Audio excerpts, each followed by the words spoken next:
Chapter 1. The night wind howled, casting the shadows of trees that danced upon the window. The evening breeze seeped through the cracks, whispering eerily as it flowed in. A charmingly delicate little fellow named Lin Luo lay languidly upon a bamboo bed, suddenly letting out a great yawn. He rubbed his face vigorously and sat up, appearing quite listless. In the spacious room, the flickering flame of an oil lamp cast a dim light, creating an ambience thick with the scent of incense. Beside the little fellow lay a mushroom-head boy. Strangely enough, though he was barely in his 20s, he bore the visage of a man in his 30s. The mushroom-head lad slept soundly, smacking his lips and rolling over. It was unclear what he dreamt of, but a pool of drool had formed beside him. Such a heavy sleeper. If you don't watch over the mortuary, who will? With so many older brothers lying around, it was truly absurd that this fellow could sleep so soundly. Lin Luo muttered to himself, leaping off the bamboo bed, putting on his shoes, and finding a spot to stand. At your age, how can you possibly sleep so soundly? Esteemed uncles, aunts, brothers, and sisters, your humble servant, feeling rather bored, intends to stretch his limbs here. Should anyone find it bothersome, I kindly ask you to bear with me for a moment. His crisp and languid voice echoed through the mortuary. Lin Luo waited 2 seconds, and upon hearing no objections, nodded in satisfaction and began to stretch.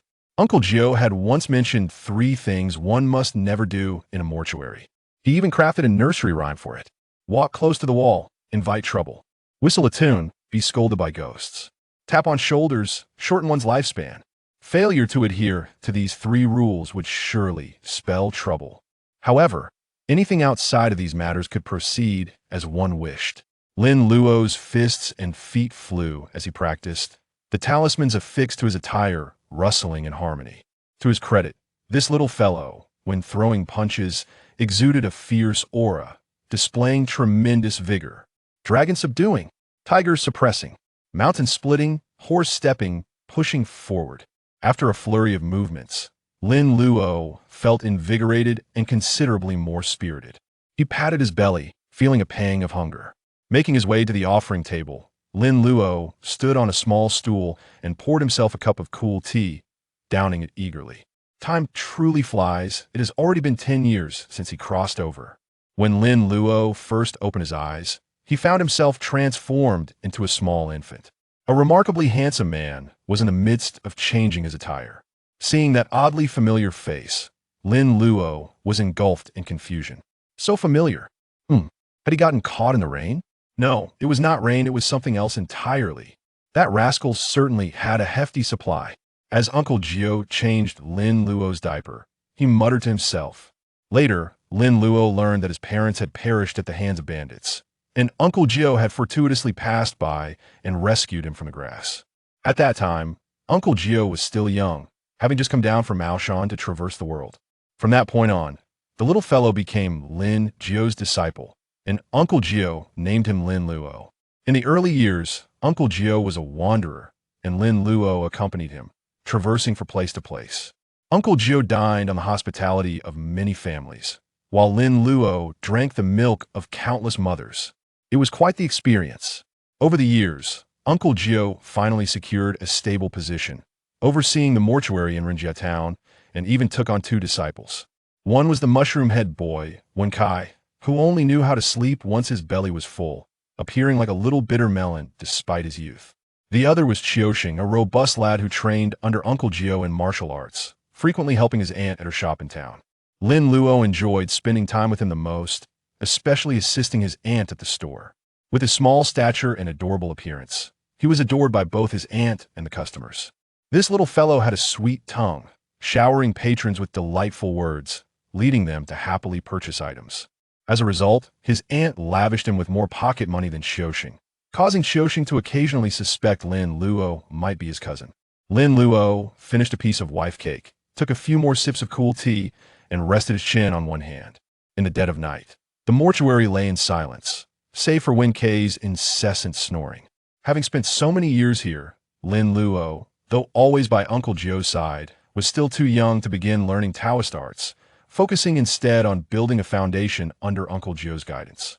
Uncle Gio mentioned that Lord Ren of Rinjiatown had invited him for a cup of foreign tea. Wouldn't that mean Ren Fa's father was about to emerge? Thinking of the Ren old master from the movies, Lin Luo had expended great effort to vanquish him. Having lived in this world for 10 years, Lin Luo knew well that the portrayals in films were merely the tip of the iceberg. The depths of this world were unfathomable. My little arms and legs wouldn't even suffice to fill the gaps of a zombie's teeth. Lin Luo gazed at his small hands, though not large. They were calloused. Alas, they say travelers possess systems. Where's mine? It's been 10 years, system. Do you know how I've spent these 10 years? Do you think the milk was so easy to drink? Lin Luo began to call upon the system once more. Open sesame. Avada, cadavra. Munching melons. Watermelon. May my wishes be fulfilled. Grant me your presence swiftly. Lin Luo felt a mix of disappointment and frustration. As a traveler, did he truly not receive a golden finger? Deep Blue, I want to add some. System, I want a lottery. Curse it, my dear father. Ding. Correct command. Simplified system activated. There truly was a startup password. If you needed a password, you could have said so earlier. If the password is incorrect, a prompt would be appreciated. System, my dear father. Correct command. Curse it, you fool. You truly deserve to be punished. I should blast you with a blue flame Gatling for 3 hours. After venting his frustration, Lin Luo calmed down and began to study the system. Is there a beginner's gift pack? Starting the beginner's gift pack. All attributes increase by 5, unlocking a 20 cubic meter storage space. This 20 cubic meter space was a coveted artifact for any aspiring adventurer. It would be exceedingly convenient for trips to the jewelry store. Moreover, this all-attribute boost was certainly remarkable. The body is the foundation, the essence. Cultivating one's foundation is a process of forging strength, hence. Enhancing physical attributes is of utmost importance. The higher the foundational attributes, the stronger the future prowess. He had spent years under Uncle Gio's rigorous training. Thus he understood its significance. Though delayed, my dear system has finally arrived. Good things come to those who wait. My dear child, Daddy loves you. System, quickly tell me, what can you do? The host can simplify cultivation through the simplified system. Simplification points, 100. 3 large, bold question marks slowly appeared above Lin Luo's head. Simplified cultivation? Lin Luo pondered and rummaged through a cabinet, retrieving a copy of the Supreme Clarity, Great Cavern Scripture. Detected remnants of the Supreme Clarity, Great Cavern Scripture. True Qi flows down through the ghostly gates, stabilizing the spirit and sealing the source of death. The Jade Scripture illuminates the myriad gods, granting me eternal life. The 7 ancestors reverse the fetal stage, refining the essence of all spirits. Simplification requires 5,000 simplification points, insufficient points. Sweet Mother, what does insufficient simplification points mean? How can I obtain these simplification points? They can be obtained from extraordinary beings. Lin Luo, feeling helpless, pulled out another book, the Supreme Clarity Breathing Technique. This was the foundational text of the Supreme Clarity Great Cavern Scripture. Detected the Supreme Clarity Breathing Technique. Nurturing energy, calming the spirit, refining essence into Qi. Simplification requires 100 simplification points. Would you like to simplify? Simplify. Simplification successful. The Supreme Clarity Breathing Technique simplified to breathing. Translated, it means that breathing makes one stronger. The Supreme Clarity Breathing Technique is the most fundamental breathing method of Maoshan, yet it is also the most crucial entryway. Once mastered, one becomes light and agile, increasing strength, refining essence in a Qi, extracting true energy. Whether practicing martial arts or cultivating Taoism, it is universally applicable. Uncle Gio had stated that once one enters the Supreme Clarity Breathing Technique, they could further cultivate the Supreme Clarity Great Cavern Scripture. At that time, one could draw on the energy of the sun, moon, stars, and the 24 constellations, opening all acupoints, allowing for a true Maoshan Taoist to emerge. However, when Lin Luo settled down to practice, his mind became a chaotic whirlwind. A flurry of random thoughts surged forth, making it difficult for him to concentrate. Yet the essence of cultivation lies in tranquility and focus.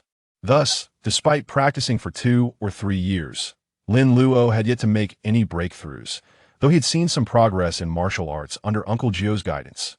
He was strong and robust, like a little leopard. He could easily defeat 100 Ks. At this moment, Lin Luo attempted to take a deep breath and suddenly realized that he had seamlessly entered a state of cultivation. His mind was clear, and his body felt as light as a feather, with a gentle stream of energy flowing steadily within him. There was no need for specific postures, nor was it necessary to empty his mind with each inhalation and exhalation. His cultivation commenced. As long as he breathed, he could cultivate. With 24 hours in a day, and every moment spent breathing, was he not perpetually engaged in cultivation?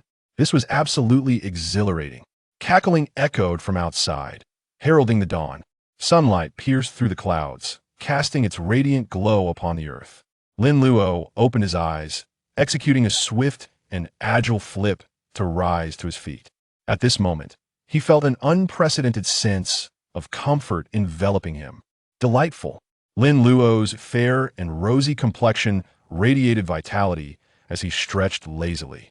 After a refreshing slumber, every joint in his body tingled with a delightful sensation. It was simply magnificent. He had merely indulged in a simple nap. Forget about the 5 dragons winding around the pillar, the twin dragons playing with pearls, or the overwhelming force of nature. 2998 paled in comparison. Ugh. Having slept like a log, Wen Kai finally woke up. Without even opening his eyes, he stretched his arms wide, his entire body jolting upright. Then his right leg began to twitch stiffly, causing him to shake on the bamboo bed while emitting peculiar sounds. He resembled someone straining in a latrine. Lin Luo wrinkled his nose in disdain at Wen Kai. Stop your grunting, wash up quickly, and get to cooking, otherwise, Master will scold you again. Interrupted mid-spell, Wen Kai abruptly opened his eyes, glancing at the daylight outside, his face falling in dismay. Oh no, I overslept again. Senior brother, why didn't you wake me up earlier? Wen Kai lamented. No sooner had he spoken than the door to the room swung open. Uncle Gio entered, clad in a white tunic, hands clasped behind his back. The noise in the room fell silent. Uncle Gio cast a glance at his 2 slothful disciples on the bamboo bed and said sternly, Wen Kai, why are you still in bed? Go pay your respects to the ancestral master. Oh, Wen Kai obediently responded, flipping off the bamboo bed and hastily slipping on his shoes as he darted outside. For ordinary folk, incense is offered on the 1st and 15th days of the month, whereas Taoist disciples must present incense during both morning and evening rituals. There's an old saying, those who do not burn incense regularly will rush to seek the Buddha's aid in times of trouble. If one is frivolous and neglectful of the ancestral master during peaceful times, they will certainly find themselves seeking his help amidst peril. If demons and monsters do not claim you, the ancestral master will. Master, good morning. You look even more handsome today. Lin Luo winked playfully, greeting Uncle Gio with mischief. Uncle Gio raised an eyebrow, striding swiftly to the bamboo bed, seizing Lin Luo's arm and scrutinizing him intently. Lin Luo could feel a warm current surging up his wrist. Uncle Gio's expression brightened as he released Lin Luo's arm and spoke. You little rascal, you've made your entry into the upper clear breathing technique. Lin Luo nodded with a grin, replying, Indeed, master, I was surprised to find myself initiated after just one nap. Uncle Gio twitched his lips in disbelief. Was this even rational? Countless individuals spend their entire lives without ever achieving initiation. Yet here Lin Luo was awakening into it after a single slumber. Wasn't that just a tad too infuriating? Regaining his composure, Uncle Gio offered a solemn admonition. Though you have entered the practice, do not become complacent. The path is arduous and long. This is merely the beginning, and you must strive diligently in your studies, understood? Rest assured, Master, I will certainly apply myself. Lin Luo nodded earnestly, responding with sincerity. Even without Uncle Gio's urging, he would endeavor to improve. He was not like Xiaoxing Wen Kai. Despite having a good teacher, remained lazy and complacent, dragging Uncle Gio down whenever trouble arose. Life is one's own to cherish. If one does not take it to heart, shall one depend on others when faced with peril? Ah, Master knows you are the most obedient. Go and freshen up. Remember to pay your respects to the ancestral master. In an unusually gentle tone, Jioshu lightly patted Lin Luo's head as he spoke. Understood, Master, Lin Luo replied, playfully rolling out of bed that moment. He realized that his body seemed to have grown significantly. His shoes felt tight. This must be the result of the 5-point increase in his physical attributes. Master, my clothes and shoes have shrunk. Lin Luo exclaimed, adjusting his garments. Observing Lin Luo's ill-fitting attire, Jioshu was astonished. This little rascal is growing at such an astonishing rate. How could his clothes, worn for merely a year, already be inadequate? After breakfast, Master will take you to buy new clothes. Lin Luo formed a heart shape with his hand, beaming with delight. Love you, Master. Disciple Lin Luo pays his respects to the ancestral master, before the statue of the ancestral master. Lin Luo, clad in ill-fitting garments, held incense with both hands, his expression filled with reverence. Although the celestial realm may not manifest in this world, the underworld is undeniably real. To speak of other matters. Jioshu's master, who is also Lin Luo's grandmaster, is currently serving in the underworld. Therefore, one must never treat the act of paying homage lightly. Otherwise, when the grandmaster comes to visit, there will surely be repercussions. After Lin Luo sincerely offered incense, he rose to join Jioshu for breakfast. The table was adorned with a plate of fried peanuts, a dish of pickled radishes, and fermented tofu. These were simple fare, easily prepared. When Kai entered the room carrying a basin of plain rice porridge, and upon seeing that Jioshu and Lin Luo were seated, he hurriedly set the porridge down on the table. Master, the porridge is ready. Yes, eat quickly. After our meal, we shall head to the town, Jioshu instructed. Just as he finished speaking, a clear ringing sound of bells from outside shattered the morning tranquility. Jioshu glanced towards the door and smiled faintly. Luo, go open the door. Your Shirshu has arrived. Kai, prepare an extra set of chopsticks. Oh, the two responded in unison. Lin Luo got up to open the door while Kai fetched the utensils. Four-eyed Taoist is Jioshu's junior brother. Though he is not very old, just in his 30s, he wears a pair of glasses and appears stern, yet he possesses a whimsical nature. The two brothers have distinct roles. One guards the ancestral hall in Rinjia town, while the other is a corpse chaser traveling around with clients. However, compared to guarding the ancestral hall, chasing corpses is far more lucrative. Yet, the frugality remains unchanged. Four-eyed Taoist disciple, Jala, currently wears clothes discarded by his master long ago. The entrance of the ancestral hall is entirely black and quite sturdy, with a threshold significantly higher than usual. If one is not careful while passing through, one might easily trip. Of course, this design serves a purpose. The ancestral hall is not meant for the living. Newly transformed corpses possess limited mobility, and a high threshold effectively prevents them from escaping the hall. The heavy door creaked ominously as it opened. Outside stood a fully armed Taoist in a robe. Organizing his team, four-eyed Taoist waved a flag, hung an oil lamp, and held a sanching bell, appearing somewhat fatigued. Behind him stood a row of clients, clad in funeral garments reminiscent of officials from a bygone dynasty, their skin pale and devoid of color, eyes tightly shut, bodies upright, and arms extended forward, resting on the shoulders of those behind them. Any ordinary person witnessing this scene would likely be frightened out of their wits. Shirshu, you've arrived. Lin Luo greeted cheerfully, his voice bright. Luo, where is your master? Four-eyed Taoist inquired with a smile that he found this little disciple of his senior brother to be quite charming and clever. We were just about to eat inside. Shirshu, let me help you. Lin Luo reached for the items in Four-eyed Taoist's hands, but was playfully dodged. All right, you're still young. My clients are not easy to manage. When you're older, I will teach you the art of corpse chasing. Four-eyed Taoist chuckled, pulling Lin Luo close. He shook the sanching bell in his hand, producing a series of clear, ethereal chimes. As the bells rang, 11 corpses received the signal and stepped forward in unison. Lin Luo gazed curiously at the sanching bell. This device is quite advanced. Four-eyed Taoist shook the bell, leading his clients over the threshold and into the mortuary. With the final chimes, the clients arranged themselves orderly. Four-eyed Taoist placed the items on the offering table, releasing a sigh of relief. At last, he could enjoy a moment of respite. Luo, keep an eye on this oil lamp. It must not be extinguished, understand? Four-eyed Taoist earnestly instructed that I know. Sure Shu, this isn't your first time here. Lin Luo nodded with a smile. The oil lamp serves as a conduit for spells. Should it extinguish, the corpse-restraining talisman affixed to the foreheads of the zombies would lose its efficacy, causing them to run amok. That to make matters worse, if they bite a person, it would spell trouble. A zombie that tastes blood truly becomes a true undead. Moreover, anyone bitten by a zombie would also turn into one. Outside the mortuary, Jioshu approached with his hands clasped behind his back. Junior brother, how have you been lately? The same as always. How about you, senior brother? I am likewise.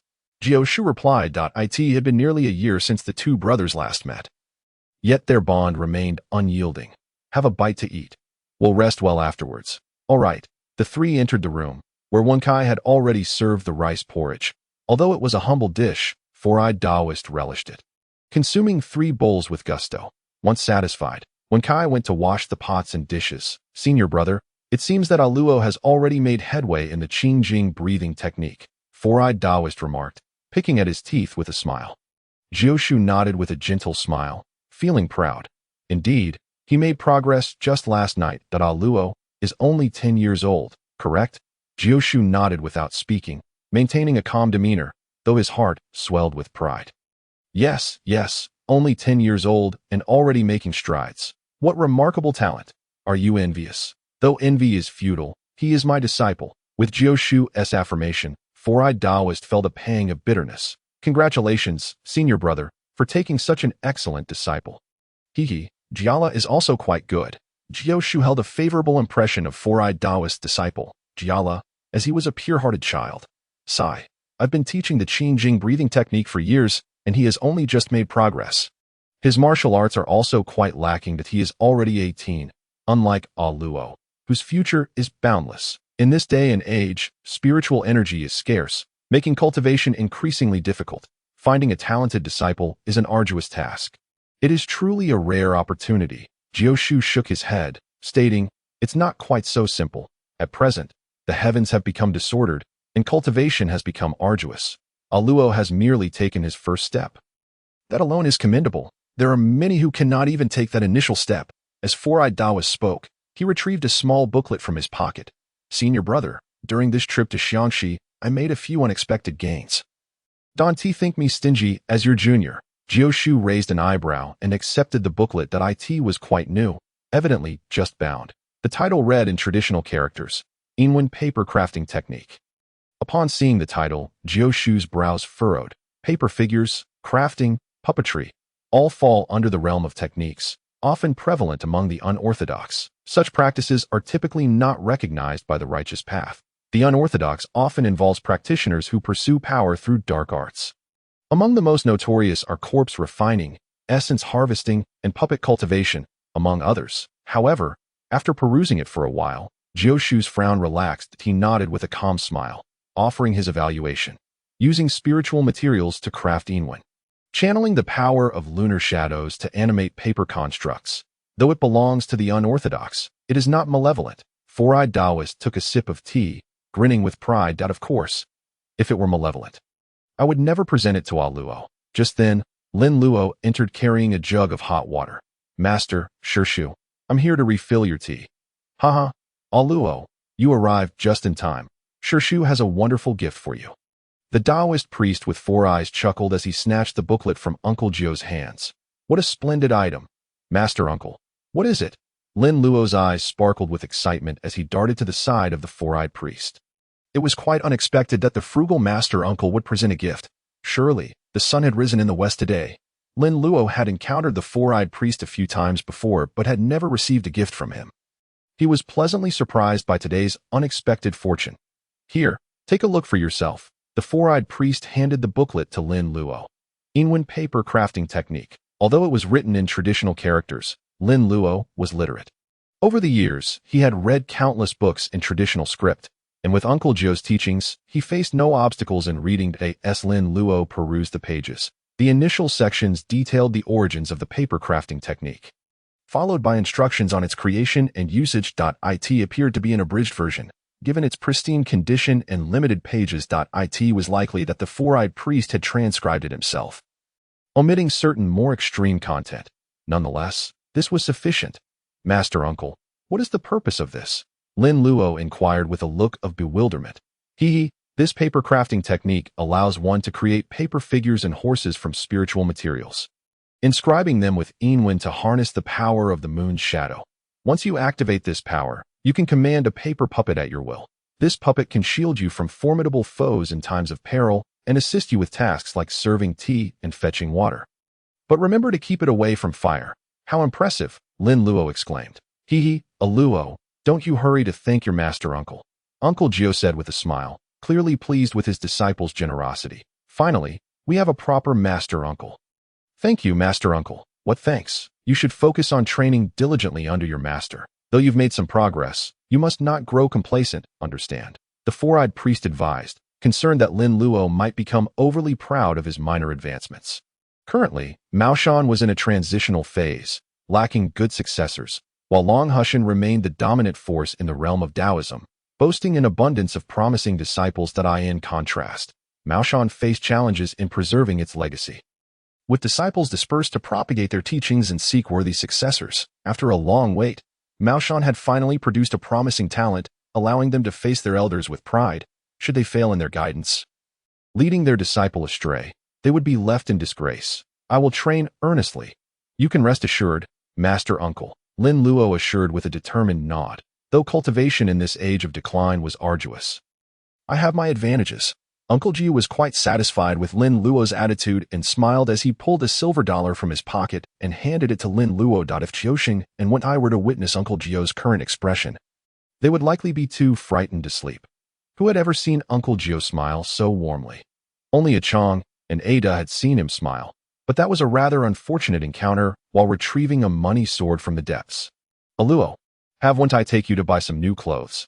I still have matters to discuss with your master uncle. Uncle Gio instructed Do. Understood, Lin Luo replied, tucking the book and money into his clothing. In the world of zombies, while other items might be scarce, materials were certainly abundant. However, preparing them was quite troublesome, and he wondered what the simplified version would be like. System, scan the Inwen paper crafting technique. Detection complete. Inwen paper crafting technique. In bamboo as bone. In paper as skin. Inwen commands. Spirit at will. Simplification requires 1,000 simplification points. Insufficient points. Well, I knew it. Sweet hawthorn. Griddle cakes. Griddle cakes. The sounds of vendors calling out filled the streets of Rinjia town. Bustling with pedestrians and lively atmosphere, despite its modest size, Rinjia town, close to the port, served as a hub for river transport, attracting many visitors, including occasional foreigners. Wen Tai, with an excited expression, eagerly looked around, having just emerged from the ancestral hall after quite a while. It was no wonder he was so cheerful. Brother, would you like to eat sweet hawthorn? No. Brother, how about a griddle cake? Observing Wen Tai's mouth watering with desire, Lin Luo couldn't help but feel a twinge of exasperation. Why are you so greedy? It's just a griddle cake. What's so appealing about it? I have no money. Master only gave me $1 silver, and I still need to buy clothes. Lin Luo pouted, quickening his pace. Earning money at the ancestral hall was no easy feat, and expenses were high. Uncle Joe naturally aimed to save wherever possible. However, he had never been stingy with Lin Luo's food and clothing. Such a miser. When I pouted but dared not voice his thoughts. If Lin Luo were to report him to Uncle Gio, he would undoubtedly face dire consequences. Brother, wait for me. Rinjia town remained as lively as ever. But there was one downside. There were too few pretty girls. Lin Luo observed the surroundings. Finding none that uplifted his spirits, he missed Douyin, with its beautiful young ladies showcasing their various talents. Oh, Lin Luo suddenly halted in his tracks. As the crowd parted, a young, beautiful girl dressed in stylish attire stood beaming at a vendor, conversing with the proprietor. She wore a lovely pink dress, donned gloves, and carried a bag in one hand while holding an umbrella in the other. The pearl necklace around her neck was perfectly positioned, exuding an air of wealth and generosity. Lin Luo instantly recognized her. In Rinjia town, such a beautiful and affluent girl could only be Ren Tingting. Ren Tingting had been sent by Ren to study in the provincial city and had just returned. Wow. Wen Tai, too, spotted Ren Tingting and was instantly mesmerized. His mouth agape in awe, his small eyes wide with amazement. Hey, seriously, have you never seen a woman before? Drooling is quite embarrassing. Lin Luo shot Wentai a disapproving glance, stepping aside a few paces. That I don't know this guy. It's too embarrassing. Brother, you're still young and don't understand that everyone has a desire for beauty, especially since such a stunning girl is rare in Rinjia town. Wentai chuckled, daydreaming. If only she could be my wife. Although the Rin family had fallen on hard times, their past wealth still cast a long shadow. Rin Tingting was fair and lovely, undoubtedly a paragon of beauty in Rinjia town. Wentai's aspiration to marry her was nothing more than a pipe dream. Wow, she's so tall, Wentai exclaimed excitedly, and Lin Luo distinctly heard the sound of him swallowing his saliva. What a hopeless case. I sense hostility. Lin Luo looked up to see Rin Tingting approaching after finishing her purchases. Upon noticing Wentai, her lovely face suddenly turned cold, her eyes filled with disdain. How detestable. Wentai, entirely oblivious, shamelessly threw a flirtatious glance at Rin Tingting, his demeanor utterly pathetic. This guy is my junior? What a disgrace. I can't stand it. Lin Luo grimaced, preparing to take action. Wentai screamed as he was sent flying. Passers-by on the street recoiled at the sight of someone being struck, fearful of being caught in the crossfire, and gathered around, curious to see the spectacle unfold. You scoundrel! If I ever catch you peeping at girls on the street again, I will strike you every single time. Lin Luo scolded before turning away. Feigning ignorance of Wentai, Rin Tingting observed this scene, her curiosity piqued by Lin Luo. Why did he go to Baoxiangjai? Is he here to buy cosmetics at such a young age? Rin Tingting's interest was further aroused. Just as her own cosmetics had run out, she decided to head toward Baoxiangjai. Ugh, Wentai, dazed, sat up, his mind a blank. Who am I? Where am I? What am I doing? Master brother, you're here. Come help me. Qiuxing, busy attending to customers in the store, was overwhelmed as several patrons browsed items. Upon seeing Lin Luo enter, he brightened and called for help with a grin. All right, I got it. Lin Luo replied, skillfully moving behind the counter. Stepping onto a small stool and greeting a customer, the shop was not particularly busy in the morning, with Qiuxing tending to it. Thus, and Qiuxing went out to play mahjong, and unexpectedly, as soon as she left, a wave of guests arrived, leaving Qiuxing quite busy. With a cheerful demeanor, Qiuxing enthusiastically recommended the moderately priced rouge and powder to the customers. Items priced too high would not sell, while those too inexpensive would raise concerns about quality, so only a middle-range price could entice customers into considering a purchase. Meanwhile, the atmosphere around Lin Luo became lively, with several varieties of rouge displayed on the counter before him. Each one he artfully extolled. Just then, a newcomer entered the shop, surveying the surroundings. Autumn Sheng, who was introducing products to the guests, immediately noticed Rin Tingting. Wow, she was stunning. Could she be a newcomer from the nearby Yihong courtyard? Eager to greet her, Qiuxing found himself quite occupied. Lin Luo also took note of the newcomer, continuing his introductions to the guests as if nothing had happened. Rin Tingting curiously examined the assortment of products in the shop. The shelves were stocked with a diverse array of rouge and powder.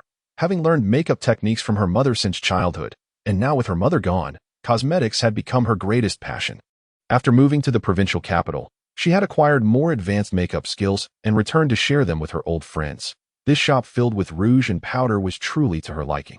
Lin Luo, charmingly addressing the customers as beautiful sister, delighted them to such an extent that they happily made their purchases, even planting a kiss on Lin Luo's cheek.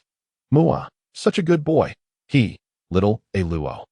Come find me when you grow up, and I'll give you red envelopes. Upon hearing this, the other female customers erupted in laughter. Lin Luo, accustomed to such banter, brushed it off. Life is tough, but there's nothing one cannot overcome. These little incidents pass with a mere shrug. Why wait to grow up? I can give you red envelopes right now. Lin Luo replied with an innocent and naive expression. The women in the room laughed even louder, their spirits soaring. They adored teasing this adorable little one. His pure and charming demeanor was truly a beautiful memory to cherish. Qiuxing stared in awe, utterly captivated. What a delightful scene. Rin Tingting, confused, wandered over to Lin Luo, pondering what was so amusing about the red envelope comment. Seeing the new customer, the sister who had been teasing Lin Luo did not linger, bidding farewell before departing with her purchases. The remaining few continued to giggle and select items, though their voices had quieted significantly, stealing glances at Lin Luo. Thank you for your help on the street. Little one. My name is Rin Tingting. What is yours? Rin Tingting smiled warmly at Lin Luo. Lin Luo's mouth twitched. The term little one wasn't entirely inaccurate. However, he was certainly no longer a child. Wiping the lipstick mark from his face, he nonchalantly replied, I'm Lin Luo. You can just call me a Luo. Beautiful sister, would you like to see some rouge? These varieties are quite lovely and would complement your elegance. Having endured hardship alongside Uncle Gio for several years, Lin Luo had developed a sweet tongue from a young age. With charming words always at his disposal, he found it hard to go astray. At Baoxiangjai, he had honed his skills even further. Oh my, little Luo, you're truly impressive. You kicked that guy away in one go. How did you manage that? Rin Tingting, blushing, beamed with joy while playfully handling the rouge as she asked Lin Luo that it is the duty of a chivalrous person to lend a hand when witnessing injustice. Especially for someone as beautiful as you, it is only fitting. No need to take it to heart, Lin Luo replied earnestly. Such a young age, yet speaking like a little knight and even proclaiming her beauty, made Rin Tingting laugh even more brightly. Qiu Sheng glanced over at Lin Luo's side, feeling a mix of admiration and confusion. How did his senior brother manage to make every woman who approached him so joyously happy? You re so remarkable. I must express my gratitude for helping me deal with that villain, Rin Tingting said, struggling to contain her laughter. Her cheeks flushed, her eyes sparkling like crescent moons. She appeared adorably charming. No need for thanks. It's merely a small matter. I have even more impressive skills, Lin Luo declared, lifting his chin with a hint of pride akin to Uncle Gio. Rin Tingting chuckled again, unable to resist pinching Lin Luo's cheek, smiling sweetly as she asked, Really? Then tell me, what else are you good at? Lin Luo turned his head, evading her cheeky hand, and replied seriously, I can tell fortunes by analyzing characters. Oh, Rin Tingting exclaimed, surprised to discover he was a little fortune teller. Her eyes gleamed with interest as she asked, Can you give me a reading? Lin Luo extended his palm towards her. Rin Tingting stifled her laughter and placed her hand in his. This little fellow's hands were so rough, covered in calluses. It must have been a tough life for him. Feeling the calluses on Lin Luo's hands made Rin Tingting's heart ache. How could anyone bear to let such a cute child do hard labor? Lin Luo pushed Rin Tingting's hand away disdainfully, saying, I don't do bone reading. Character fortune telling costs $2. Given how lovely you are, I'll only charge you $1. Ah, so it's about money. Rin Tingting's face turned red, yet her movements were swift as she opened her small bag and handed Lin Luo $1. She had received compliments on her beauty before, but never had anyone praised her in such a delightful manner.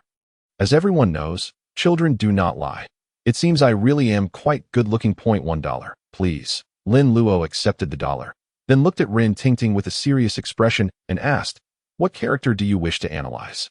Rin Tingting, caught off guard, could not think of a character to analyze, so she glanced at the varieties of rouge Lin Luo had displayed. I've got it.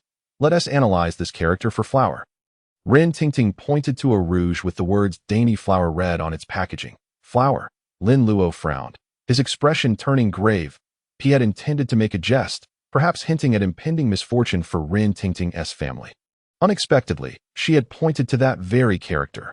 Not dainty or red, but specifically flower. Could it truly be fate? The seriousness of Lin Luo's expression made Rin Tingting chuckle.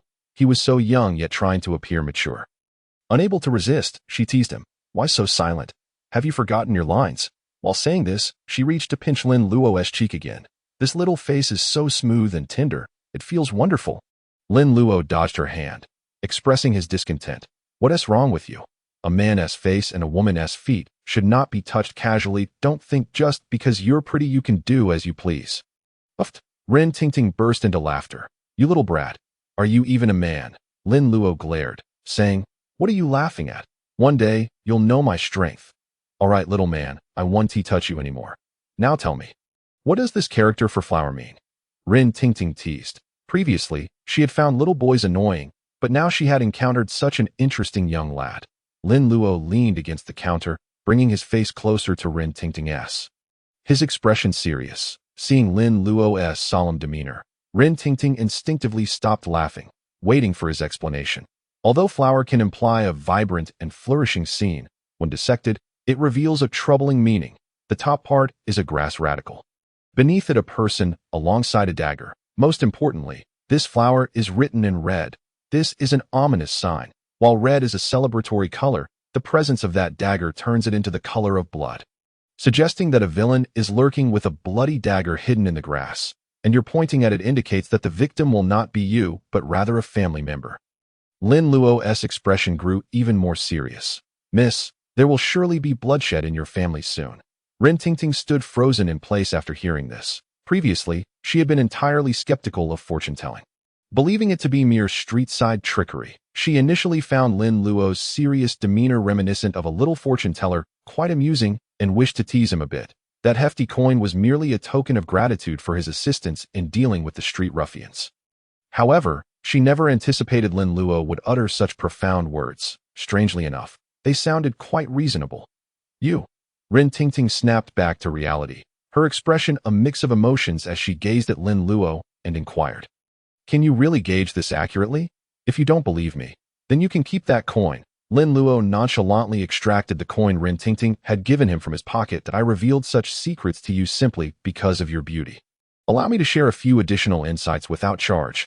Although you adorn yourself with makeup and present a dazzling appearance, one's fortune cannot be concealed by mere cosmetics. Your forehead appears dark. And while there is a glow above your head, it harbors ominous undertones. This aligns with the results of my divination. Your family is likely to encounter a calamity soon. Yet, amidst the darkness, there is a hint of violet, suggesting that a benefactor will come to your aid.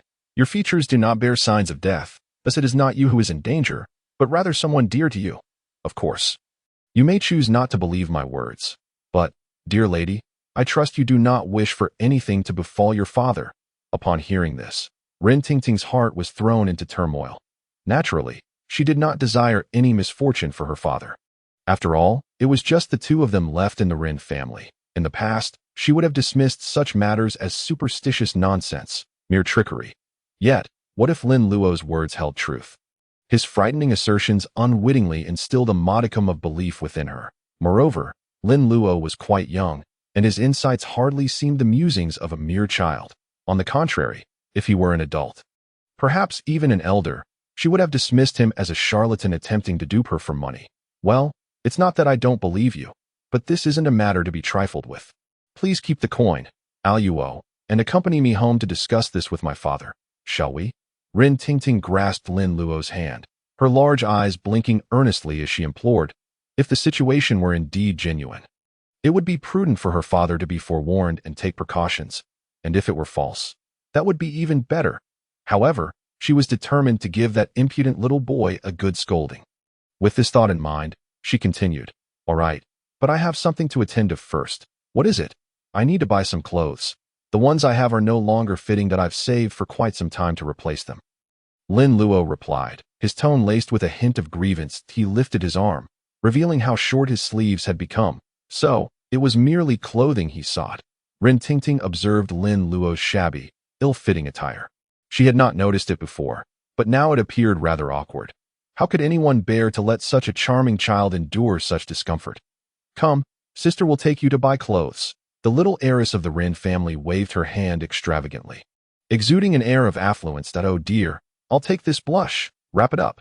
Fairy sister, you are simply marvelous. Lin Luo effortlessly vaulted over the counter, his movements graceful and fluid, clearly indicating he was no novice. Hey, Qiuxing, I'm off to buy clothes. You can manage the shop on your own. Qiuxing's eyes widened in astonishment. What's going on? The master brother speaks with that girl for a moment and suddenly decides to leave. Master brother, you're only 10. You're still young. There will be other opportunities. Why not let me go this time? Naturally, Qiuxing dared not voice such thoughts, knowing full well the repercussions. Lin Luo and Rin Tingting exited Boxiang's. They happened upon Wakai, who was gingerly making his way over, wincing in pain and limping. For a moment, the three of them locked eyes, and the air felt thick with tension. Why hasn't this guy left yet? So annoying. Rin Tingting thought to herself, harboring no fondness for Wakai. Lin Luo shot him a glare and swiftly delivered a kick. Bam. Ouch. Wakai was sent flying once more, landing in a heap among the refuse on the street. Why do you keep kicking me? Wakai lamented, confusion etched across his face. That I warned you that I would strike you every time I saw you. Just ensure you don't cross my path again. Lin Luo retorted. Wakai, don't blame your master brother. Fishing requires bait, and one must be willing to part with something to catch a wolf. Once I achieve success, I shan't forget you. At merely 10 years old, he held no nefarious thoughts, only a desire for a taste of sweetness after enduring hardship alongside his uncle. Rich lady, I'm hungry. Food. Wow. Luo, you're incredible. Rin Tingting clapped her hands in praise. What of it? I could take down 100 of him. Lin Luo replied, slightly uncomfortable as he tugged at his clothes, that he had not anticipated that gaining 5 points in attributes would result in such a significant change. His garments felt increasingly constricting. It seemed he would need to purchase larger sizes later. All right, let us go. Rin Tingting grasped Lin Luo's hand and led him toward the tailor's shop not far down the street. Rin Family Town was not large. It consisted of a single commercial street where all establishments related to daily needs were clustered together. Watching Lin Luo and Rin Tingting walk away, Wen Kai, feeling aggrieved, climbed to his feet. His clothes bore 2 small footprints, and after falling twice, they were somewhat soiled. Although he felt no pain due to Lin Luo's calculated force, he did appear quite disheveled. Master brother, I never imagined you to be such a person.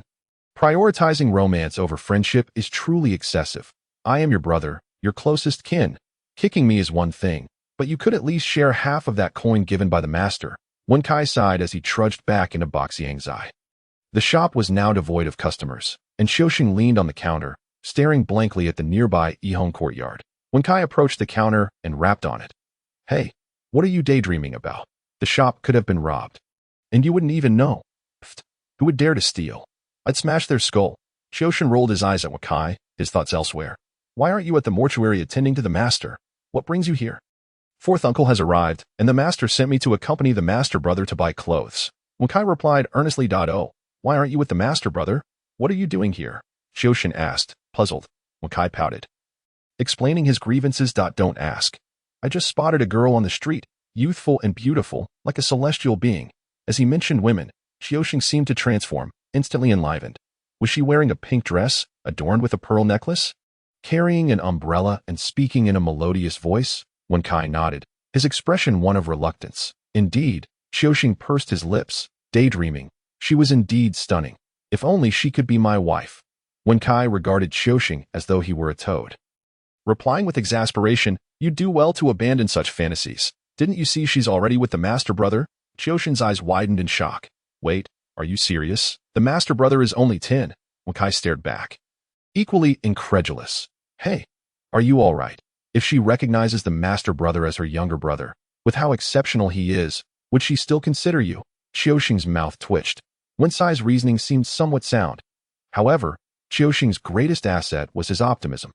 And he cheerfully countered, but we can't dismiss the possibility. If their relationship is good, perhaps we can capitalize on that. As he spoke, Xiaoxing ran his fingers through his hair, as if to signal his own charm. Wen Kai considered this and nodded, ignoring Xiaoxing's vanity. Then let us compete fairly. Absolutely. The tailor shop's proprietor bid farewell to Rin Tingting and Lin Luo. Miss Ren, should you require anything further, do not hesitate to command me. I look forward to your next visit. At that moment, Lin Luo was clad in a stylish outfit, topped with a small round hat, and sporting a pair of round sunglasses he had procured from somewhere. He wore leather shoes that lent him an air of a young gentleman from a noble family. The entire ensemble had cost a total of 3 large coins, all handpicked by Rin Tingting. One could not deny, the girl's taste was indeed commendable. In this era, such attire was truly at the forefront of fashion. Rin Tingting still carried several bundles in her hands, filled with ordinary clothing and shoes purchased for Lin Luo. A decent outfit was sufficient. Allo, can we go to my house to see my father now? Rin Tingting asked Lin Luo, thoroughly enjoying her little dress-up game, her tone brimming with satisfaction. Lin Luo nodded in agreement. Of course, lead the way. With that, Rin Tingting guided Lin Luo towards her home. After a 10-minute walk, they arrived at the entrance of the Rin residence. This is my home, Rin Tingting exclaimed, pointing at the grand door. Beyond it lay a garden, tended by a dedicated gardener. Upon seeing Rin Tingting return, a servant hurriedly opened the door. Miss, you are back. Is my father at home? The master is having tea with the young master. At the mention of young master, Rin Tingting's nose crinkled slightly, and her expression cooled. Allo, let's go. Lin Luo followed closely behind Rin Tingting as they walked through the garden and entered the house. In the living room, Rin Fa was sharing tea with a young man. Upon noticing Rin Tingting's return, they both set down their teacups. Haha, Tingting is back. Cousin, you've returned. You've really grown more beautiful, Dad, Rin Tingting called out to Rin Fa.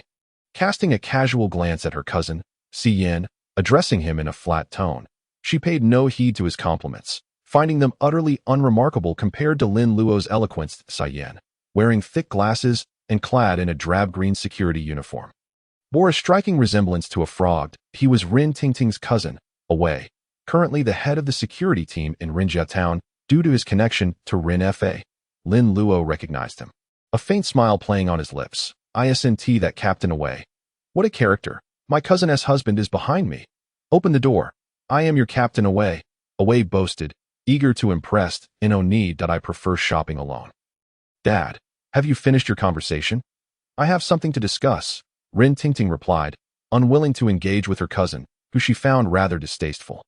Rin Fa was aware of his daughter's aversion towards Away, and, to be honest, he shared her sentiments. Away was of mediocre appearance and capability, hardly deserving of respect. Out of compassion for his deceased wife, he had reluctantly appointed him as the security team leader. As for Away's intentions, Rin Fa was well aware. He's like a toad dreaming of eating swan meat, utterly delusional, Rin Fa remarked, addressing Away. Away, the office is busy. Go and attend to your duties. As Captain. You must not let us down, understand? Ah, yes, Uncle, Away reluctantly replied, casting one last glance at Rin Tingting, his thoughts lingering at my cousin is grown up. I must show my worth and propose to her. Wouldn't that be a splendid affair? He completely disregarded Lin Luo, considering him merely a small child of no significance. Once Away departed, the atmosphere in the room lightened considerably. Rin Tingting sat beside Rin Fa, wrapping her arms around his.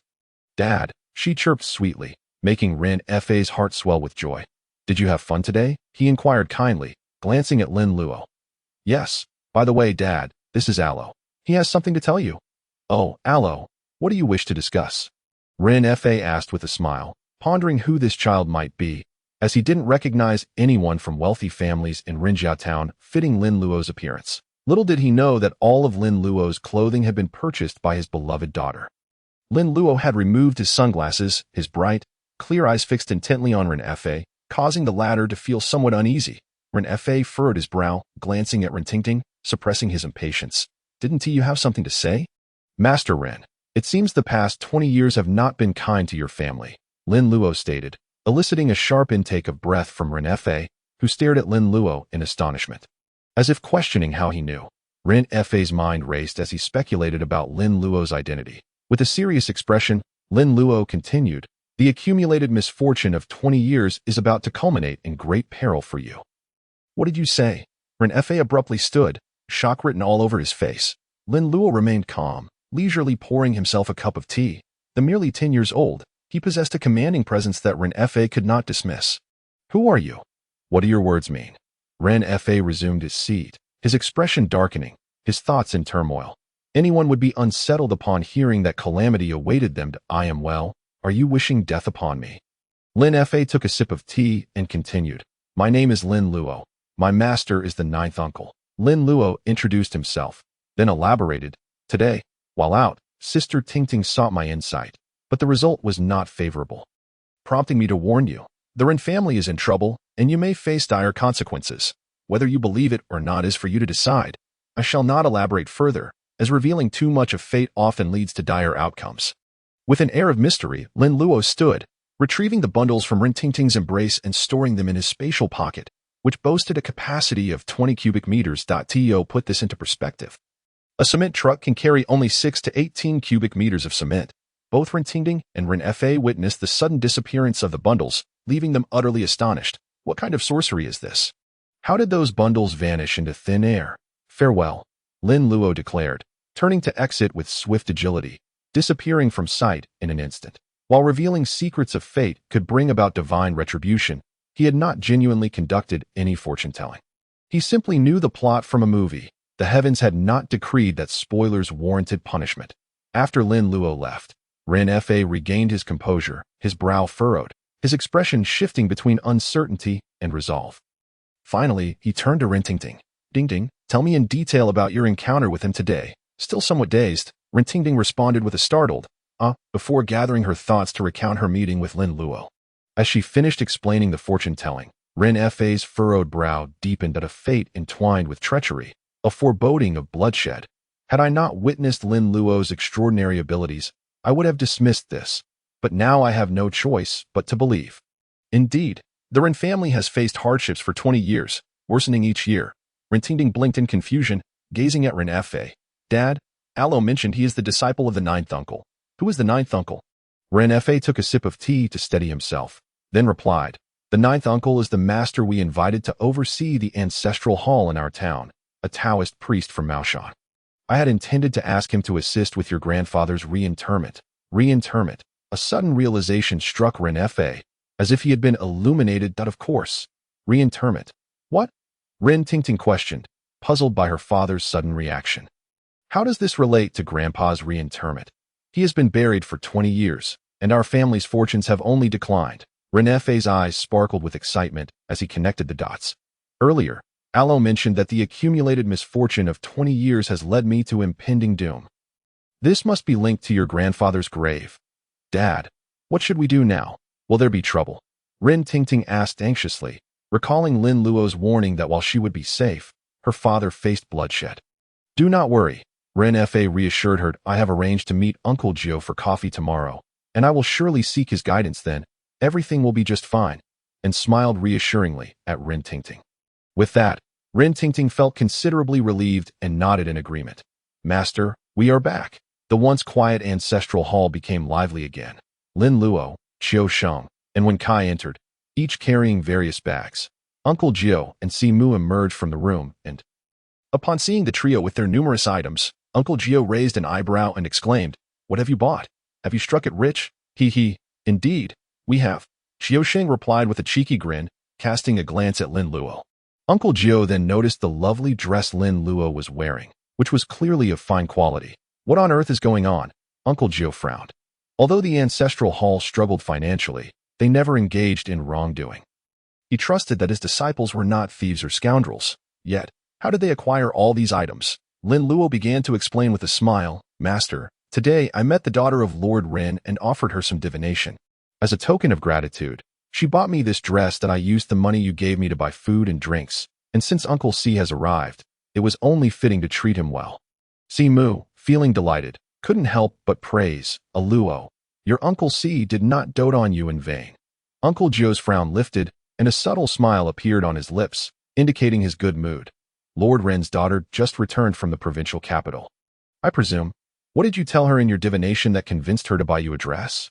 Uncle Jio knew his disciple well. Lin Luo was quite the charmer, with a way with words and an adorable appearance that endeared her to girls. Oh, it was a character involving flowers. After hearing Lin Luo's explanation of the divination, the smiles on Uncle Jio and Si Mu's faces gradually faded. Setting aside the content, the level of the divination was indeed commendable and quite accurate. The small red characters indicated inauspiciousness. The figure beneath the grass also signified misfortune. A small person wielding a dagger was yet another ill omen. Together, they painted a picture of great misfortune. The two brothers exchanged glances. Secretly astonished, this little one was impressive. To achieve such a result and still have the young lady buy her an entire outfit, she certainly would not go hungry in her future endeavors. Uncle Jio, with his hands clasped behind his back, glanced at the sky and remarked, It is getting late. Let us put down the items. Wen Kai, prepare lunch, and Qiu Sheng, do not slack off. Practice your punches 3 times. Luo, keep an eye on Qiu Sheng and offer him proper guidance. Sure thing, Master. Lin Luo beamed, tilting her head towards Qiu Sheng. Initially, Qiu Sheng's expression was one of despair, but he then forced a smile at Lin Luo, saying, Hey, senior brother, go easy on me later. Don't worry. Your senior brother will take good care of you. Hearing this, Qiu Sheng's face fell even further. In the ancestral hall's courtyard, the sound of punches whooshed through the air, accompanied by the occasional cry of pain from Qiu Sheng. Uncle Jio and Si Mu sat under the eaves, sipping tea and chatting, occasionally offering words of advice, which only made Qiu Sheng's cries grow louder. In these tumultuous times, with chaos and conflict rampant, disciples of Maoshan must not only master the art of exorcism, but also remain vigilant against formidable foes. Hence, most Maoshan disciples possess not only strong skills, but also excellent martial arts. Normally, a group of 3 to 5 individuals would pose no challenge. Uncle Joe himself had brought martial arts with him before he ascended the mountain. He was proficient in various weapons and skilled in both martial arts and hand-to-hand combat. Thus, Qiu Sheng, having joined Uncle Joe's tutelage, primarily learned martial arts. However, this fellow frequently assisted his aunt in her shop, resulting in an inconsistent practice schedule, which hindered his proficiency in both martial arts and Taoist skills. He could handle ordinary opponents, but would be in trouble against the formidable Lin Luo. On the other hand, began soaking in medicinal baths at the age of 6, stretching her tendons and bones for 2 whole years. After her meridians formed at 8, she trained with Uncle Joe daily without interruption. Thus, despite being only 10 years old, Lin Luo had enhanced her attributes by 5 points, towering over her peers and possessing a physique as sturdy as a little leopard. Quick in speed, enduring in stamina, and strong in strength, she possessed all the robust qualities expected of a martial artist. Bang! Qiu Sheng was once again sent crashing to the ground, stirring up clouds of dust. Covered in sweat and dizzy from the falls, he could hardly comprehend how he had ended up lying down again. He felt like a monkey before Lin Luo, entirely at her mercy. With that thought, Qiu Sheng lay on the ground, waving a hand at Lin Luo. "I'm done. Senior brother, remember you said you would go easy on me." Lin Luo chuckled, raising an eyebrow. "What? Am I being too harsh?" "Very much so." "I'm about to fall apart, senior brother," Qiu Sheng whimpered. Lin Luo, still smiling, strolled towards a corner of the yard where a rough-hewn gravestone stood. The gravestone, a palm's thickness, had been cut from stone but remained unpolished. Taking a deep breath, Lin Luo concentrated the energy within her and delivered a powerful kick. Crack! A resounding explosion echoed as the gravestone shattered instantly, sending stone fragments flying. Qiu Sheng's eyes widened in disbelief, and the pain in his body faded away as he sprang up from the ground. "Wow, senior brother, how did you do that?" The gravestone had not been sold yet, so it was merely a rough piece. But it was still stone. If one could break stone with a kick, what would happen if it landed on a person? "So, can you withstand that kick?" Lin Luo turned, playfully raising an eyebrow at Qiu Sheng. Grinning as she asked, Qiu Sheng opened his mouth in shock, staring at the shattered stones, shaking his head. "No way. If that kick landed on me, how would I defend myself?" However, the next moment, Uncle Joe's furious voice rang out from the courtyard. "You little rascal. Have you gone soft? With no place to exert your strength, you resort to breaking stones." Simu stifled laughter beside him. "That gravestone could fetch a pretty penny. This little brat has no idea how valuable it is." "Haha, what a splendid day. Qiu Sheng, clean this up. I shall assist Wen Kai in preparing dinner." Lin Luo chirped, vanishing in a flash. Qiu Sheng glanced up at the darkening sky and offered a sheepish smile to Uncle Joe before quickly getting to work. "I can't offend him," Uncle Joe grumbled, cursing the little rascal again, then returned to his seat, emptying his teacup in one go. Simu, chuckling, looked at Uncle Joe and congratulated him. "Brother, congratulations on acquiring an extraordinary disciple." "What extraordinary? Just a little rascal. As soon as they show a bit of progress, they start to act all high and mighty." Though he said this, a self-satisfied expression crept onto Uncle Joe's face. Quite the humble brag. Normally, when one begins practicing the Qingjing breathing technique, a feeling of energy arises within them. However, controlling that energy typically takes 1 to 2 weeks. During this time, the energy gradually builds, making it easier to control. Yet, Lin Luo achieved this in less than a day. Such talent is indeed remarkable. "Ah, so you are being disingenuous. After all these years as brothers, I should know you by now." Simu scoffed, raising his teacup and downing it in one gulp. Why does this tea taste sour?" "Dear uncles and brothers, dinner is ready." Wen Kai, holding a bundle of incense, called out from the door of the mortuary. "Why now?" Night had fallen, and the distant forest echoed with the howls of wolves. "Guests first, you eat." Wen Kai tossed his mushroom-shaped hair and glanced at Simu's customers. He then approached the offering table, took a handful of incense, and placed it into the incense burner. Just as he was about to leave, he noticed the flame of the oil lamp flickering weakly, on the verge of extinguishing. Looking at Simu's customers, Wen Kai was startled to see them swaying along with the flickering flame. The fire must not go out, otherwise it would spell trouble. Wen Kai hurriedly grabbed tweezers and pulled out a burnt section of the wick. Instantly, the flame stabilized, burning steadily upwards, with the flame now steady. The restless spirits stood firmly behind the offering table, motionless. Wen Kai let out a sigh of relief. Thankfully, he noticed in time. Otherwise, those spirits would have scattered chaotically, making it impossible to catch them. Wen Kai shook his head and turned to incense and offer food to the other brothers. The mortuary was filled with numerous coffins, all temporarily placed here, awaiting the day they would be transported to the cemetery for burial. Before the interment, offerings of incense were made daily to these brothers. Some incense sticks were placed in the incense burners at the heads of the coffins, while others, having lost their burners, were inserted into the crevices of the coffins. 3 sticks of incense per coffin. With no need for competition. Time to eat, time to eat. With each coffin attended to, Wen Kai would inform the others that it was time to begin the meal. Suddenly, the incense he had just placed in the coffin's crevice vanished. Wen Kai, who had turned away, paused in confusion and slowly turned back. Had he heard something strange just now? Where did the incense go? A jolt of surprise struck Wen Kai. Could it be that he had forgotten to insert it? Or, uncertain, he scratched his head and inserted another stick into the coffin's crevice. Hey, don't mess around. I'll give you a bit more. Eat well and rest, Wen Kai muttered to the coffin. However, as soon as the incense was placed, it shot out with a whoosh. Wen Kai's pupils dilated in shock. It's over.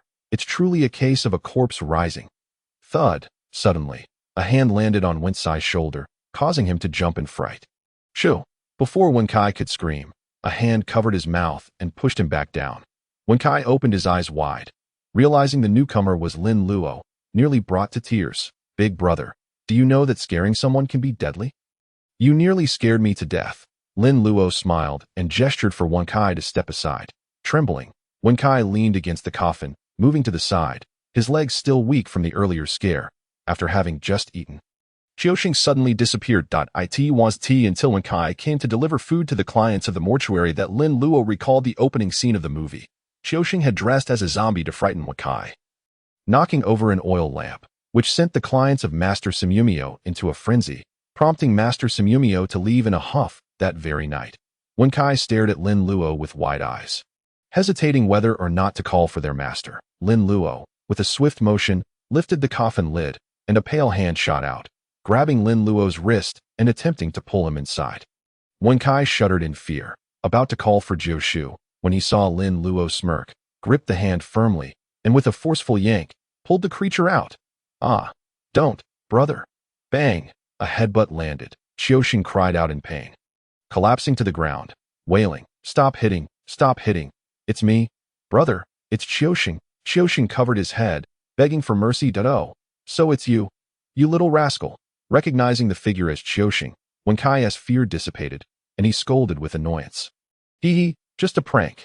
Qiuxing grinned, having gone through the effort to don makeup for his zombie act, looking rather convincing, yet comically ghastly when he smiled at a prank.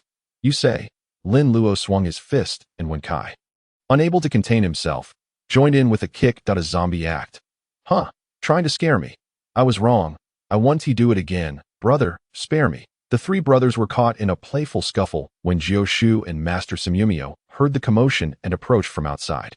Upon seeing Qiuxing rolling on the ground, dressed like a zombie, begging for mercy, Jiu Shu immediately understood what had transpired. How old are you, still acting so recklessly? Jiu Shu admonished, with their master and uncle present. Lin Luo and Wen Kai finally relented, stepping aside. Qiuxing's shroud was in tatters as he clambered to his feet, grinning sheepishly. What are you still doing here so late? Tomorrow, your aunt will come looking for someone. Qiuxing hung his head and murmured an acknowledgement, scurrying off to change. After addressing Qiuxing, Jiu Shu turned to Lin Luo and Wen Kai. Tomorrow, Lord Ren in town has invited me for foreign tea. Luo, you'll accompany me. Yes, master. Lin Luo nodded eagerly, his face beaming. What about me? Wen Kai implored, pointing to himself with anticipation. He did not wish to be left behind at the mortuary, longing for the chance to enjoy foreign tea as well. Jiu Shu raised an eyebrow and coolly replied, You stay behind and clean the house. Ah. Oh. Wen Kai nearly burst into tears. Jiu Shu and Master Simumio retreated into the house. Lin Luo patted Wen Kai's back, offering consolation. Don't be upset. Tomorrow I'll bring you back some delicious treats. What do you want? Wen Kai instantly brightened, excitedly exclaiming, Anything is fine, right? What are you thinking? I'm but a mere disciple, so think wisely before you speak. Lin Luo rolled his eyes. This fellow was quite greedy. Wen Kai chuckled, rubbing his hands together. eagerly adding, "If I could just get a few pieces of osmanthus cake, that would be perfect." "All right, then it's settled. Osmanthus cake it is." Lin Luo nodded in agreement that I asked the eldest brother. It was only right for him to take care of his junior. Thank you, big brother. Wen Kai was overjoyed. What was so special about foreign tea when osmanthus cake was so delicious? "Stop grinning like a fool. Go boil some water. Master and uncle will need to soak their feet soon," Lin Luo instructed, giving Wen Kai a friendly pat. Wen Kai nodded and hurried off to the kitchen to boil water.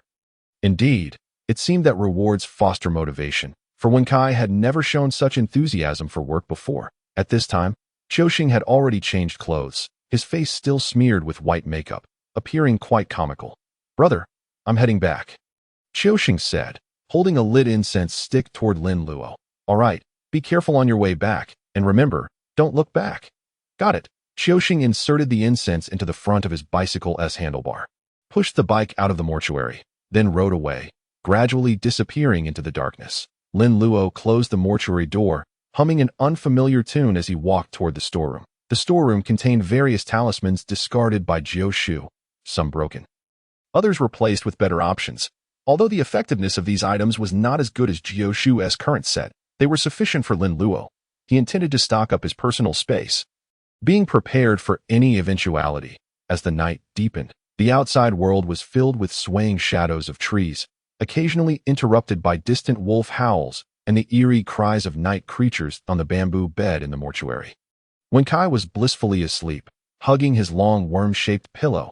That was just how he was, able to eat and sleep well, never letting anything trouble his mind. Lin Luo sat before several oil lamps, perusing the paper talisman crafting techniques sent by Master Simumio. The content was not overly complex, yet the materials and drawing of the talismans involved considerable effort to create a well-behaved paper puppet. One would need at least 3 to 5 months of preparation. Simplification required 1,000 points. Where could one possibly obtain simplification points? Lin Luo glanced up at the mortuary, surrounded by coffins, with numerous spirit tablets densely arranged against the walls. The system had mentioned that simplification points could be obtained from extraordinary beings. From Lin Luo's understanding, extraordinary beings were entities like Lord Ren or Dong Xiaoyu. In other words, they were simply not human, and this sort of thing was abundantly available in the mortuary. With that thought, Lin Luo stored the booklet in his personal space and headed toward the adjacent small room. Outside, the mortuary was filled with coffins, while this small room was crammed with jars of liquor. Each jar was labeled with sorghum and affixed with spirit talismans. The jars varied in size, filling the entire room. Each jar represented a lonely spirit or ghost, with some even containing more than one. "Ull do." Lin Luo grabbed a jar from the shelf, chuckling as he weighed it in his hands. "Hey, don't shake me like that. It's making me dizzy." A sweet, panicked voice emanated from within the jar. "Oh dear, a young lady, my apologies, but I have a favor to ask of you." Lin Luo emerged from the room, cheerfully cradling a wine jar. "Help! I am trapped in here. What assistance can I provide?" A faint voice echoed from within the jar. "Quite simple. Really, we shall conduct a small experiment." A small experiment. Lin Luo stepped into the tranquil chamber dedicated to the ancestral deity, casually closing the door behind him. He retrieved a talisman and, with a sharp clap, affixed it to the door. Subsequently, the windows, walls, and skylight of the room were sealed with talismans as well. Once finished, Lin Luo set the wine jar down and removed the wine seal. Upon opening the seal, a plume of white mist erupted from the jar, a byproduct of the long-accumulated negative energy, harmful to the human body. Lin Luo took a couple of steps back, waiting for the mist to dissipate, revealing a stunning young woman in a flowing black gown, seated gracefully atop the wine jar. Lin Luo recognized her instantly. Was she not the spirit that had been freed by the Taoist priest in Ling Huan's tale? Her long, lustrous hair cascaded like a dark waterfall, her skin as pale and smooth as jade, and her features were exquisitely delicate. Although obscured by the long gown, her voluptuous figure was difficult to conceal. The enchanting profile left Lin Luo wide-eyed in awe. Wow, how beautiful! Compared to her, Dong Xiaoyu pales in comparison. Such beauty wasted on a ghost. She ought to be a celestial being. Thank you for releasing me. My dear, from now on, I shall belong to you. The ghost raised her gaze slightly, her enchanting eyes shimmering with gratitude. Her voice was ethereal and gentle, her presence exuding an otherworldly aura. reminiscent of a fairy untouched by mortal affairs. Ah, splendid. Since you are mine, I happen to have a small favor to ask of you. You wouldn't refuse, would you? Lin Luo chuckled, suddenly producing a pair of 3 pure bells in his hand. The ghost's expression shifted dramatically. My dear, no, please do not. The sound of the bells rang out. Da-da. The ghost clasped her hands over her ears, emitting a piercing scream. Hee, it works. Lin Luo's eyes sparkled with excitement, yet he did not continue shaking the bells. May I pose a question? If you are inside the jar, will ringing the bells affect you? The ghost, her teary eyes reflecting vulnerability, shook her head gently and whispered, I do not know.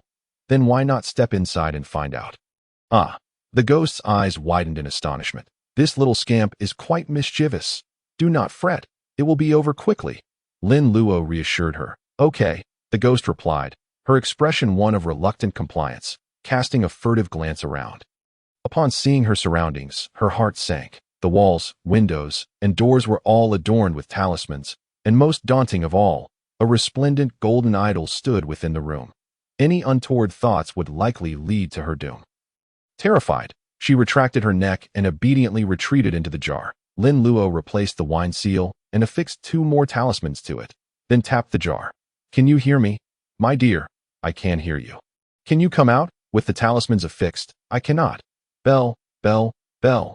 Ah, effective. Lin Luo's eyes gleamed with delight, and a bold idea suddenly struck him. With a swift motion, Lin Luo stored the wine jar in his spatial pouch and strode out of the tranquil chamber. Traversing through the mortuary, he returned to the previous small room and, with an apologetic gesture, clasped his hands together before the wine jar, his face etched with concern. Dear brothers and sisters, I find myself with no other options but to resort to this desperate measure. Once I have advanced beyond the novice stage, I shall certainly offer you more incense. Having spoken, Lin Luo, with a heavy heart, retrieved 3 pure bells from his spatial pouch. Forgive me. The bells rang out in a cacophony. What on earth is happening? Do not come any closer. Ah, stop. Please do not. In an instant, the room was filled with the clamor of bells and the wails of spirits. An hour later, Lin Luo emerged, satisfied and unready. What a relief! He had not anticipated that the more than 100 wine jars would yield such an abundance of simplified points in just 1 hour. However, he noted that the longer the bells were shaken, the weaker their effect became, and the rate of simplified point accumulation slowed accordingly. Nonetheless, he was content. With 8703 simplified points, not only could he simplify the Yinwen paper crafting technique, but even the Shangqing Didao scripture could be simplified. Though the version of the Shangqing Didao scripture in his possession was incomplete, it was the only one his uncle Jiao had cultivated. The Linghuan realm had experienced some upheavals, causing various sects to suffer from fragmented lineages. Presently, the best-preserved teachings likely belonged to Longhu Mountain. Some sects had even lost their entire lineage. System, simplify the Shangqing Didao scripture and the Yinwen paper crafting technique. Detected, fragment of Shangqing Didao scripture. True Qi flows down through the ghostly pass, stabilizing the spirit and sealing the source of death. The jade scripture illuminates the myriad gods, granting me eternal true destiny, pulling the 7 ancestors back from the brink, refining the 100 gods into one essence. Simplification requires 5,000 simplified points. Simplification successful. The fragment of the Shangqing Didao scripture has been simplified to breathe deeply. Detected. Yinwen paper crafting technique. Yin bamboo for bones. Yin paper for skin. Yinwen commands. Manipulated at will. Simplification requires 1,000 simplified points. Simplification successful. The Yinwen paper crafting technique has been simplified to paper crafting, the Shangqing Didao scripture, the foremost of the Taoist 3 wonders. It is said that one need not possess the golden elixir. By reading it 1,000 times, one can attain immortality. Originally, the cultivation method of the Didao scripture involved storing the energies of the 5 directions, the sun, moon, and 24 stars, across 39 chapters. Each chapter would invoke a deity to descend upon a specific part of the practitioner's body, silently reciting incantations and calling upon their names for protection. However, the secret methods within the scripture were never taught, rendering them inaccessible. Even if someone were to instruct, comprehension during practice was essential. Those lacking talent would find it exceedingly difficult. Now, Lin Luo needed only to breathe deeply. Nothing more was required. Breathing deeply equated to cultivation. Furthermore, the Inwen paper crafting technique, which originally necessitated the preparation of Yin materials, the drawing of Yin scripts, and the casting of spells to create a paper effigy, now required no Yin materials, no scripts, merely the act of crafting paper and envisioning the shape of the effigy, bestowing it with spirit. If this were to spread, it would undoubtedly astonish others, one must admit. The simplification system was utterly unreasonable, not at all esoteric. Smoothly signing the contract, Lin Luo took deep breaths while experimenting with paper crafting. Paper crafting was not limited to paper figures. It also included paper horses, paper carts, paper boats, and even paper houses. Simply put, anything crafted from paper could be considered paper crafting. In this area, the mortuary did not sell paper craft items, and even funeral services were scarce. There were specialized paper crafting shops, coffin shops, and funeral teams in the town. Uncle Joe was merely a caretaker of the mortuary, and his business was not particularly extensive. After all, the town was small. If he handled everything, what would others do? However, if a client requested, the mortuary could certainly accommodate, such as when old lady Ren needed to relocate a grave. Aside from the funeral team, all other items were provided by the mortuary itself. Given that external items were often expensive, it was far more economical to produce them in-house. Having followed Uncle Joe through the world since childhood, Lin Luo's skills were quite passable at a paper figure. Roughly his height was already completed. All that remained was to equip it. Paper sword, paper knife, paper gun, paper bow, paper armor. For the first attempt, it need not be overly complicated. A rough outline would suffice. Almost done, Lin Luo gazed at the paper figure he had crafted. Nodding in satisfaction, fully armed, he now faced the most crucial step. Envisioning its form and commencing the spirit-imbuing process, Lin Luo pricked his finger, drawing a drop of blood to dot on the figure's eyes. Paper figure, align with my intent, Master Sanshang, swiftly manifest. Of course, the incantation was just Lin Luo's playful banter. Dotting the eyes signified awakening the spirit. Typically, paper figures did not have eyes drawn on. Before burning, the owner's name would be affixed to the body, and holes would be made in the eyes for use afterward. However, since Lin Luo's current creation was intended for the living, it required eye dotting. Awaken. In the next moment, the paper figure seemed to be inflated, gradually swelling up. The moonlight outside cascaded through the window, casting a gentle glow upon the paper figure. Lin Luo gazed intently at the paper figure, eagerly awaiting the outcome. After a considerable while, the ethereal glow surrounding the paper figure dissipated, and its paper form transformed to resemble that of a living person, albeit with an unusually pale complexion that appeared somewhat peculiar. A somewhat familiar, charming visage emerged, clad in distinctive leather armor, with swords and blades hanging at the waist, a longbow slung across the back, and wielding a spear, fully equipped like a female general ready for battle. The paper figure silently regarded Lin Luo. Haha, it worked. Take a couple of steps, Lin Luo commanded excitedly. The paper figure advanced 2 steps forward. A glimmer of excitement sparkled in Lin Luo's eyes. Squat. Open your mouth. Stand up. Lin Luo tested some simple commands, all of which the paper figure executed flawlessly, though it appeared somewhat dazed, as Lin Luo had not instructed it to close its mouth, which remained agape. Close your mouth. As Lin Luo spoke, he casually drew the sword from the figure's waist. The sword gleamed with a strange, cold light, completely indistinguishable as paper. The spear's tip exhibited the same essence, with a swish. Lin Luo sheathed the sword, chuckling as he stored the figure, whom he affectionately referred to as Teacher San, into his spatial pocket, then glanced at the remaining materials, his eyes once again alight with inspiration. Who should be summoned next? Ah, I know. It shall be you, Teacher Taonai. The night swiftly passed on the bamboo bed. When Kai was sleeping soundly, when he suddenly felt as if he could not breathe. Wu, Wen Sai's eyes flew open, and his terror vanished in an instant. Eldest senior brother, you are playing tricks on me again, Wen Kai said with a pained expression. Feeling wronged, he had just dreamed of a grand feast, about to indulge, only to be abruptly awakened, the table laden with delicious food, and he had not even had a single bite. What a loss, still sleeping. The sun is already shining on your backside. Hurry up and make breakfast, or you'll be scolded by master again. Lin Luo chuckled. Da, the day has dawned. I feel as if I just lay down. Wen Kai sighed, rolling off the bamboo bed and sluggishly exiting the room. After washing up, Lin Luo proceeded to the quiet chamber. offering incense to the ancestral master and presenting a bowl of yellow wine. Having helped him maintain order the previous night, it was imperative to treat the ancestral master well today.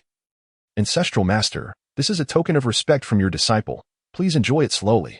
Why such kindness without reason? A voice drifted from behind, belonging to Jioshu. Lin Luo turned to see Jioshu and Daoist Simu standing behind him, wearing enigmatic smiles. Master, you know me well. Your disciple is the most filial, Lin Luo replied with a playful grin. Daoist Simu suddenly expressed surprise, scrutinizing Lin Luo with intrigue, then uncertainly asked Jioshu. Senior brother, does a Luo's aura seem different from yesterday? Jioshu furrowed his brow, studying Lin Luo intently. Upon closer inspection, he indeed discerned a difference. His pupils constricted slightly, filled with astonishment. This little rascal, you have cultivated the Great Cave Scripture. That's right.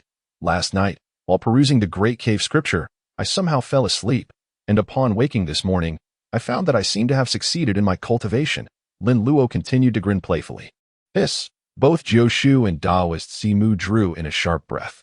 How is this possible? It's one thing to enter the realm of Qing Tana in a single night, but to fully cultivate the Great Cave Scripture within such a brief span is a tale fit for fantasy.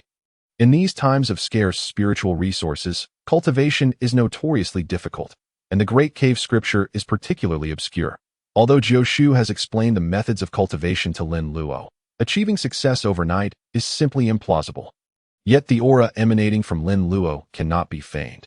It is indeed the authentic qi of Mao Shan. Master, uncle, how did you discern that I have mastered the Great Cave Scripture? Lin Luo inquired curiously. He had cultivated the Qing Tana, which Jioshu recognized, so it was natural that he would notice the transformation from an ordinary person to a mage. But how could he also perceive the mastery of the Great Cave Scripture? He felt no different within. Jioshu raised an eyebrow, suppressing his astonishment, and explained to Lin Luo, this is because we all possess the ability to observe the aura. The aura of each individual can be perceived. Through this observation, one can ascertain the state of another's health by observing the terrain. One can perceive the dragon energy by examining a person. One can judge their vital energy by scrutinizing spirits. One can detect their yin energy. And by observing corpses, one can ascertain the corpse energy. The same applies to demons and their demonic energy. Here, take this manual on the art of aura observation. Study it diligently, commit its contents to memory. And once you grasp the methods, the art of aura observation will naturally become second nature. Lin Luo accepted the booklet, upon which the words art of aura observation were inscribed, with a thought. The simplification system began its analysis. The system detected the art of aura observation. Those who seek Penglai by sea, say Penglai is not far, yet they cannot reach it, are doomed not to perceive its aura. Simplification requires 1,000 simplification points. Would you like to simplify? Indeed, it can be simplified. Simplify. Simplification successful. The art of aura observation has been simplified to Yin-Yang Eye. In an instant, Lin Luo felt a refreshing sensation in his eyes. The simplification system is truly remarkable. With the Yin-Yang Eye, closing the left eye allows one to see the netherworld, while closing the right eye grants vision of the mortal realm. Master, I will study diligently. Lin Luo, holding the art of aura observation, suddenly had an idea and eagerly looked at Jioshu, asking, Master, now that I can circulate qi, can I also learn talismans and Maoshan arts? The Great Cave Scripture states, the origin of the cave is clarity. All paths arise from the flow to it also states. The initial stage is the circulation of qi, followed by the circulation of spirit, and ultimately the circulation of the divine. The paths to truth are manifold. The Tao is prepared to ascend to the celestial realm. Circulation of qi, spirit, and divine correlate to the refinement of essence into qi, qi into spirit, and spirit into the void. Each layer consists of 36 trials, totaling 108 trials. This corresponds to the numbers of the heavenly and earthly spirits. With each trial passed, the qi within the body multiplies. The human meridians comprise 12 primary channels and 8 extraordinary channels. Among them are arranged 52 single acupoints, 309 double acupoints, and 50 extraordinary acupoints outside the meridians, totaling 720 acupoints. When all 108 trials are successfully completed, all 720 acupoints will be filled with true qi. Furthermore, as stated in the Great Cave Scripture, one must focus on a divine presence descending upon the cultivator's acupoints, silently chant spells, and invoke the names of the deities, requesting their protection. The 39 emperors of the upper purity, encompassing hundreds of deities, summon the true and dispel the false. These 39 divine guardians protect oneself, with each acupoint housing a divine presence that may be invoked for protection. The 12 primary channels and the Ren and Du meridians house a total of 365 primary acupoints, corresponding to the 365 auspicious deities, if one can truly achieve this. With the blessing of 365 righteous deities within, it would not only be possible to govern the order of the mortal realm, but also to attain immortality and become an ancestor. However, Lin Luo is currently only at the initial stage of circulating qi, merely at the starting point of the path to immortality. Thus, he is eager to learn more skills from Jiu Shu for self-preservation. Maoshan is renowned for its talismans, and its techniques are exceedingly profound, such as the ability to transmit sound over great distances. When Xiuxing Wenkai got into trouble, Jiu Shu employed this technique to summon fellow disciples for assistance. It is practical and effective. Now, having simplified the art of aura observation, Lin Luo has learned it directly. What about the Maoshan arts? Jiu Shu smiled and nodded, saying, "Why the rush? Even if you don't ask. I would have told you. From today onward, I shall teach you the Maoshan talismans and arts." Jiu Shu was immensely pleased with Lin Luo's talent and hoped to personally cultivate an extraordinary talent in Taoism. Once Lin Luo emerges from his seclusion in the future, he is certain to astonish the world and earn a significant reputation within the realm of the mystical, allowing others in the righteous path to witness just how exceptional my disciple Lin Jiu truly is. How splendid, Master. I, your disciple, will certainly dedicate myself to diligent study, Lin Luo exclaimed with great excitement. However, observing Lin Luo's exuberance, Uncle Jiu's expression turned somewhat nuanced.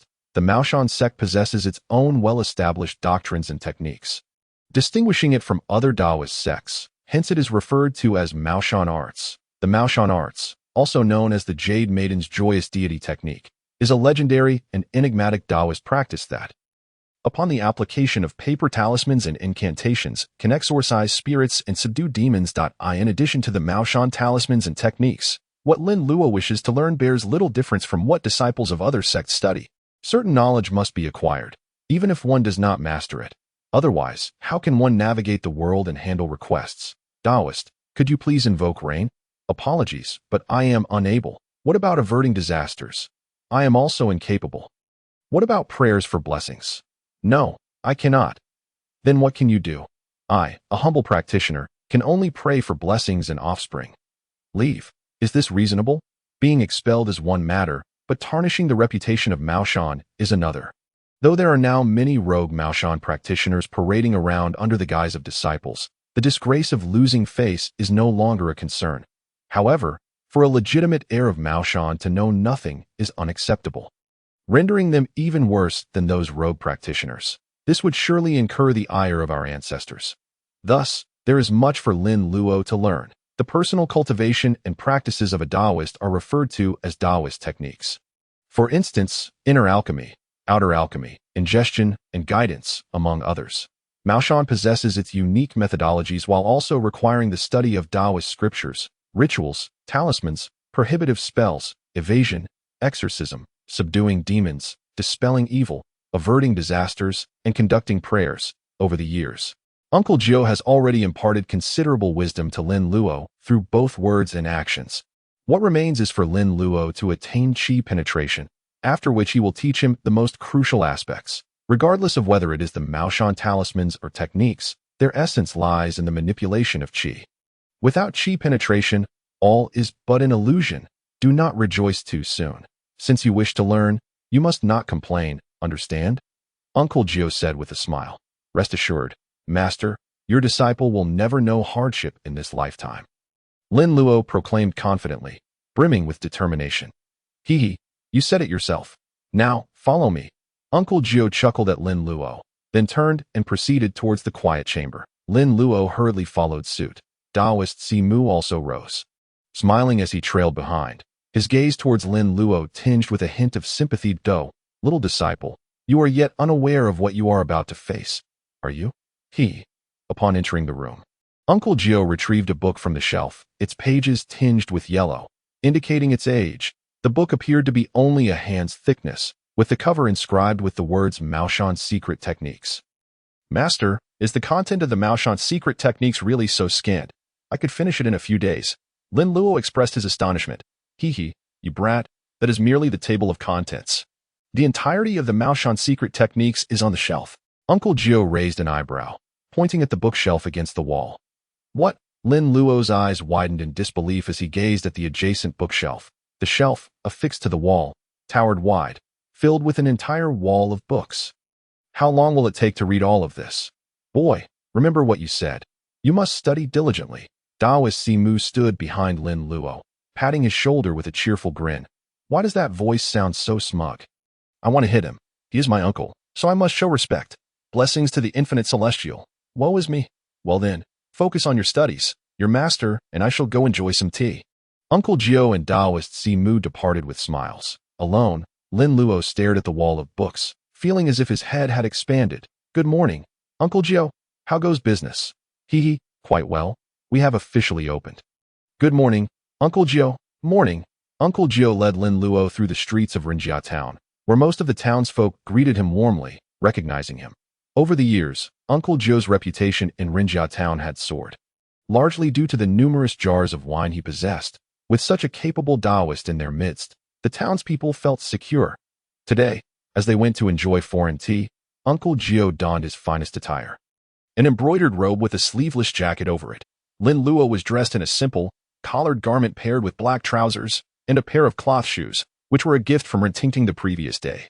Going out with his master for business while dressed in extravagant clothing would only serve to overshadow Uncle Gio, and that would be an unwelcome predicament. However, even in understated attire, Lin Luo's appearance in his new clothes was quite respectable, making him particularly noticeable among the crowd. The townspeople were aware that Uncle Gio had a young disciple. Despite his youth, Lin Luo was strikingly handsome, and many remarked that he would surely have no shortage of marriage proposals in the future. Luo, when we enter, listen more and speak less. Do not embarrass yourself, understand? Uncle Gio cautioned Lin Luo that I understand. Rest assured, master. Lin Luo, knowing his master valued his reputation, replied with a grin. Uncle Gio nodded, reflecting that it had been hasty to bring a Luo instead of Wen Kai. For a first visit to a foreign tea establishment, if he were to embarrass himself, it would be quite mortifying. If only Wen Kai were here, he could take the blame. Yet, it was too late to change plans. He could only hope to adapt to the situation and that all would go smoothly. At the entrance of the CAF, a doorman greeted them, promptly opening the door and ushering the two inside. The manager, noticing the guests, approached with a beaming smile. Hee, may I ask if you have a reservation? Uncle Gio surveyed the CAF's interior, his expression somewhat stiff. The CAF was indeed beautifully decorated, resembling a high-end Western restaurant from a future era. The patrons sipping coffee were dressed elegantly. Why are all these people dressed so finely? The men in tailored suits, the women adorned in jewels. They hardly seem like ordinary folk. When did Rinjia town acquire so many people of distinction and status? Uncle Gio glanced at the manager, who was impeccably attired in a black suit, looking quite formal. Initially, he thought his own outfit was quite acceptable for a visit to enjoy foreign tea, yet he found himself outdone even by the staff. Uncle Gio awkwardly shook his head. No, it is Mr. Ren who invited my master here. Has Mr. Ren arrived yet?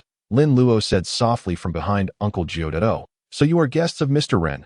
Please, follow me. The manager's smile broadened as he slightly bowed and led the way. The three ascended to the second floor, where Ren Fa was already waiting. Upon seeing Uncle Gio and Lin Luo arrive, he quickly stood to greet them. Hee, good day, Uncle Gio. Mr. Ren. Uncle Gio was somewhat taken aback by Ren Fa's warmth.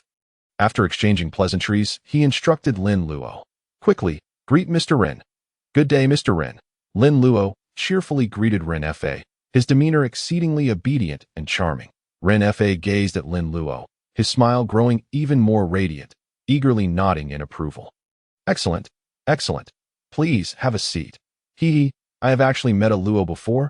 Uncle Gio chuckled, understanding the situation. Lin Luo had informed him about the matchmaking with Rin Tingting. My little disciple is mischievous and still lacks skill.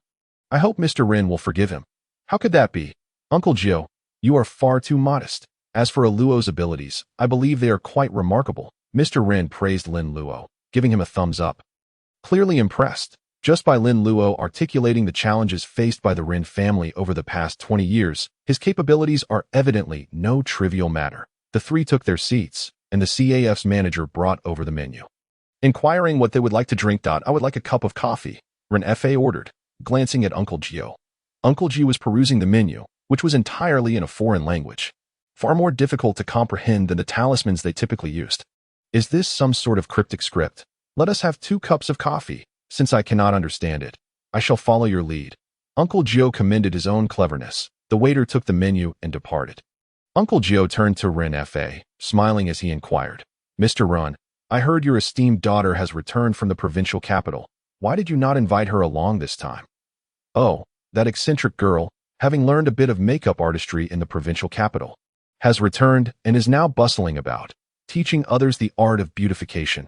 She should be arriving shortly. Just as this was being said, Ren Tingting happened to ascend the stairs. Upon spotting her, Ren Fa smiled slightly and remarked, Look, my daughter has arrived. Uncle Gio turned to glance at her, and upon seeing Ren Tingting, his brow arched slightly in surprise. This girl has grown up quite a bit. Lin Luo also directed his gaze toward her.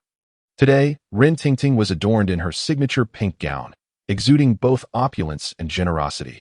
Daddy, Ren Tingting beamed upon seeing Ren Fa, her voice sweet as honey, before moving to stand behind him, appraising Uncle Gio and Lin Luo. So this is Luo's master, Uncle Gio, she mused, noting that he appeared rather unremarkable at first glance, except for those peculiar eyebrows. How extraordinary that they are connected, spotting Lin Luo in the outfit she had gifted him. Ren Tingting's smile brightened even further. Ren Fa nodded with a smile, signaling her to greet Uncle Gio. Uncle Gio, Ren Tingting called out in greeting. Hee, the child has grown so much. Please, take a seat, Uncle Gio replied courteously, adding with a smile, Thank you, Miss Ren, for purchasing clothes for my apprentice yesterday. It was quite generous of you. Ren Tingting, dismissing it with a charming smile, replied, Not at all. I should be the one thanking Luo. Ren Fa nodded in agreement, affirming, Indeed, it is only right. He then summoned a waiter to let Ren Tingting order a drink, before turning to Uncle Gio to discuss serious matters. Uncle Gio, regarding the matter of my late father's coffin relocation, have you chosen an auspicious date? Naturally, Uncle Gio had selected a date, but relocating a grave is no trivial matter.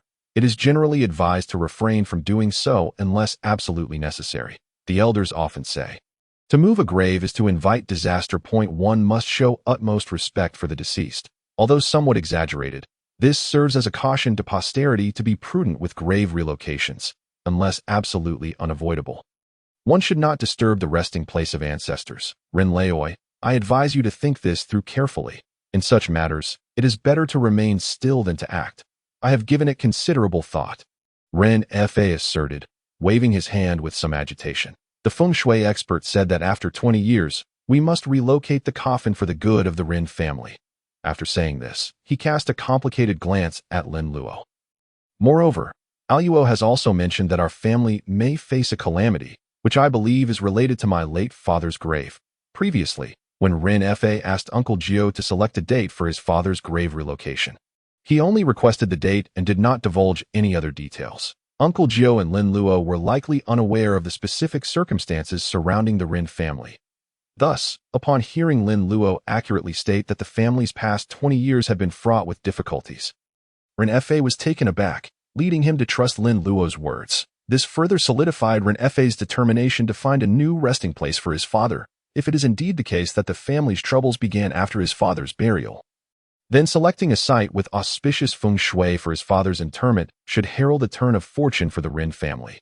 Observing Ren Fa's resolute demeanor and the mention of his apprentice, Uncle Gio ceased any further persuasion. In that case, we shall commence the relocation 3 days hence. Uncle Gio nodded in agreement. Ren Fa's expression brightened, quite pleased with this timing. He could hardly wait to secure a new resting place for his father. Hoping to bring blessings upon the Ren family, what preparations must we, as the descendants, undertake? Uncle Gio replied matter-of-factly, Ideally, you should purify yourselves through bathing and observe 3 days of vegetarian fasting. The term fasting refers to the ancient practice of cleansing body and mind in a show of piety before a ritual. In the South, the practice of fasting entails monks going door to door to solicit alms or perform rituals. The Taoist fasting method encompasses both internal and external fasting. Internal fasting refers to the personal cultivation practices of a Taoist priest, focusing on inner tranquility and detachment from desires, while external fasting involves collective rituals performed for others, encompassing singing, recitation, and various rites. External fasting is what is known as Jiddu fasting. The Yunji Qijian records. Jiddu refers to returning one's heart to the path, aspiring towards the profound truth, wishing for boundless blessings to descend and avert impending disasters. In essence, it means that those observing the fast are turning their hearts towards the path, earnestly praying for the celestial deities to bestow infinite blessings and eliminate any nascent misfortunes. Ren Fa, not being a Taoist priest, was unaware of the specifics of Jiddu fasting and inquired earnestly, "Uncle Gio, what exactly does Jiddu fasting entail? How should we partake?" Just as Uncle Gio was about to respond, the manager arrived with a waiter, delivering several cups of coffee that had been ordered. Upon seeing the items placed on the table, Uncle Gio suddenly found himself in a quandary. One black, one white. 2 cups in total. How on earth is one to drink these? Luo, shall I assist you in preparing your coffee? Rin Tingting, feeling somewhat bored, cheerfully offered to Lin Luo. Sure, thank you, sister, Lin Luo replied politely, her voice bright and clear. No need to thank me, little brother, Rin Tingting teased, emphasizing the final syllable, causing Lin Luo to roll his eyes. One cannot voice an opinion without investigation. You annoying sister. Well then, if you prefer sweet, just add sugar yourself. After preparing the coffee, Rin Tingting cheerfully pushed it toward Lin Luo. Thank you, Lin Luo said graciously, adding 3 spoonfuls of sugar to his cup. So this is how one drinks foreign tea. Uncle Gio feigned indifference. Yet his attention remained fixed on the scene that he silently marveled at how meticulous foreigners are, then imitated their actions to prepare a cup for himself. Rin Luo, there are 7 aspects to Jiddu fasting. The act of raising the coffin and disturbing the earth inevitably makes a tremendous noise, so it is necessary to offer apologies to the heavens and the water deities by consuming the vegetarian dish known as the 3 Yuan fasting. Ren Fa nodded vigorously in agreement.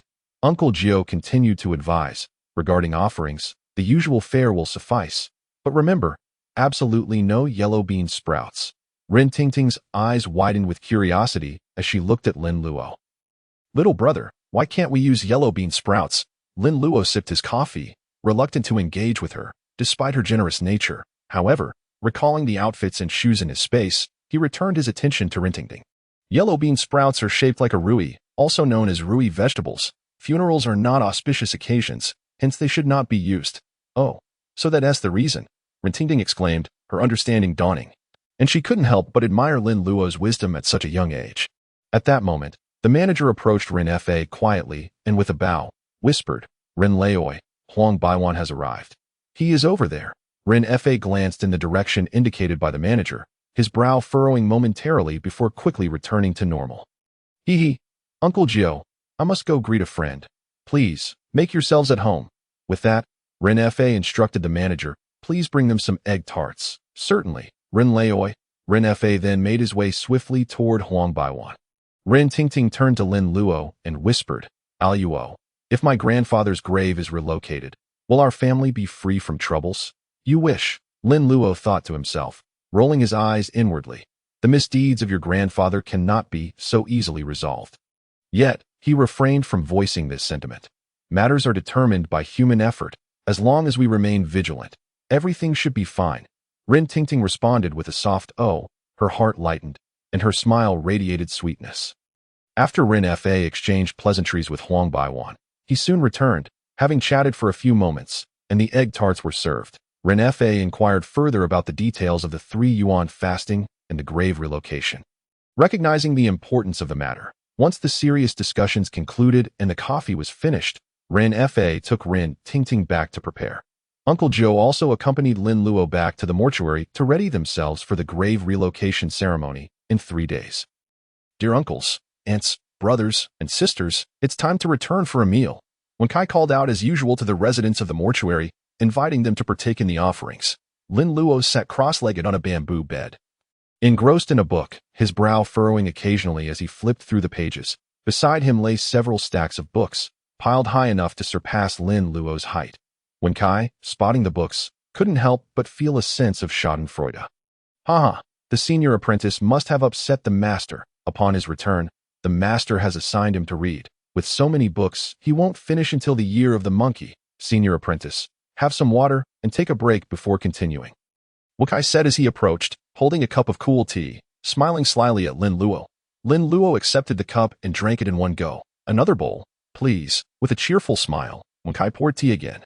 Seizing the moment to serve Lin Luo, he cast a glance at the book in Lin Luo's hands. The content of Yunji Qiqian was densely packed, causing him a moment of dizziness. Truly, the elder brother was deserving of his title. At merely 10 years of age, he could comprehend such profound material. Wen Kai felt a surge of admiration in his heart. Beside Lin Luo lay the Tao Te Ching, Taishan Ganying Pian, Nanhua Jinjing, Chongshu Jinjing, Tongxin Jinjing, Dongling Jinjing, Yinfu Jing, Laozi Xiang Erju, Shangqing Dadong Jinjing, Biopuzi Niipian, Huangting Jing, Lingbao Jing, San Huang Wen, Qingjing Jing, and Zhouyi Cantong Qi. Among these, the Tao Te Ching and Taishan Ganying Pian were essential readings for disciples of Taoism. Laozi's commentary, compiled by Zhang Daoling of Longhu Mountain, was the Golden Rules of Zhengyi Dao, a must-read. The Biopuzi Niipian, authored by Gu Hong, the ancestral master of the Maoshan sect, was likewise indispensable for Maoshan disciples. The term indispensable implied that one should be able to recite them fluently. Lin Luo could not fathom why the list of Maoshan secret techniques given to him by Uncle Gio started with these Taoist classics. At this rate, he feared he would not be able to graduate until he reached adulthood. After finishing a bowl of cool tea, he sent Wen Kai off to clean up, and Lin Luo extracted the Tao Te Ching from the pile. System, analyzed the Tao Te Ching. Lin Luo wished to see if the text could be simplified. Upon detection, the system revealed, the Tao that can be told is not the eternal Tao. The name that can be named is not the eternal name. Simplification required 500 million points. Insufficient simplification points. Hiss. Lin Luo's eyes widened in disbelief, utterly perplexed by the situation. Though this text was regarded as the king of all scriptures, surely it could not be this terrifying. The remnants of the Shangqing Dalong Jinjing required merely 5,000 points for simplification, yet the Tao Te Ching demanded 500 million. What on earth did this text contain? 500 million. How long would he have to ring the bell in the small room to gather that amount? At that moment, the jars within the small room shivered in unison. Lin Luo, bewildered, set aside the Tao Te Ching and sought out other books, preparing to test them one by one. System, analyzed Taishan Ganying Pian. Among various Taoist texts, the path to immortality often involved external alchemy, consuming divine fruits and celestial flowers, earnestly reciting scriptures, or internally cultivating true qi, with the hope of one day riding dragons or soaring on cranes to ascend. These methods of achieving immortality, whether vacuous or profound, were elusive and difficult to grasp. However, within the Ganying Pian, doing good was presented as the sole, pragmatic means to attain immortality. The content primarily urged adherence to moral standards, constantly refraining from evil, and promoting good for oneself and others. The book particularly emphasized the law of retribution. This law of retribution was quite simple. By doing good and accumulating virtue, one would bless their descendants. By committing evil, one would face punishment that would befall their offspring. That a family that accumulates goodness will surely have lasting blessings. A family that accumulates wickedness will surely face lingering calamities. Thus, the Taishan Ganying Pian was also referred to as the foremost benevolent book throughout history. Upon detecting the Taishan Ganying Pian, the system stated, disasters and blessings have no door. Only people summon them. The rewards for good and evil shadow one closely. Simplification required 100 million points. Insufficient simplification points. Hiss. Lin Luo inhaled sharply, his head buzzing. Another 100 million points. What on earth had these ancestors written? Moreover, what did this simplification prompt mean? Disasters and blessings have no door. Only people summon them. The rewards for good and evil shadow one closely. Lin Luo scratched his head, unable to comprehend. Gazing helplessly at the remaining pile of Taoist scriptures, it seemed there was no point in continuing to test them. The simplification points were exorbitantly high. He decided to pursue something more practical. Searching through the stack of books, he finally discovered Maoshan Talismans. An introduction. This was the textbook Uncle Gio had given him, detailing the origins, development, and transmission of Maoshan talismans, along with the rituals and taboos prior to drawing talismans. Learning the rules before school commenced. How formal. System. Analyze this Maoshan talismans. An introduction. Upon detection, the system revealed foundational text of Maoshan talismans. The heavens are round and the earth is square. The regulations are 9 chapters. I now write. All ghosts lie hidden. Simplification required 3,000 points. Insufficient simplification points. Oh, have my simplification points run out? Lin Luo looked at the system prompt, scratching his head again. Previously, he had earned over 8,000 points from the small room. Having simplified the remnants of the Shanqing Dalong Jinjing and the Yinwen paper crafting technique, and today he had simplified the Wanqi technique, totaling 7,000 points. Simplification points. 1,703. He had no points left. Lin Luo propped his chin on his hand, his gaze gradually drifting toward the direction of the small room. Ding ding ding. Oh, is someone competing for business? Lin Luo turned to look, noticing that Taoist Simu had entered at some point. Dressed in a Taoist robe, carrying a banner, and swinging a lantern while shaking the Sanqing bell in his hand, his customers, guided by the sound of the bell, were hopping out. Master Uncle, are you leaving?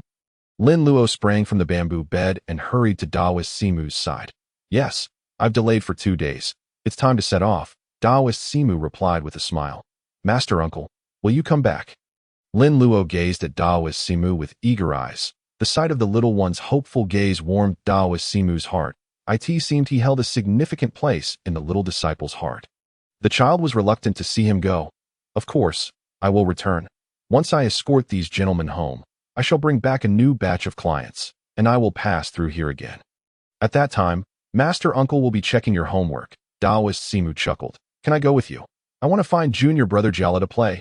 Lin Luo said with a grin. By the time Taoist Simu returned, the matters regarding the Ren family should be settled, but Taoist Simu still had a storyline to follow.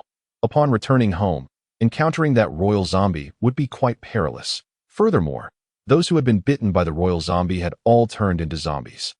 How many simplification points would that yield? Surely a few thousand points, for even the smallest mosquito is still meat. It cannot be overlooked, not to mention Uncle Qianhe. His first appearance would be in the peak match. Yet his teammates would all be cunning. As a disciple, wouldn't it be reasonable to save him? Taoist Simu nodded with a smile. All right, that's certainly feasible. When the time comes, I'll mention it to your master and take you along for a fun outing.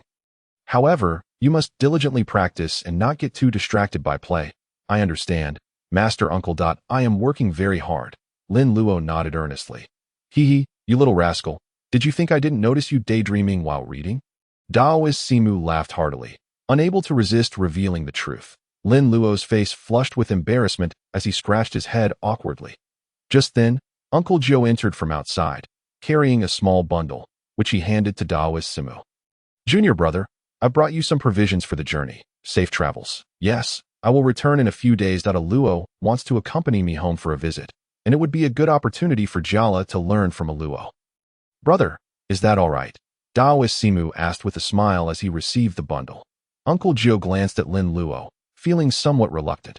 Ever since he had taken this little one in, from being a swaddled infant to now a lively young boy. All these years, Lin Luo had never left his side. That's fine. It's good for him to see the world. Uncle Joe steeled his heart and nodded, but immediately cautioned Taoist Simu, do not stay out too long. Just a month or 2, and then bring him back? Rest assured, brother, Taoist Simu assured with a grin. Afterward, he shook the Sanqing bell and led the clients out of the ancestral hall. Uncle Joe and Lin Luo accompanied Taoist Simu to the entrance of the ancestral hall, watching him depart before returning inside. After checking Lin Luo's homework, Uncle Joe nodded in satisfaction and instructed Lin Luo to rest early before heading off to wash up. Lin Luo soaked his feet, then lay on the bamboo bed, taking deep breaths. With each inhalation, a warm current flowed through his body, traversing his meridians, nourishing his body and organs. It felt as though he were constantly immersed in a hot spring. Without any adverse effects, upon returning with the water for his feet, when Kai closed the door and snuggled onto the bamboo bed, clutching his long worm-shaped pillow as he chatted with Lin Luo for a while before quickly falling asleep. This fellow could occupy the pillow and sleep soundly. Even thunder and earthquakes would not rouse him. In the stillness of the night, the wolves outside the ancestral hall began to stir again. The haunting howls echoed through the night, with the dark creatures joining in the chorus, and sometimes strange sounds emerged, the source of which remained a mystery. However, these creatures dared not approach the ancestral hall. Here, the lights were bright, and animals shunned the fire. As for the spirits, they were well aware that, although living humans resided here, it was their forbidden ground. Those who dare to stir trouble in the ancestral hall have already taken residence in the wine jars. This was casually mentioned by one of the residents of the hall while taking a leisurely stroll. Initially, some spirits disbelieved and attempted to cause chaos, but the outcome was evident. They have all ended up in the jars, enjoying the free incense offerings. After several elder spirits encountered misfortune, the lonely souls in the forest became exceedingly wary of the ancestral hall, and for nearly 10 miles around, one could scarcely catch a glimpse of a ghostly figure. Occasionally, these spirits would gather to exchange idle chatter, inquiring about each other's exploits. They might even discuss those spirits confined within the jars. Although they have lost their freedom, they are bestowed with daily offerings. Free from hunger and the plight of wandering aimlessly as unmoored souls, one might consider it a form of fortune. Fortune indeed. Ding ding ding. Please do not approach. Spare my life. Master, I beseech you to relinquish your powers. The devil. He is a devil. Ding ding ding. Lin Luo moved a chair within the small room, vigorously shaking 3 Qing bells in one hand, in his quest to gather the 3 Qing bells. Lin Luo had thoroughly searched the ancestral hall, and it took great effort to finally collect them all. North, south, east, west, up and down, Lin Luo squatted and leaped, ensuring that no corner was overlooked, striving to make certain that every friend within the jars could hear the resounding chime. Simplified points. 5 plus 6 plus 3 plus 5. Ding ding. Ding ding. The bells rang cheerfully in Lin Luo's ears, with paper talismans stuffed in them, his tune awry, yet his heart brimmed with joy. This simplification is far too effortless.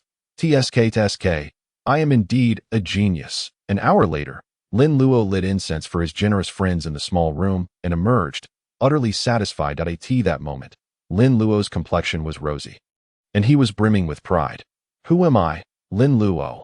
A benevolent person who performs good deeds without seeking recognition. Faint echoes of gratitude could still be heard from within the small room. That little demon has finally departed. Oh heavens, I implore you to take him away. This little demon is truly inhuman. My head feels like it might explode. What a relief. Simplified points. 11045. That witnessing an hour's yield of 9,342 simplified points.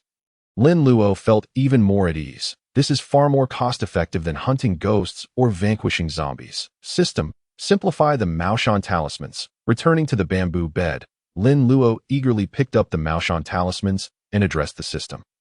Detection of the foundational Maoshan talismans. Heaven and earth, the 9 precepts, I now inscribe, and 10,000 ghosts shall be subdued.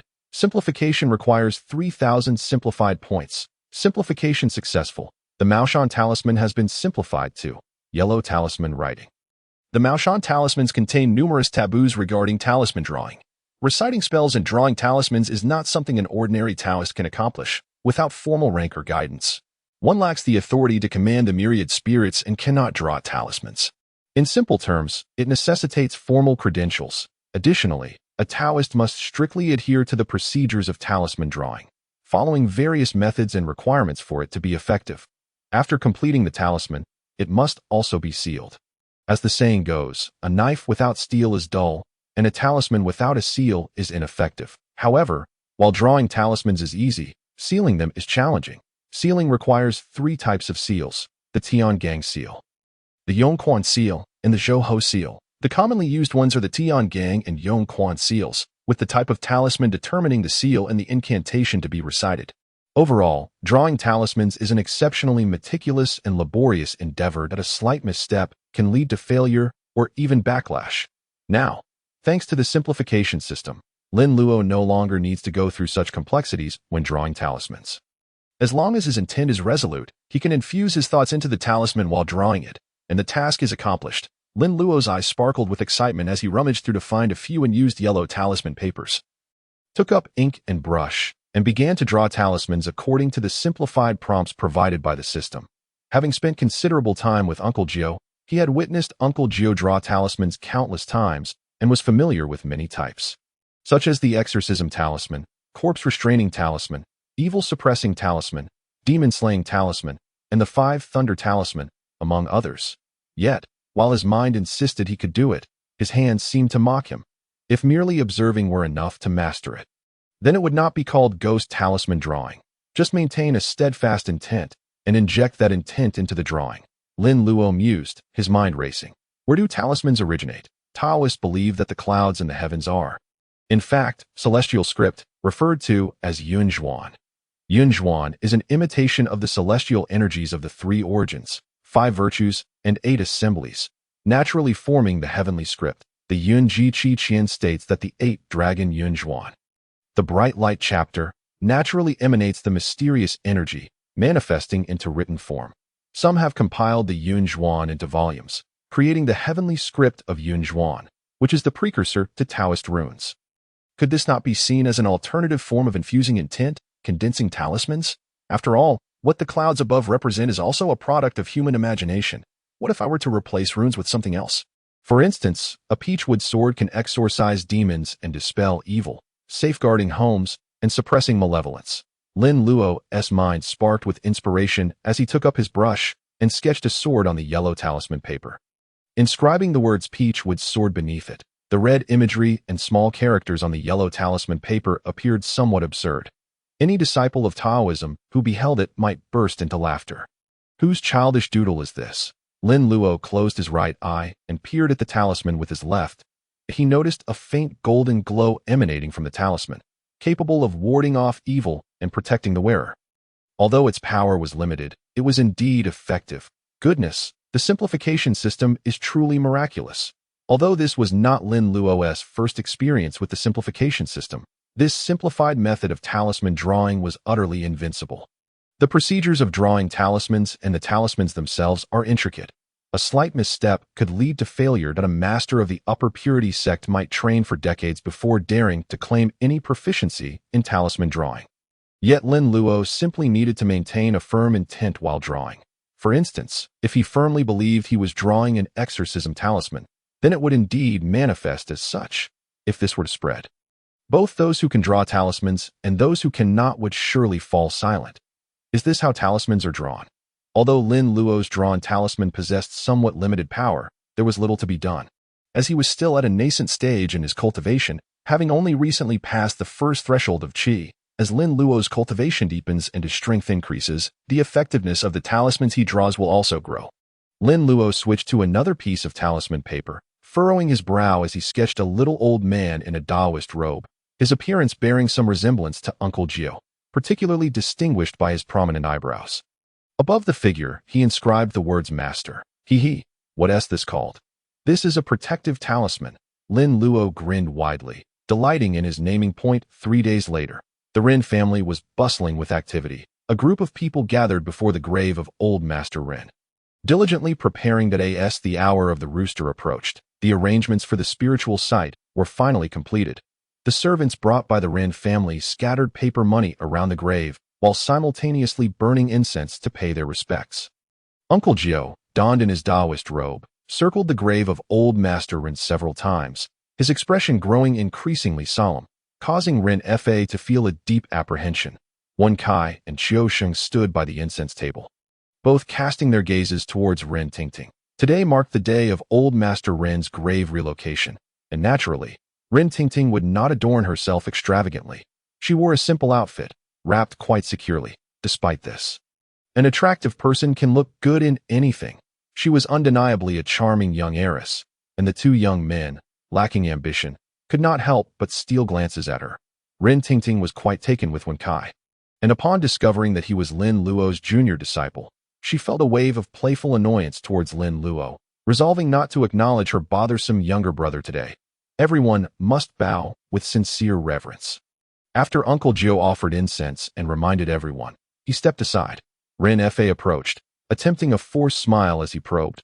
Uncle Gio, the feng shui master from years past, claimed that this land was hard to find. And it is an auspicious site? If this truly is a good site, how has the Ren family suffered misfortune for 20 years? I am desperate to know if our family was deceived back then. Even in death, I seek clarity. Ren Tingting, having offered her incense, also approached, followed closely by a young man, her cousin Wei. Today, as the family relocated the grave, Wei came to help, and Rin Tingting found it difficult to give him a cold shoulder, though she was exasperated with him trailing her like a shadow.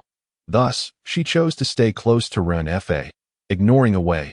Uncle Jiu, with hands clasped behind his back, squinted as he surveyed old Master Ren's grave once more, nodding as he spoke. Indeed, this site is known as the Dragonfly Touching Water Site.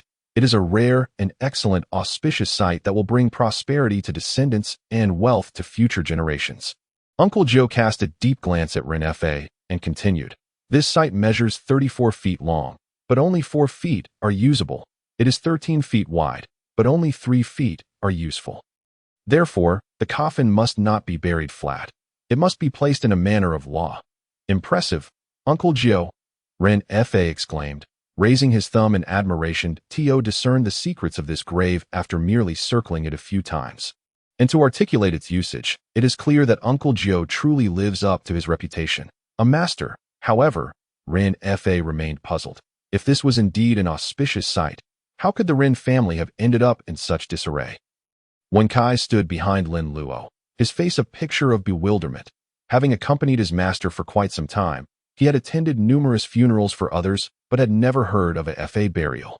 Wen Kai was a carefree soul, yet possessed the commendable trait of being inquisitive and eager to learn, often asking questions when in doubt. Master, what is a Fa burial? Is it a French-style funeral? Uncle Joe glanced at Wen Cai's infuriatingly foolish expression, and his countenance darkened immediately. To have a lifetime of reputation tarnished in an instant. How could I, Lin Luo, who has been wise throughout my life, have such a dim-witted disciple?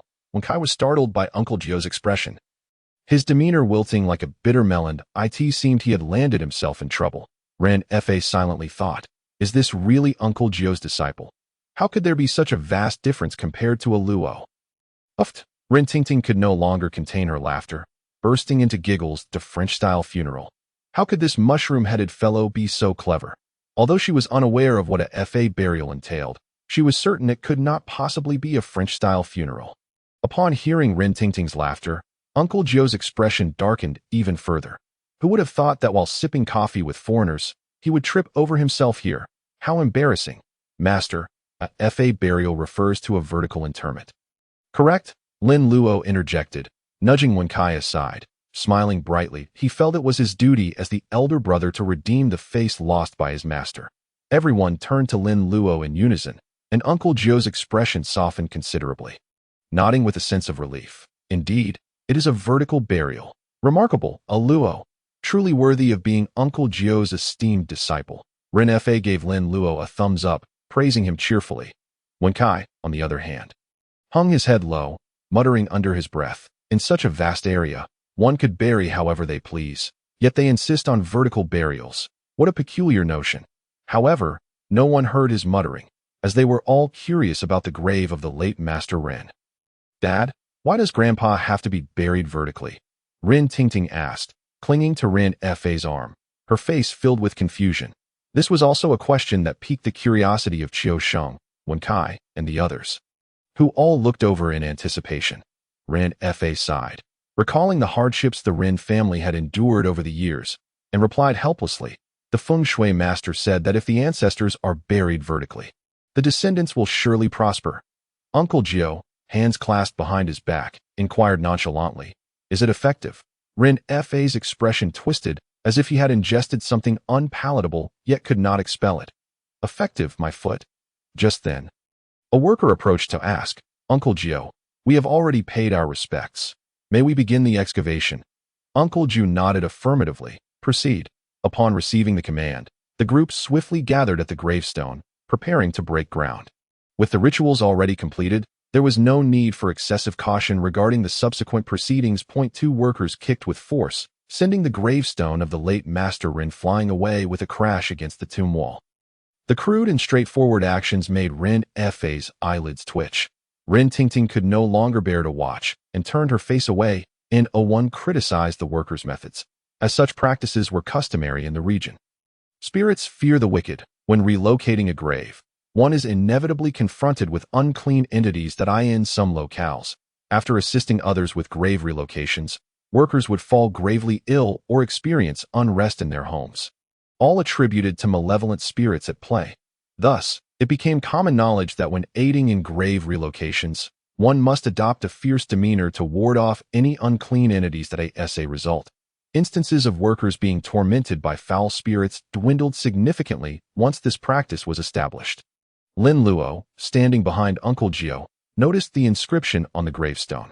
Here lies Rin Gong Weiyong, born in the 4th year of Tongji, passed in the 1st year of the Republic, the eldest son. Rin Fa pays his respects. Lin Luo mentally calculated that the 4th year of Tongji was 1865 and the 1st year of the Republic was 1912, making it precisely 20 years ago, by this reckoning. The late Master Ren had only been 47 years old at the time of his passing. Ren Fa sighed deeply, glancing at Uncle Jiao, and furrowed his brow as he asked, "Uncle Jiao, the feng shui master clearly stated that if this grave is well placed, the family will surely thrive. Yet, over these past 20 years, our family's business has dwindled, and our lineage has thinned. I have yet to marry a secondary wife, and I have only one daughter, Ting. Uncle Jiao frowned, examining the soil beneath his feet, and shook his head. It is due to improper burial. Ren Fa's expression shifted in astonishment as he questioned, perplexed, "But we followed the feng shui master's instructions to the letter. We buried at the hour of the tiger and exhumed at the hour of the rabbit, with the head and feet aligned perfectly. How could there be any issues? Indeed, how could there be any problems?" Away, standing behind Ren Ting, chimed in. Ren Fa shot him an irritable glare, reprimanding him. "Adults are speaking. Children should not interrupt. It's a matter of decorum." Oh, Away shrank back, obediently lowering his head. Uncle Jiao paid no heed to Away, instead observing the excavation site with a furrowed brow, stating, "I suspect that feng shui master bears a grudge against your family." A grudge? Ren Fa was momentarily taken aback.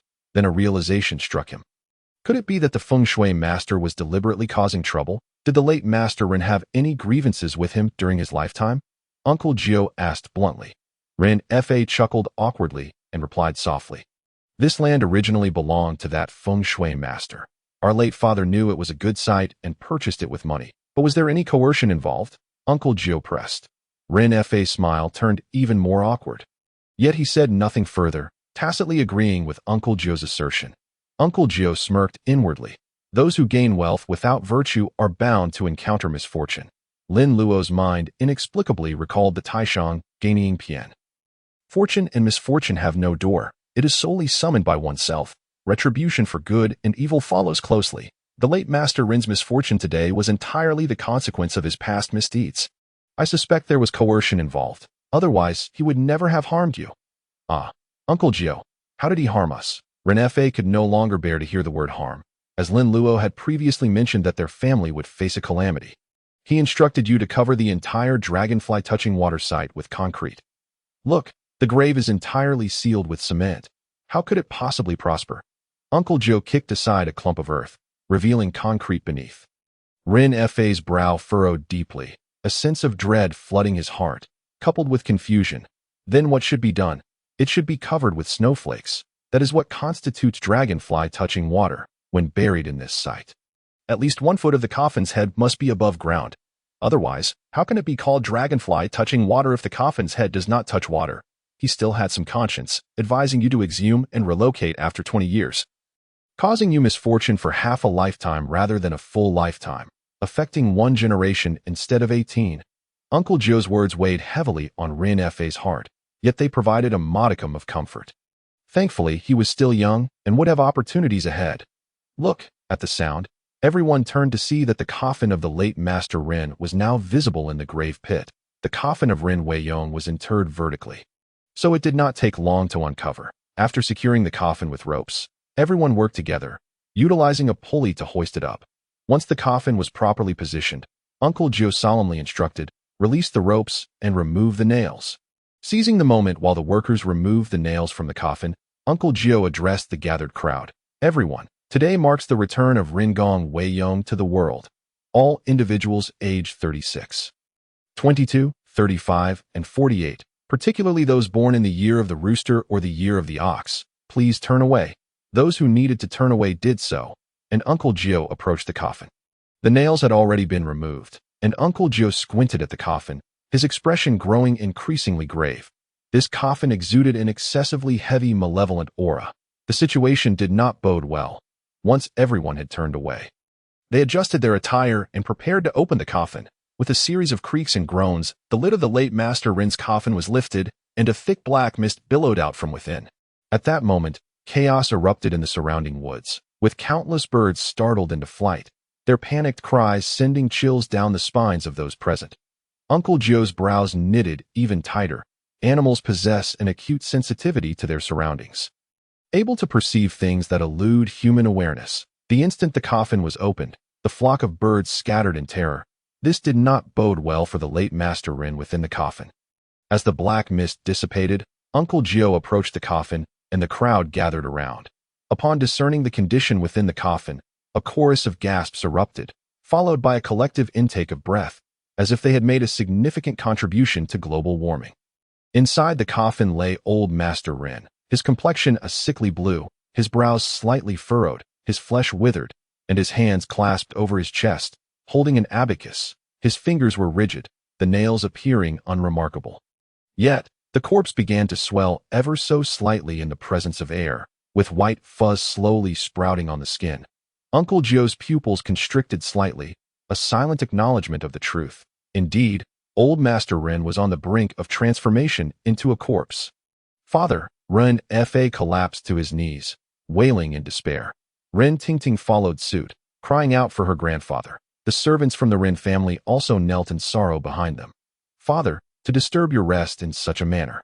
Your son is truly unfilial. After bowing 3 times in grief, Rin Fa rose, turning to Uncle Joe with a question. Uncle Joe, can this grave still be used? Uncle Joe shook his head solemnly, responding, a dragonfly touches the water once and again, but it certainly cannot land in the same spot. This grave is no longer viable. Initially harboring a glimmer of hope, Rin Fa, upon hearing Uncle Joe's words, resignedly declared, then we must ask Uncle Joe to help select a fine and auspicious grave for my late father. With a furrowed brow, Uncle Joe replied, in my opinion, it would be better to cremate him on the spot. Cremate? No. My father was most fearful of fire in his lifetime. I cannot do such a thing. Rin Fa shook his head vehemently. Lin Luo, not cremating might lead to trouble. Uncle Joe expressed his helplessness, yet felt it inappropriate to elaborate, as old Master Rin had not yet transformed into a zombie. Anything is acceptable, just not cremation. You should consider another solution. Rin Fa insisted resolutely. In these times, earth burials were in vogue, and the notion of cremation was still foreign. If the Rin family were to dig up old Master Rin in front of so many witnesses and set him ablaze, the rumors that would ensue would shatter Rin Fa's reputation. Seeing Rin Fa's unwavering stance, Uncle Joe reluctantly acquiesced. Very well. We shall temporarily place old Master Rin in our mortuary. By tomorrow, I will assist in finding him another grave, so he may rest in peace. Rin Fa, with a sorrowful expression, nodded in agreement with Uncle Joe's proposal. Good. Close the coffin and take it to the mortuary. With a grand gesture, Away beckoned the others to assist. Uncle Joe turned to the still grieving Rin Fa, offering words of comfort. Lin Luo, you should return home and rest. Rin Fa nodded, supported by Rin Tingting as they made their way to the bamboo litter. Uncle Joe called out to Qiuxing and Wentai, who were attempting to slip away, his expression stern. Qiuxing, Wentai, you two must set up a plum incense array here. Whatever the result, return and inform me. Furthermore, each grave must be honored with incense. Qiuxing and Wentai's faces fell. There were at least 60 or 70 graves here. How long would it take to burn incense for all of them? Uncle Joe turned and descended the mountain, with Lin Luo following closely behind. Hey, senior brother, where are you going? Qiuxing suddenly shouted. We all have to stay and work. The senior brother. Do you plan to escape? Upon hearing Qiuxing's call, Uncle Joe turned, raising an eyebrow. What for? He needs to go back and study. You are all grown, yet you expect a young child to toil alongside you. Upon hearing about studying, Qiuxing and Wentai fell silent, their expressions shifting to sympathy for Lin Luo. Being forced to study at such a young age, how pitiful. Compared to studying, they preferred to work. Stop daydreaming. The sooner we finish, the sooner we can return home. Wentai handed Qiuxing a lit incense stick. Qiuxing accepted the incense, nodding with determination. Let us hurry. I do not wish to travel at night. All right, I will arrange the plum incense array, and you can honor the graves over there. I will handle this side.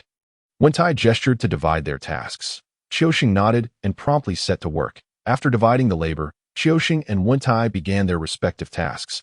Wentai arranged a plum incense array around Old Master Ren's grave pit. 6 sticks of incense formed a plum blossom shape. Once ignited, Wentai took the remaining incense to other graves. Qiuxing, meanwhile, held a handful of incense, following Uncle Joe's instructions to place a stick on each grave. At the final grave, Qiuxing noticed the inscription on the tombstone. Here lies Dong Xiaoyu, and judging by the age, she was quite young. Wow. Died at 20, what a pity. Let us offer some incense. Qiuxing shook his head in lament. Reflecting on the fragility of life, and seeing that he still had several sticks of incense left, he decided to place them all at this grave. Thank you. At that moment, a faint voice echoed, causing Qiuxing to freeze mid-motion. Is this an auditory hallucination? Qiuxing scanned his surroundings, scrutinizing the grave once more, finding nothing amiss. Just as he turned to leave, the voice sounded again behind him. Thank you. A chill ran down Qiuxing's spine. His hair standing on end, covered in goosebumps. What the hell? This isn't an auditory hallucination. At that moment, when I rushed over, feigning a ghostly demeanor. Qiuxing, look, how did this incense burn like this? Wentai raised his hand nervously, indicating the incense in his grasp. One stick had 3 cores. One was exceedingly long, while the other 2 were progressively shorter. We must return and inform Master. Qiuxing glanced at it, grabbed Wentai, and they both took off running. Master, outside the mortuary, Qiuxing and Wentai's shouts could be heard.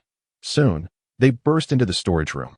Old Master Ren's coffin lay there, with offerings of incense and candles arranged on the altar.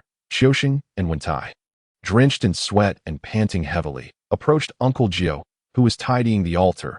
Master, look. Qiuxing handed the incense to Uncle Jio. Uncle Jio, clad in a loose white robe, revealed a hint of muscular definition beneath. Lin Luo sat in the corner, engrossed in the Tao Te Ching, glancing up at the incense in Uncle Jio's hand, raising an eyebrow, but ultimately returning to his studies. Simplifying the Tao Te Ching required 500 million simplification points. Lin Luo resolved to delve deeper, hoping to uncover insights that might yield unexpected rewards. However, after reading it several times, he found it exceedingly profound, with little else to glean. Master, you mentioned that these incense sticks are for divining fortune and misfortune. What does it signify when they burn like this? Qiuxing asked, wiping the sweat from his forehead. Wentai, feeling both thirsty and hungry, poured himself a bowl of cool tea and gulped it down. Yet, his ears were perked up, waiting for Uncle Jio to provide clarity. Uncle Jio sighed, exasperated. I often tell you to read more. Now look, when confronted with a problem, you flounder. And you? Uncle Jio shot a glare at Wentai. You think of a French-style funeral when discussing? What on earth is in your head? Wentai, feeling wronged, swallowed the tea in his mouth and retracted his hand from reaching for the offerings, adopting a demeanor of an obedient child, even flashing a grin at Uncle Jio. Master, I am very busy usually, helping my aunt at the shop. I simply lack time to read. Qiuxing said, mustering courage. Humph, Aluo, do you comprehend the meaning of this incense burning like this? Uncle Jio turned to Lin Luo. 2 short, 1 long. It's a life-urging incense. Lin Luo's voice came from above his book. Correct. Aluo is only 10, yet understands this. You 2 are in your 20s, aren't you ashamed? Qiuxing and Wentai exchanged embarrassed glances. Seeing his 2 disciples feign ignorance, Uncle Jio huffed in irritation. Placing the incense onto the altar, his expression troubled once more. People fear 3 long and 2 short. Incense despises 2 short and 1 long. And yet, it has burned this way. Master, what happens if it burns like this? Qiuxing inquired with curiosity. Uncle Jio furrowed his brow, his tone heavy. It is said to be a life-urging incense. If such incense appears in a household, it surely indicates someone's demise. Ah, then does that mean the Ren family is in trouble? Qiuxing exclaimed in astonishment. Wenkai, seizing the opportunity while Jioshu was distracted, swiftly snatched a piece of baked cake from the offerings on the table and stuffed it into his mouth, not forgetting to utter a sarcastic remark. What are you afraid of? It's none of your business, so why worry? Qiuxing raised an eyebrow, disregarding Wenkai, and expressed his concern. Do you think Lord Ren's daughter will be all right? Oh dear, It seems the Rin family is in for trouble, Wen Kai, with his mouth full of cake, mumbled incomprehensibly, but suddenly thought of Rin Tingting. If that charming and lovely girl were to perish just like that, it would indeed be a great pity. No way, master. Just as Wen Kai was about to call out to his master, Qiuxing firmly pressed down on his shoulder. Having been brothers for many years, he could easily discern Wen Cai's thoughts and teased. Wen Kai, weren't you just saying it's none of your business and not to worry? After swallowing his food, Wen Kai retorted, that's not the point. If I can save my beloved's life, then marriage would be a piece of cake. It's only fair competition. All right then, the two stared at each other intensely, their gazes locked. Lin Luo, seated nearby with a book, nearly burst into laughter. Where did these two find their courage? Was it from teacher Jingru? Not to mention whether Rin Tingting would even consider them. After all, she was my long-term prospect. What were they dreaming about? Thinking she would marry them. Qiuxing and Wen Kai rushed over to Jiushu, pleading earnestly. Master, think of a way. Yes, master, please help Tingting. Jiushu glanced at the two with a look of exasperation. That you're calling her Tingting now? Do you think she even knows your names? However, as a master, he didn't want to shatter his disciples' pride. I've already devised a plan. Otherwise, why would I have brought the coffin back? Jiushu remarked, eyeing the coffin before him. Though a hint of worry lingered in his heart, the old master Rin truly was a troublesome matter. If he were an ordinary man, they could simply burn the body and be done with it. But this was the patriarch of the Rin family. The standing of the Rin family in Rinjia town needed no elaboration. If they secretly burned the old master Rin's corpse, they would likely have to pack up and leave town overnight. Is there something wrong with the coffin? Wen Kai asked, staring blankly at it. The coffin is fine. It's the dead man who poses a problem. Lin Luo interjected, setting his book aside.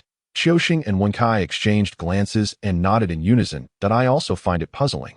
The body has not decayed after so many years. The two shared a look before simultaneously pushing open the lid of the coffin. The silvery, cold moonlight streamed through the window and illuminated the coffin, revealing the old master Rin, appearing as if he had merely fallen into a deep slumber. Yet, to their astonishment, his exposed skin began to wrinkle at a visibly rapid pace, sprouting black fuzz. His fingernails, which had appeared normal by day, now elongated several inches and took on a strange blue hue. Qiuxing and Wen Kai gaped in disbelief, exclaiming in unison, "Wow, he's getting plump." Jiushu, startled by the corpse's transformation, was alarmed. The rate of decay was alarmingly fast. For a body to undergo such a transformation, stringent conditions were typically required. Moreover, zombies came in various ranks: walking corpses, white zombies, black zombies, green zombies, hairy zombies, flying zombies, and bone-vanishing zombies, among others. The old master Rin was already on the path to becoming a black zombie, and it could get even more outrageous. How could Jiushu not be startled? He had never encountered such a formidable corpse before. Quick, cover it up, Jiushu commanded urgently. With a swift motion, Qiuxing and Wen Kai placed the lid back on the coffin. Realizing Jiushu's serious demeanor, they understood the gravity of the situation. Although they had never seen a zombie, they certainly knew about walking corpses. They had only recently seen their master leave with a client. The old master Rin was likely on the verge of becoming a zombie. Furrowing his brow, Jiushu stared intently at the coffin, pondering for a moment before instructing, "Prepare paper, ink, brushes, knives, and swords." Qiuxing and Wen Kai were momentarily taken aback, then simultaneously asked in confusion, "What?" Seeing their bewildered expressions, Jiushu nearly lost his composure. "What sort of disciples have I taught? You don't know this?" He immediately explained impatiently. "It's yellow paper, red brushes, black ink, kitchen knives, and wooden swords. Master, I've already prepared everything for you." Lin Luo interjected, pulling out a cloth bag from beneath the coffin, reminiscent of a Taoist travel bag, commonly referred to as a treasure pouch. This particular pouch was something Lin Luo had prepared in advance upon returning to the mortuary. Upon seeing the treasure pouch, Jiushu's mood lifted considerably, and he nodded in relief. "Thank goodness. The ancestors are watching over us. At least one of my 3 disciples is useful. You two hurry to the backyard and catch a chicken, and remember, it must be a large rooster." Jiushu admonished Qiuxing and Wen Kai, glaring at them. Understood. The two responded in unison, darting towards the backyard to catch a chicken. Jiushu carried the treasure pouch to the offering table. Preparing to create the necessary items, he rummaged through a cabinet and pulled out an unused ink line. Lin Luo's eyes brightened. This ink line was an excellent tool for subduing zombies and making it was not difficult. Master, once this ink line is used, can it be recharged with ink and reused? Jiushu shook his head, stating, if the ink string is damaged or the ink decreases, the effectiveness will diminish, requiring a fresh application.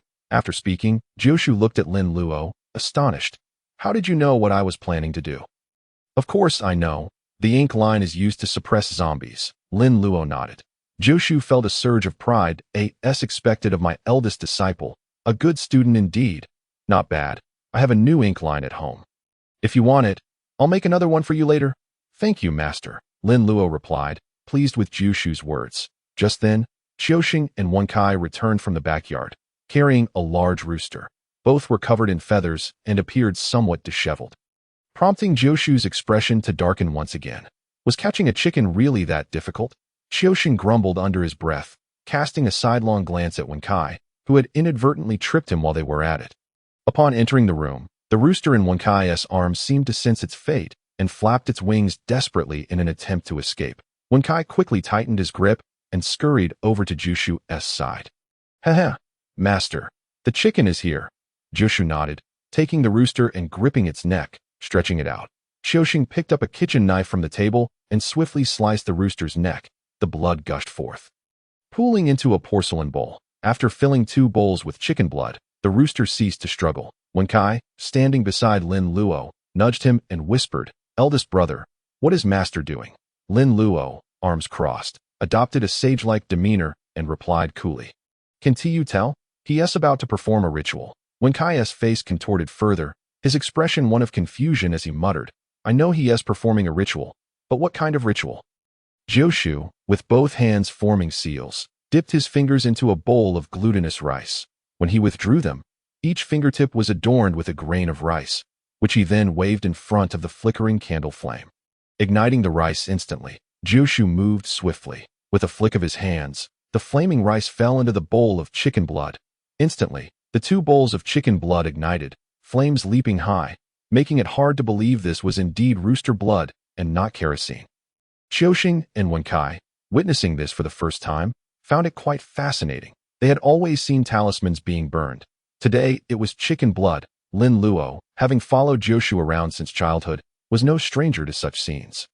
He nonchalantly reached into his robe, retrieving a book to peruse. Jiushu poured black ink into the 2 bowls of flaming chicken blood, stirred it, and then covered it with a bagua mirror.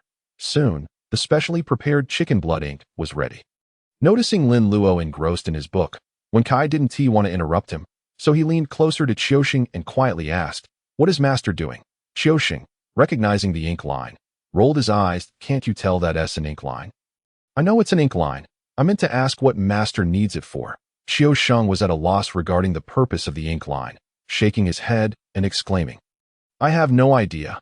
Uncle Jiu set down his empty bowl, turned to glance at his 2 murmuring disciples. His expression somewhat darkened at a fleeting look at Lin Luo, who was engrossed in his reading. Lightened his mood considerably, softening his demeanor. Qiuxing, Wenkai. Yes, master, the 2 replied in unison, straightening their backs. Prepare the ink line for old Master Ren's coffin. Qiuxing and Wenkai acknowledged the command and took the ink line to mark the coffin. Suddenly, Uncle Jiu recalled something and cautioned, make sure to cover the entire coffin with the ink line. Oh, Qiuxing and Wenkai knelt beside the coffin, methodically beginning to mark the lines. Master, what is the situation with old Master Ren's body?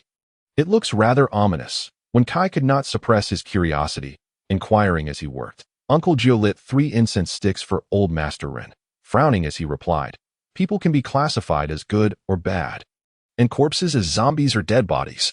Old Master Ren is on the brink of becoming a zombie. Upon hearing this, Wenkai instinctively chimed in, people can't always be categorized as good or bad. And there are men and women too. Master is speaking. What are you interrupting for? Uncle Jiu glared, causing Wenkai to retract his neck in fright, hastily feigning compliance, his hands continuing their work that he pulled the ink line taut, releasing it so that a straight black line appeared on old Master Ren's coffin. Qiuxing chuckled silently, refraining from comment. Wenkai was indeed a slow learner, despite numerous reminders. However, with Wenkai leading, he could now inquire, Master, how does a corpse transform into a zombie? Uncle Jiu glanced at Lin Luo, who had set aside his book and was looking at him with an eager expression, and explained in a calm tone, "A corpse becomes a zombie when it retains a breath of life." A breath of life. What does that mean? Qiu Sheng and Wen Kai asked in unison. A person who dies in a state of anger or distress retains a breath in their throat after death. That means they have not completely passed on. Wen Kai exclaimed, suddenly enlightened. Master, does that mean if we can extract the breath from a zombie's throat, the zombie will be resolved? Lin Luo interjected. He recalled a scene from a movie where Ren Wei Yong was subdued, and Uncle Jiu had instructed Ah Wei to extract the breath from old Master Ren. However, Ah Wei had hesitated, leaving the task to Ren Ting Ting, who ultimately missed the opportunity when Ren Wei Yong broke free. Uncle Jiu's eyes lit up, casting Lin Luo an appreciative glance. Precisely. If we can find a way to disperse the breath in the zombie's throat, we can resolve the issue, he then added. However, it is quite challenging. Why, Master? Wen Kai asked curiously. Once a corpse transforms into a zombie, it gains immense strength, rendering it impervious to blades and bullets. Its claws and teeth are razor sharp, making it exceedingly difficult to subdue them for breath extraction. Qiu Sheng nonchalantly laughed. But don't we have talismans? We can use them to subdue the zombie and then disperse the breath. You fool! Uncle Jiu shot Qiu Sheng an exasperated glare, leaving him momentarily speechless. Am I wrong? Lin Luo chuckled. If we've already subdued it with a corpse-restraining talisman, why go through all that trouble? A simple fire would suffice. Indeed, Qiu Sheng felt rather foolish. Wen Kai grinned mischievously, teasing Qiu Sheng. Master didn't team his speak. You really are a fool. I'm a fool. Are you any smarter? Qiu Sheng retorted defiantly. Though he remained silent, returning his focus to marking the lines, Wen Kai, feeling ignored, turned back to Uncle Jiu. Master, can the ink line really resolve the zombie issue? Certainly. The ink line produced by the ink line tool is the most upright in the world. Embodying pure yang. It is said that righteousness overcomes evil, and thus the ink line can counteract malevolent spirits. Uncle Jiu spoke. He glanced at the ink in his hand, frowning. You too continue marking. Remember to cover the entire coffin. Luo, supervise them. After Uncle Jiu left to wash his hands, Lin Luo approached the coffin to observe Qiu Sheng and Wen Kai at work. Master brother, what does that mean? Wen Kai asked innocently, having not comprehended Uncle Jiu's earlier remarks. Lin Luo's lips twitched in exasperation. Wen Kai? Really? You should read more. You've been particularly dense today. Wen Kai's face flushed with embarrassment as he chuckled sheepishly. I just wanted to seek knowledge. Lin Luo rolled his eyes and playfully thumped Wen Kai on the head. You really are shameless. But who are you seeking knowledge from? You're the youngest in the family, and yet you claim to seek knowledge.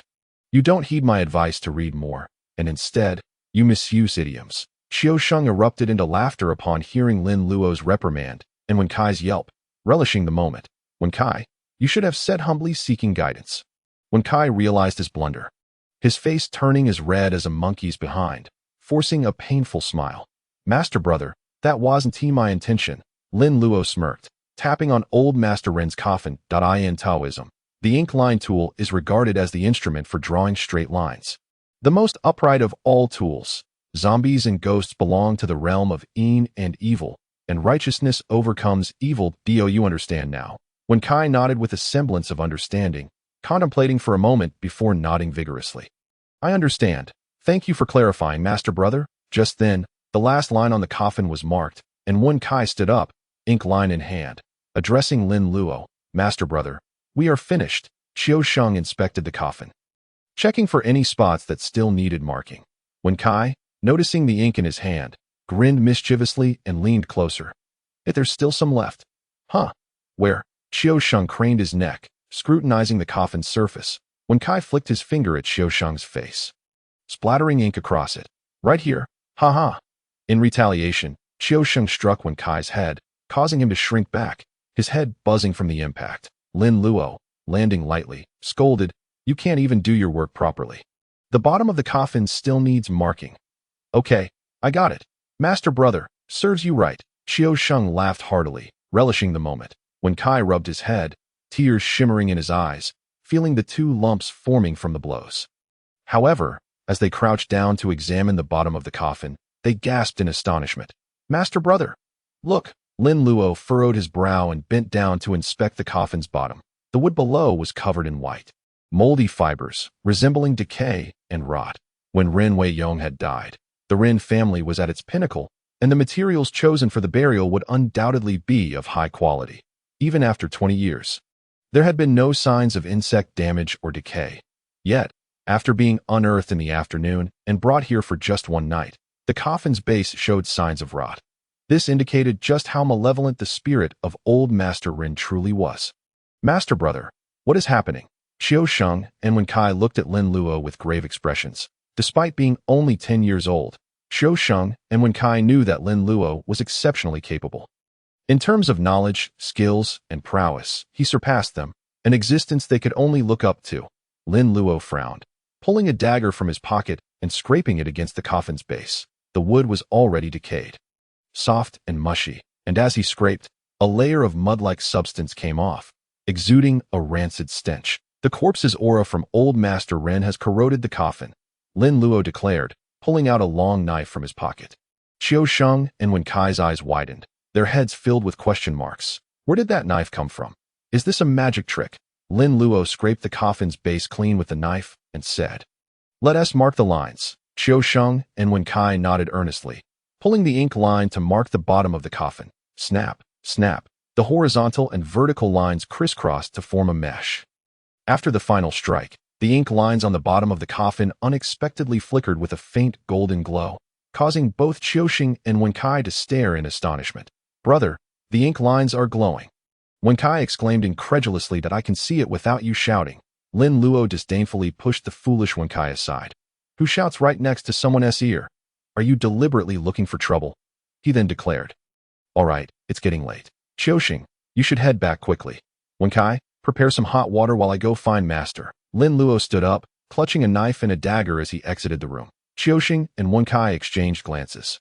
Little friend, do you have a multitude of questions? Stop dawdling and go heat some water. I'm going home. Xiaoxing snapped back to reality, addressing Wen Kai. Oh, right. Wen Kai rubbed his head and headed outside. Xiaoxing fetched a stick of incense from the room, lit it, and followed suit. Venturing out into the night along the deserted path of the mortuary, they were bound to encounter something unclean. With offerings of incense, those malevolent entities would receive their due and refrain from causing trouble. Suddenly, Xiaoxing recalled Uncle Jio's warning and extinguished the flame on the incense, casually sticking it onto the bicycle handle. Master, I'm heading back, Xiaoxing called out as he spotted Uncle Jio hastily emerging from the room. Uncle Jio nodded at Xiaoxing without pausing, striding into the mortuary to inspect the coffin of the late old Master Ren. Lin Luo followed closely behind, reminding Xiaoxing to be cautious before entering the room himself. Xiaoxing then pushed the cart out of the mortuary, pedaling slowly as he mounted it, swaying slightly as he set off. Master, will this still work? Lin Luo inquired, gazing at the shimmering ink lines on the coffin's base. Uncle Jio's expression grew grave, his face darkening as he furrowed his brow and pondered aloud. It seems we must work swiftly. This coffin can only hold out for a few more days. And we must bury him before old Master Ren undergoes a transformation. After speaking, Uncle Jio turned to Lin Luo with further instructions. Allo, tomorrow I will take Wen Kai to find a burial site for old Master Ren. You are responsible for watching the coffin. If there are any changes, inform me immediately. Lin Luo nodded, looking at old Master Ren's coffin as he replied. Understood, Master. Well, it's getting late. Tonight, listen closely for any disturbances. If the coffin shows signs of change, hurry and tell Master. Yes, I understand, Master. Lin Luo bobbed his head repeatedly, resembling a chick pecking for grain. Uncle Jio patted Lin Luo's head with a sense of pride, reflecting on how reliable his eldest disciple was, despite his youth. Without him, Xiaoxing and Wen Kai, those two dimwits, would certainly have remained oblivious to the coffin's anomalies. Had there been no precautions, the ink lines on the coffin would likely have failed to contain the zombie within. Uncle Jio surveyed old Master Ren's coffin, glancing around. The mortuary housed an empty coffin, where Xiaoxing had once hidden to scare Wen Kai. However, the wood quality was not significantly better than that of old Master Ren's coffin, and it too would soon succumb to the stench of decay. Contemplating this, Uncle Jio turned his gaze to the extra ink line on the offering table, a plan forming in his mind. Allo, go fetch Wen Kai. Lin Luo promptly sprinted to summon Wen Kai. Upon entering, Wen Kai was instructed by Uncle Jio to weave an ink rope net using the ink line and drape it over the coffin.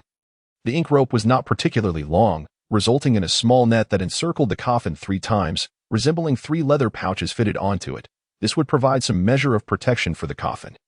Given the wood's quality, it should endure a few more days. The night breeze caressed the air, and the cool moonlight fell softly, illuminating the ground as if covered in white frost, allowing for a clear path despite the late hour.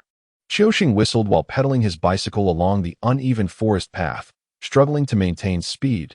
He had traversed this route for many years, able to reach home with his eyes closed, after pedaling for a while longer. He sensed a chill creeping up from behind, causing him to instinctively hunch his shoulders and shiver. It felt as though the bicycle had grown heavier, making it more laborious to pedal. Strange, it's not even uphill. Qiuxing muttered to himself, spotting a tree branch hanging low ahead and quickly ducking. After passing, he straightened up, only to hear a thud. It was as if reality had warped. Looking around, Qiuxing saw nothing and shook his head in confusion. Continuing to ride away. Nearby, in a lowly earth deity temple, the deity's statue abruptly turned, its gaze fixated on the grass beside the path. A ghostly figure, invisible to the naked eye, clad in an eerie red wedding gown, sat amidst the grass, watching Qiuxing depart with discontent. Suddenly sensing something amiss, the ghostly figure scanned the surroundings and caught sight of the statue in the temple. Oh no! The grass rustled violently, and the ghostly figure vanished without a trace. Leaving the area serene once more, the earth deity's statue resumed its prior stance. In the still of the night, the occasional howl of wolves echoed, while the calls of owls sounded like mournful cries. In the mortuary, after washing up, Uncle Joe offered incense to the ancestral spirits and bid them good night before settling down to rest. He would need to rise early to select a burial site for old Master Ren, which would undoubtedly involve a strenuous trek. Lin Luo and Wen Kai also said good night to the ancestral spirits before heading back to their quarters to soak their feet. Wen Kai washed up briefly before lying down, needing to rest early as he would accompany Uncle Gio the next day. After soaking his feet, Lin Luo carried the water outside to dispose of it when a thought struck him. With a mischievous grin, he abandoned the basin and darted into the kitchen. Moments later, Lin Luo emerged with a bamboo tube and a sack of glutinous rice, making his way into the mortuary. On the bamboo bed, Wen Kai had already fallen asleep, clutching a long worm-shaped pillow. Lin Luo closed his left eye and scanned the room with his right, noticing that each coffin exuded a wisp of yin energy, all directed toward the incense burning at the front. With each inhalation, the tip of the incense glowed brighter, and the smoke billowed forth. How remarkable! Lin Luo hadn't realized there were so many entities residing here. He tightened his coat, inadvertently revealing the talisman affixed to his lining, which brought a slight warmth to the room. Outside the mortuary, the forest echoed with wolf howls intertwined with eerie night calls, composing a strange symphony of the wilderness. Suddenly, a series of unusual sounds pierced the stillness of the mortuary, resounding with clarity. Lin Luo, who had been meditating on the bamboo bed, opened his eyes wide, his bright gaze fixated on the coffin of Ren Weiyong. Not only Lin Luo, but the surrounding coffins also exhibited surges of yin energy, seemingly trembling at the sight of Ren Weiyong's coffin. It's here, Lin Luo blinked, grinning as he leapt off the bamboo bed, holding his breath as he stealthily approached Ren Weiyong's coffin. The heavy lid of the coffin was being raised, and a withered, grotesque hand emerged from the gap at the bottom. The hand was rigid and straight, its fingers unbending, with nails darkened to a deep purple, sharp and menacing, awkwardly attempting to overturn the coffin. Lin Luo's lips curled into a sly smile as he deftly inserted the bamboo tube he had prepared into the coffin, wedging it into the gap at the base. With a swift motion, a peachwood sword inscribed with a talisman appeared in his hand, and he struck at the zombie's hand with a sharp crack. The moment the sword connected, it radiated a soft golden light. The sound of sizzling accompanied the emergence of white smoke. The zombie recoiled as if scalded, its hand jerking back in shock, without the support of its wrist. The heavy coffin lid fell back into place, but thanks to Lin Luo's bamboo tube, it did so silently. The tube was nearly crushed, yet the quality of the bamboo held firm, barely supporting the coffin. Wow, a single strike earns me 10 simplification points. Lin Luo marveled at Ren Weiyong's coffin, realizing it was not merely a zombie, but a veritable mobile power bank. With a chuckle, Lin Luo plunged the peachwood sword into the gap at the coffin's base. Let us go. With a sudden burst, the sound of sizzling meat on an iron grill echoed from within the coffin. Sizzle, sizzle. The coffin of Ren Weiyong began to shake violently, producing a cacophony of intense thuds. while the ink lines and ink ropes adorning it flickered with a faint golden light. Simplify it. Add 10, add 10, add 10. If Lin Luo's system were one that listened to inner thoughts, it would likely be bombarded with Rin Weiyong's indignation. You little rascal. Are you playing with fire? Just wait until I emerge. I'll make you pay, you dog. After a considerable pause, silence enveloped the coffin, and no further points were accrued. Lin Luo, perplexed, gazed at the coffin and withdrew his peachwood sword. Could it be that I inadvertently caused its demise? Lin Luo pondered suspiciously. Perhaps a newly transformed zombie wouldn't withstand such treatment, and thus met its end. He inspected the peachwood sword. The front half was charred black, and the talisman affixed to it had turned to a SH. In oh wonder the points ceased. That little brat. What is he up to? A familiar voice resonated from behind Lin Luo, causing every hair on his body to stand on end and a shiver to run down his spine. Turning around, he beheld Uncle Gio, staring at him with a peculiar expression. Master, how do you manage to appear out of nowhere? You re-frightening me. Uncle Gio, clad in a white robe, had his collar unbuttoned and rushed over upon hearing the commotion, nearly losing his shoes in the process. Master, Rin Laote has transformed, just moments ago. His hand reached out, and I thought I'd teach him a lesson to keep him in line. Lin Luo sheepishly tossed aside his nearly ruined peachwood sword, offering a sheepish smile. Uncle Gio furrowed his brow and pulled Lin Luo behind him to that moment. A grotesque hand shot out from the coffin, withered and purple, a burn scar glaringly apparent on its back. The hand poked at the air twice, as if silently protesting.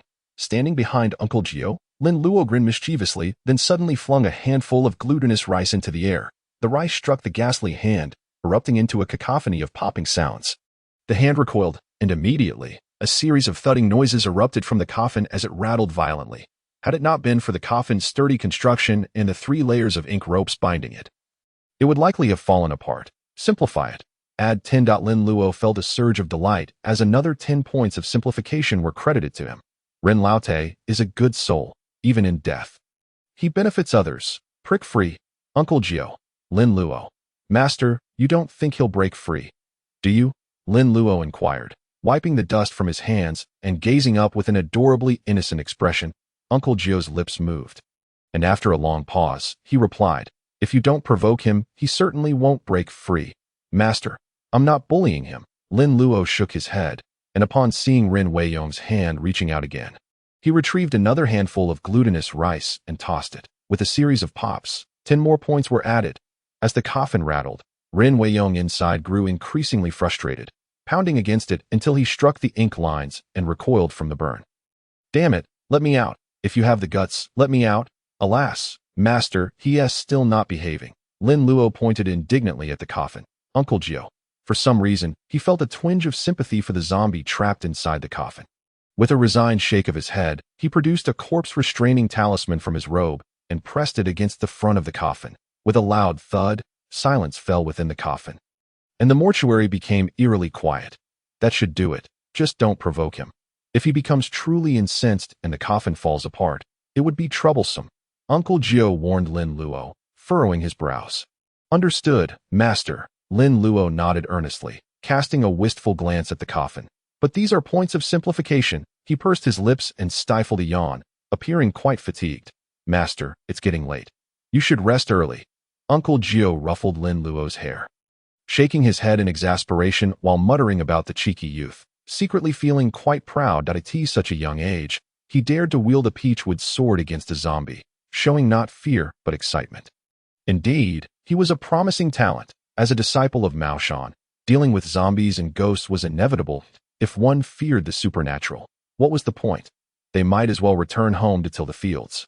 After admonishing Lin Luo a few more times, Uncle Gio retreated to rest, as he needed to venture into the mountains early the next morning. It was not only physically taxing, but also mentally draining to perform divination.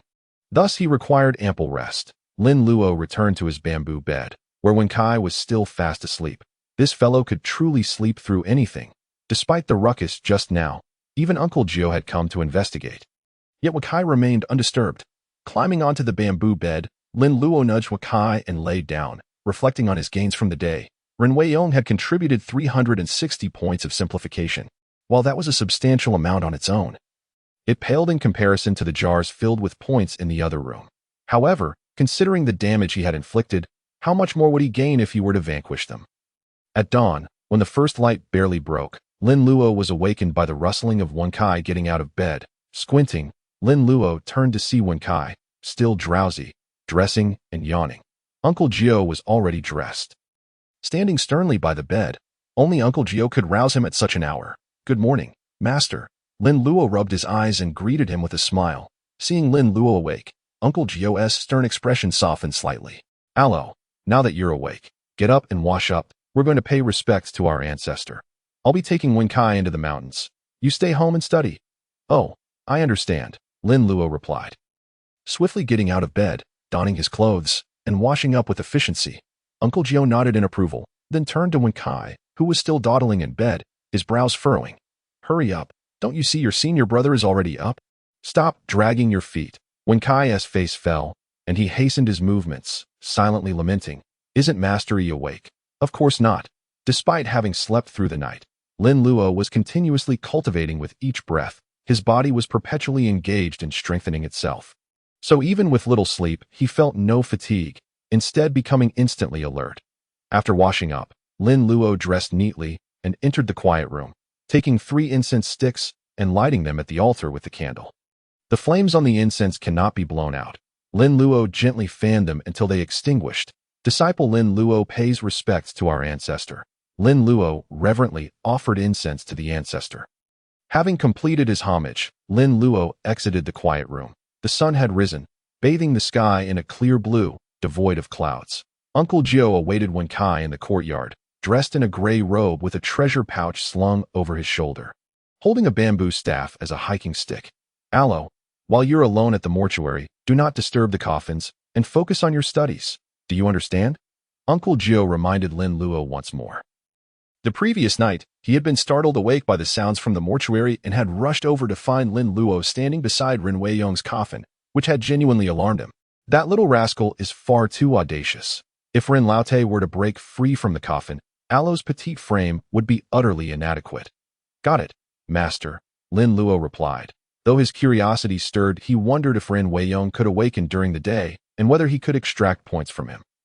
At that moment, Wen Kai emerged after paying his respects to the ancestor, carrying a large bamboo basket filled with supplies, food, drink, weapons for protection, and tools for measuring the mountains. With a pained expression, Wen Kai approached Uncle Gio, casting a mournful glance his way. "Master." Uncle Gio raised an eyebrow, concerned. "Is it a bit heavy?" Wen Kai nodded, forcing a smile. "Yes, master, it's quite heavy." "Heavy is it? Let me help you with some of that." Uncle Gio wore an expression of deep concern for his disciple. At this, Wen Kai's heart leapt with joy, his sorrowful visage instantly vanishing as he turned eagerly, his heart brimming with anticipation. Unexpectedly, it seemed that today, Master was indeed empathetic towards his apprentice. Both Wen Kai and Lin Luo thought simultaneously. Uncle Gio stepped forward and retrieved a dragon-seeking ruler and a gourd from the bamboo basket, stowing them in his treasure pouch before nodding affirmatively. "All right, let us depart," Uncle Gio declared, giving Wen Kai's shoulder a reassuring pat and striding towards the exit of the ancestral hall. Wen Kai called out, "Wait for me, master," as he hastily followed with his backpack. Lin Luo shook his head behind them, muttering to himself, "Master truly is remarkable." With a soft thud, the door of the ancestral hall closed gently.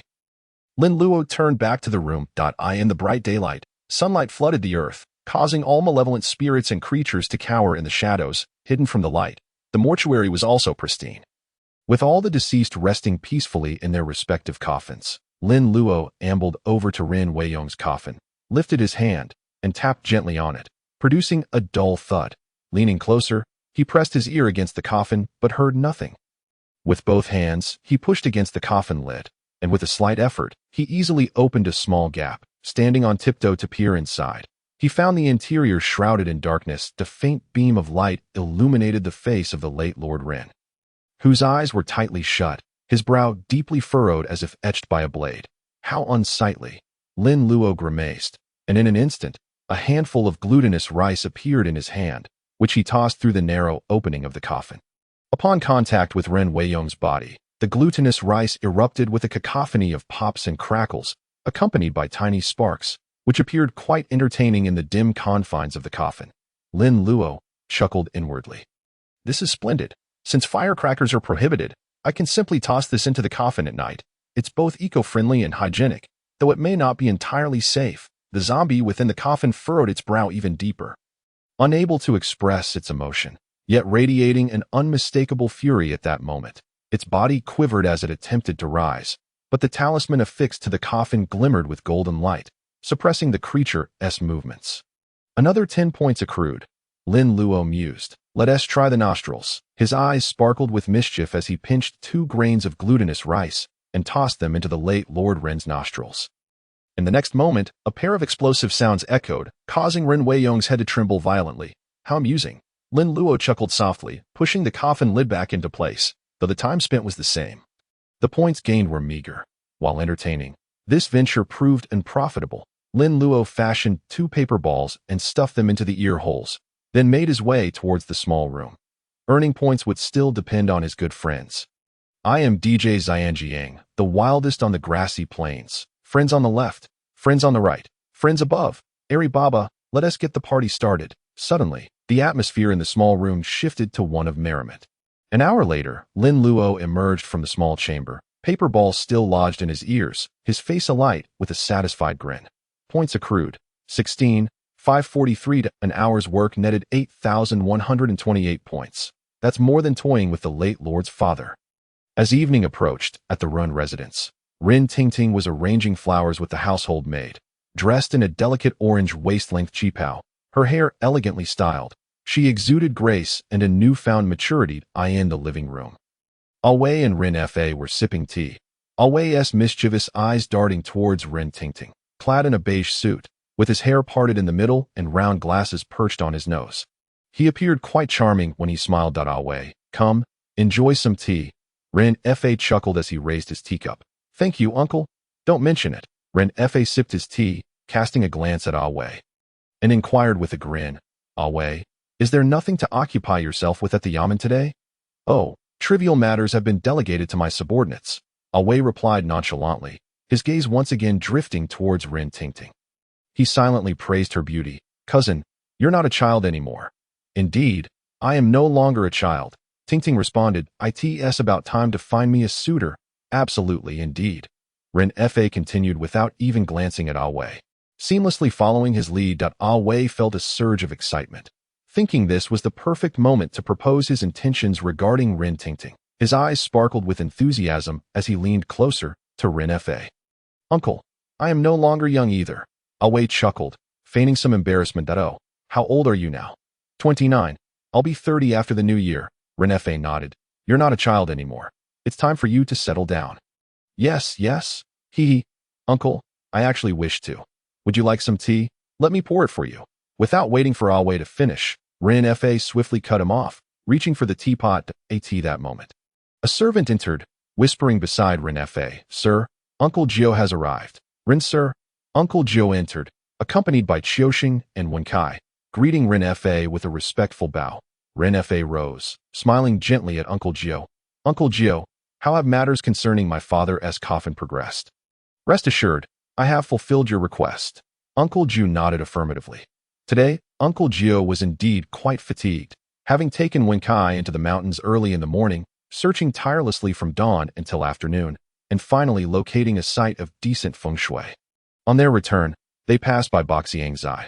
Upon hearing that Uncle Jiao and Wenkai were heading to Ren Fa's residence, Qiuxing could hardly contain his excitement. He couldn't remain behind and hastily followed. Ren Fa was delighted, surprised by Uncle Jiao's dedication to his father's affairs. He had mentioned seeking a new location yesterday, and today he had already found one. However, Ren Fa recalled that Uncle Jiao had also mentioned that the sooner, the better. Yet, he felt it necessary to inquire further about the feng shui site chosen by Uncle Jiao. It would not do if it were subpar. Ren Fa nodded, smiling as he gestured, Uncle Jiao. Let us discuss this in the study. Uncle Jiao was taken aback that he was being invited to the study. Though the Ren family had fallen on hard times, their residence was still quite lavishly appointed. Adorned with a framed photograph of the late Lord Ren in his official garb, a testament to his former stature, it was no wonder the entire town bore the Ren family's name. In days gone by, this place was indeed the Ren family's domain. Thus, Ren Fa's study was not a place for just anyone as Ren Fa ascended the stairs. Away, eager not to miss the opportunity to discuss his intentions with Tingting. Rushed to catch up, only to be silenced by a stern glare from Ren Fa. Whatever it is, we shall discuss it later. Ren Fa's serious demeanor caused Away to shrink back, sheepishly retreating to the side. Uncle Joe cautioned Qiuxing and Wenkai. You two behave yourselves here. Both Qiuxing and Wenkai nodded obediently, appearing quite docile. Uncle Joe's admonition stemmed from his deep understanding of their demeanor. Having learned some techniques from him, they often forgot their manners and could easily stir up trouble if not careful. Uncle Joe followed Ren Fa upstairs, while Away sighed, feeling aggrieved. These three are truly insufferable. Why do they have to arrive just when I was about to discuss important matters with Uncle? Are they deliberately trying to thwart my plans? Away thought, glancing over at Ren Tingting, only to discover that Qiuxing and Wenkai had already sidled up to her, laying on the charm. Miss Ren, I must apologize for my past behavior. My master has already reprimanded me, so please do not hold it against me. Indeed, Miss Ren, though this fellow may not be the most handsome, he possesses a good heart. As soon as Qiuxing finished speaking, Wenkai shot him a glare. While I may not be handsome, there's no need to emphasize that. Hey, what are you two scheming? Creeping stealthily, intent on thievery. Away glared, his face flushed with urgency as he dashed over, shouting. Qiuxing and Wenkai were taken aback. Goodness, is this person unwell? Suddenly charging in with such a ruckus. As if he were ready to bite, he even accuses them of wanting to steal. Ren Tingting, engaged in arranging flowers, felt her already scant good mood shatter completely. Although she harbored disdain, she could not express it openly. She could only watch Away helplessly, suppressing the urge to speak. You dare approach my cousin? Are you trying to take advantage of her? Away rudely shoved Wenkai aside, who, after a long day, was already feeling weak and nearly stumbled from the push. Cousin, do not fear. Your older cousin is here, and no one shall bully you, Away declared, lifting his chin and puffing out his chest, full of bravado. Cousin, Ren Tingting shot a troubled glance at Qiuxing and Wenkai. Although she held a low opinion of Wenkai, he was, after all, a junior of Lin Luo, and not wholly a bad person. Moreover, they were preoccupied with the matter of her grandfather's reburial, having put in considerable effort. Her cousin's behavior towards them was simply unacceptable. Away, oblivious to Ren Tingting's displeasure, turned to Qiuxing and Wenkai, disdainfully remarking, My cousin is itching to scold you, but she's too shy. Ren Tingting rolled her eyes internally at Away, thinking, I might be too shy to scold you. After all, you are family, and I cannot speak too harshly. Qiuxing and Wenkai were incensed, their nostrils flaring. Ever since learning from Jiu, they had never experienced such indignity. Who is this brazen fool? Is this not the Ren residence? Who does he think he is, yelling like that? A mere cousin, truly believing himself the master here. Qiuxing and Wenkai exchanged glances, their expressions aligning in a silent agreement. Let us teach this rascal a lesson. Indeed, we shouldn't be here. Let's head to the garden. Qiuxing suddenly spoke up, drawing Away's attention as he circled around him, looking for an opportunity. Away raised an eyebrow at Qiuxing, unaware that Wenkai had stealthily positioned himself behind him. Suddenly, Away felt a sharp pain on his head, exclaiming, Ouch, as he turned around. Wenkai, with a mischievous grin, held a small tuft of hair, one strand gleaming white. Wow, white hair, a sign of premature aging. You're looking quite frail. Is this yours? Wenkai teased, leaving Away speechless with rage. How could he respond? Admitting it would imply his inadequacy, but to acknowledge it in front of Ren Tingting, that would be folly. He realized he had been cornered. No. Impossible. How could I have white hair? Away gritted his teeth, shaking his head in denial. You two rascals, is this your trick? Just wait. You'll see how I deal with you. Ren Tingting watched the scene unfold, suppressing laughter as she sat down, scissors in hand, resuming her flower arrangements. He certainly needs a proper lesson. Approaching 30 yet still harboring designs on her. He ought to look in the mirror. Oh, not yours, huh? Qiuxing and Wenkai chuckled, turning to exit the room. As the two stepped outside, Away, feeling triumphant like a victorious rooster, settled down, casting a sly smile at the young and beautiful Ren Tingting. Cousin, you must have understood what I said to Annie just now. We be grown up together. Although you played at your home and I at mine, it still counts as childhood sweethearts. Ren Tingting's smile vanished in an instant, her expression darkening, with a forceful snip. She severed a bouquet, leaving only the stems behind. Who said we were childhood sweethearts? You're almost 30, and I'm only 16. I didn't even know you when I was a child. Just then, Away abruptly sprang to his feet, knocking over tables and chairs in his wake. Da-da! Rin Tingting gasped in shock, stumbling backward, tripping over a chair and twisting her ankle as she fell to the floor. Fortunately, the carpet cushioned her fall, sparing her from injury, but her ankle throbbed painfully. The flowers scattered across the floor, mirroring her dismal mood. What on earth is Wu Shuai doing? Is he out of his mind? Someone should slap him. Outside, Qiuxing peered through the window, excitedly informing Wenkai.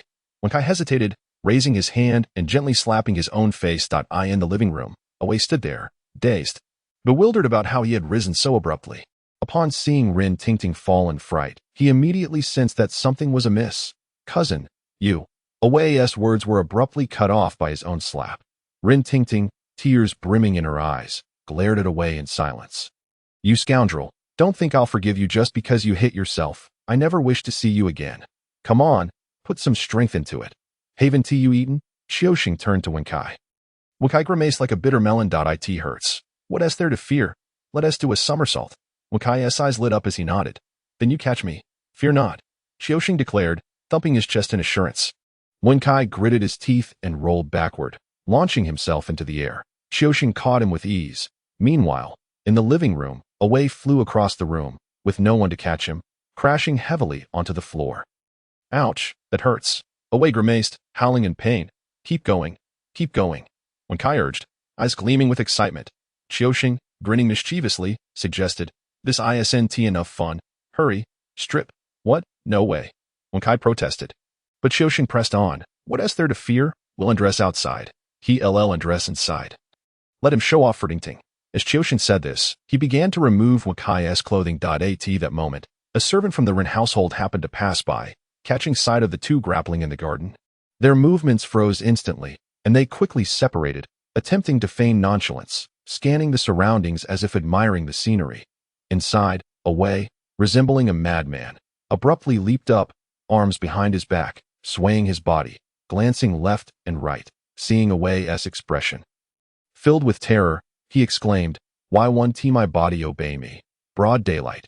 Surely I'm not seeing ghosts. The Rin servants shook their heads in confusion as they departed. They were aware that guests were present, and the master was engaged in discussions. Without instructions, none dared to intrude.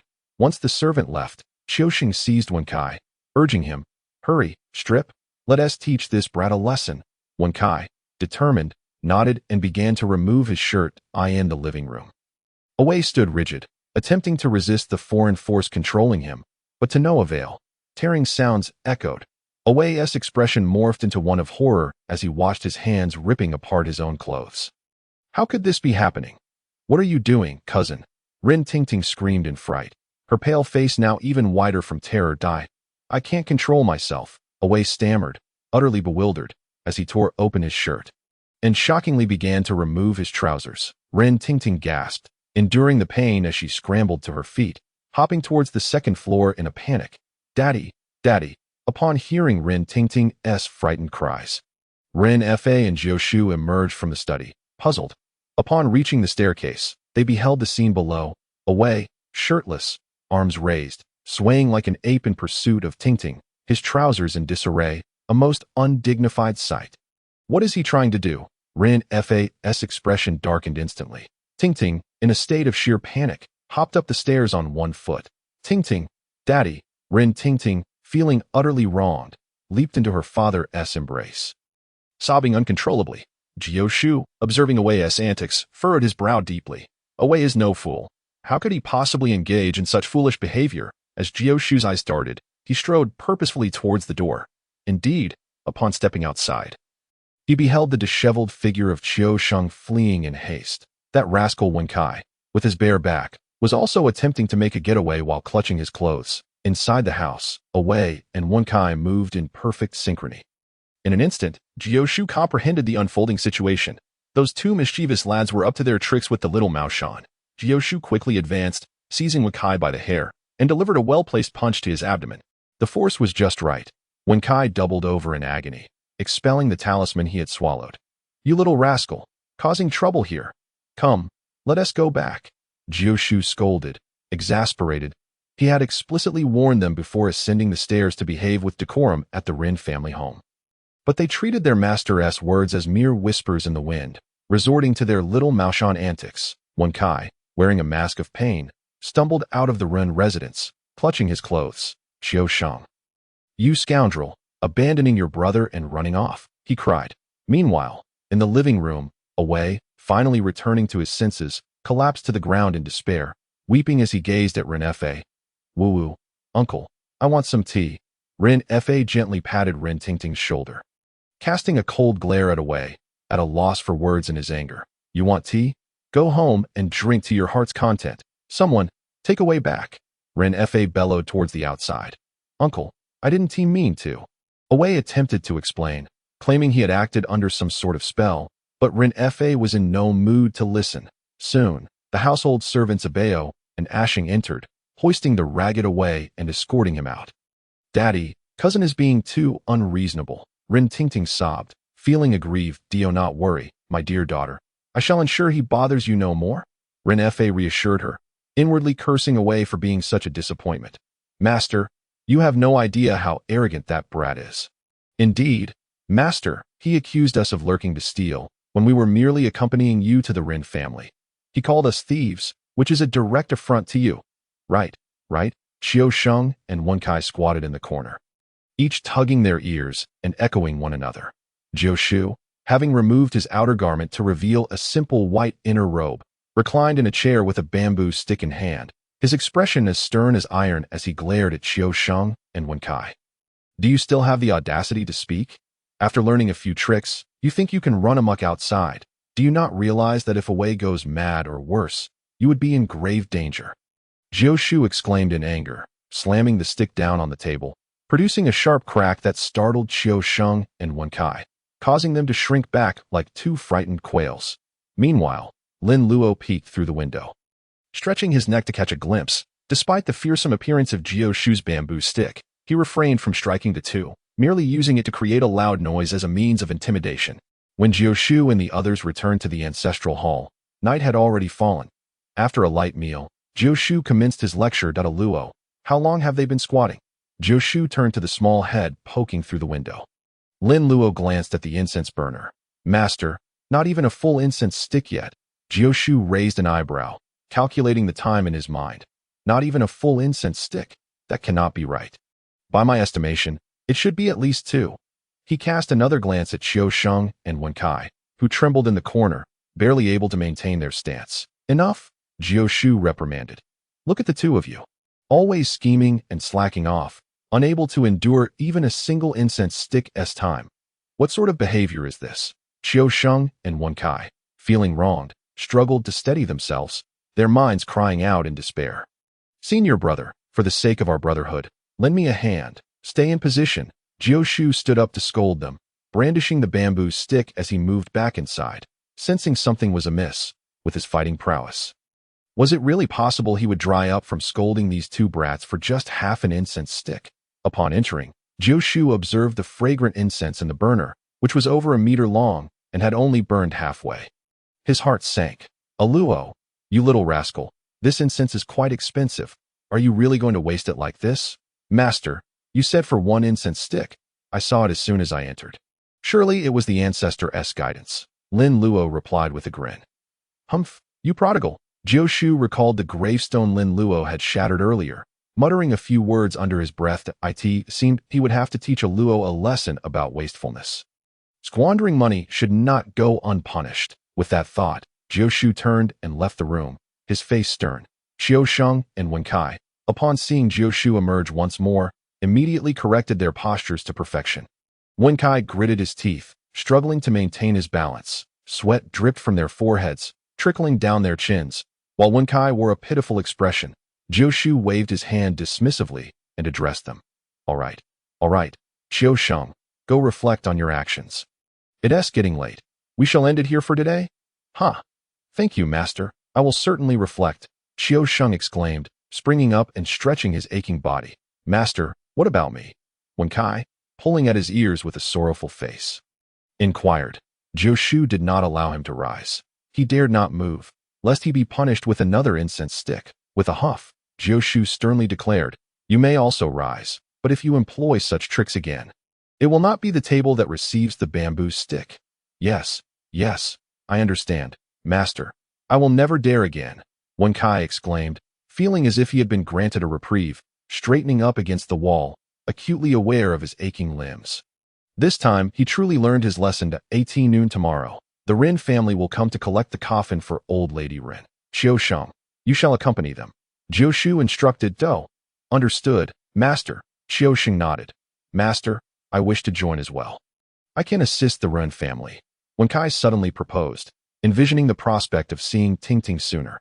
Jioshu shot him an annoyed glare. "If you go to the Ren family, who will remain here to work? Do you expect me to handle it?" Wen Cai's face fell, realizing his oversight, and he fell silent. Caught up in the moment, he had forgotten that detail. Qiu Sheng chuckled mischievously, patting Wen Kai on the shoulder. "Brother, fear not. I will take good care of Tingting. You can rest assured." Wen Kai shrugged off Qiu Sheng's hand, feeling frustrated. "It's precisely because of you that I'm worried. What are you two dawdling for? Don't you want to rest? Then continue to squat." Jioshu glared, causing Wen Kai to scurry away, entirely shedding any trace of his previous fatigue. Wen Kai truly feared that if he squatted any longer, he would be rendered useless. From the kitchen, Wen Kai called out, "Master, I will prepare water for your feet." Qiu Sheng, now subdued, awkwardly smiled as he retrieved incense sticks under Jioshu's watchful eye, preparing to push the cart home. "Master, I'm heading back now. Good night." Qiu Sheng bid farewell to Jioshu as he pushed the cart towards the door of the ancestral hall. "Emichim, be off then, but whatever you hear on the way, do not look back," Jioshu admonished, watching Qiu Sheng exit through the gates of the ancestral hall before decisively shutting the door with a firm thud as the sound echoed. Qiu Sheng glanced back at the dark door, his lips curling in a wry smile, shaking his head helplessly as he boarded the cart. Master acts like a child, throwing tantrums. After a long day of traversing mountains and valleys, both Jioshu and Wen Kai returned home exhausted. After washing up and offering incense to the ancestors, they said their goodnights and retired to bed. The new burial site had already been arranged, and the procession would set out from the ancestral hall at noon tomorrow. Upon arrival, they would excavate the grave, enter the coffin, and conduct a ritual, thus concluding the matter of old lady Ren's relocation. The thought of an impending trouble's conclusion crossed his mind. Jioshu's vigilance considerably eased. Coupled with physical exhaustion, he soon succumbed to a deep slumber. As for Wen Kai, it goes without saying that he usually slept like a log, and upon resting his head on a pillow, he would drift off instantly. Now, however, it was even more pronounced. He lay down and fell asleep in a heartbeat, his snores reverberating like thunder, utterly unmovable. Lin Luo, with paper wads stuffed in his ears, wore a mask of agony on his delicate and charming face. The snoring in Jioshu's room was incessant, while Wen Kai's snores echoed like thunder. The two seemed to be in a competition, each trying to outdo the other in volume, especially Wen Kai, whose snoring could rival the sound of a power drill. It was truly remarkable. Under such circumstances, how could Lin Luo possibly sleep? He had tried stuffing his ears with cotton balls and paper wads, but to no avail. That moment, he finally comprehended the plight of the jars in the small room. Monkage waved his hand, and utterly annoyed, Lin Luo decided to forego sleep entirely, opting instead to occupy himself with his paper figures in the morgue. Earlier that day, with Jioshu and Wen Kai absent, Lin Luo found himself alone in the ancestral hall, idly preparing some materials and crafting a few paper figures. They were none other than the guiding teachers he had once been intimately familiar with.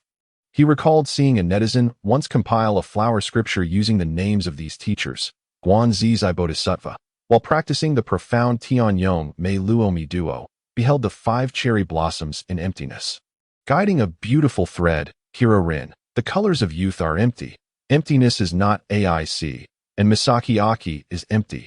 In the brilliance of emptiness, receiving Natsum Hibiki, and also Muraki Nozomi, Shilei Z is Matsumoto Ichika. Yuli Wu Na, Tenshi Mo no, Kojiro Nan, and Miyazawa Kinharu, with no sound of music, no Kawakami Nana, and no Kamigamiji now, with Nagase Yui, and now Rin's Peach Blossom Realm, Mukai AI, and Aomi Rika. Truly talented.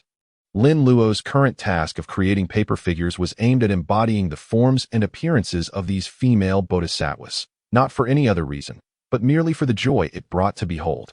The only disappointment was that the paper puppets could not speak. As the snores erupted into a cacophony, Lin Luo paused his work, perplexed as he extracted the cotton paper ball from his ear.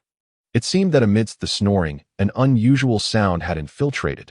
Just then, another series of creaking noises echoed. Lin Luo raised an eyebrow, his expression sharpening. Indeed, there was unmistakable movement. He cast aside the half-finished product in his hand and followed the source of the sound. Within the morgue, Ren Wei-yong's coffin stood apart, enclosed by a circle of white curtains, surrounded by paper figures and ceremonial circles, with offerings of a pig's head, fruits, and baked goods adorning the altar. Although zombies are scorned by heaven and earth, and do not belong to the realms of reincarnation, the body remains a body, and the soul is a soul. After death, the soul is typically escorted by ghostly emissaries or reports to the city god or earth god, who then guides it to the underworld. Naturally, some souls, burdened by deep attachments to the earthly realm, may escape and transform into vengeful spirits. Ren Wei-yong's soul should have descended long ago, unless, prior to burial, the feng shui master had performed some ritual that trapped his soul within his body, tormenting him for 2 decades. However, if that were the case, these offerings would indeed be entirely irrelevant to Ren Wei-yong. As Lin Luo pushed aside the white curtain, he beheld the scene within. The sound was indeed emanating from Ren Wei-yong's coffin. The ink lines on the coffin's base had nearly vanished. Were it not for the 3 ink ropes binding the coffin, it would have collapsed entirely. The ink ropes glimmered with a faint golden light, their radiance dimming as they contained the zombie, indicating their persistence could not last much longer. That moment, the coffin creaked again. In the next second, the coffin shook violently and splintered apart. With a resounding crash, the coffin shattered, and the ink ropes were instantly torn asunder by the weight of the coffin. Lin Luo held his breath, his eyes widening as Ren Laoyi sprang forth from the coffin. In that moment, Ren Wei-yong resembled a black gorilla, his skin taut and wrinkled, cloaked in dense black fur. His eyes were dull and lifeless, with protruding fangs, and his hands, dry and stiff, bore nails over 3 inches long, glinting ominously in the flickering light like iron claws. The zombie extended its hands, sniffing the air as if searching for something. Lin Luo recoiled, holding his breath, sensing that Ren Wei-yong was indeed searching for him. No need for intuition. Be confident. He was looking for you. Ren Wei-yong. Little brother, I'm out now. Where are you? After sniffing around without finding his target, he wasted no time and began moving in a particular direction. Typically, freshly transformed zombies are white zombies, sluggish in their movements, and harbor an intense fear of humans and sunlight. They only dare to roam in the dead of night, seeking solace under the moon or preying on docile animals for blood. The crowing of a rooster would send them into a panic. White zombies gradually evolve into black zombies after years of cultivation. However, Ren Laoye's body had been buried in a strange grave like the Dragonfly Point waterhole for 20 years, neither decaying nor lying still. Sealed in lime, enduring a life akin to a fiery hell. With each passing day, the resentment only intensified, his brow furrowed as if chiseled by a knife. Upon transformation, he skipped the white zombie phase entirely, becoming a black zombie, and appeared to be in the latter stages of black zombification, indicating the immense weight of resentment within him. Ren Wei-yong leaped out of the morgue, ignoring the thunderous snores of Wenkai. Lin Luo gaped as he watched Ren Wei-yong bounce out of the morgue, then cast a puzzled glance at Wenkai. What on earth? This living person lay here, and yet the zombie didn't even cast a glance in his direction. Just then, a shrill cry erupted from the backyard, where the family's black sheep was kept. Lin Luo hurried outside. There lay a black sheep, drained of blood. What a sight! Ren Wei-yong preferred to feast on animal blood rather than Wenkai's. Truly absurd. Lin Luo had anticipated the zombie would target Wenkai, and he was prepared to intervene. With a swift leap, the blood-sated Ren Wei-yong jumped even higher, effortlessly scaling the high wall of the ancestral hall. That was an astonishing height. Lin Luo frowned, taking a short run to gain momentum, then leaped onto the wall with a swift motion. Peering over the edge, he saw Ren Wei-yong bounding over a meter away towards Rinjia Town. Master, trouble! Lin Luo jumped down from the wall, raising his voice in alarm. Instinctively, the sleeping Jiu Shu sat upright, puzzled as he glanced outside. How strange. Was he dreaming? It sounded like he heard a Luo's voice. With a loud bang, the door swung open, and Lin Luo rushed in. Master, The coffin has collapsed, and Ren Wei Yong has escaped. The blood drained from Jiu Shu's face as he fully awakened. Ren Wei Yong has escaped. Terrified, Jiu Shu sprang from his bed, grabbing a garment from the nearby rack and throwing it on that I saw it with my own eyes. He drained our black sheep's blood and just jumped over the back wall. Heading towards Ren Jia.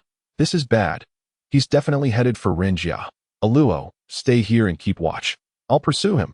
Jiu Shu's face was a mask of dread as he snatched his treasure pouch and dashed outside.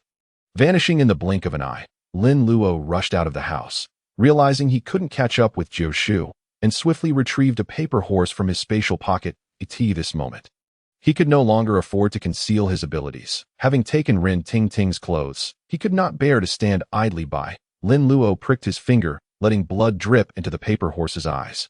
Envisioning the form of a majestic steed to initiate the spirit, activate. In the next instant, the paper horse began to enlarge, ultimately resembling a real horse in size and shape. Lin Luo leaped onto the horse, squeezing its flank, and it bolted forward. Master, hurry up! Jiu Shu was sprinting when he suddenly heard Lin Luo's voice behind him, and it was close. Could it be some unruly ghost was causing trouble? Instinctively, Jiu Shu turned around, nearly stumbling in shock. Lin Luo was riding a towering shadow horse, galloping toward him. This little rascal, where did he find such a ghostly steed? Upon seeing this, Jiu Shu's jaw nearly dropped, almost causing him to topple. What was happening? His petite apprentice was riding a towering horse that was undoubtedly a spectral beast. Jiu Shu twisted his body to regain his balance, his eyes wide, speechless, as the wind whipped past him, and the great horse came to a halt beside him. Master, hurry up! Lin Luo urged. There was no time for explanations. Get on the horse. Uncle Jiu took a deep breath. Fully aware that this was not the time for delay, he bowed slightly before propelling himself upward, swiftly mounting his horse. Settling behind Lin Luo, he grasped the reins and declared, "Let us depart." Lin Luo, invigorated by the spirit of the paper horse, urged it onward, and it galloped away with a thunderous clatter of hooves. Night fell. The Ren family had just completed the preparations for the items needed for the old master's burial the following day. The servants had retired for the night. Ren Fa and Ren Tingting approached the portrait of their grandfather, lighting incense in reverence. After offering their prayers, Ren Tingting, filled with curiosity, inquired about their grandfather's past. Ren Fa, gazing at the photograph within the frame, sighed with resignation. Father, your grandfather was so young. How did he come to pass? Now that you're of age, it is fitting to share some truths with you. Your grandfather died of anger. How can that be? Ren Tingting's eyes widened in disbelief as she stared at her father. Died of anger? Was it due to his unfilial son that he succumbed to such fate? She immediately thought of her father's lack of filial piety as the cause of her grandfather's demise. What a considerate little cotton-padded jacket she was. Over the years, Ren Fa had come to terms with it, yet the memory of his father still brought a sigh to his lips. Wealth can evaporate like water. And it drove him to his death. Ren Tingting exclaimed with heightened curiosity. What does that mean? Your grandfather, foreseeing a surge in salt prices, purchased 300 stones of salt from a merchant and paid in full. Unexpectedly, the merchant failed to secure the salt, and a heavy rain caused the entire stock to be lost. When your grandfather confronted the merchant, he was met with denial, and soon after, he succumbed to despair. That merchant is truly treacherous. No wonder when we opened the coffin, grandfather's expression was so tense. He must have died of rage. Ren Tingting pouted, indignantly exclaiming, "Do not speak carelessly. It is late, and we must rise early tomorrow." You should return to rest, Ren Fa sighed, recognizing that discussing the circumstances of the elder's death before his portrait felt inappropriate. Ren Tingting, still pouting, obediently nodded. Then you should also retire early, father, that I shall return now. She limped back to her room. Ren Fa turned, his gaze lingering on his father's portrait, a gentle sorrow washing over him. That I in business. One must always be shrewd. That deal was rushed. Suddenly, Ren Fa noticed that among the 3 sticks of incense in the burner, 2 had extinguished while one burned rapidly. That a shiver ran through him. Why is the incense burning like this? Observing the peculiar state of the incense, he glanced back at the portrait, feeling an inexplicable chill from the smile on the old master's face. A gust of cold wind swept through, causing him to shudder, and he shook his head, managing a bitter smile. That I am truly fatigued. My eyes are blurring. He rubbed his face and returned to his chamber. realizing that the past few days had been consumed with preparations for the elder's burial, leaving little time to attend to the family business. He would need to meticulously review the accounts. Lin Luo sat astride the horse, cradled in Uncle Jio's embrace. The paper horse galloped with remarkable speed, its hooves thundering yet emitting no sound. "Master, ahead lies the ruined residence," Lin Luo announced, spotting the grand entrance. He deftly reined in the paper horse, which came to a steady halt before the gate. Uncle Jio dismounted, and Lin Luo, supporting himself on the horse's back, leaped down. He knocked urgently on the door. But Lin Luo, sensing trouble, took a running leap and vaulted over the wall. The 2 to 3 meter high barrier effectively deterred most intruders, yet it posed no challenge for Lin Luo. That he landed in the courtyard and opened the iron gate from within. Uncle Jio, understanding the urgency, dashed toward the rooms of Ren Fa and Ren Tingting. "Master, you check on the old master. I shall see to Tingting." Lin Luo followed closely behind Uncle Jio, who cautioned, "Be careful and stay safe." Uncle Jio then climbed through the window into the room. Ren Fa was engrossed in his account books, the sound of the abacus clicking loudly. Suddenly, he heard a voice calling for him. "Ren Luo." He turned slowly, puzzled, wondering if he had become so fatigued that he was experiencing both hallucinations and auditory illusions. But before he could fully grasp the situation, Uncle Jio entered through the window, startling him. "Uncle Jio, what brings you here?" Ren Fa, still dazed, glanced at the clock, realizing it was already past 1 in the morning. Why had Uncle Jio come so suddenly, and through the window at that? No servants had come to announce his arrival. "Ren Luo, we are in grave danger. The old master has escaped," Uncle Jio said, his brow furrowed and voice grave. My father has escaped." Ren Fa was momentarily perplexed. His father had been dead for 20 years. How could he have escaped? Before he could process this revelation, a loud crash resounded, followed by Ren Tingting's piercing scream. "Tingting!" Alarm surged through Ren Fa as he dashed toward the sound. Uncle Jio, equally startled, hurried to follow. Ren Tingting's room was on the 2nd floor, while Ren Fa's was on the ground level. As they rushed out, they saw Lin Luo leaping down from the stairs, cradling Ren Tingting in his arms. "Master, behind us!" From behind them emerged a creature clad in a shroud, its black hair obscuring its face, revealing a mouth filled with sharp teeth. The zombie emitted a menacing growl, its beastly eyes dull and lifeless, yet the familiar scent compelled it to pursue relentlessly. Lin Luo, still holding Ren Tingting, landed gracefully, rolling to safety beside Uncle Jio. "Tingting, are you all right?" Ren Fa asked anxiously, pulling his daughter close with concern. At that moment, Ren Tingting was clad in a silk nightgown, having been abruptly awakened, initially mistaking Lin Luo for her father, wondering why she was being roused so soon after falling asleep. Upon realizing it was Lin Luo, she was taken aback. Just as Lin Luo was about to speak, the roof above Tingting's room shattered, and a dark figure plummeted down. The overwhelming aura of malevolence and decay sent shivers down Lin Luo's spine, leaving no time for explanation as he seized Ren Tingting and bolted for the exit. Ren Weiyong leapt from the 2nd floor, crashing down and creating a dent in the floorboards, ignoring everything. He lunged at Lin Luo with claws sharp and dark, aimed to strike at Lin Luo's vital points. "Luo, be careful!" Uncle Jio shouted, preparing to intervene, but Lin Luo swiftly raised his hands, releasing 4 talismans. "Here, take 1 each," he called, distributing the talismans to Ren Fa and Ren Tingting, his face devoid of tension, instead radiating excitement. "Master, yours." Lin Luo handed one to Uncle Jio, who blinked in surprise at the boy's unexpected resourcefulness. Before Uncle Jio could inquire, Lin Luo shook the talisman vigorously and charged at Ren Weiyong. The sound of the talisman ringing echoed, and the zombie, terrified by the chime, turned and fled. Lin Luo, shaking the talisman, delivered a powerful kick. The zombie was sent flying several meters, crashing heavily onto the coffee table. With a resounding crash, the table shattered into pieces. Uncle Jio stood in disbelief. My disciple is so brave, he mused, watching Lin Luo pursue the zombie with a nearly broken talisman. Seeing the zombie sent reeling, Ren Tingting clapped her hands in delight. "Luo, you are amazing."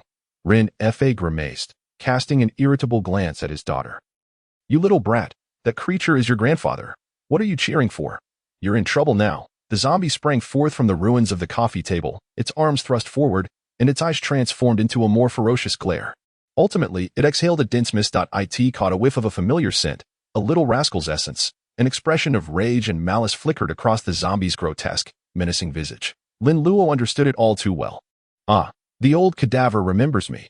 Is it truly appropriate for a zombie to hold such a grudge? Lin Luo extracted a handful of glutinous rice from his small satchel and hurled it towards Ren Weiyong. With a crackling sound, sparks flew as Ren Weiyong was struck, staggering back repeatedly. Roar! The mute zombie, incensed by Lin Luo's provocations, could only unleash a furious roar, accompanied by the expulsion of vast clouds of white mist. Was it merely an illusion, or did the mist bear a hint of green? Be careful, Luo. Uncle Gio, observing the ominous fog, furrowed his brow in alarm, his gaze shifting as he swiftly approached Lin Luo with an unusual, limping gait. Just then, the zombie lunged at Lin Luo with renewed vigor, leaping higher and moving faster than before. Quick! Dodge! Uncle Gio growled, seizing Lin Luo by the scruff of his neck, and together they retreated rapidly.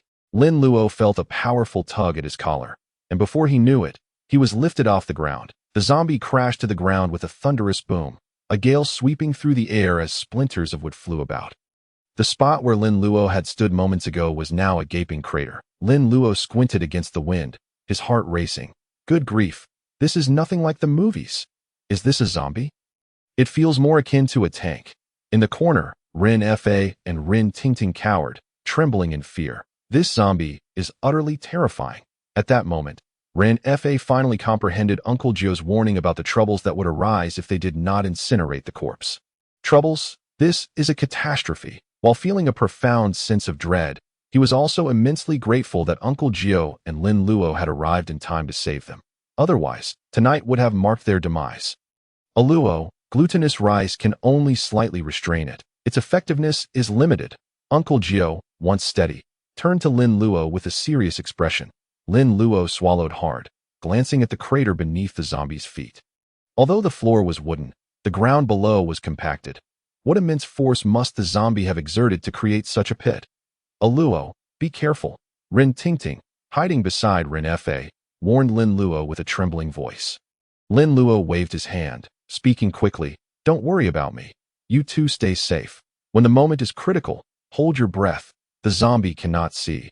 It relies on its sense of smell. With that, Lin Luo prepared himself for the impending danger. Upon hearing his words, Ren Fa and Ren Tingting instinctively covered their mouths and noses, their eyes fixed on the zombie as they held their breath, moving in perfect synchrony. In truth, Lin Luo had mentally prepared for this encounter before Ren Weiyong emerged. Zombies in films are merely portrayed by actors without special effects. Thus, the visual representation is merely the tip of the iceberg. But now, they were in a true spiritual realm. It is entirely reasonable for zombies to be fierce. Master, is it that this Ren patriarch has become a black zombie? Or are all black zombies this formidable? Lin Luo inquired quietly, keeping a vigilant eye on the zombie, with Uncle Gio by his side. He felt a robust sense of security, and he had not yet revealed his trump card. Uncle Gio raised an eyebrow, his gaze unwaveringly fixed on the zombie, delaying his response as he withdrew 2 talismans from his treasure pouch. Holding one in each hand, he pinched them together, reciting an incantation. Heaven and earth, mysterious teachings, the source of all energy. Through countless epochs, I attained divine abilities. Within the 3 realms, the Tao reigns supreme, with golden light surrounding me, enveloping my form. Urgent as the law commands. In an instant, the 2 talismans shimmered with a faint golden light. Uncle Gio affixed the talismans onto himself and Lin Luo, and both were immediately enveloped in a soft golden glow. Lin Luo felt a surge of warmth, incredibly comfortable that he recognized this as the golden light charm from the 8 great spells of Taoism. Although widely known, few truly understand the incantations and techniques involved. At Longhu Mountain, one merely needs to form the hand sign to utilize the golden light spell, whereas Uncle Gio requires talismans to activate it. Ah, I see. I can simplify the 8 great spells of Taoism. A sudden epiphany struck Lin Luo, and the more he pondered, the more promising it seemed. Not every spell can be deemed divine. Their effects are indeed remarkably powerful and wondrous. The zombie roared once more. Charging forward, bathed in golden light, Uncle Gio met the zombie head-on, summoning all his strength for a powerful kick. The kick landed with a resounding thud against the zombie's face, the golden light flickering as the zombie's head jerked violently, sending it reeling backward. After landing, Uncle Joe stumbled a few steps before regaining his balance. "Wow, Master, you're incredible. Even the black zombies are no match for you," Lin Luo exclaimed, giving a thumbs up in admiration. Uncle Joe, resting a hand on Lin Luo's shoulder, grimaced slightly as he flexed his numb right foot, saying softly, "Who told you Rin Patriarch is a black zombie?" Now it was Lin Luo's turn to be taken aback. "What? Rin Patriarch is not a black zombie. Just look at how dark he is. What else could he be?" Lin Luo suspected that Uncle Gio was teasing him. "Pay attention, there's a hint of green among his black fur." Lin Luo's lips twitched as he shook his head, attempting to dispel the film's ridiculous narration from his mind. Green. Lin Luo scrutinized Rin Weiyong's face, and indeed, there was a tinge of green. Suddenly, memories from the books he had read over the past few days surfaced in his mind.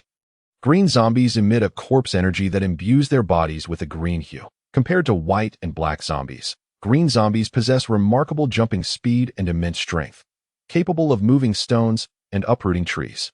A green zombie can leap several meters, surrounded by toxic gas, undeterred by humans or livestock, but they are solely afraid of sunlight. No wonder Rin Patriarch is so formidable. He was born destined to leap 2 levels. This fellow was a black zombie from birth, and now he seems to be evolving into a green zombie. Once this creature's fur turns completely green, it will surely become even more challenging to deal with. Roar! Rin Weiyong howled again, realizing that he could no longer detect the scent of Rin Fa and Rin Tingting. That was the scent of his own bloodline relatives. If he could taste their blood, he would advance further. They had been right here moments ago. How could they suddenly vanish? This enraged Rin Weiyong, and as he roared, the white mist he exhaled was now increasingly tinged with green. "What a nuisance! Master, use this." Lin Luo produced a chalk line from his small satchel. Upon seeing the chalk line, Uncle Gio's eyes brightened slightly. "Well done, kid. It's fortunate you had it on you." Uncle Gio took the chalk line, pulling out the end of the string and handing it to Lin Luo. "Hold on to the end tightly. Let's go." With that, Uncle Gio crouched down and darted forward. The chalk string swiftly unraveled, although Lin Luo was slightly smaller. He was not slow and quickly followed Uncle Gio's lead. They approached the zombie, one on each side, tautening the chalk line. Uncle Gio, as if drawing a bow, gripped the line tightly, then suddenly released it.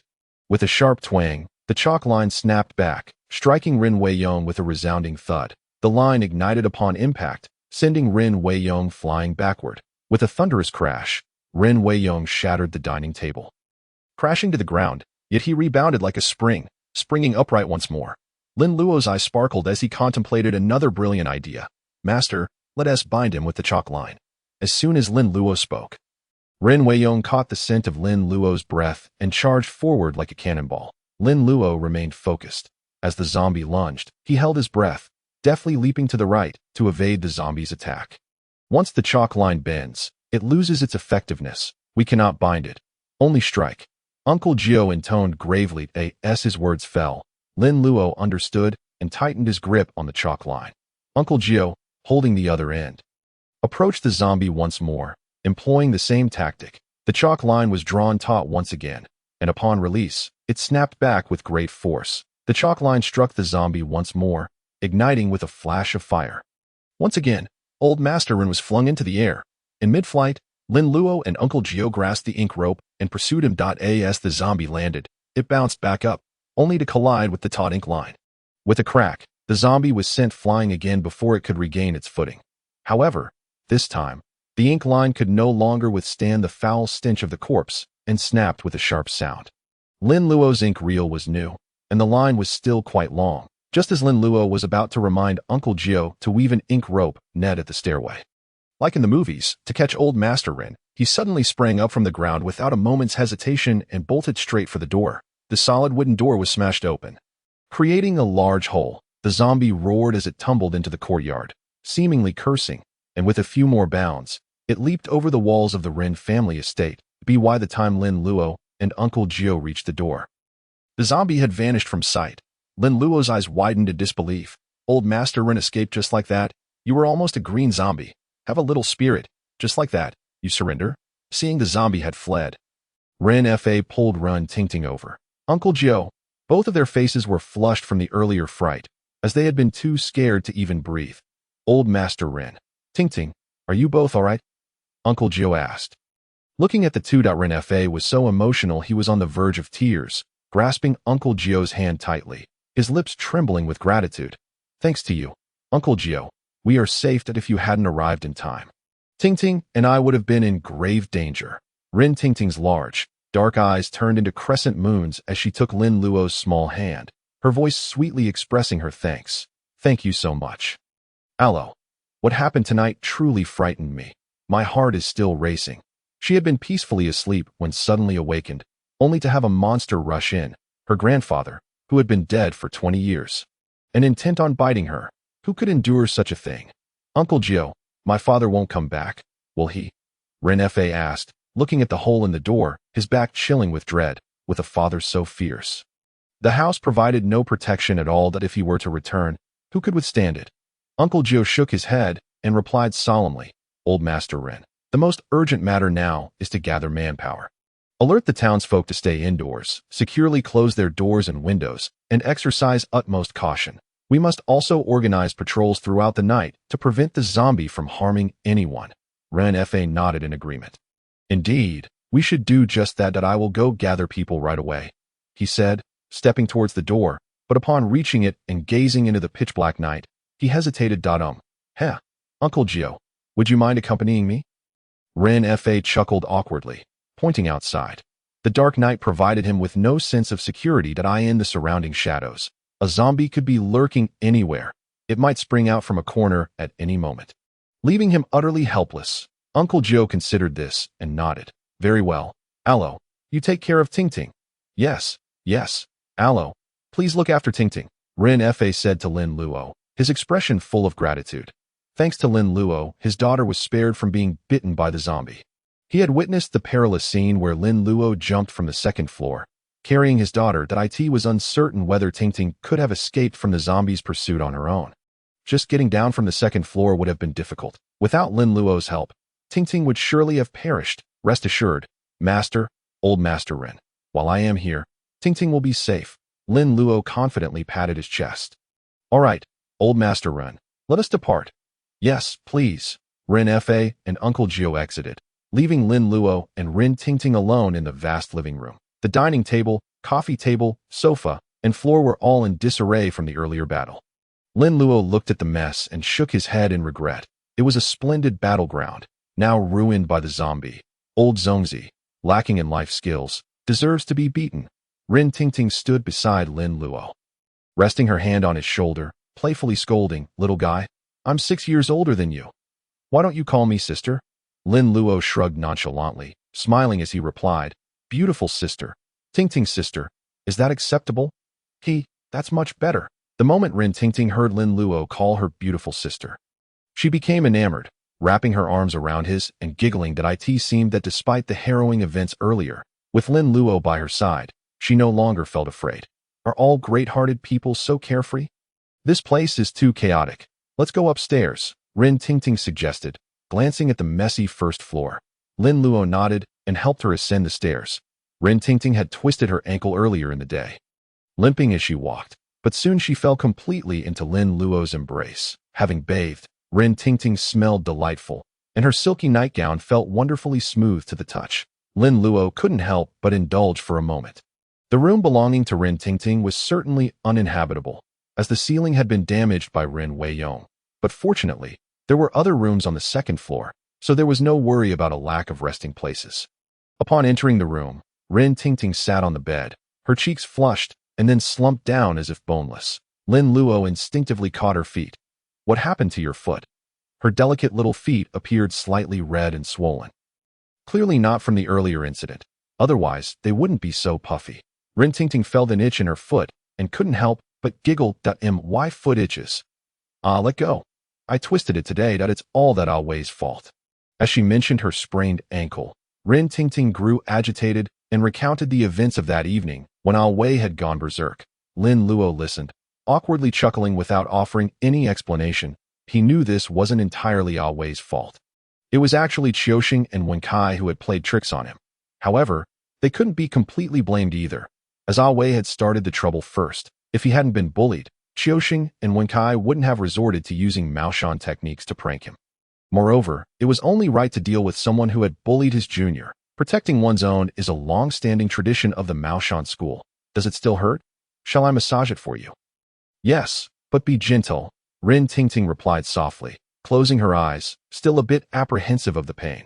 Lin Luo gathered his qi in his palm and gently kneaded her ankle. His rough hands caused Rin Tingting to tremble slightly, as if electrified. Her mind blanking out momentarily. After a while, Rin Tingting's eyes regained their sparkle. She exclaimed, her face instantly flushing with embarrassment. Had she made a strange sound? Then she looked at Lin Luo's hands in disbelief. Allo, how did you do that? It felt so good. Lin Luo chuckled, releasing her foot and shrugging. I'm a Taoist, so it's reasonable that I know Qigong. It's just a simple matter of pushing qi and circulating blood. Oh no, don't take your hand away. Keep going, please. Seeing Lin Luo stop, Rin Tingting began to act coy, extending her delicate foot into Lin Luo's embrace. The electrifying sensation she had just experienced was addictive, and she wanted to feel it again. Stop joking. It takes a lot of energy. Lin Luo brushed away Rin Tingting's foot and, removing his own shoes, climbed onto the bed, lying flat on his back. The events of the night had revealed many things to Lin Luo that he had previously overlooked. For instance, Taoist incantations, the qi within his body, as well as his martial arts skills and paper puppets. By exposing these in advance, he would not need to waste time explaining when the moment arose. Lin Luo rested his head on his arm, pushing Rin Tingting away as she leaned closer.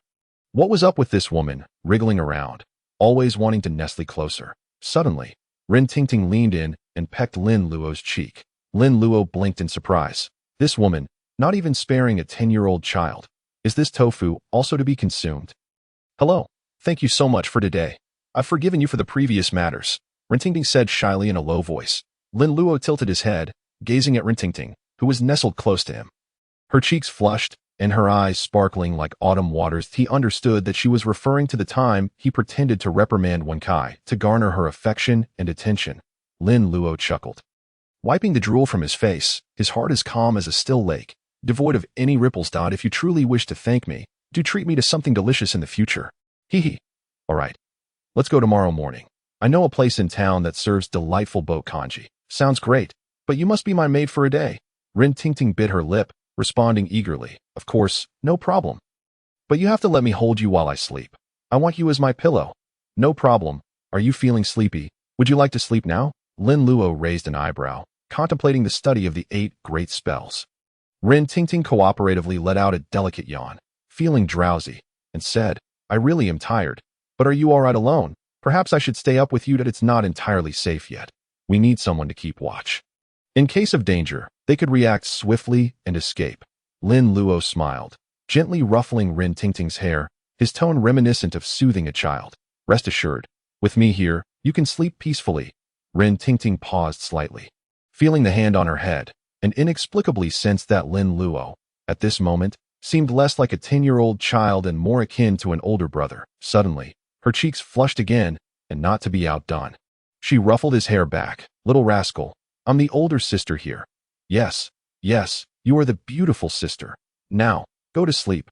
Rin Tingting hummed in agreement, wrapping her arms around Lin Luo, truly treating him as a pillow, and blissfully closed her eyes. Before long, she slipped into a deep slumber. Finally asleep, I should also begin my study of the golden light spell. As the night deepened, the entire Rin family town grew lively. The townsfolk were abruptly awakened and informed to lock their doors and windows and refrain from venturing outside, leaving them utterly bewildered, waking up only to be told to sleep again. What nonsense. If my doors and windows are securely locked, and you don't knock, I could sleep until dawn. Some robust young men were also drafted as temporary laborers to patrol the streets alongside the security team. Wei, leading the security personnel with torches, scoured the streets, his face etched with displeasure. What a joke. How could there possibly be zombies? My aunt's husband is truly foolish to believe in that charlatan.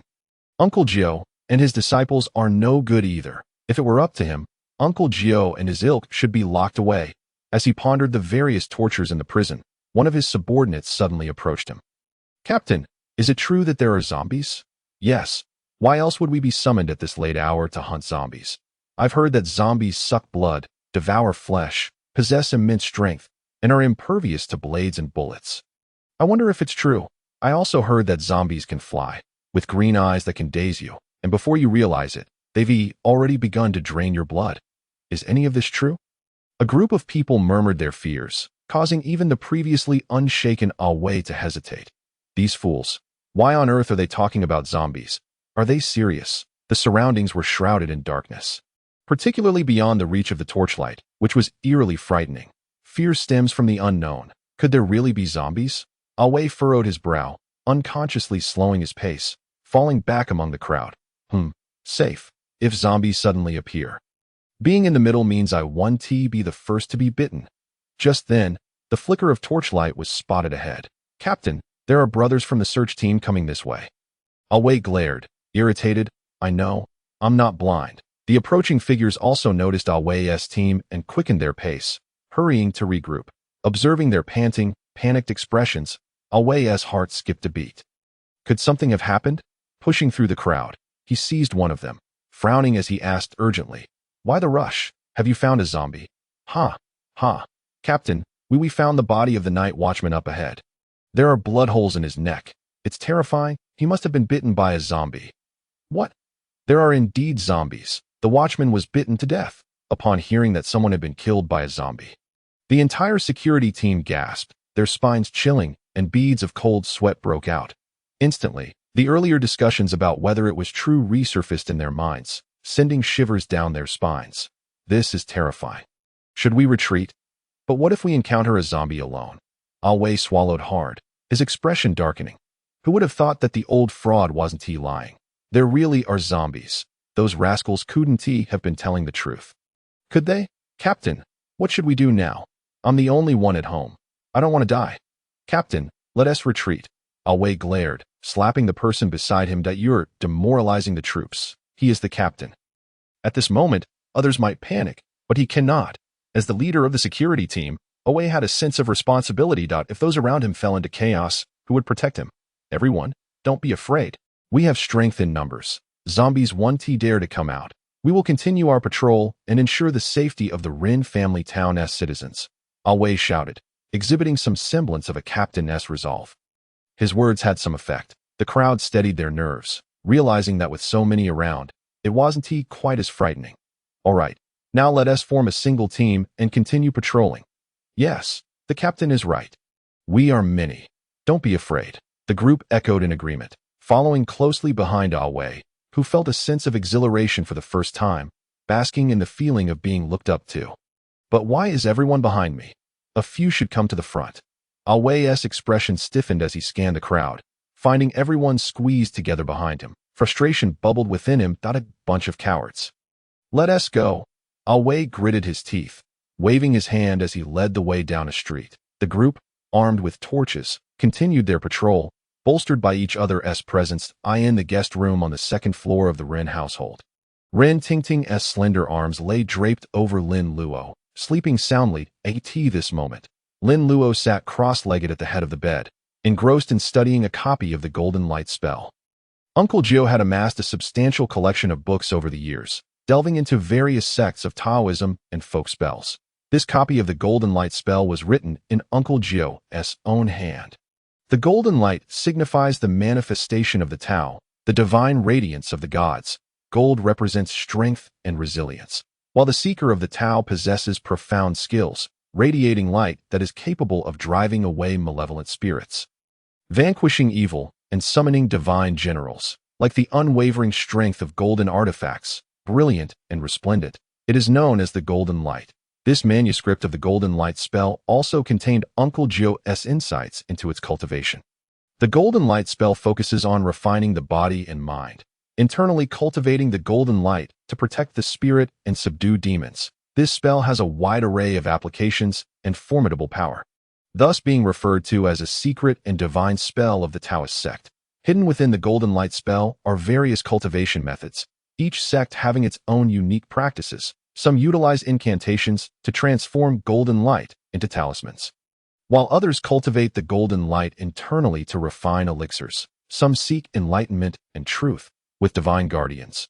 Others empower treasures, burrowing into the earth or soaring through the skies that it can be described as the universal spell of Taoism. However, many of the technical terms in Uncle Joe's manuscript left him bewildered, feeling as though the years of study had been in vain. Without a professional teacher to guide him, this book was like a celestial scripture to an ordinary person. Forget it. What a hassle. System, scan the golden light spell. With the system, why bother with such trivialities? Lin Luo slumped in resignation. Detection of the golden light spell, a volume of divine light spells, the essence of the void in the air. Reciting the golden light spell makes all the gods submit. Simplifying it requires 15,000 simplification points. Do you want to simplify it? Yes, yes, yes. Lin Luo chose yes without hesitation. The golden light divine spell was simplified to photosynthetic divine spell. Lin Luo was stunned for a moment at first, but soon an explanation emerged in his mind. Photosynthesis generally refers to the process by which plants absorb light energy to synthesize energy, rich organic matter from carbon dioxide and water, while releasing oxygen. This involves many issues of energy conversion. The golden light divine spell is reputed to be the light of the sky, the light of the earth, the light of the sun, moon, and stars, the great ordinary light, with light shining in all directions. The simplified golden light divine spell is rather extraordinary, as long as there is light. Lin Luo's body can automatically absorb light and then convert it into golden light. Lin Luo's mouth curved slightly, suppressing the urge to burst into laughter. These 15,000 simplification points are well spent, becoming stronger by basking in the sun, moonlight, starlight, roasting by the fire, or under the lamp. One can become stronger all the time as long as there is light. Isn't this more convenient than Superman? Lin Luo looked at the slightly illuminating oil lamp in the room and felt it quietly. The light emitted by the oil lamp can also be absorbed, but the effect of this light is a bit weak. Comfortable. This is equivalent to double cultivation, becoming stronger through breathing and absorbing light. It would be even better if there were ways to become stronger by eating, walking, or drinking in the future. Lin Luo was delighted in his heart, glancing at the remaining 1,743 simplification points. The smile on his face suddenly turned mischievous. The simplification points are almost used up again. Those good friends in the small room will have a hard time again tomorrow, at this moment. The ghosts in the wine jars in the small room all shivered in unison, feeling panicked. Strange, that little devil didn't come. Why am I so flustered? Did he have a sudden change of heart today and won't come to torment us at night? Don't let him come during the day, I'd rather he come at night. Are you crazy? Shut your crow's mouth. It would be best if he never came again. Yes, yes, yes. Heaven, show mercy and take that little devil away. Naturally, Lin Luo couldn't hear the praises of his good friends in the small room. With 1,743 simplification points left, Lin Luo was going to look through the Maoshan spell methods in his hand to see if there were any simple and practical ones that could be simplified. System, simplify the ghost, binding spell. The ghost, binding spell is detected. Luo Tian's edict, binding ghosts and capturing spirits. Simplifying it requires 1,500 simplification points. You want to simplify it? Yes, the ghost, binding spell was simplified to. Dare you answer if I call your name? Lin Luo's expression suddenly became rich. For the ghost, binding spell, there is no need to recite incantations as long as there are objects like gourds or wine jars. Call out to the other party. Once the other party answers, it will be taken in. However, one's strength must be stronger than the other party's, or the other party must be very weak, so that the other party won't break free from control. Damn, I have to ask the ghost's name before capturing it.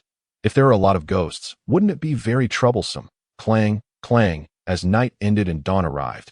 Early in the morning, the rapid gong, beating sound resounded through Rinjiao town.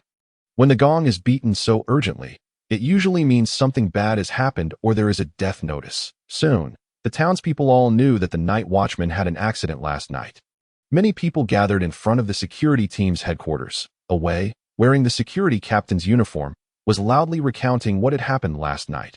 After hearing that there was a zombie in the town and the night watchman was bitten to death by the zombie, the atmosphere became tense immediately. Thinking of the notice from the security team last night to keep the doors and windows closed and not go out, and their all-night patrol, everyone became extremely nervous and fearful. Everyone, don't worry. Master Ren in the town has invited Uncle Gio. I believe Uncle Gio will subdue the zombies soon.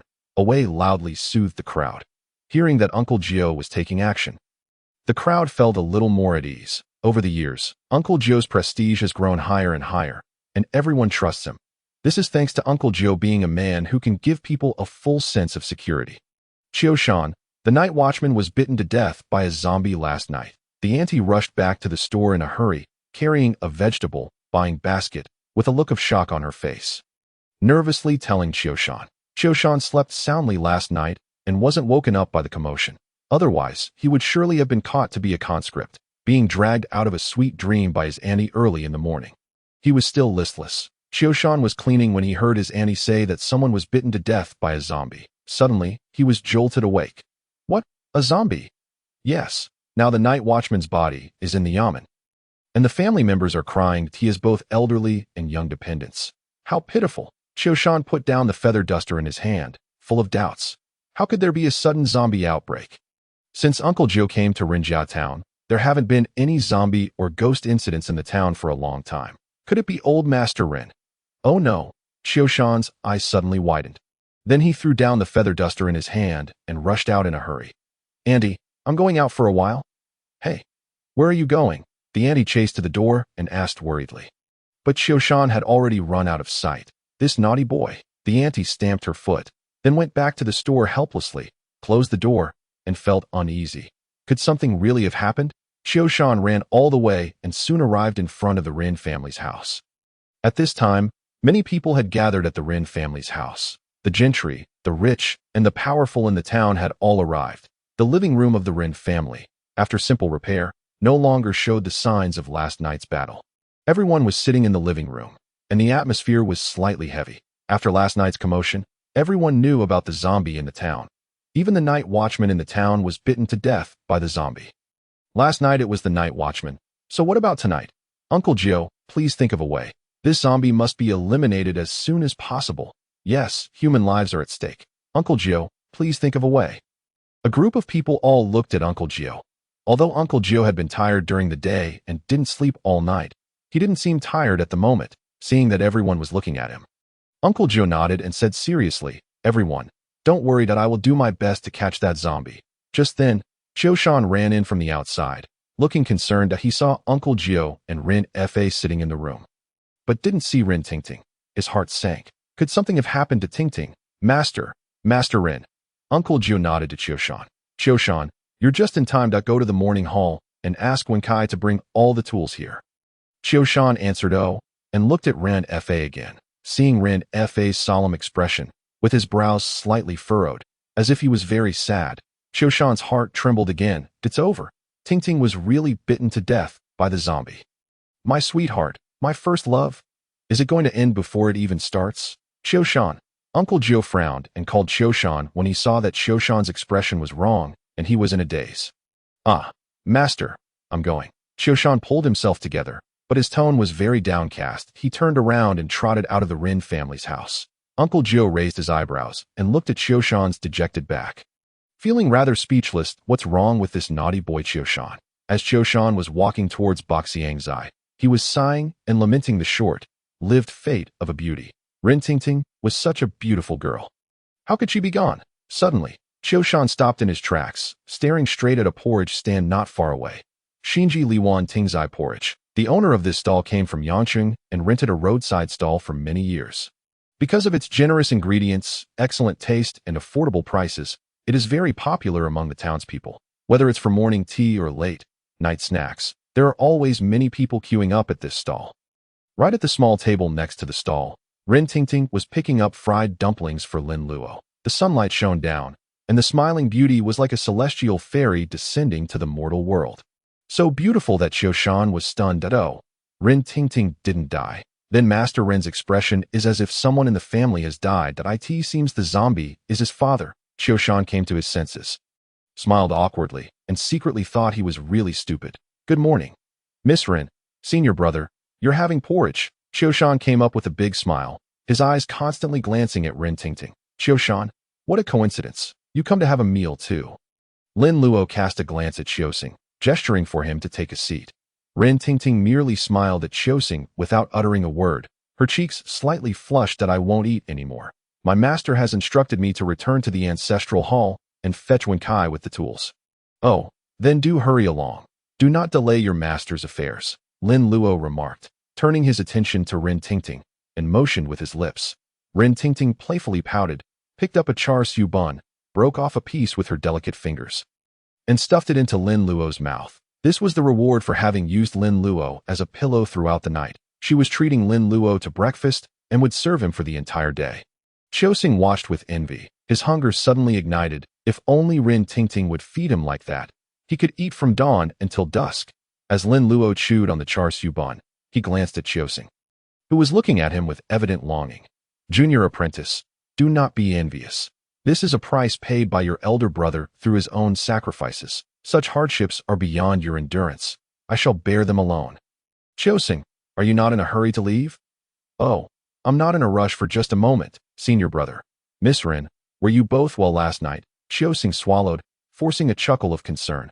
All is well. My master chased the zombies away. Lin Luo replied, opening his mouth again. Another piece, please. Do not eat so quickly. Take your time. Rin Tingting gently chided, feeding Lin Luo another piece while lifting a bowl of porridge. Have a sip of porridge. Do not choke. Qiuxing swallowed again, his eyes reddening with envy, almost moved to tears. How could the senior brother achieve such a feat at such a young age, making a young lady so compliant? He wished to learn. They were both taught by the same master. Why could the senior brother do what he could not? Master, are you hiding secrets? Yet, upon reflection, he realized it was not so, as he had not seen Uncle Jio find himself a wife. Or was it talent? Watching the obedient and adorable Rin Tingting and the content Lin Luo, Qiuxing couldn't help but sigh internally. Heaven is truly unfair. Qiuxing, be cautious of being late. My master will scold you. Lin Luo drank the porridge and turned to see Qiuxing still lingering, prompting him again. You rascal, your drool is about to drip into her bowl. I understand, senior brother. Qiuxing pouted, casting a jealous glance at Lin Luo before looking at Rin Tingting. Farewell, Miss Rin. Goodbye, Rin Tingting replied casually, her large eyes still fixed on Lin Luo, sweetly asking, Aloe, will you have more porridge? Sure, slurp. This boat porridge is truly delightful, fragrant, and soft. It's perfect. Lin Luo turned to find that Qiuxing had already walked away. For some reason, he suddenly recalled a song. Snowflakes flutter, the north wind howls. The world is a vast expanse. What are you looking at? Pay attention. Are you still eating buns? Rin Tingting turned Lin Luo's face back to her. Puffing out her cheeks, the dishes on the table were nearly finished, and her role as his little servant was coming to an end. She warned him not to try to delay. Lin Luo blinked, catching sight of a snowy ridge. Ahem. Eat the buns. Woo-woo. Aloe. After finishing breakfast, what shall we do? As Rin Tingting served Lin Luo, she pondered where to go next. Although the events of the previous night had been quite frightening, she had slept comfortably.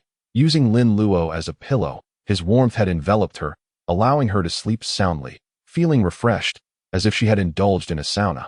When she awoke in the morning, she was startled to find herself tightly embracing Lin Luo, embarrassed by his disdainful gaze, leaving her flustered and at a loss. She had claimed to be the elder sister, yet had slept like a child.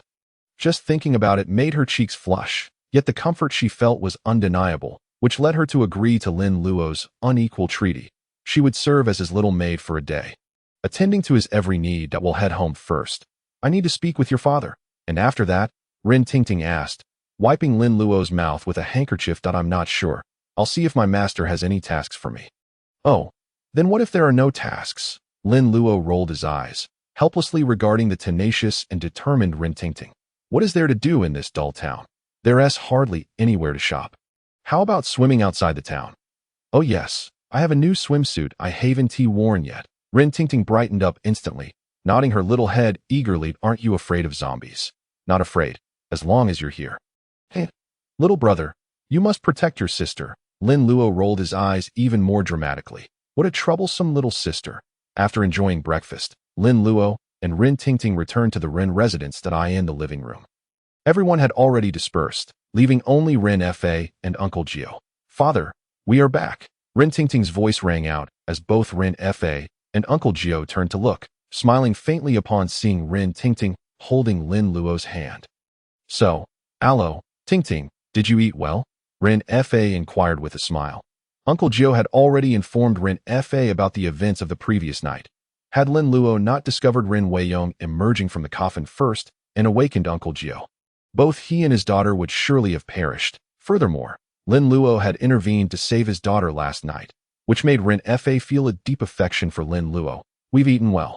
Rin Tingting and Lin Luo replied in unison. Rin Tingting's cheeks puffed up like a little bun as she glanced at the smug little rascal, having fed him porridge until her arms ached. Father, I have something to discuss with you, Rin Tingting said sweetly to Rin Fa. Just a moment. Uncle Gio, you worked hard last night. I've prepared a room for you to rest. Lunch will be brought to you. And we will trouble you again tonight. Rin Fa spoke respectfully to Uncle Gio. People generally held great respect for someone of Uncle Gio's stature, especially in times of trouble. Uncle Gio nodded, having taken a moment to meditate at dawn to restore some energy. Still appearing spirited, though his body remained fatigued. He also had some inquiries for Lin Luo, so he nodded in agreement. Rest assured, Rin Luo. Haha, Bao. Rin Fa called out to the servant outside, who quickly entered. What can I do for you? Sir, please escort Uncle Gio to his room for rest. Yes, sir. Uncle Gio, please. Bao respectfully bowed. Uncle Gio nodded and glanced at Lin Luo, signaling him to follow. Lin Luo cheerfully complied, following Bao to the guest room. The room was adorned with tea and snacks, the bed freshly made, and the windows opened for ventilation. Uncle Gio sat at the table, and Lin Luo eagerly approached, cheerfully pouring a cup of tea for him. Master Tea. Uncle Gio's brows twitched slightly as he regarded Lin Luo with a knowing smile, then lifted the cup to take a sip. The tea was at the perfect temperature, and Uncle Gio drank it all in one go. As soon as he set the cup down, Lin Luo promptly refilled it. This time, Uncle Gio did not rush to drink, but raised an eyebrow, looking at Lin Luo with a hint of curiosity. You rascal, speak up. What is the situation with that Inma? Here it comes. Lin Luo had anticipated this question from Uncle Gio and had already prepared his answer, grinning as he set down the teapot. Master, I have mastered the Inwen paper crafting technique that my uncle taught me. While you and Wenkai were out, I tried it at home, and I truly succeeded. Uncle Gio's brows twitched again, his eyes widening in disbelief. You did it yourself? Indeed. How is that possible? The Inwen paper crafting technique requires In bamboo as a base, and In materials to inscribe the Inwen. Oh, you have the materials? Can you inscribe the Inwen? Lin Luo scratched his head, his little face adorned with a look of bewilderment. I simply used the materials for making paper figures at home, then followed the instructions in the book, tipped the eyes of the paper horse, and recited the incantation. And voila, the paper horse was born. No sinister materials or dark scripts were involved. It's quite innocent. Uncle Gio stared at Lin Luo in astonishment, struggling to believe yet trusting that his disciple would not deceive him. Impossible. How could this be? If the art of paper effigies doesn't require dark materials or scripts, can it still be called that? Uncle Gio muttered, feeling that his disciple's claims lacked credibility. In a moment. You will accompany me to purchase some materials, and you shall demonstrate the method you've described. Uncle Gio insisted, wanting to see for himself. Lin Luo obediently nodded, yet with a compassionate expression, he said, Master, I can go by myself. Just as it happens, Tingting has been asking to go out and play. You didn't rest at all last night, so you should take a nap first, observing his precious disciple's concern for him. Uncle Gio smiled appreciatively, nodded, then pulled out his pipe and prepared some tobacco. Lin Luo deftly retrieved a match from his pocket, struck it, and ignited it, lighting Uncle Gio's tobacco. This sequence of actions had become second nature after many years. After a few puffs of smoke that eased his fatigue, Uncle Gio cast a few more glances at Lin Luo, then retired to sleep. Lin Luo closed the guest room door and headed towards the living room. At that moment, Rin Tingting was discussing with Rin Fa about wanting to go out to play in the water with Lin Luo. Given the recent events at home, Rin Fa was hesitant to let Rin Tingting roam freely, fearing potential mishaps. However, reassured by Lin Luo's presence to protect her, he eventually agreed, much to Rin Tingting's delight, who then playfully coaxed Rin Fa, lightening his mood. Old Master Rin, Sister Tingting, Ah Luo, you've arrived. Aren't you going to rest with Uncle Gio? Tingting told me you stayed up all night watching over her. Rin Fa inquired with concern upon seeing Lin Luo in no need. I meditated and rested last night. So I'm not tired, Lin Luo replied with a smile as he settled beside the sofa. You still need to rest well. You're still young and in a growth phase. Insufficient sleep could hinder your height. Ren Fa chuckled as he poured a cup of tea for Lin Luo. I understand, but I am quite confident about my height. Lin Luo grinned, thanking Ren Fa for the tea. This was indeed true. Having received a novice gift pack from the system, Lin Luo's attributes had increased by 5 points, and his height had been gradually rising, now surpassing that of his peers, nearly matching Ren Tingting's height. Ren Fa nodded with a smile, refraining from further comments, as he had witnessed Lin Luo's impressive prowess last night, chasing after zombies with the agility of a young leopard. If Lin Luo didn't develop well, then no one would. Lin Luo sipped his tea, setting the cup down with a faint smile. Old Master Ren, zombies fear glutinous rice. As you saw last night, I recall that the Ren family also engages in the grain business. Correct? His voice was soft, his words incomplete, yet they made Ren Fa's heart skip a beat. Suddenly, enlightenment struck him, his eyes gleaming. Exactly. Haha. Luo, though young, your mind is sharp. You will surely be excellent business material in the future. Indeed, the Ren family has a rice shop. Ren Tingting, still in a daze, was puzzled by her father's sudden excitement. Luo, from now on, don't call me Old Master Ren. Call me Uncle Ren. Understood. Ren Fa said earnestly to Lin Luo. To befriend such an outstanding junior would ensure the Ren family's prosperity for decades to come. Lin Luo blinked, obediently smiling. All right, as you wish, Uncle Ren. Haha, splendid. Tingting, make sure to play nicely with Luo. And listen to him. I have urgent matters to attend to, so I must take my leave. Ren Fa declared, not waiting for Ren Tingting's response before hastily exiting. Ren Tingting waved her small fist, grumbling in discontent. What's that about? I'm the sister. That little brat should heed my words. Tingting. Ren Tingting widened her eyes, her brows twitching in annoyance as she glared at Lin Luo. That I'm the sister. You, little brother, must call me sister. Oh, but Uncle Ren said you should listen to me. Lin Luo teased, crossing his legs and playfully tapping the teacup on the table. I want tea. Ren Tingting scrunched her adorable nose, pouting as she reluctantly poured tea for Lin Luo. This little rascal, how did I not notice his mischievousness before? Here, that is more like it. Given your obedience, today I shall show you my prowess. Lin Luo took a sip of tea, tilting his chin with a grin. Oh, you're quite impressive, are you? Ren Tingting's eyes sparkled with excitement as she leaned closer, wrapping her arms around Lin Luo. A fragrant breeze enveloping him, Lin Luo, startled by the softness, exclaimed, Hey, what are you doing? Ren Tingting's eyes shone brightly as she whispered, What you mentioned about being impressive, is it like last night, warm, tingly, and particularly comfortable? Lin Luo shook his head. What is this girl fantasizing about? Rushing the cultivation process and channeling energy is quite taxing. What is that? Ren Tingting's interest waned, feeling disheartened if it's not comfortable. What is the fun in it? It's a secret. Just come with me to buy some things, and you'll find out. Lin Luo said mysteriously with a smile, then carefully assessed the situation. Strangely enough, this girl's logic was rather sound. Being enveloped by her arms felt quite agreeable. All right, where shall we go to buy things? To the paper effigy shop. Where? Ren Tingting's eyes widened in shock. Her mouth agape to the paper effigy shop. Let us go. Today, I'll show you what a surprise truly is. Ren Tingting was skeptical, wondering what kind of surprise could possibly await at a paper effigy shop. The paper effigy shop was nestled in a narrow alley at the far west of Rinjia Town, commonly referred to as West Alley. Although Rinjia Town was not large, it took Lin Luo and Ren Tingting quite some time to walk there. After all, dealing in the business of the deceased was still considered a taboo in these times. Such shops typically opened only after the sun had risen high and closed early at dusk. Moreover, they would wait inside for customers, never standing outside to greet them. As Lin Luo and Ren Tingting approached, the small street was eerily quiet. The shopkeepers, upon noticing patrons in the alley, stared with wide eyes. Refraining from conversation. It was Ren Tingting's first visit to such a place.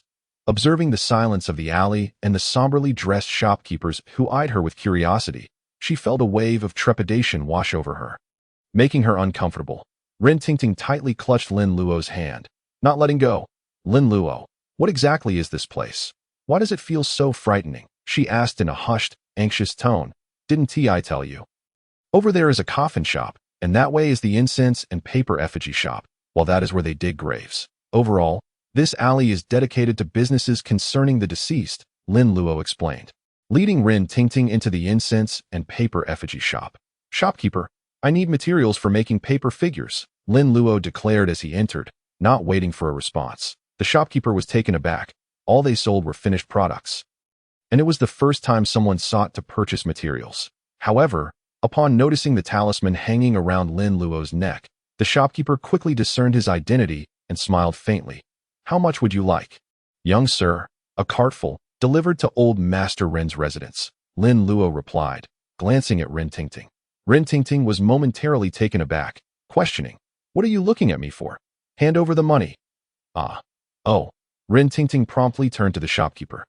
"How much is it?" The shopkeeper smiled lightly. "A mere $5 silver. A cart laden with materials, yet the cost amounts to merely the price of 50 pounds of rice. This price is undoubtedly at the cost price."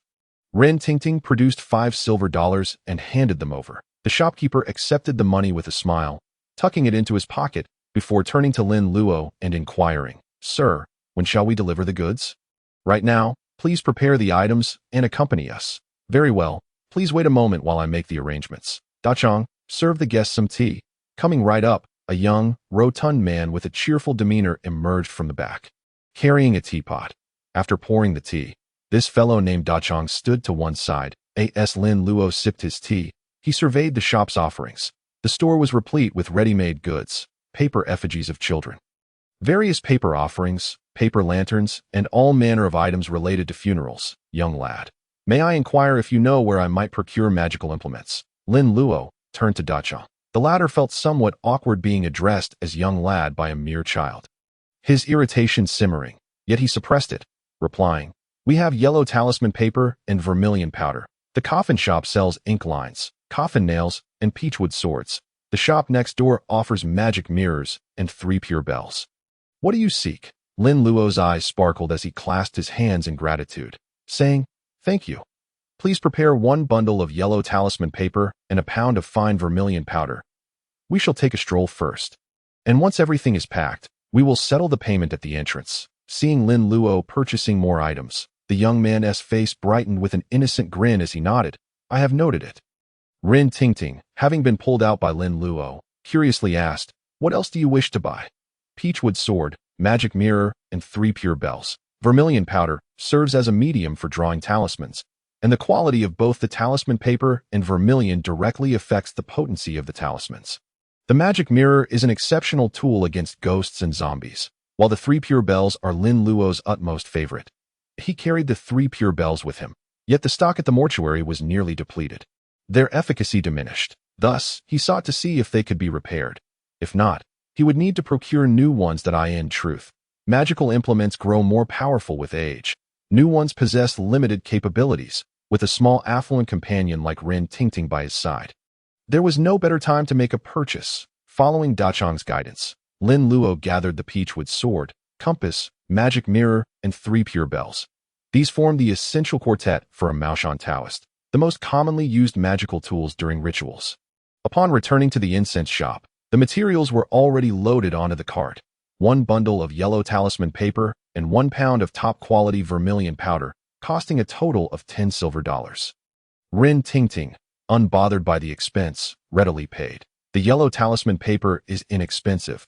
It is the vermilion that commands a steep price. After the transaction, it was Dachong who pulled the cart, with Lin Luo and Rin Tingting following behind at a leisurely pace back to the Rin household.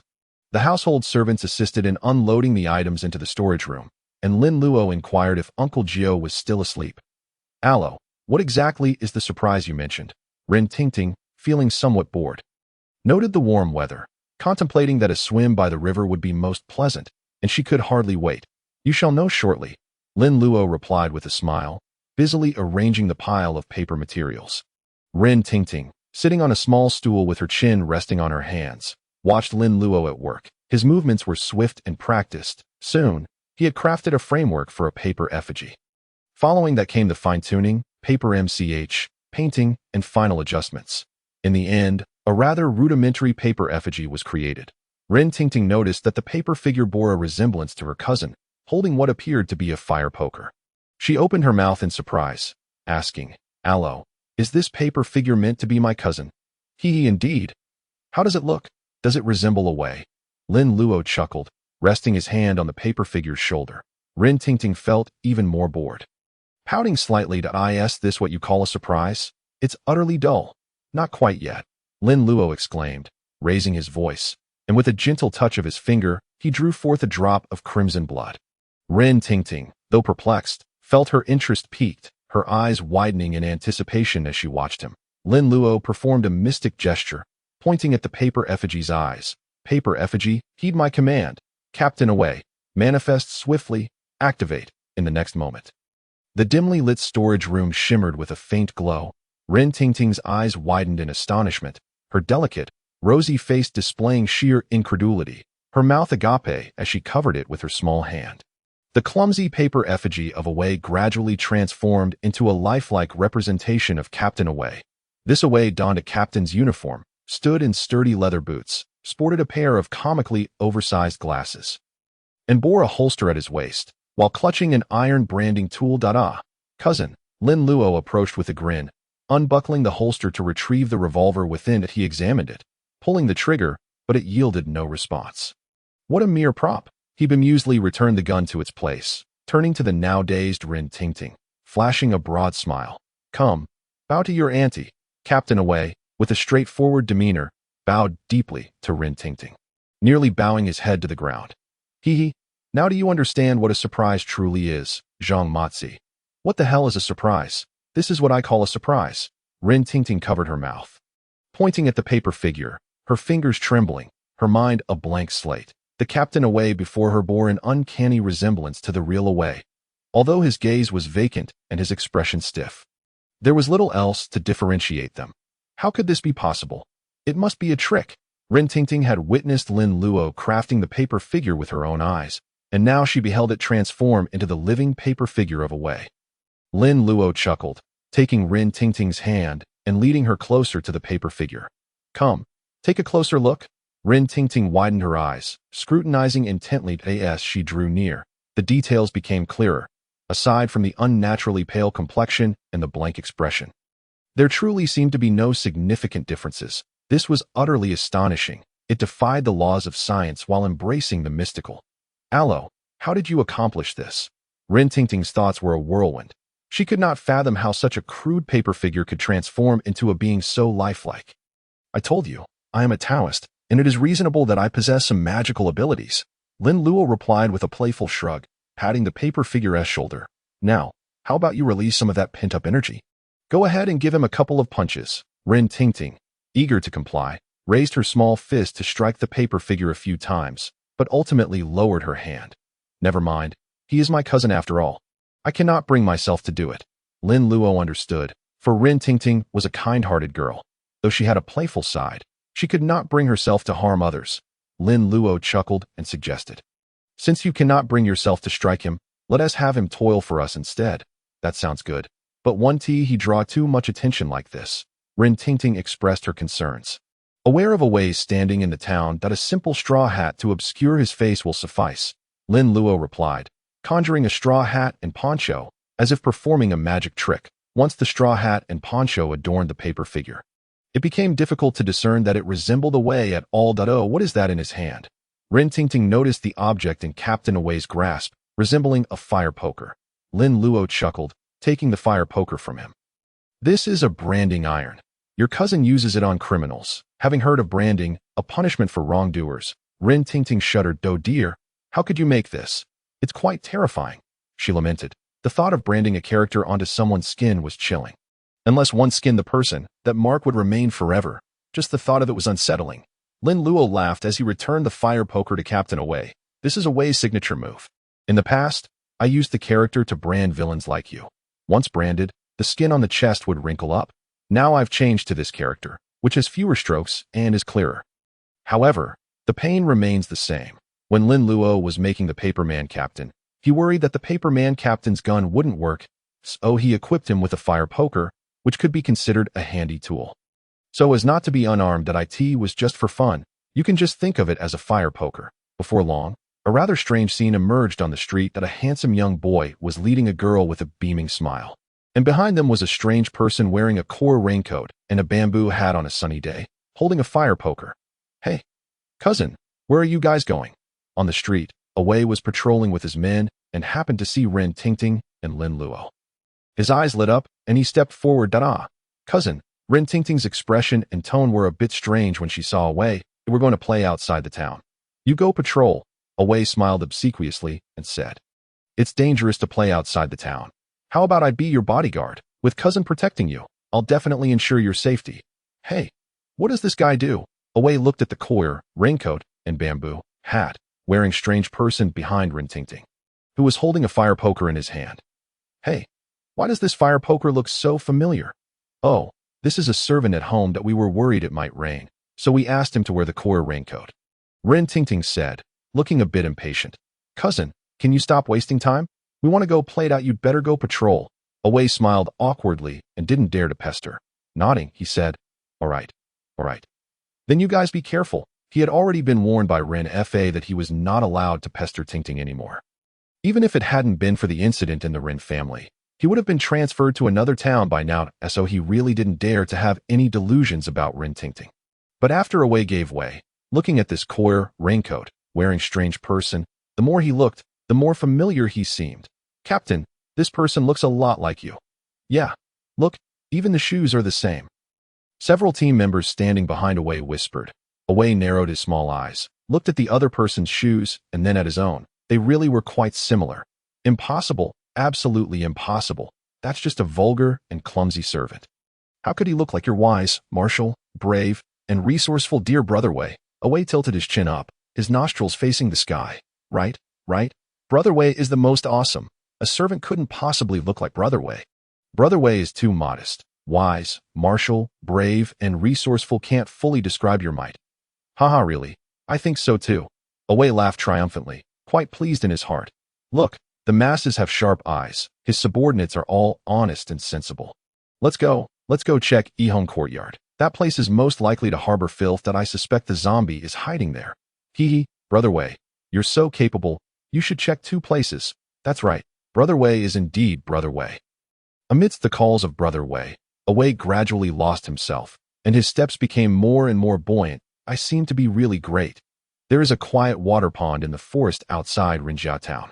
The pond water is extremely clear. Rin Tingting changed into a swimsuit and swam with Lin Luo in the pond. The sky is, and white clouds are floating, green mountains, clear waters, birds singing, and flowers fragrant. In the rippling blue-green pond, a fair, smooth mermaid is swimming. Lin Luo enjoys this beautiful scene alone. At noon, Lin Luo and Rin Tingting had their meal by the pond. Lin Luo picked some mushrooms and wild vegetables and caught a few fat fish, then roasted them by the water. Lin Luo's portable space is filled with many things, not lacking the tools for eating. It was Rin Tingting's first time having a picnic, and she was very curious. After having enough to eat and drink, they extinguished the fire and then prepared to go home. Now it's not peaceful in Rinjiao town, with zombies causing trouble, so they couldn't go back too late, lest their families worry. When they arrived at the Rin family, Uncle Jio had just had lunch with Rin Fa. Seeing Lin Luo and Rin Tingting return, Rin Fa asked them with a smile where they had gone to play. Uncle Jio, on the other hand, noticed the coir raincoat and bamboo hat, wearing strange person behind them. In broad daylight, a faint energy was emanating from his body. This was not a living person, but there was no ghostly aura. The result was obvious without much thought. This was a paper man puppet. Uncle Jio looked at Lin Luo, and Lin Luo gave Uncle Jio a proud smile. Hey, who is this? Rin Fa also noticed the coir raincoat and bamboo hat, wearing strange person behind them at this time. The figure seemed a bit familiar. He was holding a fire poker in his hand. What does this person do? Dad, guess what this is? Rin Tingting said with a mysterious smile. Rin Fa squinted his eyes and slowly shook his head. It looked a bit like Away, but Away wasn't he on patrol? Rin Tingting smiled mischievously and went over to lift the coir raincoat. Both Uncle Jio and Rin Fa were stunned. Away, Rin Fa exclaimed. But soon noticed something was wrong. This Away looked so strange. Luo, how did you do this? It was Uncle Jio who spoke. Uncle Jio's eyes widened in disbelief. Lin Luo was taken aback. What do you mean, how did I do it? He raised his eyebrows, pointing at the paper. Man, Away, isn't this made using the script paper crafting technique that Shirshu gave me? It was quite easy to make. Uncle Jio twitched the corner of his mouth and looked at the paper. Man, Away, who was almost indistinguishable from a real person. He was dumbfounded. It would take a Taoist or a heretic cultivator about half a year, or even several years, to prepare all the materials, and they would have to expend a great deal of effort to create an man puppet. But you call this easy? Easy? Does this brat have some misunderstanding about the word easy? Uncle Joe thought to himself. Ren Fa was equally astonished in his heart, making tut sounds that he walked up to the paperman captain and even reached out to poke him. Finding that the skin was no different from that of a real person, it was just cool to the touch, with no warmth at all. Luo, what exactly is this thing? Why does it look so much like a way? Ren Fa was still being conservative. It was not just similar. The face was exactly the same. If it weren't for some details that were off, Ren Fa wouldn't have been able to tell the difference.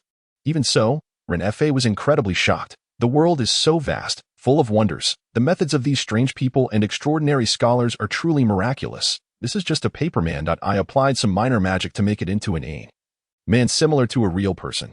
After introducing, Lin Luo continued with a smile. I made this in the Ren mansion this morning. The materials are still in the warehouse. Uncle Joe's eyes lit up, and he said eagerly, come on, make another one for me to see. Okay, I was just planning to make a few more. They can guard the Ren mansion at night. When the zombie comes, there will be some help, Lin Luo said, then turned around and left. Uncle Joe followed behind. And Ren Fa, full of enthusiasm, dragged Ren Tingting and also followed to the warehouse. An ordinary person.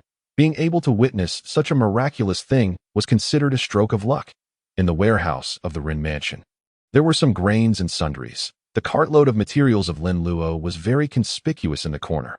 Looking at the bamboo strips, strings, paper, paste, brushes, and printing ink on the ground, Ren Fa couldn't help but look at Ren Tingting.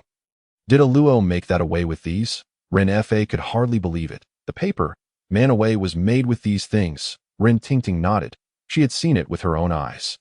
A Luo said, this is called a surprise. Ren Tingting said softly, imitating Lin Luo's tone. This is called a surprise. Ren Fa muttered to himself, looking at Lin Luo again. Lin Luo had already started to get busy. So this is what the hell a surprise is. Uncle Joe stood aside, watching Lin Luo skillfully crafting the paper figurine. His brows remained furrowed throughout. Lin Luo quickened his pace. The general framework was soon completed. And then came the details that he applied pasted paper on it. Before long, a paper figurine taller than Lin Luo was made.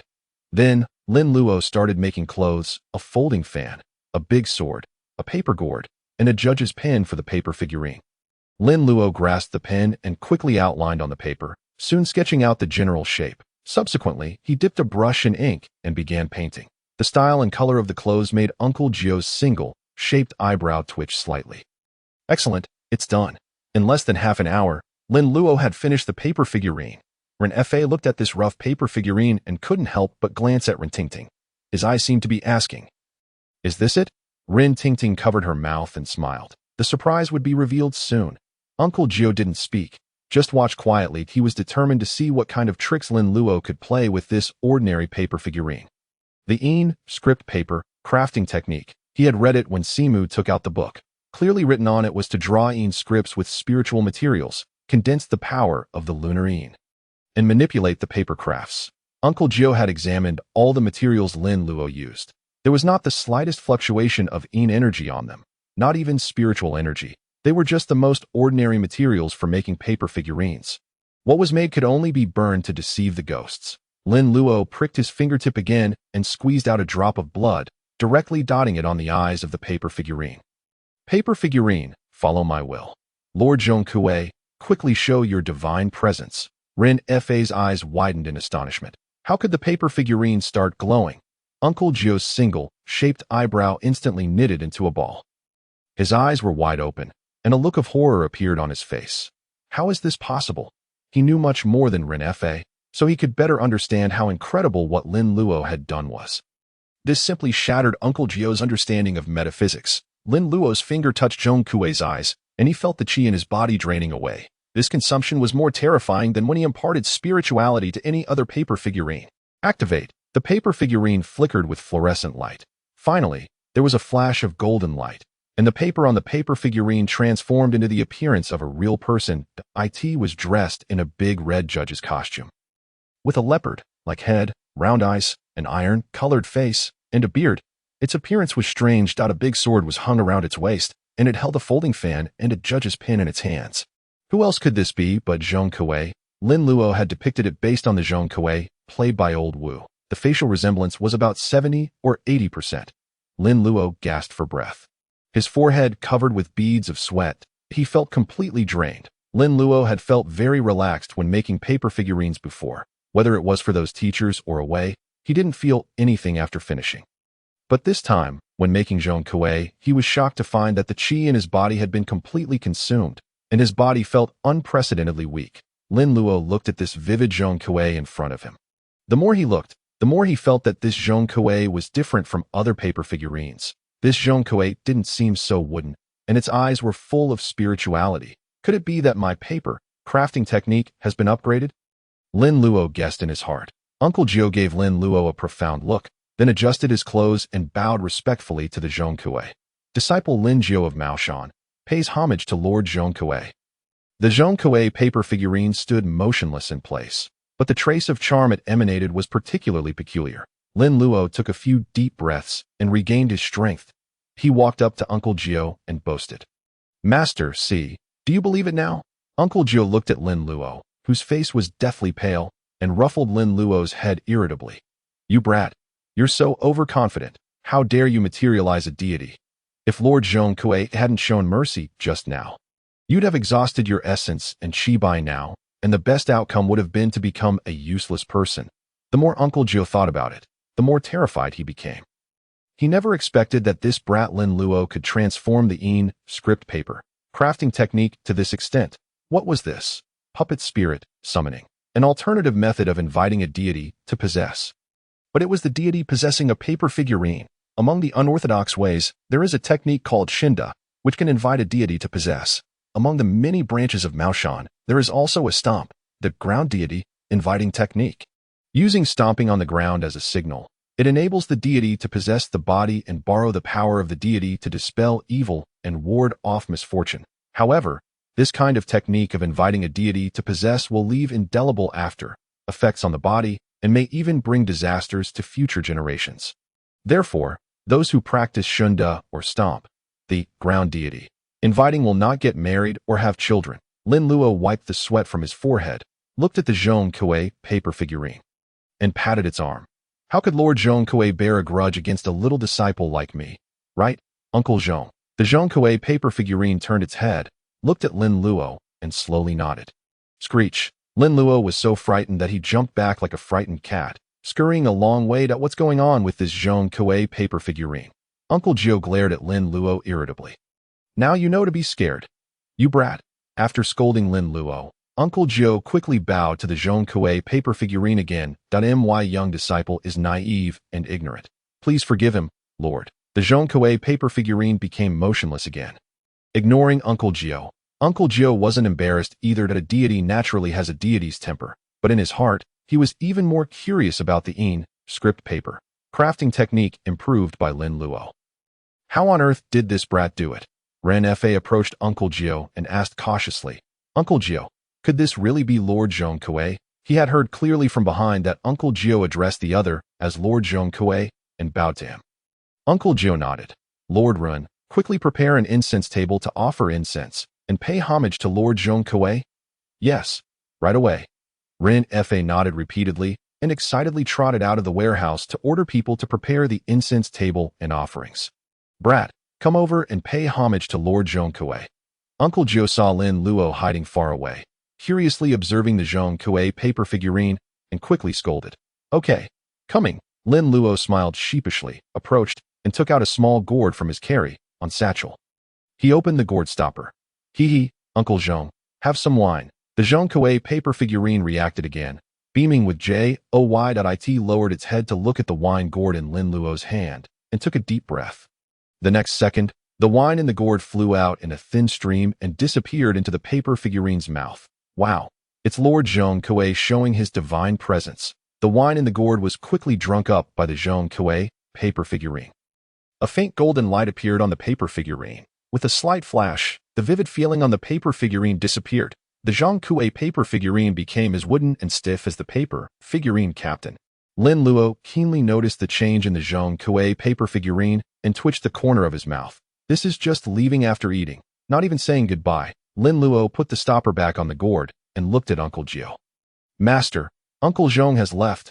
Uncle Gio glared at Lin Luo irritably. You brat, is Uncle Zhong what you can call him? Even your master would call him judge when seeing him. Lin Luo smiled mischievously, put away the gourd, and said indifferently, I'm just a child, innocent and cute. Uncle Zhong is so young looking, it's perfectly reasonable for me to call him uncle. Uncle Gio stared, but didn't say anything more. Since Lord Zhong Kuei himself didn't care. Moreover, the ancestors of his sect in the Netherworld had a good relationship with Lord Zhong Kuei. Lord Zhong Kuei naturally wouldn't haggle over much with a little brat. All right, brat, you were lucky this time. Lord Zhong Kuei doesn't care about you. To be more respectful to Lord Zhong Kuei in the future. Don't be disrespectful. Uncle Gio earnestly admonished Lin Luo, then suddenly thought of something and said with a frown. Remember, don't make deities when making paper figurine puppets in the future. That it's disrespectful to the deities. Got it? Oh, Lin Luo responded, touching his chin and slightly rolling his eyes. Making deities is not allowed. But those ancient fierce generals should be okay, right? Among the fierce generals in the three kingdoms, except for Lord Guan, who is now the Taoist god of wealth and door god, and also the Buddhist guardian deity. Which can't be made, Zhang Fei, Zhao Yun, Huang Zhong, Lian Pe. These should be fine, right? Uncle Gio saw Lin Luo's eyes rolling, and he knew this brat was up to something again. However, he didn't inquire too much.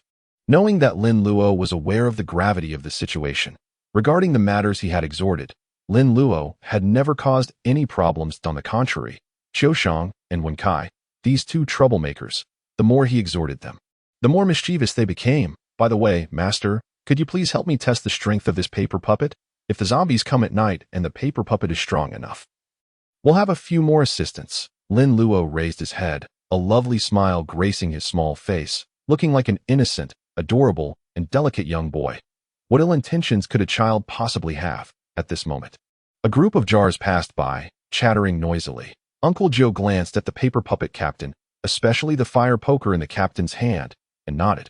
All right, you control the paper puppet to attack, and I'll test its capabilities. Wait, this won't do. This is completely useless. When Lin Luo saw Uncle Gio looking at the paper puppet captain, he quickly stopped him.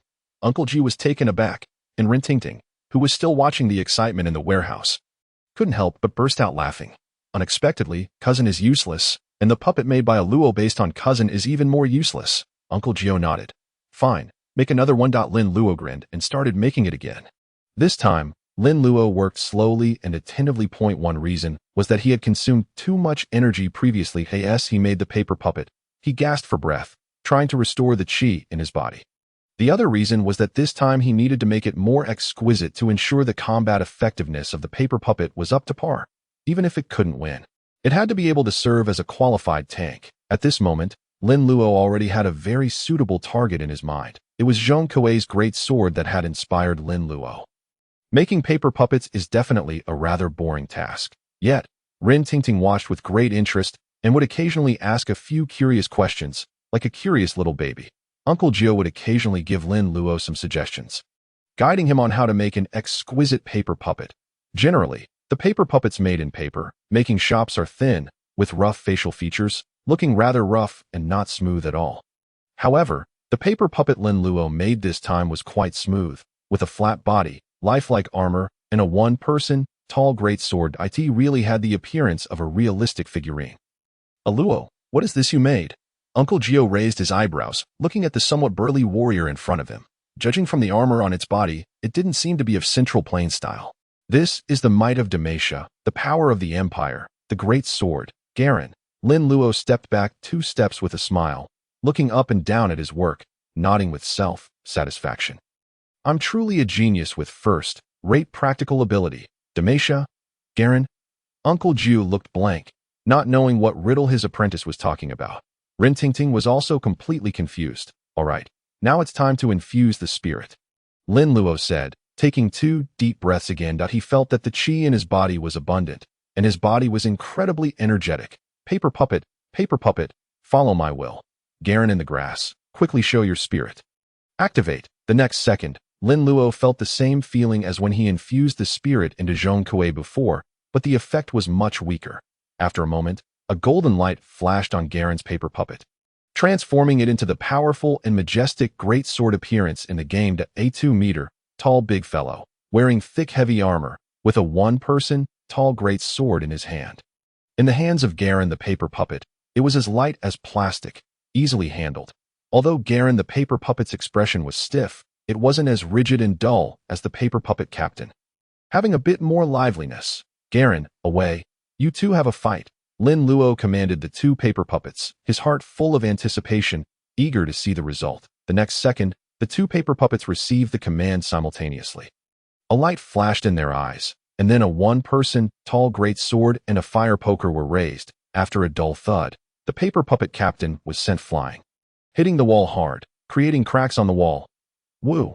Rin Tingting covered her mouth in shock, her eyes wide open. This big fellow is so powerful, it sent the useless cousin flying in one go. Looking at Garen the paper puppet, it stood there firmly with the great sword stuck on the ground, as steady as a mountain. Not bad. Master, this paper puppet is quite powerful. You come and try it. Lin Luo was very satisfied with Garen's combat effectiveness and turned his head with a smile to look at Uncle Gio. Master, where are you going? Uncle Gio was standing at the warehouse door. One foot already stepped out. Rin Tingting turned around, looking at Uncle Gio's back, muttering in confusion. Strange. When did Uncle Gio go over there? Uncle Gio, who was called out, gave a dry laugh and looked back at the tall and burly Garen the paper puppet. I suddenly remembered an urgent matter to attend to. Your paper puppet is good. Make a few more, they'll be useful. After saying that, Uncle Gio quickly slipped out the door and disappeared. Are you kidding? Such a tall and strong puppet must exert a force of hundreds or even thousands of caddies. Competing with this thing? Am I crazy? I'm a Taoist priest. I'm a long-range attacker. Close combat is only a last resort. That disobedient disciple A Luo wants to see his master make a fool of himself. In a way that I'm out of here. Hurry up, everyone. Move faster. As soon as Uncle Gio left, the voice of Rin Fa came from outside again. Soon, Rin Fa led a group of people in. These people were carrying a sacrificial table, and the things prepared on the table were quite abundant. A Luo, I've prepared the incense table and offerings. Take a look. Is everything here? If not, I'll send someone to get more. Rin Fa asked Lin Luo with a smile. Lin Luo took a look. It was already quite complete. It was definitely enough to worship Zhong Kuei. It's okay. Uncle Ren. It's already sufficient. Good, good, good. What is this? Rin Fa was really startled when he saw Garen, who was as tall and strong as an iron tower. Oh, this is also a paper puppet. It will stand guard for you tonight. With it here, you can have a good sleep tonight, Lin Luo said with a smile. Rin Fa's eyes lit up, especially when he saw the one-person, tall heavy sword. He felt much more at ease. Good, good. Haha, I can really sleep soundly tonight. Thank you, A Luo. Rin Fa sincerely expressed his gratitude. What are you thanking for? Just make Tingting listen to me from now on. Lin Luo grinned. Rin Fa chuckled and looked at Rin Tingting. Rin Tingting couldn't hold it in any longer. You little rascal, what do you want? Rin Tingting stared wide-eyed, looking completely confused. You little rascal, don't think I don't know what you're up to. Making me listen to you, this little brat, from now on? Will I have a good life then? Thinking about how Lin Luo had bossed her around like a young master today, asking her to serve tea and water, feed him, and massage him, really treating her like a little maid. And he wasn't even satisfied after one day. He actually wanted to be a young master forever. Rin Fa laughed and said to Rin Tingting, what's wrong with that, Tingting? From now on, you have to listen to A Luo and not bully him. Do you hear me? Dad. Rin Tingting called Rin Fa, coquettishly, twisting her body. Who's your real child? I'm your daughter. You actually want me to be this little rascal's maid? Listen up. Listen to A Luo. Well, from now on, A Luo will protect you. After saying that, Rin Fa turned around, took some incense, lit it, and respectfully bowed to Zhong Kuei's paper puppet several times. The Rin family wasn't without the statues of the three pure ones in the Bodhisattva enshrined. They never skimped on the offerings on the 1st and 15th day of each lunar month, but those statues didn't seem to be of any use. Things still went wrong as usual. Now, this great god Zhong Kuei had actually shown his spiritual power right before his eyes that if they worshipped him well, and if great god Zhong Kuei remembered their Rin family and protected them in the future, wouldn't everything be fine for the Rin family? Observing the devout demeanor of Rin Fa, Ren Tingting pouted her lips and cast a sidelong glance at Lin Luo, only to find this mischievous boy grinning at her, which only deepened her sense of gloom that it was over. She would undoubtedly be subjected to this insufferable brat's relentless teasing, with no hope of rising above her circumstances. Nightfall arrived as anticipated. The golden sun sank in the west while the moon rose in the east. And Rinjia town had settled into an early quietude. The streets of the entire town were devoid of any figures. Every household had tightly shut their doors and windows, with no lights illuminating the interiors. As families huddled within, too fearful to venture outside, in stark contrast, the Ren residence was ablaze with light, the courtyard illuminated as bright as day by the fire baskets set up within. Every door and window in the house was adorned with Miao Mountain talismans. And even the skylight had not been overlooked, thanks to Lin Luo's reminders. Yet, oddly, the courtyard was devoid of any presence. The vast estate was eerily silent, with not a sound to be heard. Inside the main house of the Ren estate, Ren Fa was wide awake, keeping vigil alongside Ren Tingting by Lin Luo's side. He claimed he could finally rest easy, but how could he dare to sleep with the threat of zombies lingering? What if he fell asleep and never woke up? Behind Lin Luo stood several pallid figures: the fire stick Ah Wei, the crimson-robed Zhong Kuei, the great sword Garen, and the paper puppets Lin Luo had recently crafted. Master, I'm not targeting you. I'm addressing everyone present. What a bunch of useless fools. Just that one. Meanwhile, Jiosher sat on a chair, grasping a peachwood sword, his imposing presence reminiscent of a towering mountain, instilling a sense of calm in those who beheld him. Beside him lay a small table, upon which rested a plate of rooster blood, a set of 3 pure one's bells, and a bronze mirror. Jiosher's brow furrowed slightly as his sharp gaze occasionally flicked towards the door. He found it perplexing that Xiaoxing had not yet returned after sending Wen Kai to the charity cemetery to retrieve the tools. They should have arrived by now.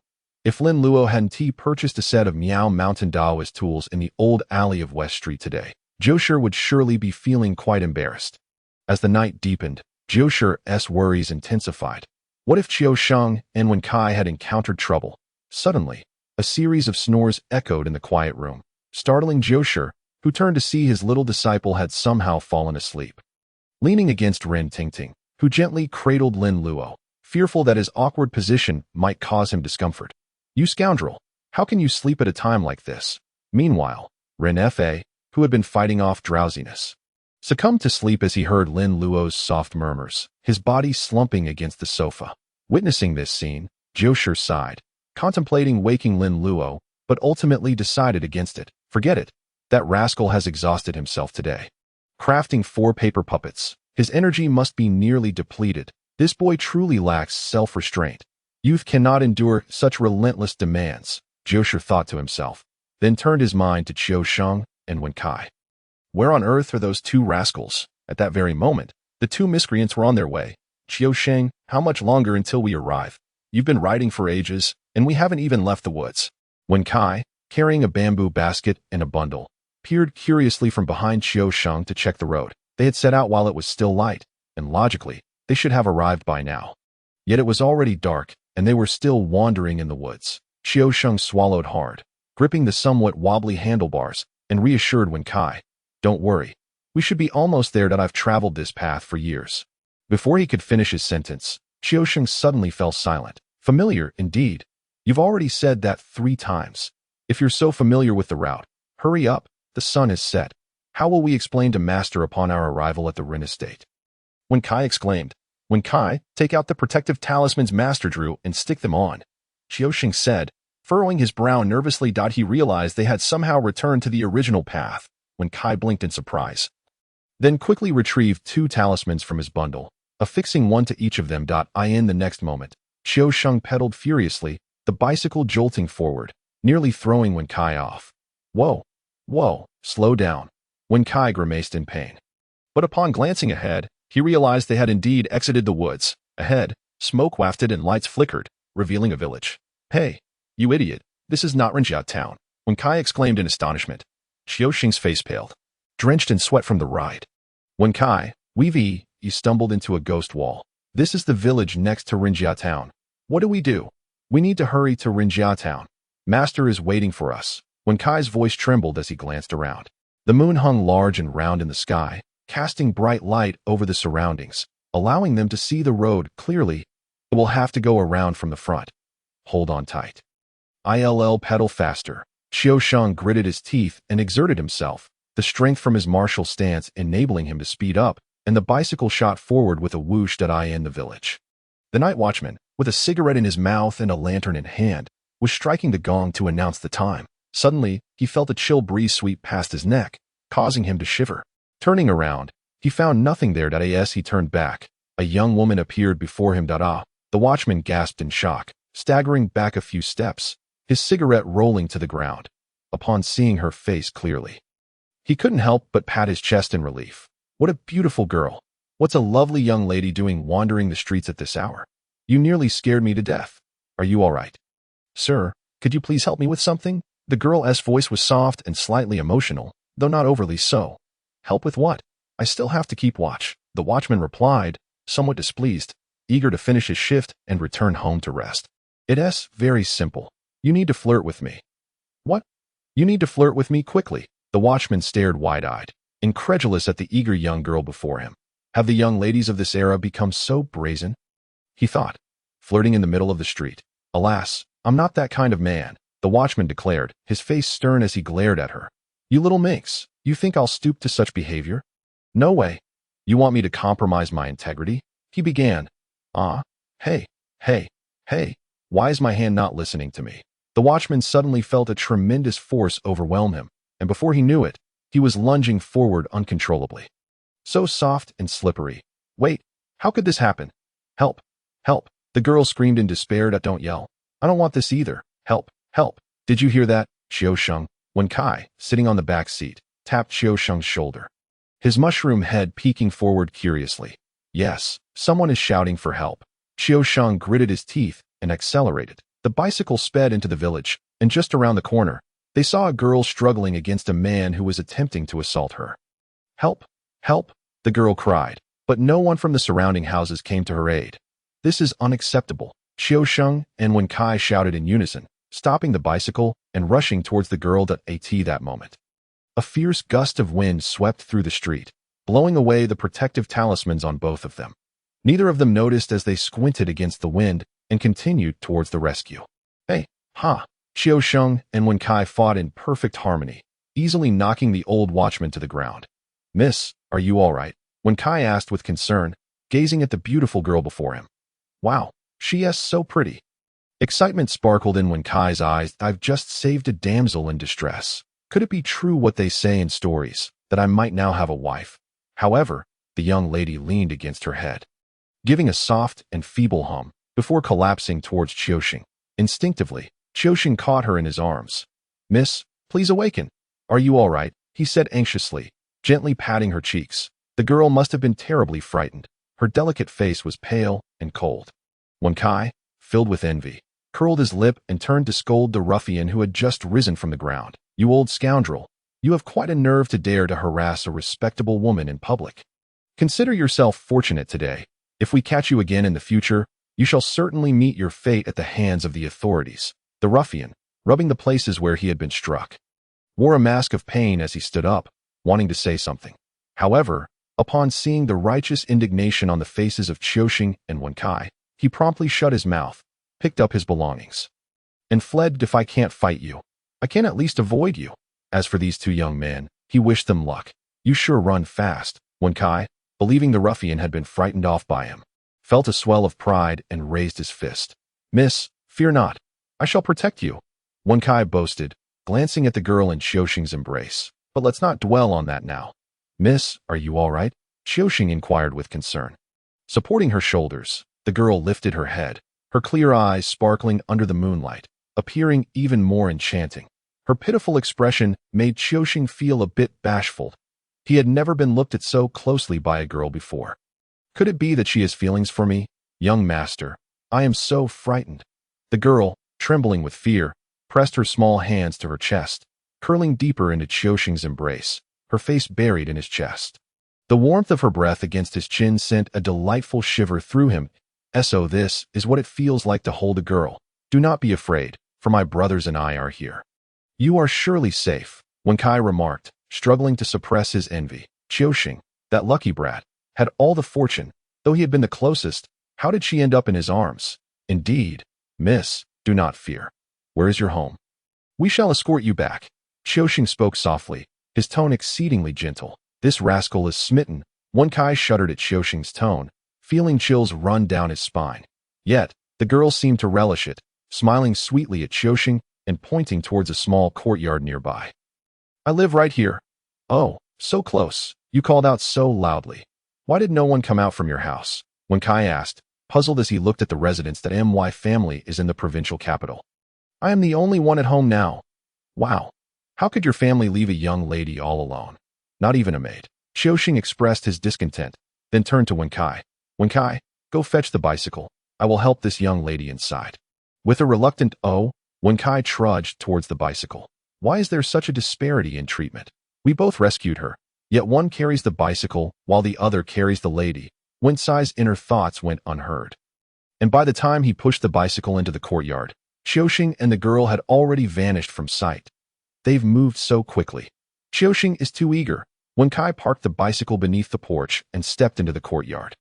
The courtyard was exquisitely arranged, with a small bridge and flowing water, bamboo swaying gently. It was evident that it belonged to a wealthy family. Beautiful and from a rich family. How fortunate it would be to marry her. Wen Kai mused, his thoughts drifting away from Ren Tingting. I am Qiuxing, and this is my junior brother Wen Kai. May I ask your name, fair lady? Zhang Jizun. Wen Kai calls Qiuxing brother. You may call me Xiaoyu. Oh, Xiaoyu, a lovely name. Please, Xiaoyu, have a seat. Qiuxing assisted Xiaoyu into the room and helped her sit down. Just then, Wen Kai rushed in, ignoring Qiuxing, and plopped down beside Xiaoyu, his eyes sparkling as he gazed at her. How are you, miss? I hope you are not seriously hurt. Xiaoyu's face flushed at Wen Kai's lewd gaze, and she shyly lowered her head. Thank goodness you arrived just in time. I don't know how to thank you. Qiuxing smiled gently, no need for such formalities. The ways in which men and women express gratitude are quite similar. Wen Kai nodded eagerly, his eyes glimmering with excitement. What do you mean by that?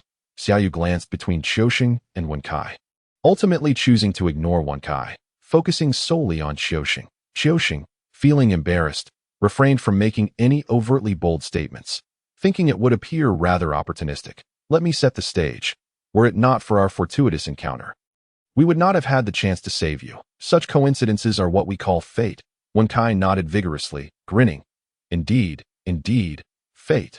Moreover, had we not been men of valor, we would not have dared to risk ourselves to save you. This is what we call righteousness. Wen Kai continued to nod, in full agreement. And if we were not compassionate, we would not have gone out of our way to escort you home. This is what we refer to as affection. Wen Kai kept affirming, yes, Qiuxing is right. But now, with two of us and only one young lady, this simply does not add up. The atmosphere in the room grew peculiar as the two of them exchanged glances. Ahem, Wen Kai, the master is calling for you to fetch something. Why don't you go first? Qiuxing cleared his throat, turning away to avoid Wen Kai's gaze. Wen Kai frowned, shaking his head seriously. In no way. I can't ride a bike. How about we switch? You can ride, and you know the way. You go first. What a joke. You think I would let you off the hook to enjoy this alone? We are brothers, sharing both fortune and adversity. What a pity. My leg has cramped, making it difficult for me to move. I cannot ride a bike right now. Just wait for a bit. Xiaoyu suddenly spoke up, interrupting Qiuxing and Wen Kai's playful banter. The two turned to her, watching as she slowly walked behind the screen. Once Xiaoyu's figure disappeared, Qiuxing snapped back to reality. Something feels off. Qiuxing tapped Wen Kai's head, rousing him from his daze. Ouch. Why did you hit my head? Wen Kai complained, rubbing the spot. Wen Kai, something is not right.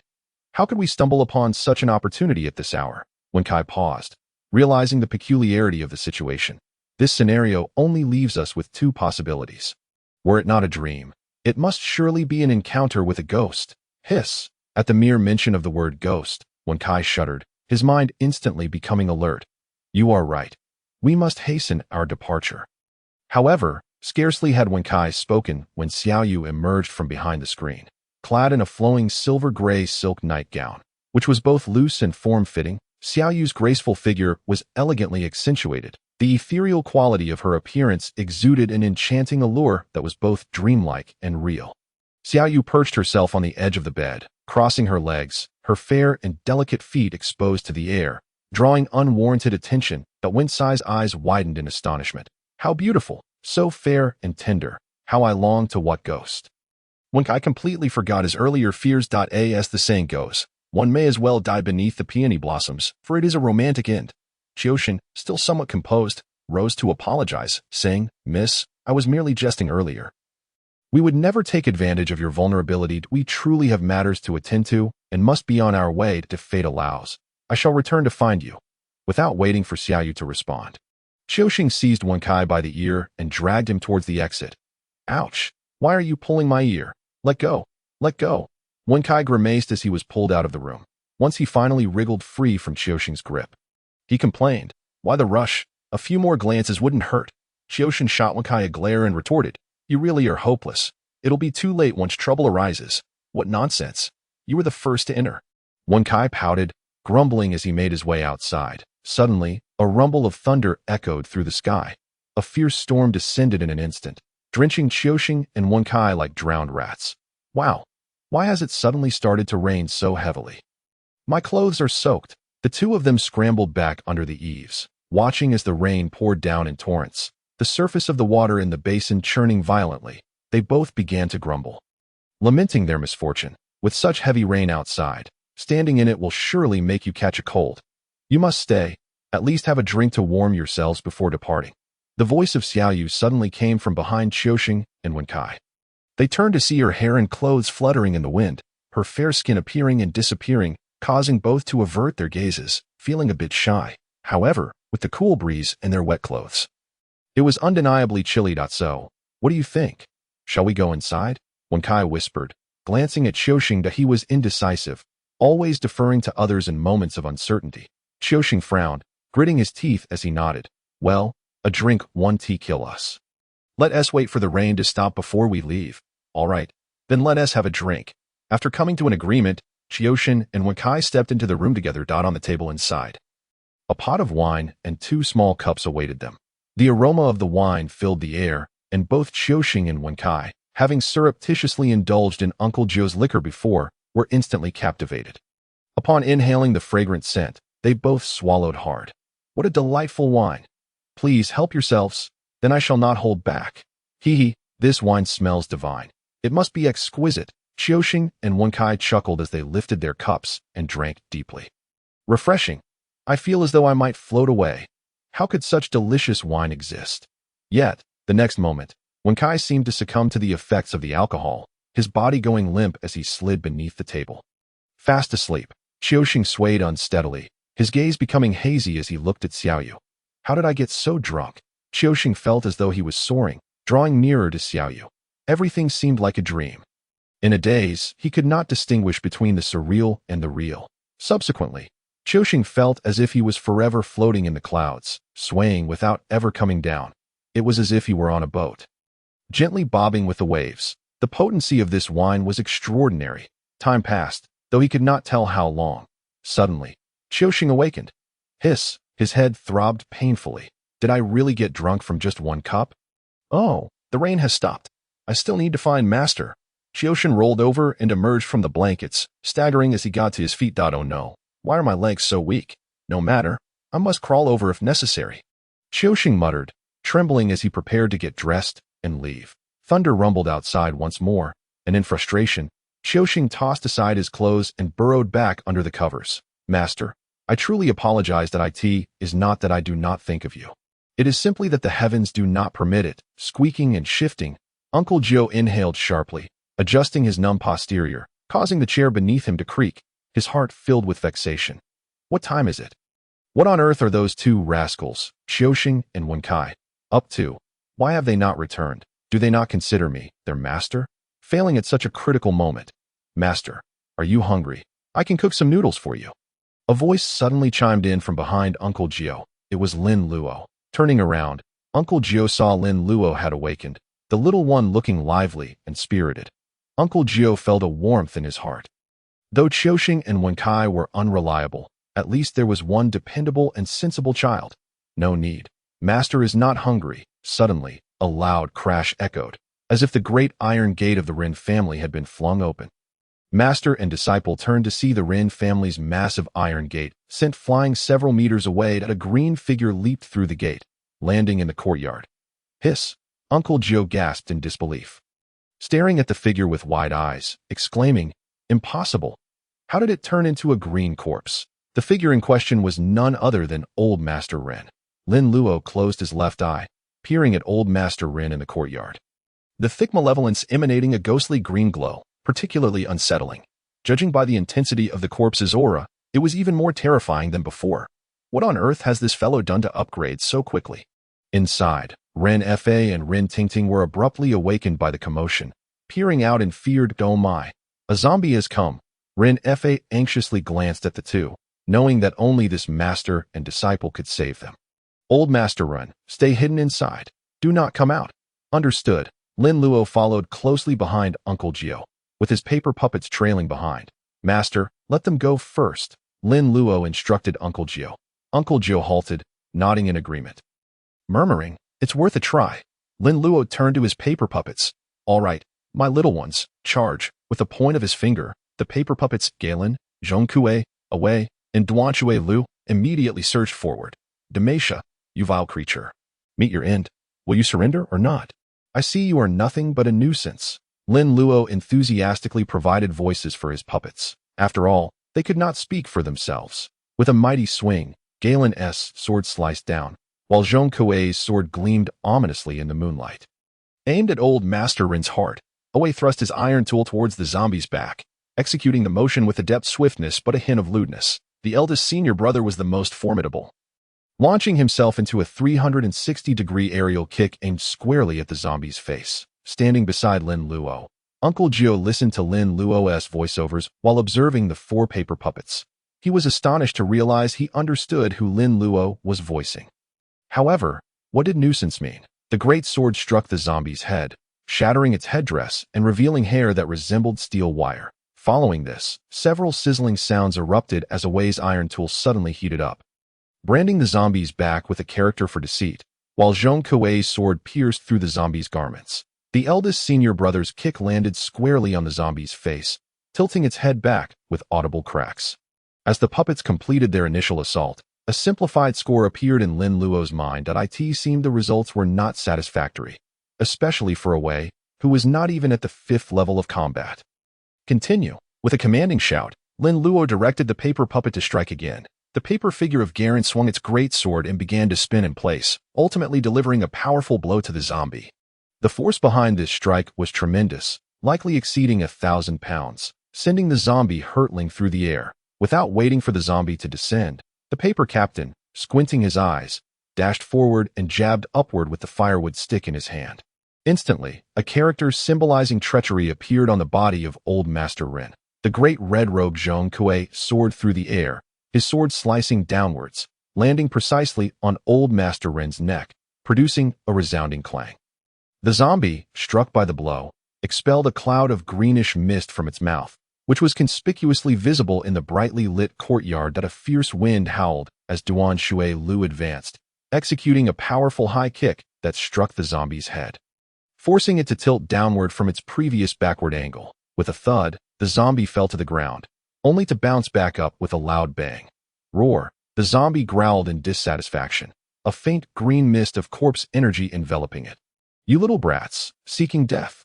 Lin Luo's eyes widened in disbelief, his heart exclaiming at the absurdity of the situation that in the movie, Old Master Rin absorbed Rin Fa's blood but did not exhibit such strength. He acknowledged the gap between film and reality, yet this disparity seemed excessive. He recalled that in the movie, Rin Weiyong only became powerful in the end, with Uncle Nine and Qiuxing battling the zombie for an extended period without inflicting fatal damage, and they themselves suffered significant injuries. Fortunately, Master Simo arrived just in time, unexpectedly binding Rin Weiyong with a chandelier and setting him ablaze to finally vanquish him. Continue the assault. With another command, Lin Luo urged the paper Garen to leap into action, raising his great sword high for a final, forceful strike. Boom! The previously raging zombie was instantly driven halfway into the ground by this blow. Duanxue Lu leaped forward, mounting the zombie's neck, his expression dazed. And with iron fists, he began to pummel the zombie's head furiously. Thud, thud, thud.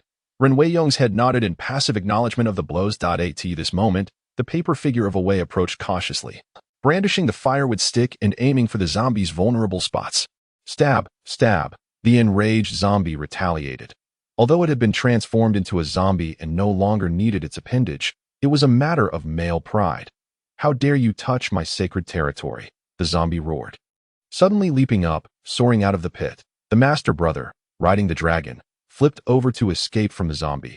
But the zombie was quicker, pivoting sharply and thrusting its claws. With a piercing sound, the zombie's claws penetrated Duan Shuilu's chest. Roar! The zombie howled triumphantly, seemingly pleased with its successful attack. However, Duan Shuilu, undeterred by his injury, delivered a powerful punch to the zombie's mouth. How dare you? With a dull thud, a zombie tooth was smashed out and sent flying.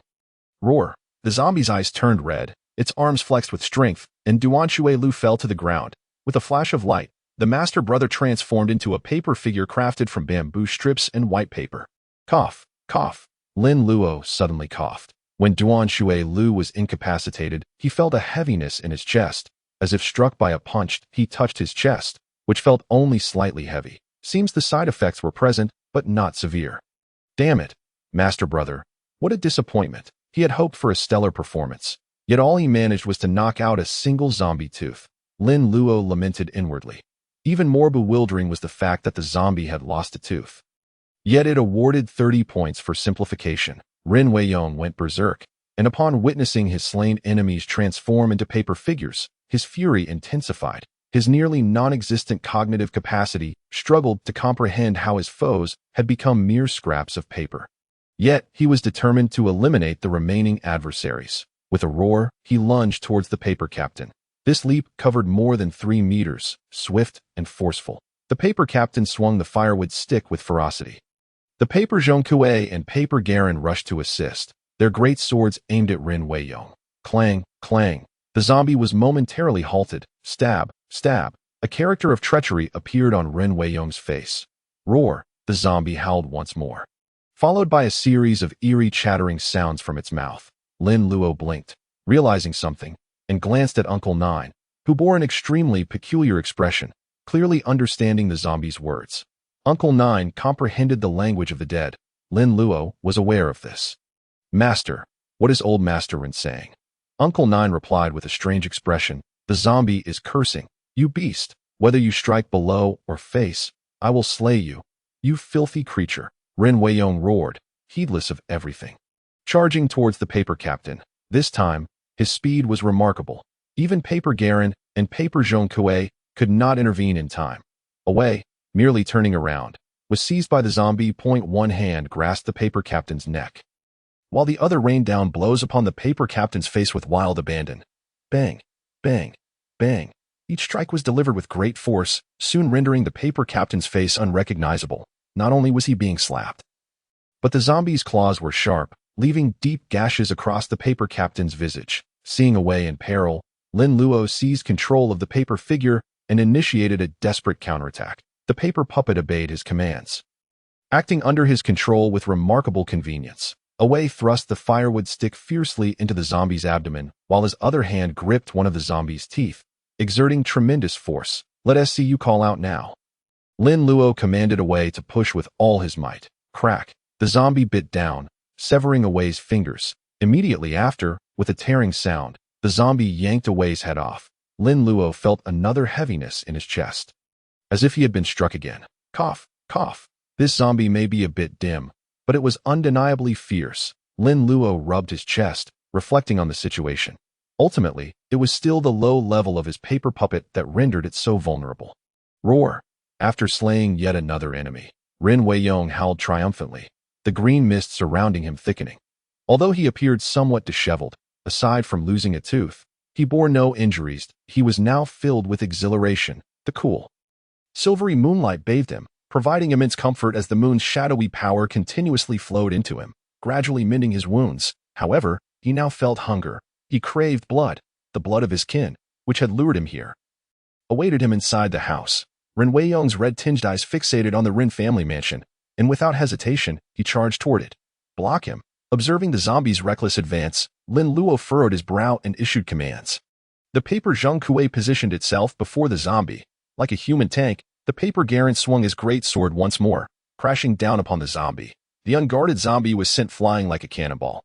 With a resounding boom, a hole was smashed into the flower bed of the Rin family courtyard. The zombie's body was impervious to blades and arrows. Such damage was inconsequential, merely delaying its advance momentarily. As the dust settled, the zombie emerged from the flower bed, its venomous gaze fixated on the paper Garen that had struck it. Garen's imposing height and heavy armor made it clear to the zombie that this was not a foe to be trifled with. Roar! Rin Weiyong bellowed at paper Garen, then swiftly turned and leaped several meters high, rocketing toward the Rin family mansion like a missile. Lin Luo's eyes brightened, seizing the opportunity while Uncle Nine was preoccupied with the zombie. He retrieved a net made of inked lines from his spatial storage. Master! Uncle Nine's eyes lit up as he glanced down, spotting the object in his disciple's hands. Good lad.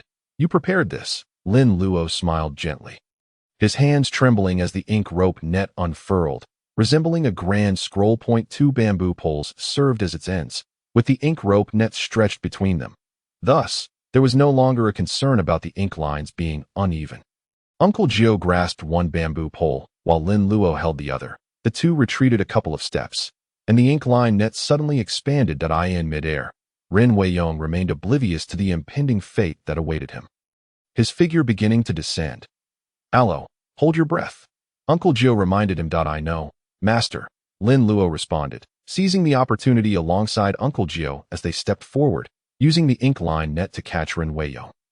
Boom! Rin Weiyong's legs fell into the net, the ink lines tightening and striking against the zombie's legs, its useless appendages, and its waist, instantly erupting into a cacophony of pops and cracks.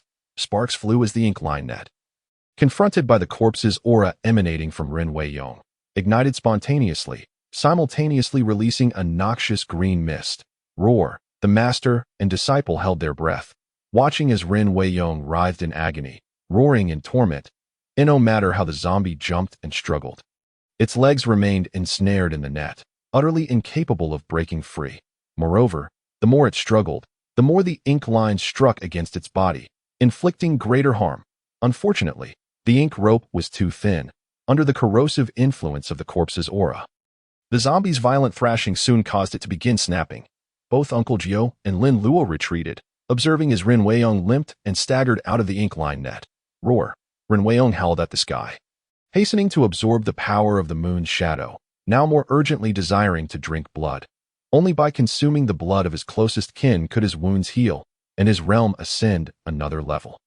Seeing the zombie limping toward the main house, Uncle Gio turned to Lin Luo and said, Alo, let the paper puppet control the zombie.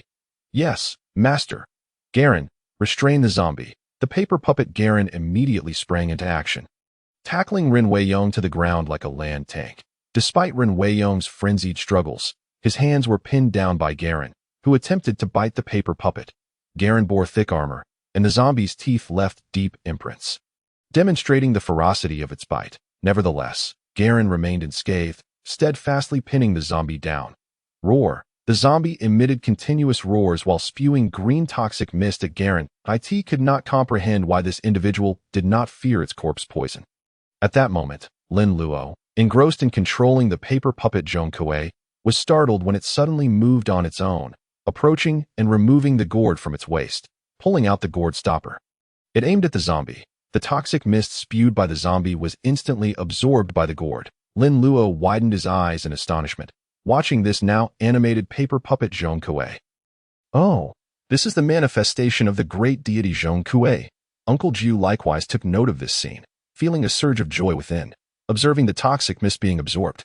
He quickly retrieved a corpse-suppressing talisman from his treasure pouch and hurried forward, seizing the moment to affix the talisman to the zombie's forehead. The instant the talisman adhered, the zombie's body became rigid, its roars abruptly ceasing to in the natural order of all things, where one entity overcomes another. This zombie required the corpse-suppressing talisman to be subdued. Watching Rin Weiyong, now motionless, Lin Luo let out a sigh of relief, simultaneously grateful for having conjured a heavy armored tank in Garen. Thankfully, due to his extensive gaming experience, he understood the necessity of having a robust frontline to absorb damage. Otherwise, characters like the eldest brother and Awei, being fragile assassins, could only ambush squishy archers, while encountering a sturdy warrior would spell their doom. The father and daughter from the Rin family, hidden within the main house, cautiously opened a window to peer outside, discovering the terrifying zombie lying still on the ground, with that imposing figure firmly pinning it down. Uncle Gio and Lin Luo stood nearby, their expressions notably relaxed. Uncle Gio, has everything been resolved? Rin Fa asked, mustering his courage. Hearing the voice, Uncle Gio turned, nodding and smiling at Rin Fa at last. The task is fulfilled. The zombie has been subdued. Rin Fa exhaled deeply, nearly collapsing against the wall in relief. Finally, it was over. The events of this evening had profoundly impacted him. How had his father transformed into such a state? Had it not been for Uncle Gio and Lin Luo tonight, their lives would undoubtedly have been forfeit. Even the iron door could not contain it. Hiding within their home would merely have meant awaiting death.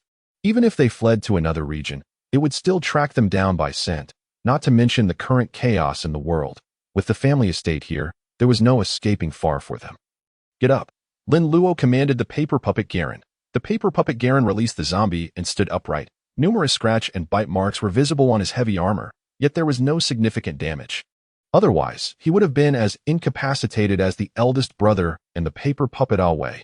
Rin Fa and Rin Tingting emerged from the house, gazing at the motionless Rin Weiyong on the ground.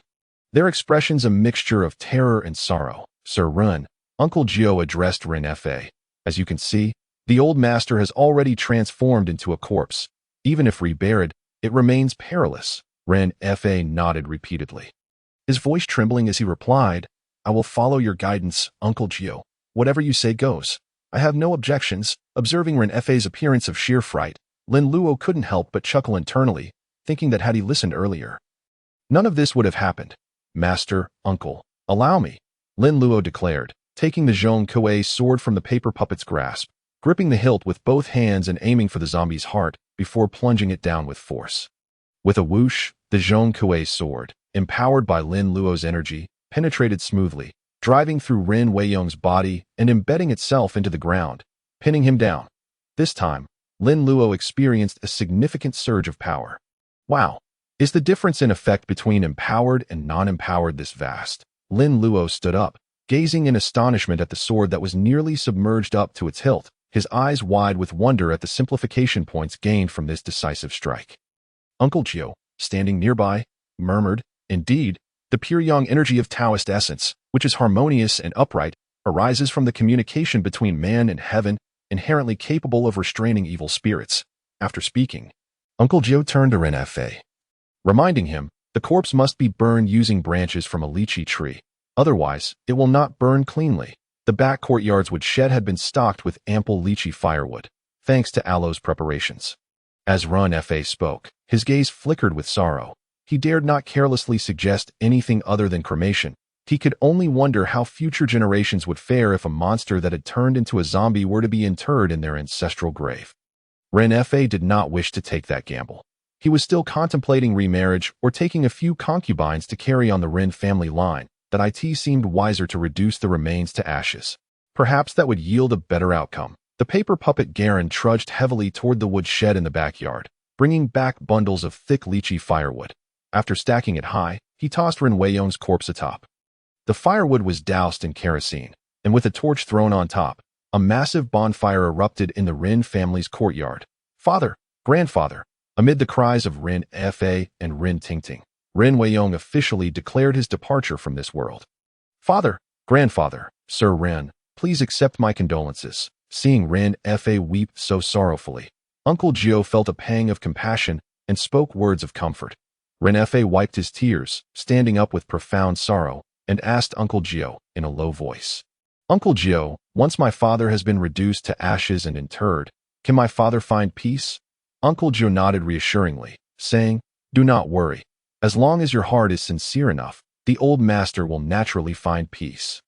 Rin Fa's expression grew solemn as he cupped his hands toward Uncle Gio, sincerely stating, Then I must trouble you, Uncle Gio. Once daylight breaks, I request you to preside over the collection of my father's ashes and ensure a proper burial for him. At this juncture, it was difficult to ascertain Rin Fa's motivations behind wanting to inter his father. Judging by actions rather than intentions, one cannot claim perfection in heart, regardless of Rin Fa's underlying reasons. His desire to provide a dignified burial for his father, allowing him to rest in peace, marked him as a filial son. Very well, let us wait for the old master's remains to be fully cremated. Gather the ashes, and depart at noon for burial at the hour of you. The hour of you refers to the time from 5 to 7 in the afternoon, also known as sunset. When the sun descends, this period is when yang energy wanes and yin energy rises, making it the most suitable time for burial. Ren Fa nodded repeatedly, entrusting all decisions to Uncle Jiao. The sky is already bright. Qiao Sheng awakened, his eyes fluttering open to a room bathed in bright light, resting upon a luxuriously soft bed. He was clad in nothing, and the space beside him was devoid of any presence. Were it not for the pervasive fatigue coursing through his body and the dull ache in his lower back, he might have questioned whether the events of the previous night were mere figments of a dream. It was utterly unexpected that I would find myself fortunate enough to experience such a serendipitous turn of events. Contemplating the delightful memories of last night, a satisfied smile spread across Qiao Sheng's face, and he broke into a foolish chuckle. Oh no. He suddenly recalled that Jioshu was awaiting him, and when Kai, jolting him into full awareness, had an entire night truly passed without incident? He hastily rolled out of bed, but as his feet touched the ground, his legs weakened, nearly causing him to collapse. What on earth? My legs feel so feeble. Why am I so exhausted? Instinctively, Qiao Sheng grasped the bed for support. Acutely aware of the tingling in his lower back and the weakness in his limbs, as if his body had been disassembled, the sensations emanating from his body left him both amazed and bewildered. However, recalling the tempestuous storm, the thunderclaps, and the wild antics of the previous night, he could not help but chuckle foolishly once more. I wonder how Xiaoyu is faring. It was her first time. Did I perhaps overexert myself and cause her harm? Worrying about Xiaoyu, Qiao Sheng scanned the room, perplexed as to why she was not in sight, though. Although he did not find Xiaoyu, he did spot Wen Kai, who lay fast asleep beneath the table. Qiao Sheng's face flushed with embarrassment. While he had luxuriated in the comforts of the bed, his junior had spent the night on the floor. This was truly inappropriate. He should have been offered the room next door. Steeling himself, Qiao Sheng donned his clothes and shoes, then approached the table and nudged Wen Kai with his foot. Hey, Wen Kai. Wake up? Just a little longer, Wen Kai mumbled, clutching Qiao Sheng's foot. Xiaoyu, you are so beautiful with that. He frowned slightly as he muttered, confused. Why does my mouth taste salty? Little rascal, dreaming of my girlfriend. Are you? You can only dream. Xiaoyu is already mine. Qiao Sheng stifled a laugh and kicked Wen Kai once more. Get up. Master is still waiting for us. Master. Wen Kai shot up reflexively, his head colliding with the table with a thud. Ouch, that hurts. He cradled his head, his face contorted in pain. Qiao Sheng laughed heartily, but his amusement was abruptly cut off as he yawned. Phew. Wen Kai, we must hurry. Master is waiting for us. He rubbed his face, trying to shake off the fatigue. Oh right. We need to go. Wait. How did I end up sleeping here? Wen Kai looked around in confusion, realizing he was beneath the table. No wonder he felt so sore. After a night on the cold, damp floor, it was no surprise he felt terrible. However, as Wen Kai scrutinized Qiao Sheng, he was taken aback. What happened to you, Qiao Sheng? You look dreadful. At this moment, Qiao Sheng's complexion was alarmingly pale, with dark circles beneath his eyes, giving him the appearance of someone gravely ill. Qiao Sheng yawned again, utterly exhausted. What is there to explain? There was a thunderstorm last night, and I didn't get much rest. We should get moving. It's already bright out, and Master will surely reprimand us. Indeed, what will we do? We've been delayed all night. Master will definitely scold us. Wen Kai fretted about his own predicament. Forgetting to question Qiao Sheng, the two hastily exited the room, finding the courtyard unchanged from the previous night, yet still no sign of Xiaoyu. Their cart sat beneath the porch, the equipment from the mortuary still resting in the bamboo basket. They guided the cart out, orienting themselves before riding away to Inrinjia town. Within the Ren residence, the household staff was bustling about. The news of the old master's relocation after 20 years had spread throughout the town. However, since it was a second burial rather than the first, it was not being conducted with grand fanfare. Jioshu and Ren Fa were seated in the living room, enjoying tea, while Lin Luo sat beside Ren Tingting, her chin propped up in boredom as she watched Ren Tingting arrange flowers. Despite having gone to bed late the previous night, Jioshu and Lin Luo appeared quite spirited. In contrast, Ren Fa and Ren Tingting looked rather unwell, their faces showing signs of fatigue, as they had risen early for the day's significant events, forcing themselves to appear alert. After just finishing breakfast, the household staff had begun preparations for the old master's relocation ceremony. At that moment, Qiu Sheng and Wen Kai, one pushing the cart and the other carrying a backpack, entered the main house under the guidance of a servant. Upon seeing them, Jiu Shu's brow furrowed in disapproval. He had instructed Qiu Sheng to summon people to the mortuary the previous morning, and now it was the following day before they had arrived. Where had they been for an entire day and night? Master, Qiu Sheng and Wen Kai called out, one looking dazed and the other fearful. Jiu Shu set down his teacup and approached them, his brows knitted in concern. You still recognize me as your master? What mischief were you up to yesterday? Why did it take you so long to return? Qiu Sheng yawned, utterly fatigued. Master, we encountered a ghost wall yesterday. We rode through the forest for quite some time. Thankfully, I used a talisman, which allowed us to escape the woods. When Kai nodded vigorously, his eyes sincere, fearful that Jiu Shu might not believe them. There really was a ghost wall. Master, Jiu Shu scrutinized Qiu Sheng's face, his frown deepening. You broke through the ghost wall. What happened next? Jiu Shu inquired, hands clasped behind his back, with a tone laden with significance. Nothing, really. Once we left the town, we found ourselves in the neighboring village. Just in time for a torrential downpour, thunder, and lightning. We sought refuge in an abandoned house to escape the rain, and somehow, we fell asleep. Qiu Sheng explained, yawning once more. When Kai nodded in agreement, his face a mask of discomfort. Yes, we avoided the rain all night. After sleeping on the floor during the downpour, he felt as if every joint in his body was chilled. Surely, he would suffer from rheumatism. Jiu Shu raised an eyebrow, his keen gaze locking onto the two faint blushes on Qiu Sheng's neck. This rascal appeared utterly drained, yet he dared to claim he had merely sought shelter from the rain. Ren Tingting poked Lin Luo with her small hand, her expression curious as she whispered, wasn't he at a clear day yesterday? How could they say they sought refuge from the rain? Are they lying about something? Lin Luo observed Qiu Sheng's disheveled appearance, smirking inwardly. It's not a matter of lying. It's more likely they stumbled into a den of ghosts. Oh, it's nothing. They probably just ran into some ghostly trouble. Didn't they mention encountering a ghost wall? Lin Luo chuckled, adopting a light-hearted tone. What is a ghost wall like? Is it very frightening?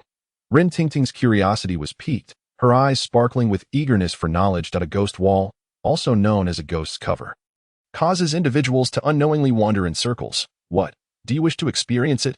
Lin Luo grinned mischievously, asking Ren Tingting with an air of mystery. Ren Tingting's eyes lit up, sensing the thrill in the suggestion, and she nodded eagerly. Sure. This unfortunate child, why must she be curious about such things? Lin Luo felt it necessary to teach Ren Tingting a lesson. Many people had found themselves in peril while engaging in games like spirit writing or Ouija boards. All right, tonight, accompany me to the cemetery. I'll let you try it out. Hey, you're being mean. Ren Tingting realized Lin Luo was merely teasing her as he laughed wickedly. She pouted, playfully swatting at him, but he effortlessly caught her hand. The two bantered. In the same room, Qiu Sheng and Wen Kai were under Jiu Shu's watchful gaze, feeling a mixture of anxiety and dread. The sorrows and joys of individuals do not resonate with one another. At that moment, Wen Kai merely found them a tad too noisy. Master, nothing untoward happened last night, right? Qiu Sheng yawned, already extremely drowsy. All he wanted at the moment was to find a place to sleep. If there was nothing for him to do here with Uncle Jiu, he would find an excuse to slip away. Uncle Jiu, with his hands behind his back, was looking at Qiu Sheng and Wen Kai with a scowling face. When he heard Qiu Sheng's inquiry, he was almost beside himself with anger. Counting on you too. It would be too late even if there was something. Wen Kai hung his head, as if searching for a crack in the ground to hide in. When they entered, they saw the big iron gate of the Ren family lying on the ground. There were pits on the ground. A large chunk was missing from the small flower bed. And there were also the remnants of burnt firewood in the courtyard. It seemed that a zombie had come last night, but it had already been dealt with by the master. Qiu Sheng's mind was dull at the moment. He couldn't make out the meaning in Uncle Joe's words, nor did he care that he squinted his eyes and glanced at the sofa. How he longed to lie down on it and have a good sleep. Thinking and doing, Qiu Sheng staggered over and then slumped down. His action startled Ren Fei. What was wrong with this kid? Could there be something wrong with his body, looking at that deathly pale face and the sunken dark eye sockets? He seemed extremely weak. Uncle Jiu, what's wrong with Qiu Sheng? Ren Fei stood beside the sofa and asked Uncle Jiu, looking worried. Please don't let anything happen. Both Ren Fei and Uncle Jiu looked at Qiu Sheng. At this moment, Qiu Sheng was sprawled on the sofa, sleeping soundly like a lump of mud. Uncle Joe's face was gloomy. Although he was angry, he couldn't show it to Rin Fa. It's nothing that I guess he encountered a ghost and had his yang energy sucked away. After saying this, Uncle Joe became even angrier. Damn it. You're actually my Lin Joe's disciple. After encountering a ghost, you ended up in such a sorry state. If the ghost had met a Luo, I'm afraid the ghost would have had a miserable end. Uncle Joe thought of the scene where Lin Luo stabbed Rin Weiyong with a peachwood sword, and his cautious character of carrying several Sanqing bells with him. Ordinary little ghosts and demons would consider themselves lucky if they didn't die when they met Lin Luo. Ah, how could this be? Hearing what Uncle Joe said, Wen Cai's eyes widened in disbelief, and he exclaimed in shock, how could this be? Uncle Joe could no longer hold back his anger. He raised his hand and gave Wen Cai a headbutt. Wen Cai let out an ouch of pain and squatted down on the ground, holding his head in pain. Ouch, it hurts so much. At this moment, Uncle Joe didn't care about revealing the family's shame. He grabbed Wen Cai and lifted him up. Wen Cai, tell me the truth. What on earth did you two do yesterday? If you don't want Qiuxing to die, don't hide anything. Tell me everything in detail. Wen Cai was terrified by Uncle Joe's fierce look. Trembling, he recounted the things that happened yesterday. After making some deletions and beautifications, they encountered a ghost blocking their way in the forest. After running out, they saw someone bullying an innocent woman in the street. Subsequently, the two of them, acting bravely for justice and rescuing the beauty, helped the girl back home. Then the girl wanted to marry one of them to show her gratitude. They sensed something was wrong and wanted to leave. Unexpectedly, as soon as they left the house, it thundered, lightning flashed, and it started to rain. There was no other way, so the two went back into the house and drank the girl's wine. After that, Wen Cai didn't know what happened. When he woke up, he was under the table and was woken up by Qiuxing. At that time, Qiuxing was already in this pitiful state. Wen Cai shrank his head and said in a low voice like a quail, You two brats, since you noticed something was wrong, you were still so careless and dared to drink the other party's wine. Hearing that they went back to the house to drink for shelter from the rain, Uncle Joe rebuked them angrily, but he wasn't as angry as before. His two disciples were kind-hearted, and it was right to act bravely for justice. It was just that the female ghost was too cunning. The Ren father and daughter in the big room also heard Wen Cai's account, and their impression of Qiuxing and Wen Cai improved a lot, being brave enough to act bravely for justice. There was nothing seriously wrong with their character. They were righteous. Strange. Since the female ghost wanted to harm people, why is Wen Cai okay? Ren Tingting blushed and raised the question in her heart, but she was too embarrassed to say the words suck yang energy. Her big eyes blinked as she looked at Wen Cai. Her cheeks were rosy, and she looked very cute. The female ghost sucking yang energy was mentioned in Strange Tales from a Lonely Studio. The descriptions inside were quite bold, and there were illustrations. She would blush every time she read it. She never expected to encounter a real one this time. Judging from Qiuxing's appearance, he must have been sucked a lot last night. I wonder what it feels like when yang energy is being sucked. However, Qiuxing had his yang energy sucked and became this seriously ill-looking state. But Wen Cai, apart from looking a bit tired from lack of rest, seemed fine. This precisely showed that there was a problem. Since the purpose was to suck yang energy and there were two men, why did the female ghost only suck one? Wen Cai saw that Uncle Joe and the others were looking at him, their eyes full of inquiries, as if asking why he was okay. Wen Cai shook his head vigorously, looking blank. Why are you looking at me like this? How would I know what the female ghost was thinking? Speaking of which, Wen Cai felt rather aggrieved. The female ghost was quite pretty. Why did she suck Qiuxing but not me? It's so unfair. Lin Luo squeezed Ren Tingting's little hand and chuckled. It's simple. It just means the female ghost didn't take a fancy to Wen Cai. The big room fell silent immediately. Uncle Joe and Rin Fa looked at Wen Cai's thin and small figure. Their expressions varied, both looking as if they were trying hard to hold back something. Ren Tingting couldn't hold back and burst out laughing. Wen Cai was on the verge of crying. Suddenly, he felt extremely wronged and sad. Senior Marshal brother, don't make fun of me. Maybe the female ghost was full after sucking Qiuxing. And when she tried to suck mine, she didn't get much. Or maybe I'm physically strong, so I seem okay. Wen Cai said seriously. His words were pure nonsense. Even he himself didn't believe them, let alone Uncle Joe.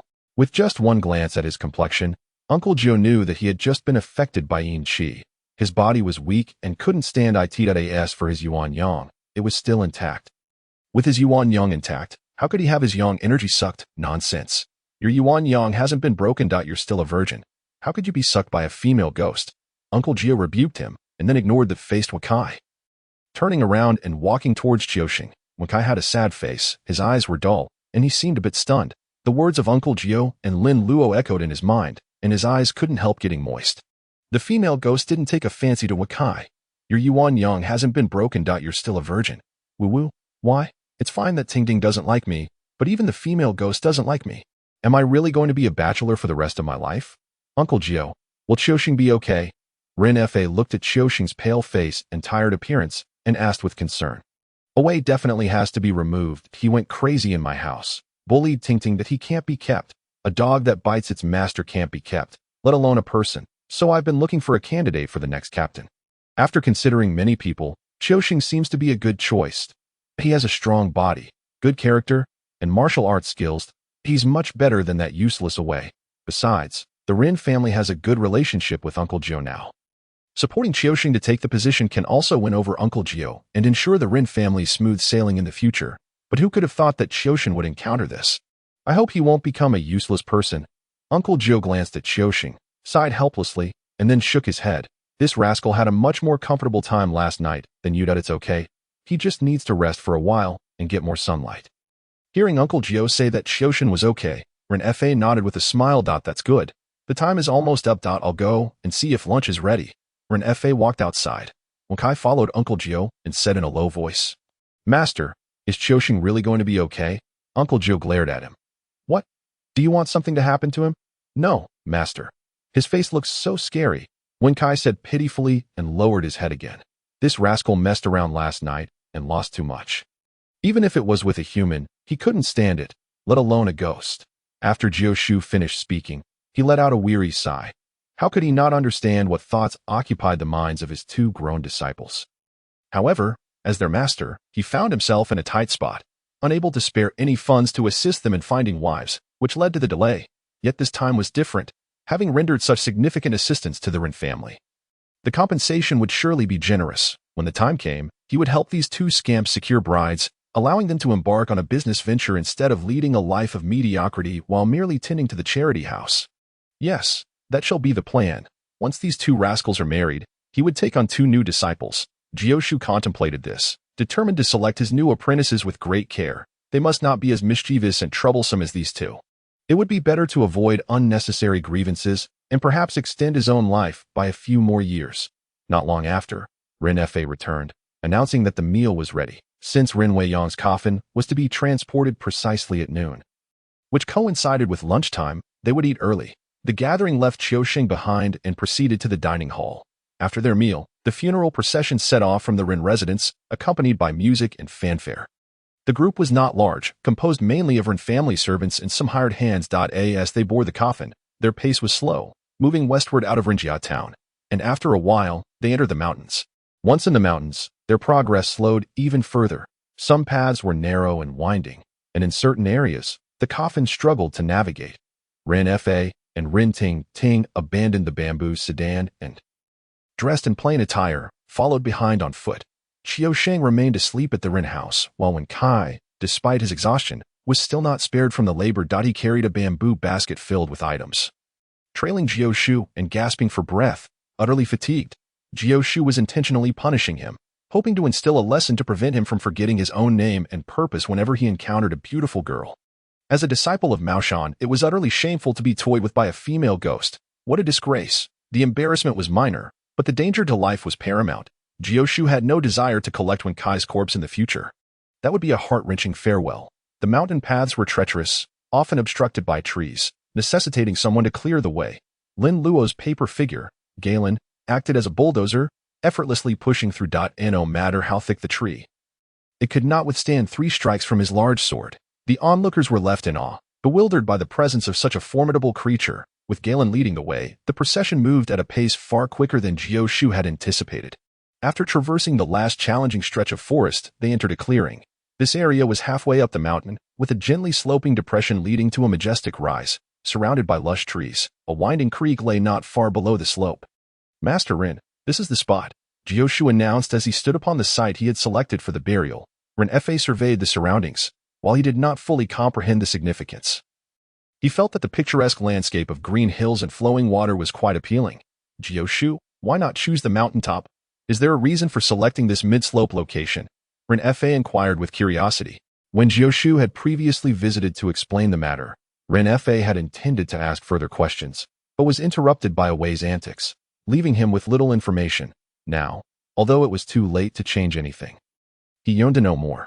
Ren Tingting leaned against Lin Luo, exhausted after several hours of walking, and quietly asked, Luo, how's the feng shui of this place? She had previously dismissed the concept of feng shui, but her grandfather had imparted a lesson that she would never forget. Lin Luo glanced around, nodding with a smile. The feng shui selected by my master is surely impeccable. Observe the surroundings, nestled against the mountains and beside the water. It captures the wind and gathers energy, an ideal site for an ancestral grave. Hearing Lin Luo's words, Ren Tingting smiled brightly and nodded in agreement. Jioshu, unaware of their subtle exchange, turned to Ren Fa and explained. There is a saying, do not bury at the mountaintop, and do not inter at the peak. This pertains to the selection of burial sites. It is best to avoid the summit. The ideal location should have a supportive backdrop with hills embracing it on either side.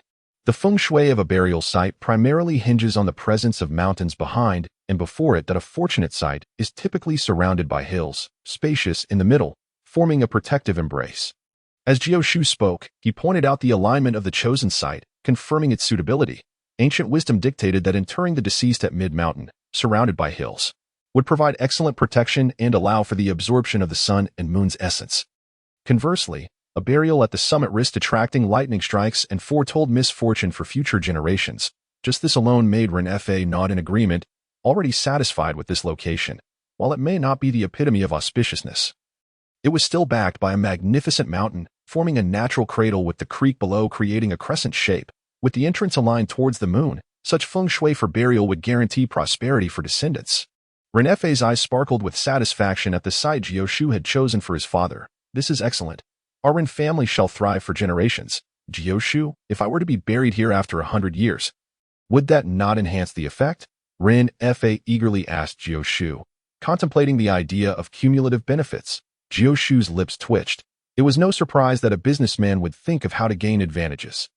While he could indeed be interred here, a new site would need to be established slightly below where the elder lay. However, whether this would yield better results remains uncertain. Traditionally, each person has their own grave. I have never heard of an emperor being buried in the same mausoleum as another. Upon hearing this, Ren Fa chuckled, having already made up his mind. When his time came, he would be laid to rest here. He desired blessings for his descendants, ensuring they would flourish for generations. Since you are satisfied with this location, I shall begin the ritual. Excellent, excellent. Jioshu, please proceed. Jioshu nodded and signaled to Lin Luo and Wen Kai. The two stepped forward, retrieving the 4 essential items required for the ritual from the bamboo basket. Members of the procession set up the offering table, arranging the necessary items, quickly transforming it into the altar Jioshu needed. Jioshu had previously mentioned that digging a grave would inevitably stir the heavens, thus requiring a 3-yuan offering. Besides this offering, rituals must also be performed to honor the heavens and the earth before commencing the work. Master, everything is prepared, Lin Luo reported to Jioshu. Jioshu nodded, donned in his Taoist robe, holding a peachwood sword. He stood before the altar to offer incense to the heavens. Subsequently, he recited incantations, the peachwood sword in his hand synchronizing with gestures as he chanted, Yuan Shurinshin, proclaiming to all spirits, the true official of the mountain and the earth, left and right guardians. Do not cause undue alarm, redirecting to the righteous path, clarifying both within and without. Each should secure their position, guarding the altar, with the highest command to capture evil spirits, protecting the Dharma King, safeguarding the chanting. Returning to the Great Way, bringing fortune and stability. This was one of the 8 great spells of Taoism, the incantation for securing the land. Lin Luo took the initiative to explain to Ren Tingting. Upon hearing Lin Luo's words, Ren Tingting's curiosity was momentarily quelled as she focused intently on Jioshu's ritual. Suddenly, the flames of the candles on the altar soared, and the incense in the burner began to burn rapidly, visibly diminishing. This extraordinary spectacle left the onlookers in astonishment, marveling at the wonder. Moments later, as the incense and candles burned out, Jioshu sheathed his peachwood sword, turning to instruct, we may now break ground. Upon receiving Jioshu's permission, the workers stepped forward, shovels in hand, beginning to excavate at the site Jioshu had designated. Jioshu, thank you for your hard work. Ren Fa approached Jioshu, clasping his hands in gratitude. Had it not been for your assistance, our family would have faced utter ruin. It is but my duty. Jioshu replied. Uncle Jio said indifferently. His eyes, however, turned towards Lin Luo and Rintingting. Rintingting was leaning against Lin Luo, whispering something, looking rather intimate. Although his disciple was only 10 years old, he was of a proper appearance and knew well how to please girls, especially when helping Qiuxing's aunt sell goods at Boxiangzai.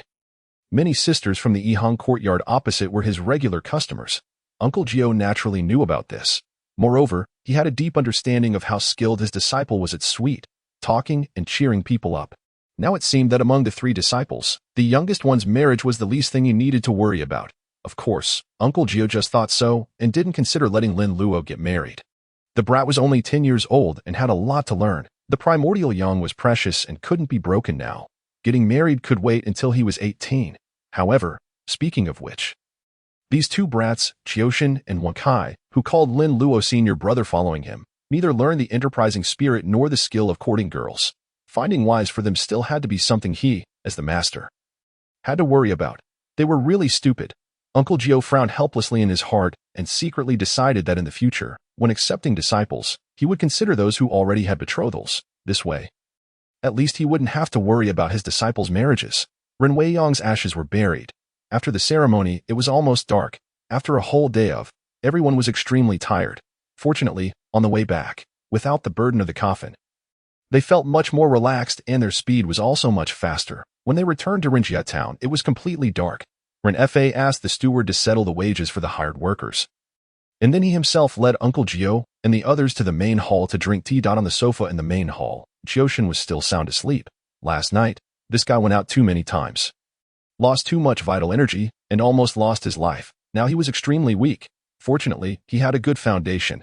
Although he was in a state of deficiency, he could still recover. However, he couldn't endure it several times. If there were too many such times, he would surely die. Uncle Jio, let's go to the study to talk. Since the sofa was occupied, Ren Fa naturally couldn't drive Qiuxing away. So he invited Uncle Jio to the study with a smiling face. Uncle Jio smiled somewhat awkwardly, nodded, and followed Ren Fa to the second floor. Lin Luo commanded the paper figurine Garen, "Get him down and put him over there." The paper figurine Garen walked with heavy steps. And with each step, the heavy armor on its body made a clear sound. It came to the side of the sofa, picked Qiuxing up like a chick, and then slowly placed him on the carpet. With the sofa vacated, Lin Luo sat on it like a master, and even waved to Rintingting. "Come, pour me some tea." Rintingting was quite happy at first, thinking that this brat Lin Luo felt sorry for her, his sister, for walking too much and getting sore feet, and wanted her to sit down and rest. Hey, it turned out that he was treating her like a tea-pouring maid. What? Not obedient. Lin Luo raised an eyebrow, making Rintingting helpless. Where was that cute little boy who used to have a honey, sweet mouth and call her a beautiful sister? Give him back to me. Bad boy, stinky little brother. Rintingting sat next to Lin Luo, pouting. Although she was very dissatisfied, she still poured Lin Luo a cup of tea. While pouring the tea, Rintingting comforted herself in her heart. Today, Luo accompanied her on the mountain road for a whole day. He was only 10 years old and so tired. It was reasonable to take care of him. When Kai sat on the single sofa next to them, giggling foolishly and looking at Rintingting, waiting for Rintingting to pour him tea. However, Rintingting poured 2 cups, gave one to Lin Luo, and then picked up the other cup and drank it herself. Seeing Wankai looking at her, Rintingting suddenly realized that there was another person here. Pour it yourself. Wankai. Don't be polite. Wankai looked at Rintingting's expression and felt deeply hurt. Rintingting's expression just now was one of surprise that he was here. Did she not notice him before? Was he that unnoticeable? Wankai started to doubt his existence again. Am I redundant? Luo, Qiuxing has been sleeping for a whole day. Didn't Uncle Jio say he'd be okay? Why hasn't he woken up yet after sleeping for so long? Rintingting drank some tea, then glanced at Qiuxing who was snoring on the carpet, and asked the doubt in her heart. Lin Luo drank a cup of tea. His throat felt much more comfortable. He slowly lay down on Rintingting's lap and stretched comfortably. Rintingting naturally raised her little hand and gently massaged Lin Luo's head. Wensai's eyes widened, and his movement of drinking tea stopped. What's going on? Senior brother, Miss Rin. When did they become so intimate? Lin Luo comfortably narrowed his eyes and hummed twice before slowly saying, "If a person indulges in debauchery, his body will become extremely poor." Not to mention that Qiuxin was playing with a female ghost. He not only lost a great deal of his vital essence, but also had most of the young energy in his body sucked away, and was invaded by an evil. If it weren't for the fact that he had practiced martial arts with the master for a few years and his qi and blood were stronger than ordinary people, Last night alone would have been enough to send him to the underworld. So serious. Wen Kai was so startled that his body trembled, and he couldn't believe it. Lin Luo and Rin Tingting looked at him in unison. No, something's wrong. Lin Luo suddenly sat up, looking at Wen Kai with a strange expression, and said in surprise, "Hey, Wen Kai, don't tell me you're envious of Qiuxin's good fortune with women and also want to do something with a female ghost." Rin Tingting's cheeks flushed. This little guy was only 10 years old. How did he know so much? He wasn't well behaved. Rin Tingting playfully pretended to pinch the soft flesh around Lin Luo's waist. But she didn't catch it. The muscles on Lin Luo's waist were very firm. Unexpectedly, this little guy had not an ounce of useless flesh on his body. The touch was unexpectedly good. Rin Tingting couldn't resist touching a few more times, making Lin Luo a little itchy. Immediately, he used the same method in return and pinched back. Woo. Rin Tingting's body trembled. It was itchy and numb. How did this bad guy's hand do that? Wen Kai didn't notice the little actions between Lin Luo and Rin Tingting. He was hit in the heart by what Lin Luo said, scratched his head, and laughed sheepishly. "Senior brother, I was just thinking about it. You don't know that Xiaoyu, that female ghost, is really beautiful." Although Lin Luo was the senior brother, he was only 10 years old. Qiuxin and Wen Kai were also very casual in front of him. Some words they didn't dare to tell Uncle Gio, but they would tell Lin Luo. After all, they were fellow disciples of the same generation. As long as the master didn't pass away and Lin Luo didn't become the sect leader, they were essentially just brothers. Respect was okay, but there was no need to be afraid. Slap. Lin Luo rushed over angrily and gave Wen Kai a head. But on the head. "You bastard, you're also obsessed with lust." Wen Kai was stunned by the blow to his head, and then the pain swept over. "Woo. Senior brother, it hurts so much. I was just thinking about it, and I didn't really do it." Wen Sai's tears were almost knocked out. It should hurt. To make you remember, if the master knew you had this idea, he would definitely punish you to stand in a horse stance for a year. Lin Luo sneered, stood in front of Wen Kai, looking down at him, and continued that Qiuxin's physique is much better than yours. After just one night, he became a weakling. At most 3 times, he would die young. You're as weak as a chick. You couldn't even last one night. Now do you know why that female ghost didn't sleep with you? Wen Kai was dazed and subconsciously shook his head regretfully. That I don't know. Lin Luo almost hit him again. Because you can't satisfy her. You die before half a time, not getting satisfied, and yet killing someone would damage her own virtue and create the karma of murder. She would suffer the retribution of heaven in the future. Lin Luo's words were very straightforward, making Rin Tingting's cheeks blush deeply. This little guy was only 10 years old. Did he already know so much? What kind of books did he usually read? Could they be those kinds? Rin Tingting thought wildly in her heart. Wen Kai blushed deeply, being pointed at the nose and told he was no good. Yet he had no way to refute. The key was that the girl he liked was sitting next to him. This feeling was really terrible. Who dug out the 3 bedroom, 2 living room, 2 bathroom, and 3 basement on the ground? There's no crack in the ground right now. Quick, let me crawl in. Remember, Lin Luo looked at Wen Kai with a very serious tone. A ghost is an evil spirit that combines 18 disasters such as poverty, decline, sorrow, disaster, shame, cruelty, stench, pain, illness, early death, loneliness, lewdness, delusion, bad luck, disease, ill, fatedness, suffering, and being possessed by demons. When you encounter such a thing, run as far away as you can. Just because you see someone as beautiful and you want to provoke them, you won't even know how you die. When I swallowed hard, feeling a twinge of fear at Lin Luo's words. Was it truly so exaggerated? Such hyperbole seemed implausible. Yet, observing Lin Luo's grave demeanor, he dared not voice his doubts. Nevertheless, his eyes betrayed him. Despite his silence, they revealed his skepticism. After all, Lin Luo had known him for many years.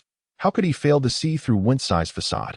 If you don't believe me, tonight I shall unveil the true visage of that little jade you speak of.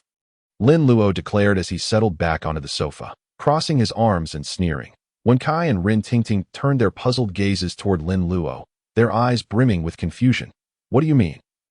Wen Kai inquired, bewildered. Qiuxin has already fallen under the spell of the female ghost. His mind is consumed by her. You, my friend, are not much different, though the ghost's interest lies elsewhere. Hence your enchantment is but shallow. Whatever I say, you perceive that ghost as innocent and ponder how to take advantage of her. Do not rebut. Your face is practically inscribed with the words, "I desire the ghost," Lin Luo continued, a mocking smile on his lips. When Qiuxin awakens, he will seek out that ghost again. We shall follow and discover what she truly looks like.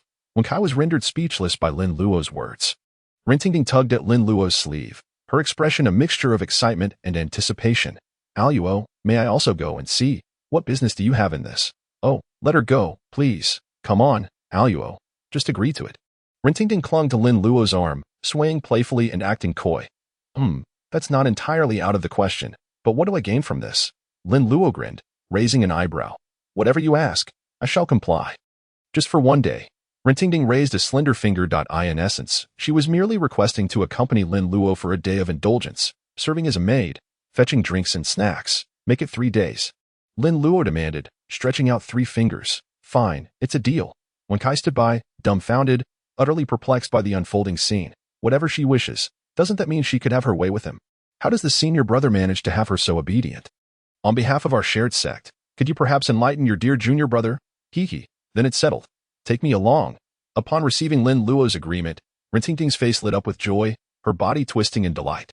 Lin Luo couldn't fathom why this girl was so curious. Wasn't it frightening? Engaging with ghosts could lead to illness. But how shall we go? Qiuxian has a car. When Kai whispered, concerned. Fear not.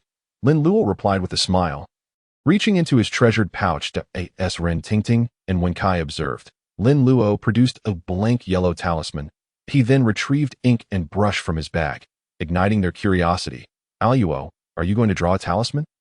Rintingting exclaimed in surprise. To her astonishment, the young Lin Luo not only crafted paper figures but also made talismans. When Kai shared her amazement, he had often seen Lin Luo ask Uncle Gio for talismans to attach to his clothing. But he had never witnessed him draw one himself. When did you learn to draw talismans, senior brother? When Kai queried, furrowing his brow. Lin Luo dipped his brush in ink, smiling slightly, and then focused intently on sketching a small square on the yellow paper.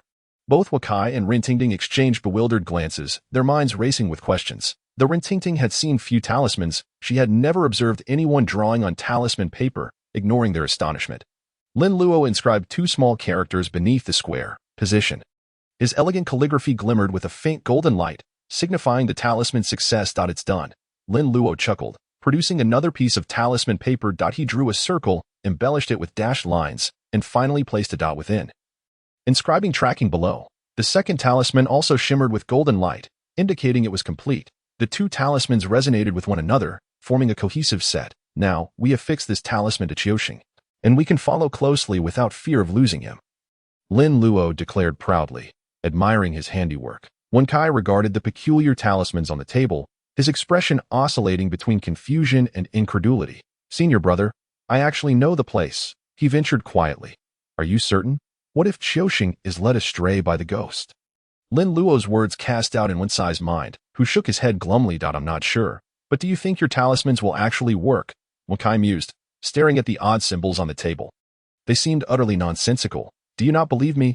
Lin Luo shot back, causing Wen Kai to retract his neck and hastily smiled. Of course not. The talismans you draw must certainly be effective. That's more like it.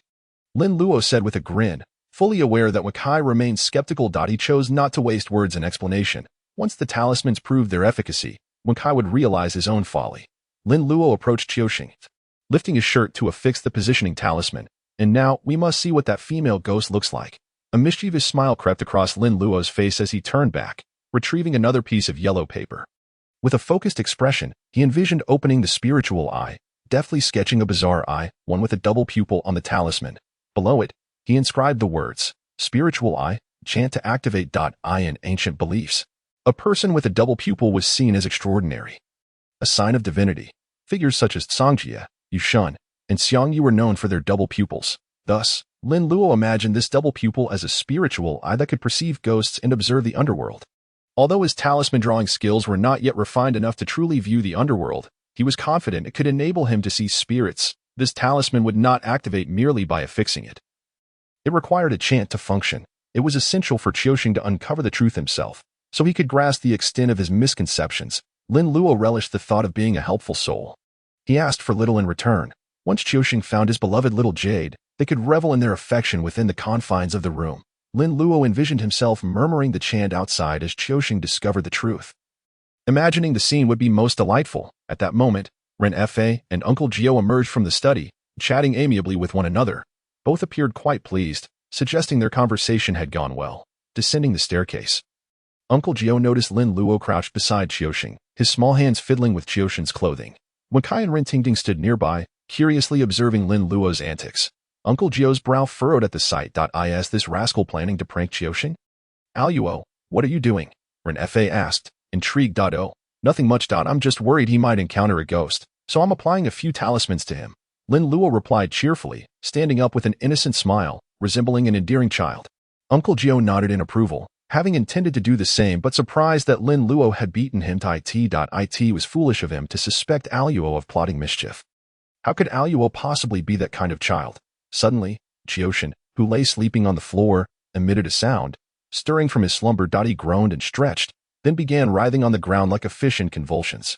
Upon opening his eyes, he was greeted by the dim light of the room and the faces of those standing beside him. How odd, why am I on the floor? Oh, it's already dark. Qiuxing was startled awake in an instant and sat up abruptly. He stared in shock at the sky outside the large house and then asked Lin Luo, it's already dark. How long have I been asleep? Now, he couldn't care less about the fact that he was sleeping on the ground. He hadn't returned to Boxiang's for a whole day, and his aunt was probably going to go crazy. Wen Kai, with a good acting skill, looked at Qiuxing mockingly and said, you really can sleep that you've been asleep for a whole day? Oh no, I haven't been to the shop all day. My aunt will surely scold me to death. Qiuxing stood up from the ground and said anxiously, after sleeping for a whole day, his body finally regained some strength, although his lower back still ached and throbbed slightly. He no longer had the feeling of being completely weak and extremely sleepy as he did in the morning. Ninth Uncle walked over with his hands behind his back, his expression indifferent, and said in a sarcastic tone, so you still remember your aunt? Your aunt, who has no children, raised you, a brat, just so you can go sleep with a female ghost and seek death. Master, is there anything else for me to do? Qiuxing smiled sheepishly and came to Ninth Uncle's side, thinking that his master was angry that he had been lazy and slept for a day. Ninth Uncle shook his head with his hands behind his back, turned around, and said ambiguously, do something? It would be great if you don't cause me trouble. When catching Ren Weiyong, these two brats, Qiuxing and Wen Kai, not only didn't help at all, but also brought back a female ghost. Now he had to find a way to subdue that female ghost. Otherwise Qiuxing's life would be in danger. Isn't this causing trouble? The key is that there is no money to be made from catching this ghost. I know I was wrong, Master. I definitely won't cause you trouble in the future. If there's nothing else today, I'll go back first, Qiuxing said tentatively. Surprisingly, you know how to admit your mistake today, Ninth Uncle said, frowning, with his back to Qiuxing. All right, go back and rest early. Okay, then I'll go back first. Hearing Ninth Uncle's permission, Qiuxing couldn't wait to turn around and leave without even saying hello to Lin Luo and Wen Kai, who were there. Usually, when Qiuxing left the Undertaker's establishment, he would greet the two of them. Watching Qiuxing leave, Wen Kai and Rin Tingting both looked at Lin Luo, their eyes full of inquiries. Lin Luo unhurriedly took out a bagua mirror from his bag. Then he pasted the tracking talisman on the table onto the mirror surface of the bagua mirror. Imperial order from the Supreme, locate and track, in haste as per the laws and decrees. Lin Luo pointed at the tracking talisman with his sword finger. As soon as the chi in his body came into contact with the tracking talisman, the tracking talisman instantly sparkled with a faint golden light. The next second, a simple navigation map appeared on the mirror surface of the bagua mirror. Wen Cai's eyes widened in shock. Damn, this broken thing actually works. Ninth Uncle was originally curious about what Lin Luo was doing, what kind of strange thing he was pasting on the bagua mirror, and what the circle drawn on the talisman paper was for. When he saw the map appear with a red dot flashing and moving inside, he immediately understood. This red dot was Qiuxing. The broken thing pasted on the bagua mirror was actually a talisman. How on earth did this brat manage to do it? Whether it was the Yinan paper crafts or these Maoshan talismans, things that had remained unchanged for thousands of years, this brat had actually come up with new tricks. What puzzled Ninth Uncle the most was this tracking talisman. There was just a broken circle drawn on the talisman paper. Why on earth could it track? It didn't make sense. Don't just stand there. Let's go, Lin Luo urged when he saw that everyone around him was looking at him dumbfounded. How are we going? Rin Tingting, who knew the least about talismans, had the mildest reaction, hearing Lin Luo say to go. She immediately became curious. Lin Luo smiled and whistled. Soon, a tall, pure, black horse rushed in from outside, startling Rin Fa and Rin Tingting. When they came to the Rin family, the Yin horse they rode here had been staying in the stable. Upon hearing its master's call, it came right away. Will go on horseback. Although Lin Luo only had one Yin horse, the Rin family also had horses. Since Wen Kai couldn't ride a horse, Ninth Uncle took him on his horse. Rin Tingting was held in Lin Luo's arms and got to experience riding a big horse. At first, it was okay in the town. The speed wasn't fast, and Rintingding felt very fresh. Feeling happy in her heart, riding a big horse is so much fun. But after leaving the town, when the speed picked up, Rintingding couldn't take it anymore. Slowed down. Woo, it was too fast. Woo. Rintingding kept whining on the horse, her voice trembling as she kept urging Lin Luo not to go too fast, looking as if she couldn't bear it anymore. Is she doubting my skills? Lin Luo felt indignant, whipped the horse, spurred it on, and made the horse run even faster. Rintingding was jolted even more, stammering and exclaiming from time to time. Her little face turned deathly pale, her body stiff, and she huddled in Lin Luo's arms in fear. Afraid of falling off, Rintingding was still holding the bagua mirror in her hand. Lin Luo held the reins with both hands, just encircling Rintingding's slender waist. Don't be afraid. Hold the bagua mirror firmly and don't drop it. Lin Luo patted the stiff-bodied Rintingding when he had a moment. Rintingding whined twice and tensed up even more. Don't let go.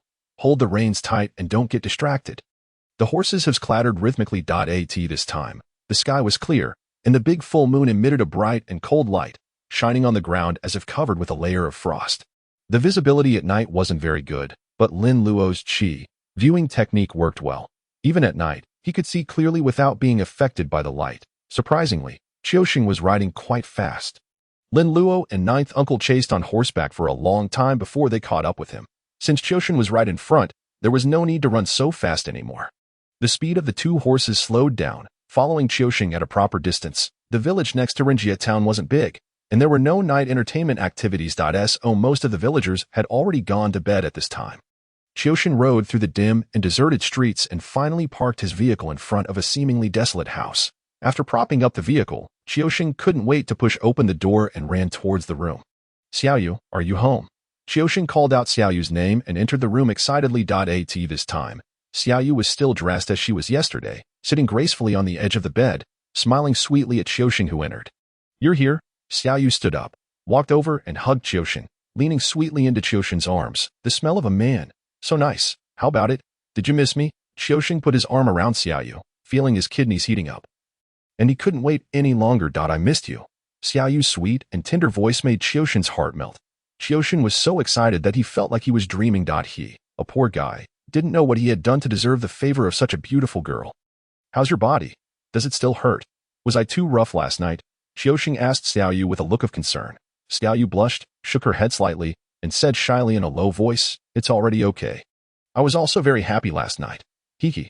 Then tonight, let me make you happy again. Okay? Just once. I want more than once. Hey, I didn't expect you to be so coquettish. You're so bad to say that about me. The two hugged each other affectionately. Lin Luo gently carried Rintingding over the window and squatted down on the windowsill. Ninth Uncle covered Wen'cai's mouth and also squatted down on the windowsill. Wen'cai had sprained his ankle when climbing over the wall just now and almost cried out in pain. Fortunately, Ninth Uncle was quick. I'd uncovered his mouth in time. Ninth Uncle was furious. Wen'cai was so clumsy even when climbing over a wall. He must increase his training when they got back.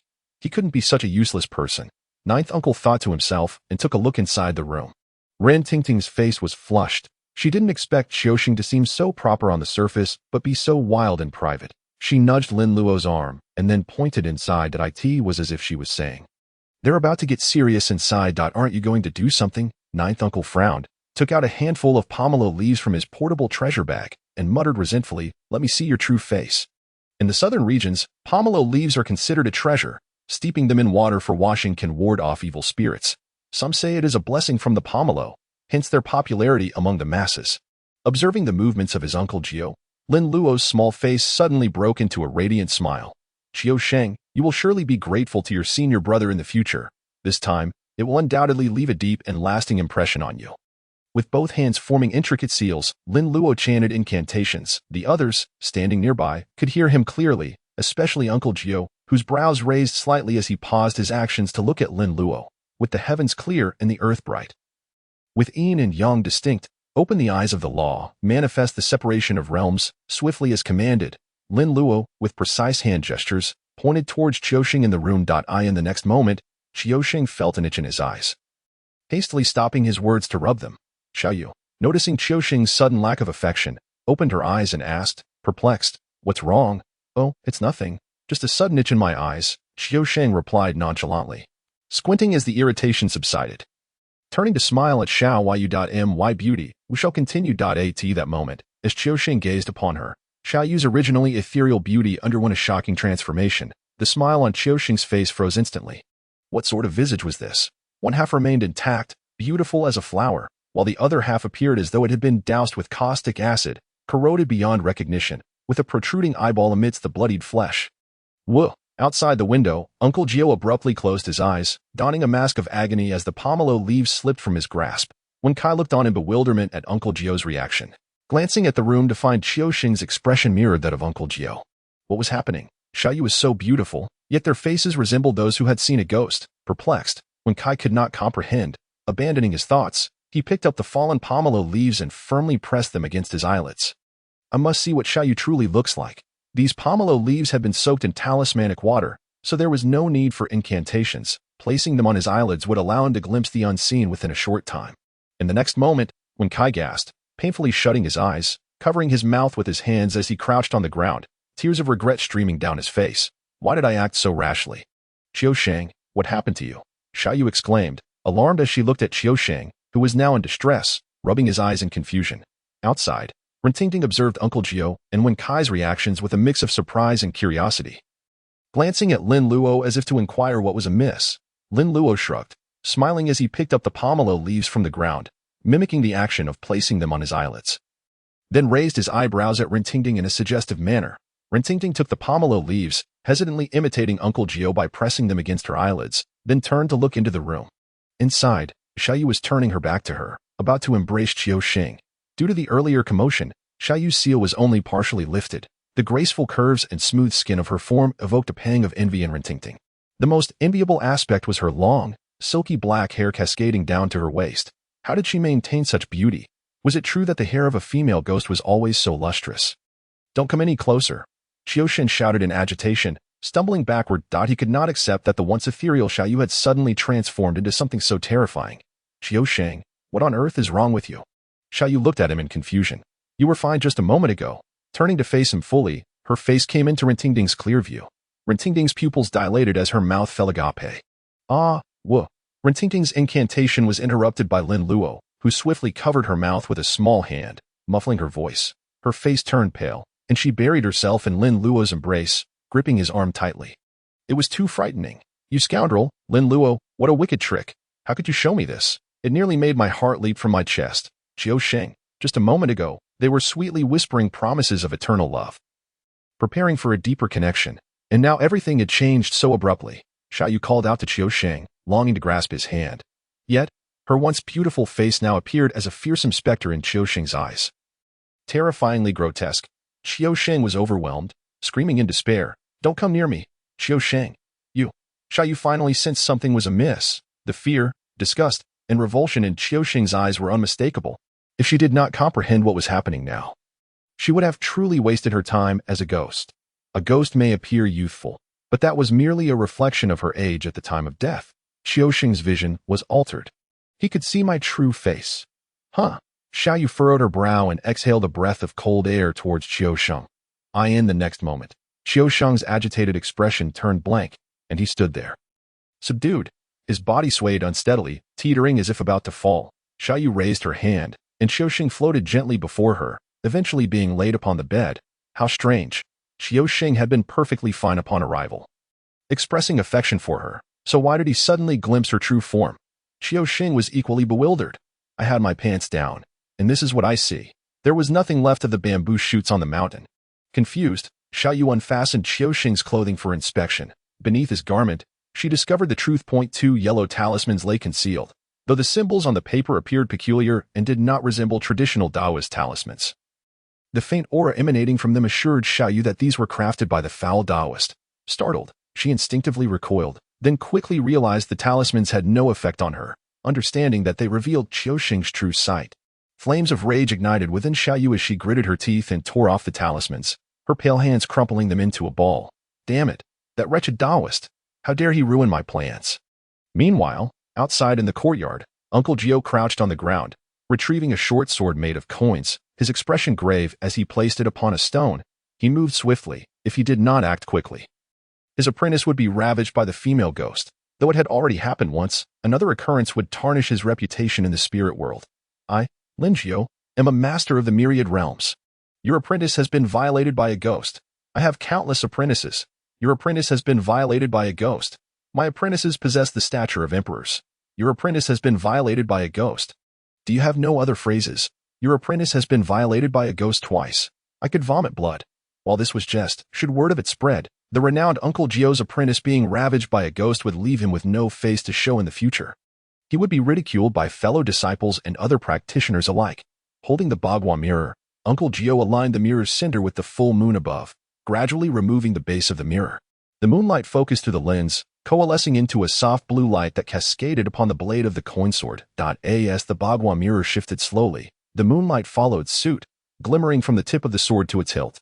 The coin sword was unlike other talismans. It was crafted from numerous coins. Coins circulate in human transactions, absorbing the yang energy of countless individuals. Moreover, coins symbolize the prosperity of a dynasty.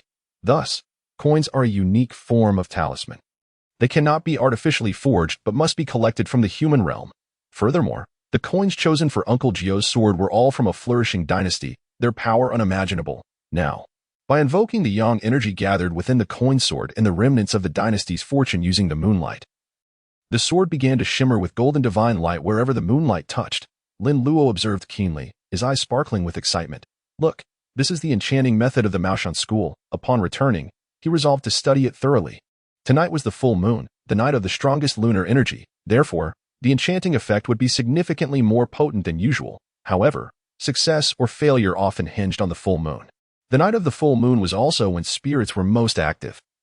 They would be stronger than usual and more challenging to deal with. But was it not fortuitous? The Maoshan Taoists excelled in dealing with the supernatural. The enchanting process was successful. Uncle Gio swiftly grasped the golden coin short sword, rose to his feet, and rushed towards the room. Lin Luo, holding a peach wood sword, followed closely behind Uncle J. Iudas for Rin Tingting and Wen Kai. They continued to hide beneath the window ledge outside the house. Observing the situation within, the instant Uncle Gio and Lin Luo burst into the room, Xiaoyu had already sensed their presence. Who? Xiaoyu roared angrily, her expression cold as she looked towards the entrance where Uncle Gio and Lin Luo had charged in. Uncle Gio, clad in a Taoist robe and brandishing the golden coin sword, made Xiaoyu's expression turn solemn. But when she saw Lin Luo, her expression froze again. Why would this Taoist priest bring a child along when coming to exorcise ghosts? This child is rather cute. What's wrong with this stinky Taoist priest? Isn't he afraid of harming the child? Just as Xiaoyu was distracted by looking at Lin Luo, Uncle Gio held the golden coin short sword in his left hand, touched his right hand finger to the center of his forehead, and then pointed towards the spot where Xiaoyu was standing. Spiritual sword to exterminate evil. In the next second, the golden coin short sword in Uncle Gio's hand flashed with golden light and unexpectedly flew out. Sis, this could be considered sword controlling magic. Who said that Maoshan doesn't have its own sword controlling technique? Xiaoyu's figure flashed, and she instantly vanished from her original position. A mass of white fog erupted from the place where she had been. With a loud rumble, the golden coin sword struck the bed railing and became embedded in it. Uncle Gio drew out the peach wood sword he carried with him and rushed into the fog. But he didn't find the figure of the female ghost, Xiaoyu. Uncle Gio casually retrieved the golden coin short sword. Currently, when dealing with the female ghost, this was the most powerful magic tool. Suddenly, a strong gust of wind blew over. Uncle Gio, being in the fog, had dulled 5 senses, and by the time he reacted, it was already too late. The female ghost Xiaoyu's hair wrapped around Uncle Gio's neck like a whip, forcefully dragging him. Uncle Gio, having experienced many things and being agile, held the golden coin short sword and made an upward slash, easily cutting off Xiaoyu's braid. The golden coin sword could restrain evil spiritual bodies. The female ghost's braid was difficult to damage with ordinary swords, but the golden coin sword was not afraid. Puff. As soon as the female ghost Xiaoyu's hair was cut off, another burst of fog erupted. Ah! The female ghost Xiaoyu shrieked. Her hair instantly turned into an afro, and each strand was as distinct as a steel needle. Under the illumination of the candles in the room, it looked extremely cold. Stinky Taoist priest, Xiaoyu said in a cold tone, looking at Uncle Gio viciously. In her heart, the villain who had destroyed her image in Xiaoxing's heart was Uncle Gio. Uncle Gio snorted in annoyance. Holding a peach with sword in one hand and a golden coin sword in the other, he pounced towards the female ghost. The golden coin sword was swung horizontally, directly slashing at the female ghost Xiaoyu's neck. However, to Uncle Jio's surprise, the female ghost Xiaoyu's head suddenly separated from her body and fiercely crashed towards him. Those hair strands were extremely sharp. If they stabbed into the body, it would be bad. Uncle Jio quickly twisted his waist and dodged this attack. The female ghost's head hovered in mid-air, turned around, and its ugly and ferocious face was terrifying. The only remaining, I looked at Uncle Jio with hatred. Uncle Jio watched the female ghost's head warily, waiting for her next move. Neither the man nor the ghost noticed that at this time, apart from Qiuxing lying on the bed in the room, there was another little fellow. Lin Luo was pasting talismans on the last window in the room at this moment. With these talismans, even if the female ghost had wings, she couldn't escape. Lin Luo was well aware of his own strength. Having just passed the first level of Qi passage, he was a little weakling who had just grasped extraordinary power. Currently, the most urgent thing was to accumulate simplification points and improve his strength. Direct confrontation was not what he should do now. Besides, Uncle Jio was here. Did he still want to hang around if he stole his master's limelight? Following his master and taking advantage of the situation was the right way. Master, be careful behind you.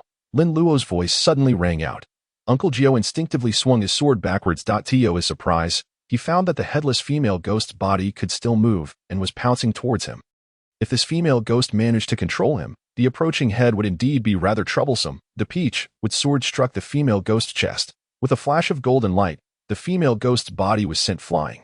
Ah, you deserve to die. The female ghost Xiaoyu let out a pained scream, and her spiky head rushed frantically towards Lin Luo. It's all because of this brat. I thought you were cute and didn't have the heart to do anything to you.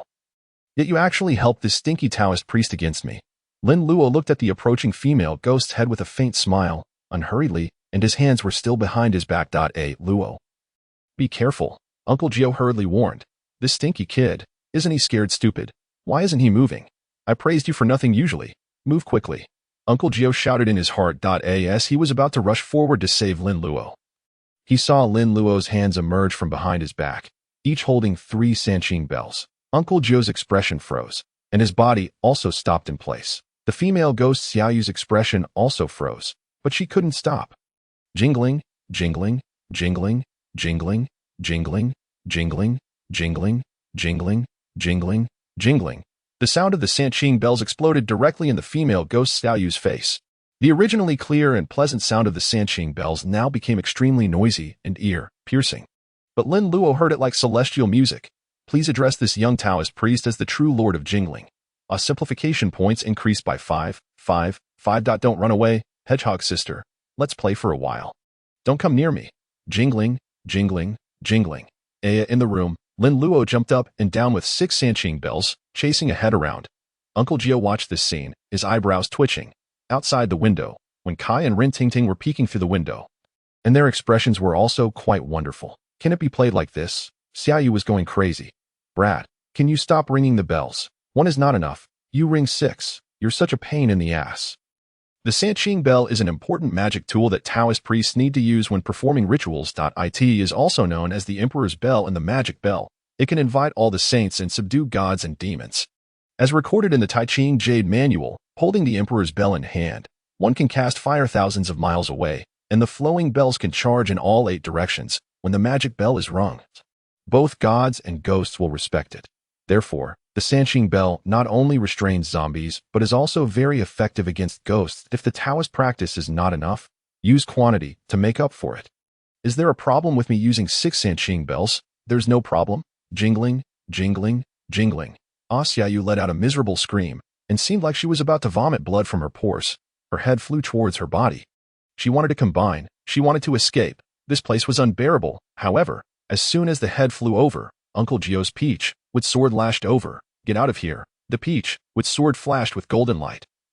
And then there was a loud bang. Xiaoyu's head burst into a mass of fog. Xiaoyu let out another miserable scream and flew out with her head. Jingling, jingling. Good chance. Lin Luo came up and rang the bells frantically. Even singing. Her eyes are like stars shining. Seeing, making my heart fluster. He's a devil. He's a devil. Xiaoyu's body pounced forward with outstretched claws, grabbed her own head, and snapped it back on, while putting her head back. Xiaoyu pounced towards the door. The room wasn't big, so she could reach the door or window after moving a few times. However, as soon as Xiaoyu's hand touched the door, the talisman on the door flashed with golden light. A huge force hit, and Xiaoyu let out a painful scream. Then, she was sent flying backwards by the impact of the talisman. Jingling, jingling. Still want to run. I've been expecting this. Lin Luo sneered, rang the bells, and kicked the flying Xiaoyu away with one foot. Uncle Jiao swung his peach, with sword, hitting Xiaoyu in mid-air and sending her flying again. The master and disciple cooperated extremely closely. Another burst of fog dissipated. Xiaoyu's body was no longer as solid as before, and she fell heavily beside the bed. Xiaoyu was now disheveled, with her hair in a mess, blood oozing from her 7 orifices, and fear and despair in her eyes. She had originally thought that after cultivating as a ghost for so many years, she had good strength, and an old Taoist priest and a brat wouldn't pose a threat to her. But she never expected that this old Taoist priest was so fierce, and this brat was simply inhuman. 6 Sanqing bells ringing right next to her ears was unbearably painful. Jiuxing, save me, Jiuxing. Xiaoyu gritted her teeth, sobbed, and pounced onto the bed. Jiuxing, who was lying unconscious on the bed, heard Xiaoyu's call and sat up immediately. Xiaoyu's sleeve waved in front of Jiuxing, and Jiuxing then opened his eyes hazily, looking like he had just woken up. Jiuxing, save me, Jiuxing. Xiaoyu lay in Jiuxing's arms, crying. Xiaoyu. Jiuxing embraced Xiaoyu. Seeing Xiaoyu being bullied so miserably, he was instantly filled with rage. Who? How dare you bully my girlfriend? Jiuxing turned his head to look at Uncle Jiao and Lin Luo. But in his eyes, the ones standing in the room were clearly that bastard away and his lackey. Good. It's you again, coming to my girlfriend's house to cause trouble. Jiuxing, filled with righteous indignation, rose to his feet and charged towards Wei Jusu, rolling up his sleeves. You 4-eyed brat. I must give you a good thrashing today. Jiuxing, have you lost your mind? Jusu glared at Jiuxing, gritting his teeth in anger. This little rascal, bewitched by ghosts again. I'll make sure you regret it. With a powerful strike, Jusu sent the charging Jiuxing spiraling. I'm going to fight you. Enduring the pain, Jiuxing leaped forward, tackling Jusu to the ground. You scoundrel, hitting my master. I won't let you bully Xiaoyu. Seeing Jiuxing fight for her, Xiaoyu's lips curled into a faint smile. With someone to defend her, she felt more at ease and could handle the smaller threat herself. Xiaoyu's icy gaze turned towards Lin Luo. A mere child. If it weren't for his myriad of talismans, she wouldn't be so flustered. Yet, when Xiaoyu laid eyes on Lin Luo, her expression froze. Lin Luo held a gourd, grinning wickedly. Dong Xiaoyu, if I call your name, will you dare to respond? Huh. Dong Xiaoyu stared blankly at Lin Luo. How did this little brat know my name? In the next instant, a golden beam shot forth from the gourd, ensnaring her neck like a rope. Moving with astonishing speed. In an instant, Xiaoyu felt her body grow weak and powerless. No. Xiaoyu cried out in despair. Unable to resist, the binding spell remained effective even in its simplified form. Ghosts had no means of countering it. Although Dong Xiaoyu was no novice, she had just suffered a severe blow and was currently weakened. Thus, even with Lin Luo's modest magical prowess, he could still subdue her. Bind. Lin Luo commanded sharply, channeling all his internal energy into the gourd. The golden light emanating from the gourd abruptly constricted, pulling Dong Xiaoyu back into it. The next moment, a deafening roar erupted within the room, a fierce wind surged, and ghostly mist rose, causing Rintingting and Wenkai outside to scream in fright. Jusu reacted swiftly, kicking Jiuxing away and rushing to Lin Luo's side, draping his wide Taoist robe over him, burying his own head within its folds. Moments later, the tumult subsided. What once appeared to be a lavish and opulent residence had fallen into disrepair. Covered in dust, with cobwebs adorning the walls, a clear indication of long neglect. Outside, Wenkai and Rintingting, covered in dirt, rushed inside, brushing themselves off as they entered. Jusu stood, shaking the dust off his robe, surveying the surroundings. Upon seeing that Jiuxing was merely sprawled on the floor, he paid him no further heed and turned his attention to Lin Luo. Aloe, are you all right? Lin Luo's clothes were also soiled, but his head remained protected under Jusu's robe. Appearing clean. I'm fine, master. Lin Luo beamed, warmth flooding his heart. This was Jusu. Whenever trouble arose, his first thought was to protect him. The bond between master and disciple was not merely words. Jusu, master. Tingting and Wenkai approached the two. Master, is Jiuxing all right? Wenkai inquired with concern. That he's fine. Go see if he's awake. Jusu replied tersely. Wenkai nodded and crouched beside Jiuxing, giving him a gentle nudge.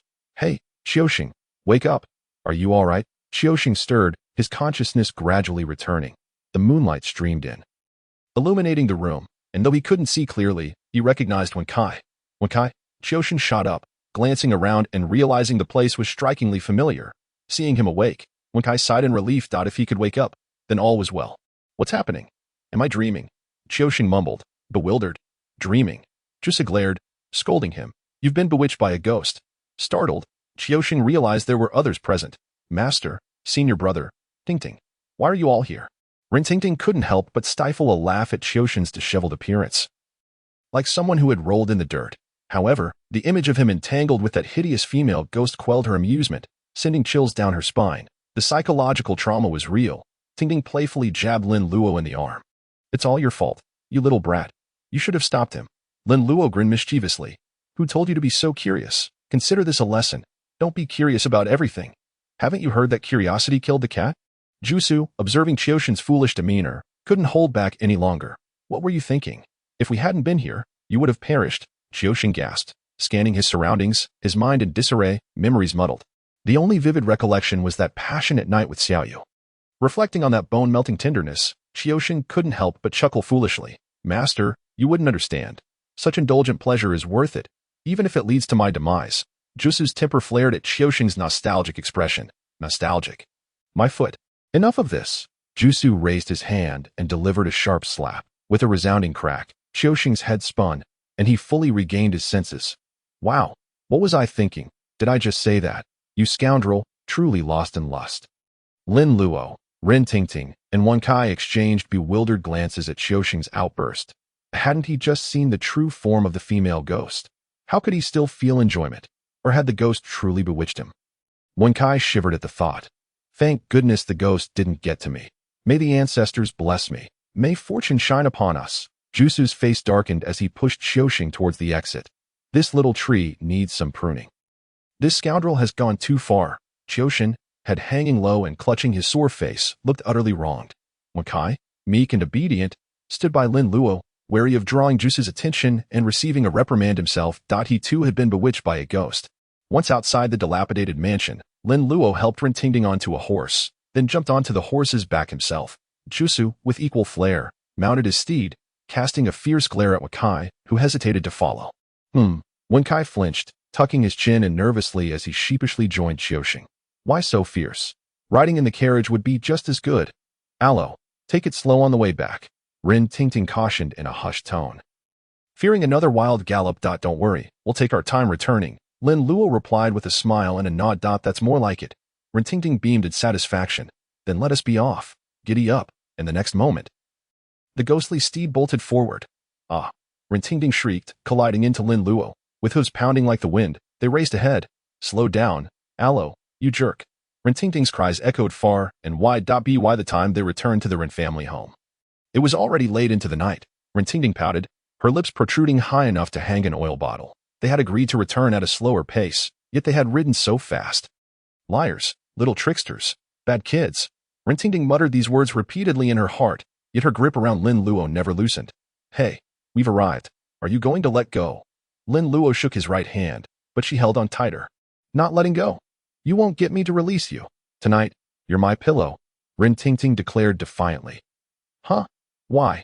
There are no zombies tonight. You can sleep by yourself. Lin Luo had planned to read books that night. But it seemed Rin Tingting had become addicted to sleeping beside him.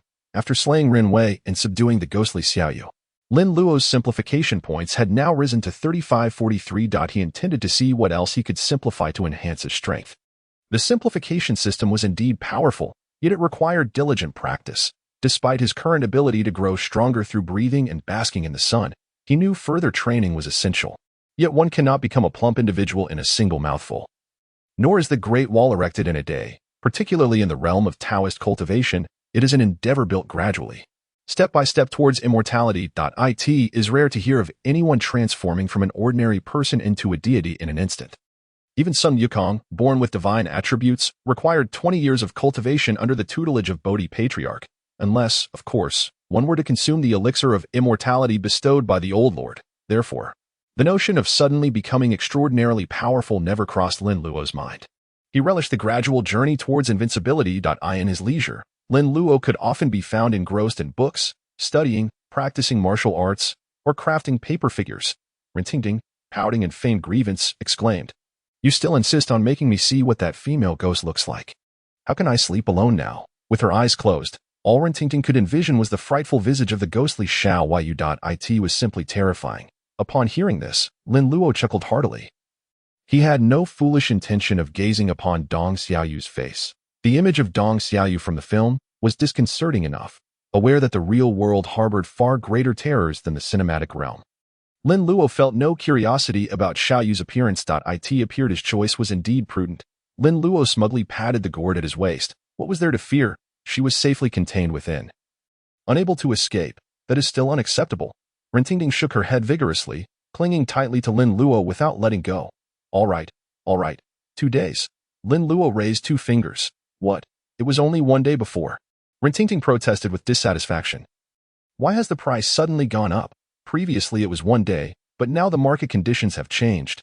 This is a necessity, and thus the price naturally rises. Lin Luo declared nonchalantly. If you dare to haggle. I'll add 50 square meters to the shared area in the 90 square meter space. Do you believe it? Rintingding wrinkled her little nose, looking at Lin Luo with a pout. You are wasting your talents as a Taoist, Luo. You should really consider going into business. The phrase no trade without deception was coined for you. Lin Luo shrugged, smiling casually. Now it's 2 days. I'll count to 3. And it will become 3 days. You little rascal, I promise you, 2 days. Rintingding hurriedly replied, her small face scrunching up in distress. Earlier, she had been curious about the ghost's appearance, insisting on dragging Lin Luo along to stalk Qiuxing in exchange for 3 days of servitude. Yet now, terrified by the ghost's looks, she was afraid to sleep alone at night. It seemed to confirm the saying, curiosity kills the cat, a self-inflicted plight. Ren Fa just happened to emerge from the study on the 2nd floor, hearing commotion downstairs, and saw that Uncle Gio and the others had returned, so he made his way down. Uncle Gio. How did it go? Was everything resolved? It has all been resolved. Uncle Gio nodded to Ren Fa, his expression somewhat awkward. The image of a powerful figure had crumbled. With your prowess, how could your disciples be so incompetent? To be outshone by a female ghost, naturally, Ren Fa would not let such trivial matters affect his respect for Uncle Gio.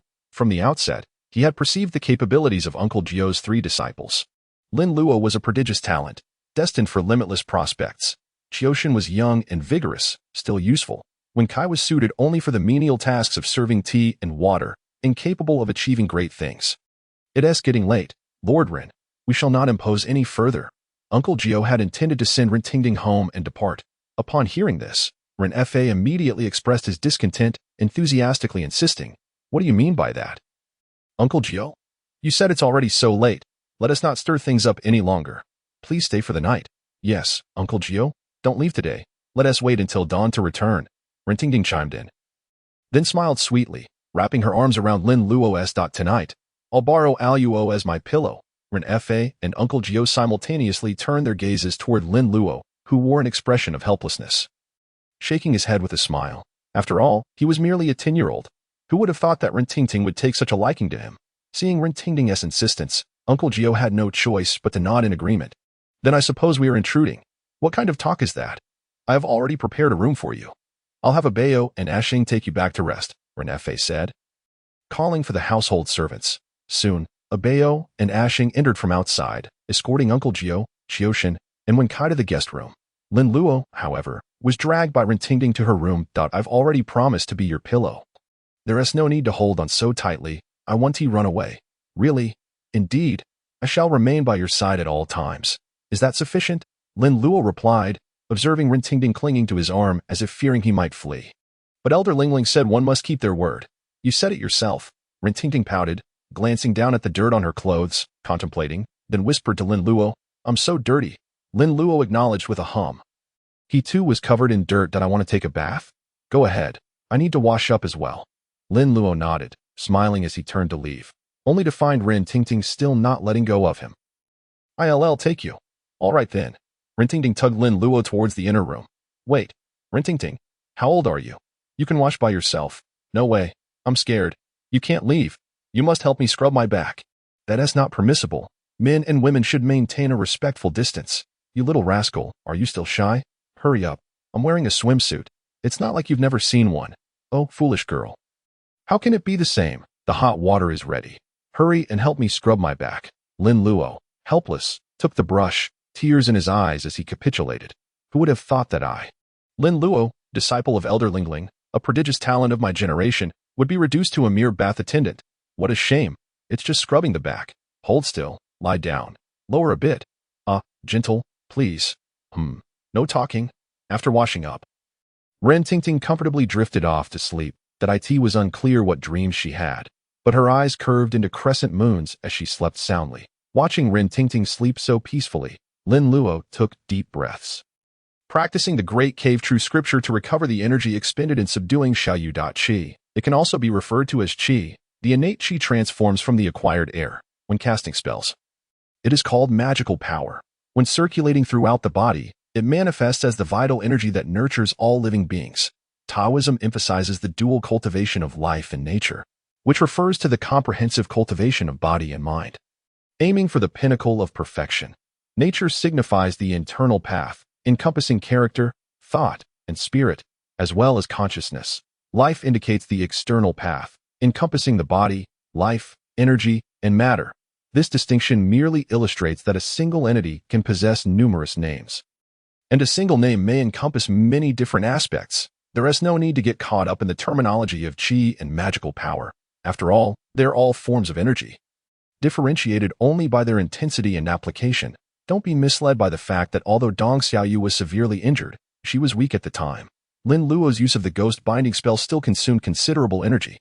This demonstrates Lin Luo's impressive strength, as he employed a simplified version of the ghost binding spell. If it were another novice just beginning to grasp Qi, they wouldn't even be able to employ the ghost binding spell. In fact, if one were to utilize magical tools, such as the soul-calling banner specifically designed for capturing ghosts or the ghost-collecting gourd, even an ordinary person could effortlessly capture a ghost. However, Lin Luo's gourd was merely something he had casually found. He primarily relied on the ghost binding spell, heavenly decree, bind the spirits, and capture the souls. The term Daluotian refers collectively to the three pure ones domain. Thus, one can discern the high level of the ghost binding spell from the talismans. Justifying its considerable energy expenditure, Lin Luo needed to replenish himself adequately. At the witching hour, Ren Tingting turned over in her sleep, continuing to snore softly. Lin Luo draped a light blanket over her before sitting up. Finally, he felt liberated. Had this sister practiced yoga, she truly knew how to cling.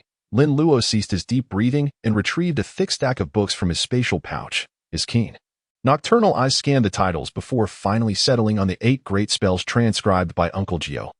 The other books were returned, and Lin Luo opened the revered 8 great divine spells, discovering the heart-purifying incantation within its pages. The incident concerning Qiuxian being bewitched by a ghost significantly affected Lin Luo. Logically, with talismans affixed to Qiuxian and Wakai, they should not have fallen prey to ghostly enchantment. Upon returning, Wakai mentioned that after they burst through the ghost wall, they encountered the female ghost Xiaoyu, who was being bullied in the street. Just as they were about to intervene, a fierce wind suddenly arose, and to their surprise, the talismans they bore had vanished without notice.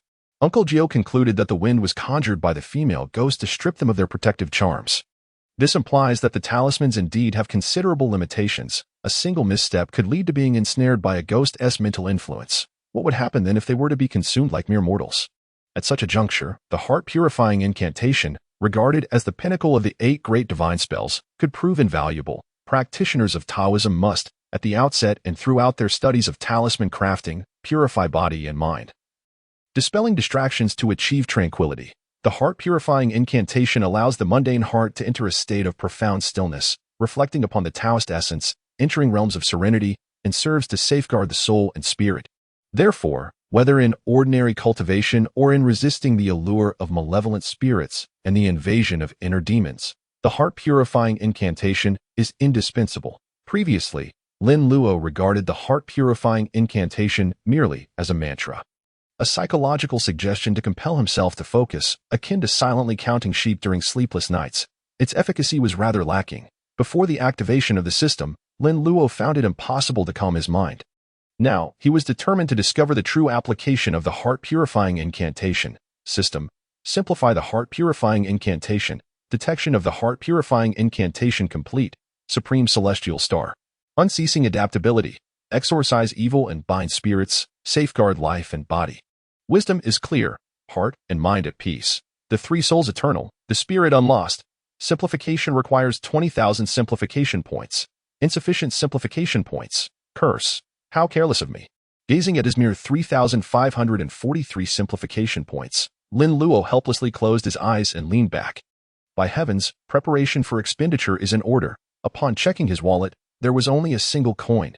When it rains, it pours. With nothing, one is left penniless. Once more, Lin Luo felt the sting of his utter poverty. However, it was only 20,000 points. He already possessed over 3,000 points.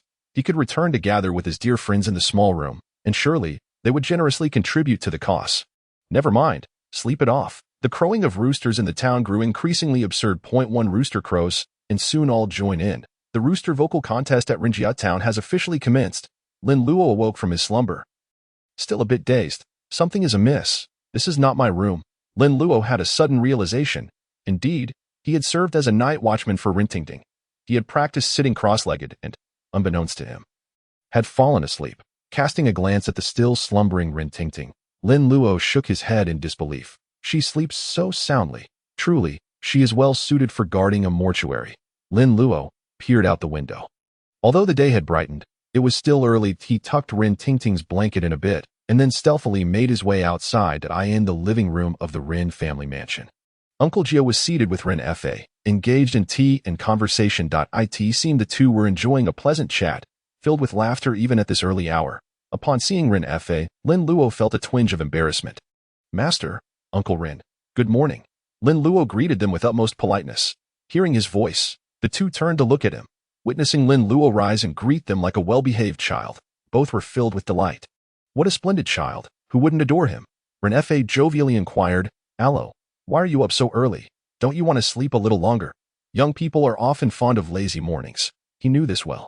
After all, his own daughter needed her full rest before rising. Qiuxing and Wenkai were no exceptions, still snoring away indoors. Lin Luo adjusted his sleeves and stepped towards the courtyard, saying, I couldn't sleep. So I'm up to stretch. You two enjoy your tea. Don't mind me. Observing Lin Luo's hurried steps as he sought exercise, Rin Fa felt an even greater admiration for him. A talented youth, yet devoid of arrogance or complacency, diligently honing his skills, not squandering his innate gifts. If nurtured well, his future prospects were boundless. How fortunate Uncle Gio is to have such an intelligent and studious disciple. Rising with the dawn, Rin Fa couldn't help but give Uncle Gio a thumbs up in sincere praise. Uncle Gio chuckled modestly, replying, You flatter me, Uncle Rin. Allo still has many areas for improvement, such as the nature of the people of the Central Plains. Humble and courteous, Uncle Gio, what do you think of my earlier suggestion? Rin Fa inquired cheerfully, steering the conversation back to their previous topic. Uncle Gio pondered seriously for a moment before shaking his head and saying, Uncle Rin, I worry about Qiuxing's capabilities. He has never held a position of responsibility before. Matters of this nature cannot be approached carelessly. I believe you should reconsider. Rin Fa shook his head. No need. Uncle Gio, I have thought it through thoroughly. Among the young people of Rinjia town, besides Allo, Qiuxing is the only standout. This. Rin Fa wore a look of regret, shaking his head. It's a pity that Allo is still somewhat young. Uncle Gio, observing his expression and tone, sensed that he was not lamenting Lin Luo's youthfulness as a hindrance to taking on responsibilities. Could it be that Rin Fa has taken a fancy to my precious disciple? Uncle Gio's keen intuition discerned the truth of the matter. Although Lin Luo was merely 10 years old, he possessed a wisdom beyond his years. At 10, Lin Luo already exhibited many commendable qualities. As long as he did not stray from the right path, he was destined for greatness. The key was that Rintingting was also just 16, merely a couple of years apart. She harbored such affection for Lin Luo. Rin Fa indeed harbored such thoughts. Nevertheless, there was no rush. In a few years, when Rintingting came of age, the age difference would be negligible. Just waiting a few years, and the two children could be united in matrimony. Rin Fa contemplated this in his heart. Uncle Gio maintained a calm demeanor, remarking, Allo is indeed still quite young, not yet of age. Since you are so confident in Qiuxing, I will support him and agree to appoint him as the captain of the security team. Haha. Rin Fa was a perceptive man, catching the double meaning in Uncle Gio's words, and chuckled. Youth is no hindrance. He will grow. Uncle Gio nodded, feeling a surge of emotion. He had not anticipated that this little rascal, at merely 10 years of age, would already attract attention. It left Uncle Gio with the feeling that after raising a pig for 10 years, it might be lured away with a cabbage. After all, gold will always shine. However, Rin Fa, if you wish to take my home, you might want to wait a few more years. Uncle Gio had firmly resolved. Lin Luo's youth was a barrier he could not overlook. In these times, the town was devoid of high-rise buildings, predominantly consisting of 1- or 2-story houses. The Rin family's courtyard was quite spacious, allowing for ample sunlight to bathe the grounds. early in the morning. The sun shone brilliantly, casting a warm glow. Lin Luo practiced his punches in the courtyard, breathing deeply. The sunlight poured over Lin Luo, who gradually absorbed its warmth, breathing deeply to enhance strength. Cultivating the supreme clarity great cave scripture. Soaking up sunlight to grow stronger, practicing the golden light incantation, training both together yielded remarkably superior results, far surpassing the cultivation speeds of others. First came the 8 extremes, moving like a startled rabbit, bounding with vigor, then the Tai Chi, flowing like a gentle rain, alternating between stillness and motion. Slowly, Lin Luo began to sense a shift within his body. It felt as though every pore was inhaling. Threads of light transformed into energy, coursing through his pores and spreading throughout his body. The inner awareness mingled, the 5 energies surged. The impure energies produced by his internal organs intertwined with the milky white energy and golden light, flowing through his body as meridians and acupoints. No guidance from Lin Luo was required. It traveled along an extraordinary path autonomously. This was Lin Luo's first experience practicing under the sun after simplifying the golden light incantation. And in conjunction with the supreme clarity great cave scripture, the results were unexpectedly splendid. Breathing deeply, Lin Luo lost track of time, gradually concluding his practice. He had broken through the second level of channeling qi. For ordinary practitioners, breaking through from the first to the second level under their master's guidance typically took at least 3 months, while only those with exceptional talent might manage it in a month. Yet, Lin Luo accomplished it in just 5 days. Should this rate of cultivation become known, one could expect the celestial masters of Longhu Mountain to come rushing to snatch him as a disciple. Huff. Lin Luo exhaled a breath of stale air, slowly raising his hand. With a thought, his right hand became enveloped in a sphere of golden radiance. This was the golden light incantation, the body suffused with golden light. Reflects upon my being. A practitioner possesses golden light within, brimming with vitality that emanates outward. A practitioner's heart inclined towards the Tao means the Tao is never far. Thus, the body is the Tao, and the Tao is the body. At this moment, Lin Luo could be considered to have just started learning the golden light divine incantation. From now on, he could freely manipulate the golden light within his body. As for the efficacy of the golden light divine incantation, it was fairly decent. It could eliminate all long-standing illnesses in the body, cause the heart fire to subside, the kidney water to rise, clear the head and brighten the eyes, cool the 5 internal organs, regulate the 6 visceral organs, make the whole body feel comfortable, and increase strength. After all, this was the true skill of the harmony of water and fire, absorbing the upright chi of heaven and earth and refining the essence of the sun and moon. Hey, Luo, stop daydreaming. Wash your hands and come for dinner. The clear and charming voice of Rintingting came over. Lin Luo turned his head and saw Rintingting wearing a white cheongsam, just like a pure white camellia, standing sweetly in front of the dining room door, waving at him. After a night of sleeping with a pillow for treatment, Rintingting seemed to have forgotten the nightmare, like face of Xiaoyu. Now she looked radiant, perhaps because of a good rest. Her skin had improved a lot, looking resplendent and more tender and white in the sunlight. Although Rintingting was just a girl of 16, a bit green, she had a unique charm. Lin Luo smiled faintly and dispersed the golden light incantation in his hand. Coming, fairy sister, giggle, you're good at talking. Rintingting's eyes turned into crescent, shaped with J-O-Y, no matter when.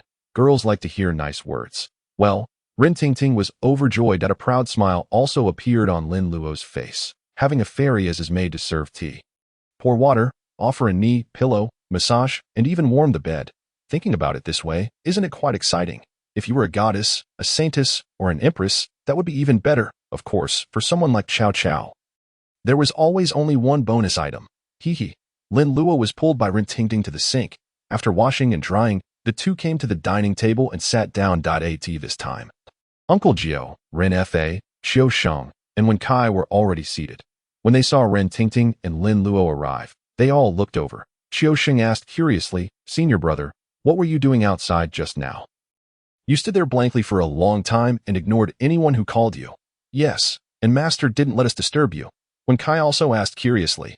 Uncle Jiao didn't speak, but his eyes were shining as he looked at Lin Luo. The excitement in his heart was forcibly suppressed by him, but his straight eyebrows and beard were twitching. It could be seen that Uncle Jiao was not calm at this moment and was quite comical. This brat actually really broke through. His breath was long, and the qi in his body was even more powerful and solid. That's right, the second level of qi circulation. Lin Luo smiled, about to speak. But Uncle Jiao suddenly interrupted him. Ahem. All right, let's have dinner first. Don't delay others from eating. After saying that, Uncle Gio glared at Qiu Sheng and Wen Kai. The two apprentices immediately dared not speak and obediently lowered their heads. Ready to start the meal. Hee, Mr. Ren. I'm sorry to have delayed your meal. Ren Fa smiled warmly and said, What are you talking about, Uncle Gio? Don't be so polite. Just feel at home. Come on, everyone, have a meal. Pick up your chopsticks. At Ren Fa's invitation, Uncle Gio picked up his chopsticks and started eating. Only then did Qiu Sheng and Wen Kai dare to start eating, because they had caused trouble and were afraid of being punished by Uncle Gio. They were now behaving like good, behaved babies. The breakfast at the Ren family was much more delicate than that at the funeral parlor.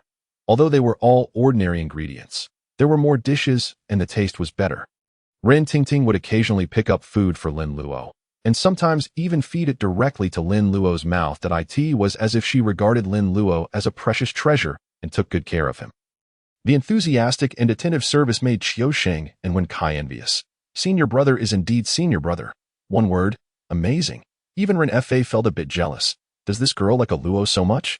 I, her father, have never had such treatment. Or does Ting Ting always want a younger brother and regards a Luo as her younger brother? Should I give Ting Ting a younger brother?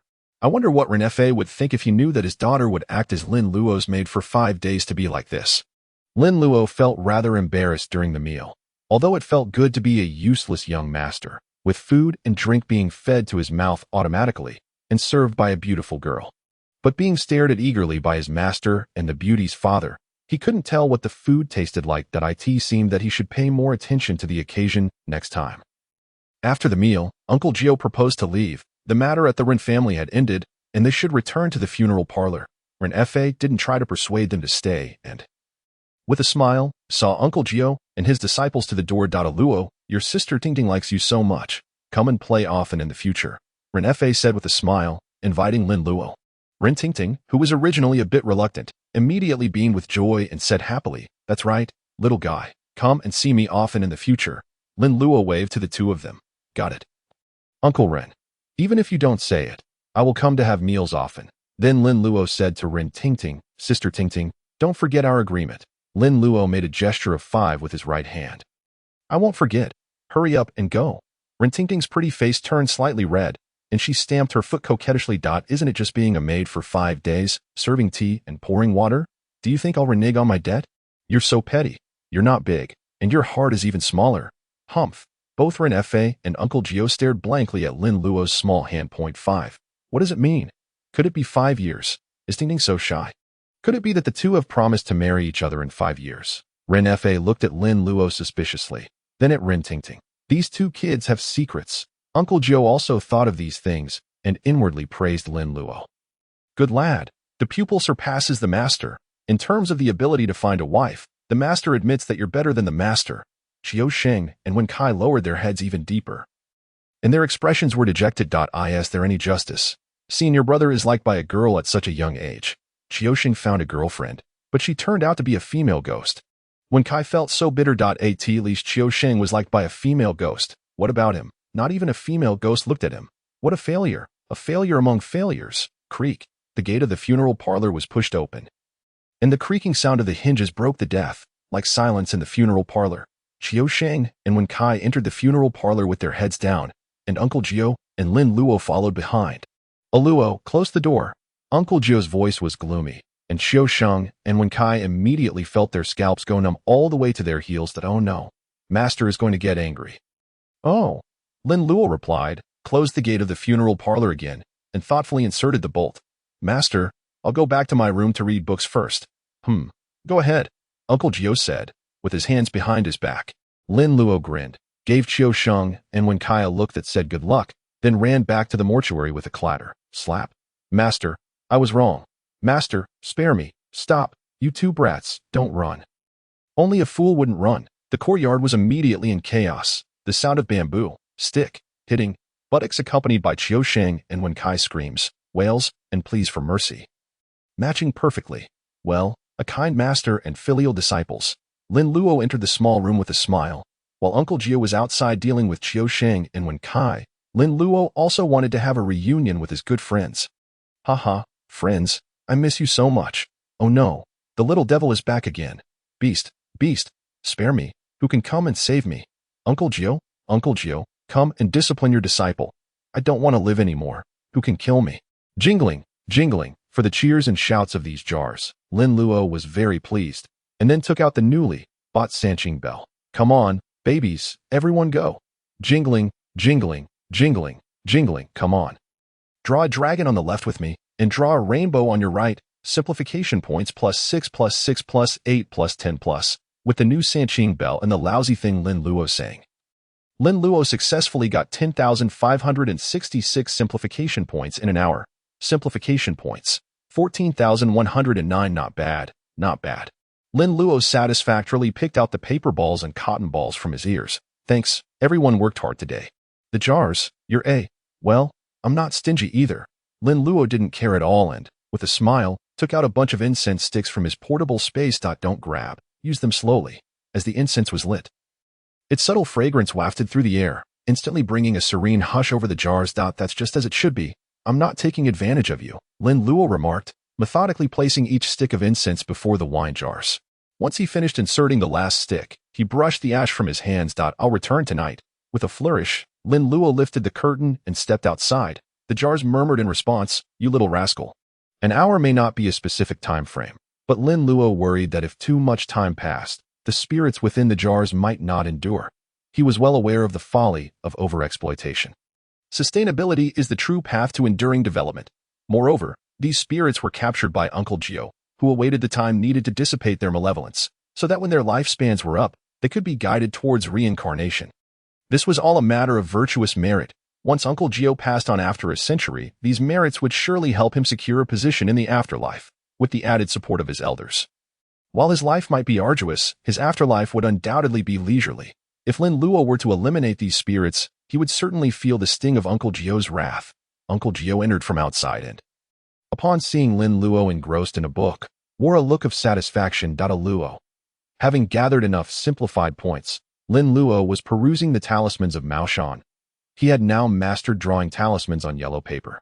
Akin to the way he summoned spirits when crafting paper effigies, whatever he envisioned could be manifested in his drawings. However, he needed to familiarize himself with the various talismans, the corpse-suppressing talisman, the evil-dispelling talisman, the protective talisman, the enlightenment talisman, and so forth, along with the incantations of Mao Shan, the demon suppression spell, the spirit binding spell, the wind control spell, and the evil breaking spell. Only by knowing of their existence could he hope to draw them in the future. Otherwise, he would be blind to their usage. Hearing Uncle Gio call his name, Lin Luo looked up and smiled sweetly. "Master, what book are you reading, you little rascal?" "Oh, just our Mao Shan talismans." Lin Luo casually set the book aside and poured a cup of tea for Uncle Gio. "Master, have some tea." Uncle Gio seated himself across from Lin Luo, nodded, and took a sip of the tea. After such prolonged activity, he indeed felt a little thirsty. Luo, where's your gourd? In my treasure pouch. Lin Luo pretended to search through his pouch, eventually extracting the gourd. In truth, the gourd had been nestled in his personal space all along. Uncle Gio took the gourd from Lin Luo and furrowed his brow in examination. "Isn't this the gourd I usually use for wine? It's not a spirit-catching artifact. Then last night, a Luo used some spell to capture the spirit, didn't he? The spirit-binding spell?" Lin Luo replied candidly. Uncle Gio inhaled sharply. Although he knew his disciple possessed exceptional talent, hinting at divine favor, he realized now that he had underestimated Lin Luo. If Lin Luo could already wield the Luo Tian incantations, then surely he could master the 3 clear incantations as well. It seemed his preparations had been timely. "Good lad," Uncle Gio praised, patting Lin Luo on the shoulder. "Well done, but remember not to become arrogant. Remain humble and eager to learn. If you don't understand something, just ask." As he spoke, Uncle Gio produced a small booklet from his robes. "Here, this is a reward from your master." Lin Luo's eyes sparkled with excitement as he accepted the booklet. It bore no title, but upon opening it, his expression transformed into one of sheer delight. "Master, I adore you." "Haha, don't emulate your Uncle Simu. That's rather cheesy." Despite his words, Uncle Gio smiled broadly. "I will definitely study diligently and live up to your high expectations." With that assurance, I am at ease. Now, let us begin teaching you one by one. Given your current cultivation level, mastering these incantations may pose some difficulty. But with dedicated study, you will surely achieve results within 3 to 5 years. Uncle Gio earnestly instructed Lin Luo. "I understand, Master." "All right, let us start with the first one, the Tai exorcism and demon slaying protective spell." Lin Luo listened intently, his gaze fixed and earnest. The booklet contained 7 powerful incantations, encompassing those from Maoshan, Longhu Mountain, Gazao Mountain, and even the Chuanjin sect. It was unclear how Uncle Gio had acquired such secretive spells, which were considered proprietary knowledge within their respective sections. The spells included the Tai Exorcism and Demon-Slaying Protective Spell, the Jingjin Sword Spell, the Lingjian Spell, the Firebell Radiant Spell, the Ghost-Slaying Spell, the Tiangang True Qi Spell, and the Wei Dian Divine Spell. The name Tai Exorcism and Demon-Slaying Protective Spell might sound unfamiliar, but the incantations within were remarkably well known. Heaven and earth are boundless. The universe lends its power. In the film A Chinese Ghost Story, Yin Qixia relied on this incantation throughout the story. In the sequel, he even used the borrowed power to unleash a palm thunder that obliterated mountains. The palm thunder was akin to an RPG rocket launcher, a veritable mobile artillery. This incantation allowed one to draw power from heaven and earth, alleviating concerns of insufficient mana. After explaining, Uncle Ji remarked casually, "Last night, my precious disciple appeared to be on the verge of exhaustion while capturing spirits. I had to prepare this booklet overnight." Lin Luo's eyes gleamed with excitement. Master truly is master. Uncle Gio is indeed a timely savior. This incantation is a lifesaver. Thank you, master. What thanks are necessary? You are my disciple. If I don't teach you, who else is there to teach? Uncle Gio raised his chin, adopting a haughty demeanor. System, initiate detection on the Tai Exorcism and Demon-Slaying Protective Spell. The system responded, detecting the spell. Control the heavenly way, transforming the two into one, creating yin and yang, shifting the universe, responding to the decree of pardon. The simplification required 40,000 simplified points. Insufficient simplified points. Lin Luo gasped. How can it be so costly? Although this spell is divided into 4 minor spells, it shouldn't be this expensive, but perhaps I can try simplifying them separately. Regardless, I must acquire the power of heaven and earth first. Noticing Lin Luo lost in thought, Uncle Gio assumed he hadn't comprehended the material. Luo, I've completed the explanation of the Tai Exorcism and Demon-Slaying Protective Spell. Do you have any questions? Ask quickly. None, master. I understand everything. Let us continue. Lin Luo eagerly turned to the next page. Jingjin Sword Spell. Summon thunder and lightning, wield the mysterious stars, crush the malevolent, achieve righteousness. The heavens descend with essence, the earth responds with spirit. Sun and moon as symbols, mountains and rivers as forms. Uncle Gio felt a sense of exasperation. His disciple was far too astute. It rendered him devoid of any teaching satisfaction. With a sigh, Uncle Gio began to explain the Jingjin Sword Spell.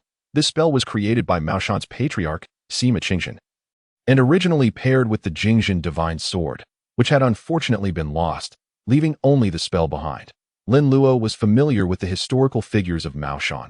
Sima Qingjin, the national master of the Tang dynasty and leader of the Taoist sect, was of imperial caliber. He had crafted 2 Taoist artifacts for Emperor Xuanzong of Tang, the Xiangjin Mirror and the Jingjin Sword. Previously, Taoist swords were primarily dual swords of yin and yang, exemplified by Zhang Tianshi's male and female swords. However, the Jingjin Sword redefined the Taoist sword, being a singular sword embodying both yin and yang. Jing represented the yang aspect, symbolizing yang essence, with its blade inscribed with the XINU talisman, depicting celestial star positions. Jin represented the yin aspect, symbolizing yin energy, inscribed with the Gongxian talisman, bearing the names of the 5 mountains and 4 rivers. The preface of the Jingjin Sword records that the sword embodies yin and yang, inscribing the symbols of heaven and earth. Dry is the pinnacle of the heavenly pole, while earth sharpens with thunder and lightning. It is said that whenever the Jingjin Sword is unsheathed, thunder and fire follow. Any demon or monster would be instantly obliterated. An absolute Taoist divine sword, a treasured artifact of the Maoshan school. Alas, it was lost. The Jingjin Sword spell, when paired with a Peachwood sword or a 7-star sword, could similarly invoke the thunder and fire, but due to its immense power, the Peachwood sword often could not withstand it. So caution is advised when casting this spell. Uncle Gio earnestly cautioned Lin Luo. Lin Luo nodded in understanding. System, initiate detection on the Jingjin Sword spell. The system responded, detecting the spell. What can withstand the might of the heavenly pole? What can resist the wrath of thunder and lightning? The simplification required 10,000 simplified points. Should I simplify? Hold on. Lin Luo's heart raced. He hadn't expected this to be another 10,000 point divine spell. Alas, Master has brought so many spells, leaving me utterly impoverished. Originally, with over 10,000 simplification points, Lin Luo believed that he could manage quite comfortably with his savings. unaware that he was merely gazing at the sky from the bottom of a well. Although the Spirit Sword spell lacks the might of the Jingjin Sword spell, as you witnessed last night, coupled with the right magical tools, it can indeed allow one to wield a sword. Hiss. Lin Luo's eyes instantly sparkled with excitement. So, it turns out that Uncle Gio was employing the Spirit Sword spell last night. The Maoshan Sword technique is, after all, the Spirit Sword spell system. Initiate the detection of the Spirit Sword spell. Detection complete. Spirit Sword spell. Qian Zhang Jing Kuan. Respond to the sun and moon. Crush mountains and calm seas, exerting power in all directions. Simplification requires 10,000 points. Shall we simplify? Not for now. Let's wait a bit longer. 10,000 points is not overly expensive. The Firebell Radiant spell was specially prepared for you by my master. Uncle Gio turned to the next page, grinning widely. Lin Luo's eyes brightened once more, and a smile crept onto his lips. The Firebell is a Taoist magical tool, also considered a 3 pure bells. Uncle Gio noticed Lin Luo carrying so many 3 pure bells yet not knowing how to use them. Clumsily chasing after zombies and ghosts, creating a rather amusing scene. What true Taoist would venture out with so many 3 pure bells? Not to mention the embarrassment, they are quite heavy. Detecting the Firebell Radiant spell. Detection complete. Firebell Radiant spell, flowing gold Firebell, severing and vanquishing evil spirits. Under the command of Jade Purity, illuminating 10,000 miles. Simplification requires 5,000 points. Shall we simplify? Oh ho. At last, there's a more affordable spell. Simplify. What is there to hesitate about? Does this little Taoist not have the 3 pure bells as his fate? The Firebell Radiant spell simplifies to shake the bell, what the heart desires. Illuminating 10,000 miles. Great. No need for hand gestures or incantations. Merely shaking the bell will suffice. Ah, it feels splendid to have such advantages. Onward, master. What's next? Lin Luo turned to the next page. The ghost-slaying spell is an exceptionally effective incantation for exorcising ghosts and dispelling evil. Possessing formidable power, the Supreme Old Lord taught me to slay ghosts with divine formulas, with the Yellow God at the forefront and the Yuzhang at the rear. Divine masters wielding judgment, unafraid of the mighty. First slay the wicked ghosts, then strike down the nocturnal specters. Which deity does not yield? Which ghost dares stand? Simplification requires 5,000 points. The divine might spell can dispel demons and subdue evil, commanding deities and generals. To Lin Luo, this spell seems incredibly grandiose, almost to the point of bursting with bravado. I serve the divine might. Rivers, sun, moon, mountains, seas, and stars lie within my grasp. The third 3 heavens bow beneath my law. Just look at this incantation. It's almost claiming to be invincible, as if the entire world belongs to me. Upon detection, good heavens, a staggering 100,000 simplification points, leaving Lin Luo utterly astonished. This spell could easily overpower that Western deity. Let there be light. Uncle Gio's expression turned serious as he earnestly proclaimed. Aluo, this divine might spell may be somewhat difficult for you to grasp at present. Don't be misled by its impressive tone. It may seem like mere boastfulness, but when your cultivation reaches its zenith, casting the divine might spell could indeed enable you to ascend to the 33 heavens or descend to the 18 hells. With your commands unimpeded, gods and ghosts will obey. Lin Luo nodded, his little face displaying a bewildered expression. Uncle Gio sighed, chuckling as he ruffled Lin Luo's hair. I know you're skeptical. I was once too until one day. Haha, all right, let us move on to the next. Lin Luo twitched his lips, glancing at Uncle Gio without speaking. 100,000 simplification points. This was the most expensive spell he had encountered aside from the Tao Te Ching and the Supreme Response Treatise. The Pure Heart spell was only 15,000. Master, I truly believe. Why not elaborate on that day when you were convinced? The Celestial Gang Righteous Chi spell is essentially the cultivation method of the Celestial Gang Righteous Chi. It is indeed the true formula of the Celestial Gang Righteous Chi. The Xinshao sect and the Tianqin sect both practice this method. However, the Tianqin sect refers to it as the Three Lights Righteous Chi, which differs slightly from the Xinshao sect's Celestial Gang Righteous Chi. Lin Luo blinked, curiously asking, Master, what is the true formula of the Celestial Gang Righteous Chi? The true formula of the Celestial Gang Righteous Chi is the foundation, the pivot, the key to mastering lightning techniques. Without mastering the Celestial Gang method and cultivating the Celestial Gang Righteous Chi, one cannot practice lightning techniques. Lin Luo stroked his chin, refraining from interrupting Uncle Gio. The Golden Light spell can likewise invoke lightning techniques. The heavens possess the Celestial Gang star, while humans have the Celestial Gang ACU point, by aligning the practitioner's Celestial Gang acupoint with the Celestial Gang star. The internal and external intertwine within the bloodline, forming a protective barrier of righteous energy to ward off evil, opening the gates of enlightenment, and filling with spirit energy, thus achieving unity with the Tao. Isn't this quite similar to the golden light spell? Indeed, it is quite similar. After all, the golden light spell also absorbs starlight. Uncle Gio began explaining the Celestial Gang method in the Celestial Gang Righteous Chi spell to Lin Luo. System: detect the Celestial Gang Righteous Chi spell. Detection complete. Celestial Gang Righteous Chi spell, the Celestial Emperor's decree, dawning the Celestial Gang. Why should the 5 evil ghosts not perish with a swift inhale of light? All ghosts shall be subdued. Simplification requires 10,000 points. Insufficient simplification points. TSK. I'm broke again. Having finished the explanations, how do you feel? Is there anything unclear? Master is here to clarify. Uncle Gio looked at Lin Luo, arching an eyebrow. Thank you for your hard work, Master. I think I've grasped the gist, so I'll go study it thoroughly. You can rest now. Oh, have you truly grasped it? At such a young age. Boasting is not allowed. Uncle Gio, with a serious expression, continued. Since that is the case, I shall assign you some homework. Your 4th eye master should be arriving soon. If you can't master the Fire Bell Radiance spell, you want to be allowed to accompany him. Lin Luo chuckled, thinking it was a big deal.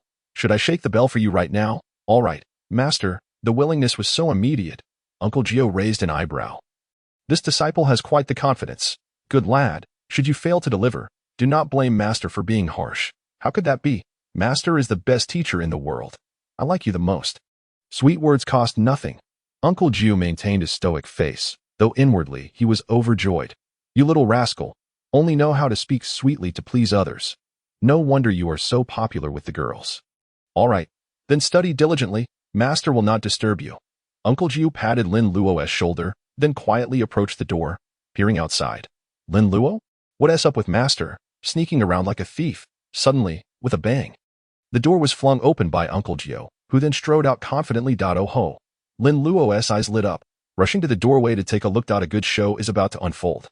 In the courtyard of the mortuary, Qiuxin and Wenkai were lazily squatting. The two were indulging in a moment of idleness. Little did they expect Uncle Gio to suddenly spring out, catching them off guard, prompting them to hurriedly adjust their postures. But it was too late. You two rascals, slacking off. At another incense stick. No, Master, we want to do it again. Please spare us. The courtyard echoed with the lamentations of Qiuxin and Wenkai. Don't mention adding an incense stick. Even a cup of tea would be impossible for them to endure. Humph. If I don't make you remember your place, you want to even know what you're supposed to be doing. Uncle Gio, hands behind his back, turned toward the lounge chair in the courtyard. Qiuxin and Wenkai, legs trembling in horse stance, wore expressions of agony, struggling to maintain their posture, their legs involuntarily shaking, sweat dripping down. Yet they dared not relax that to slack off under Master's watchful eye. They must have lost their minds. No slacking.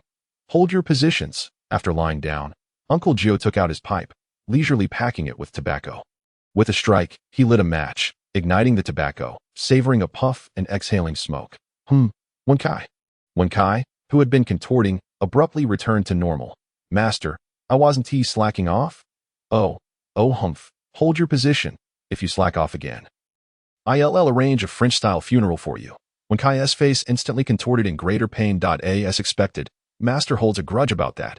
Had he known, he wouldn't have spoken so hastily. Qiuxin. Uncle Gio exhaled smoke, casting a glance at Qiuxin.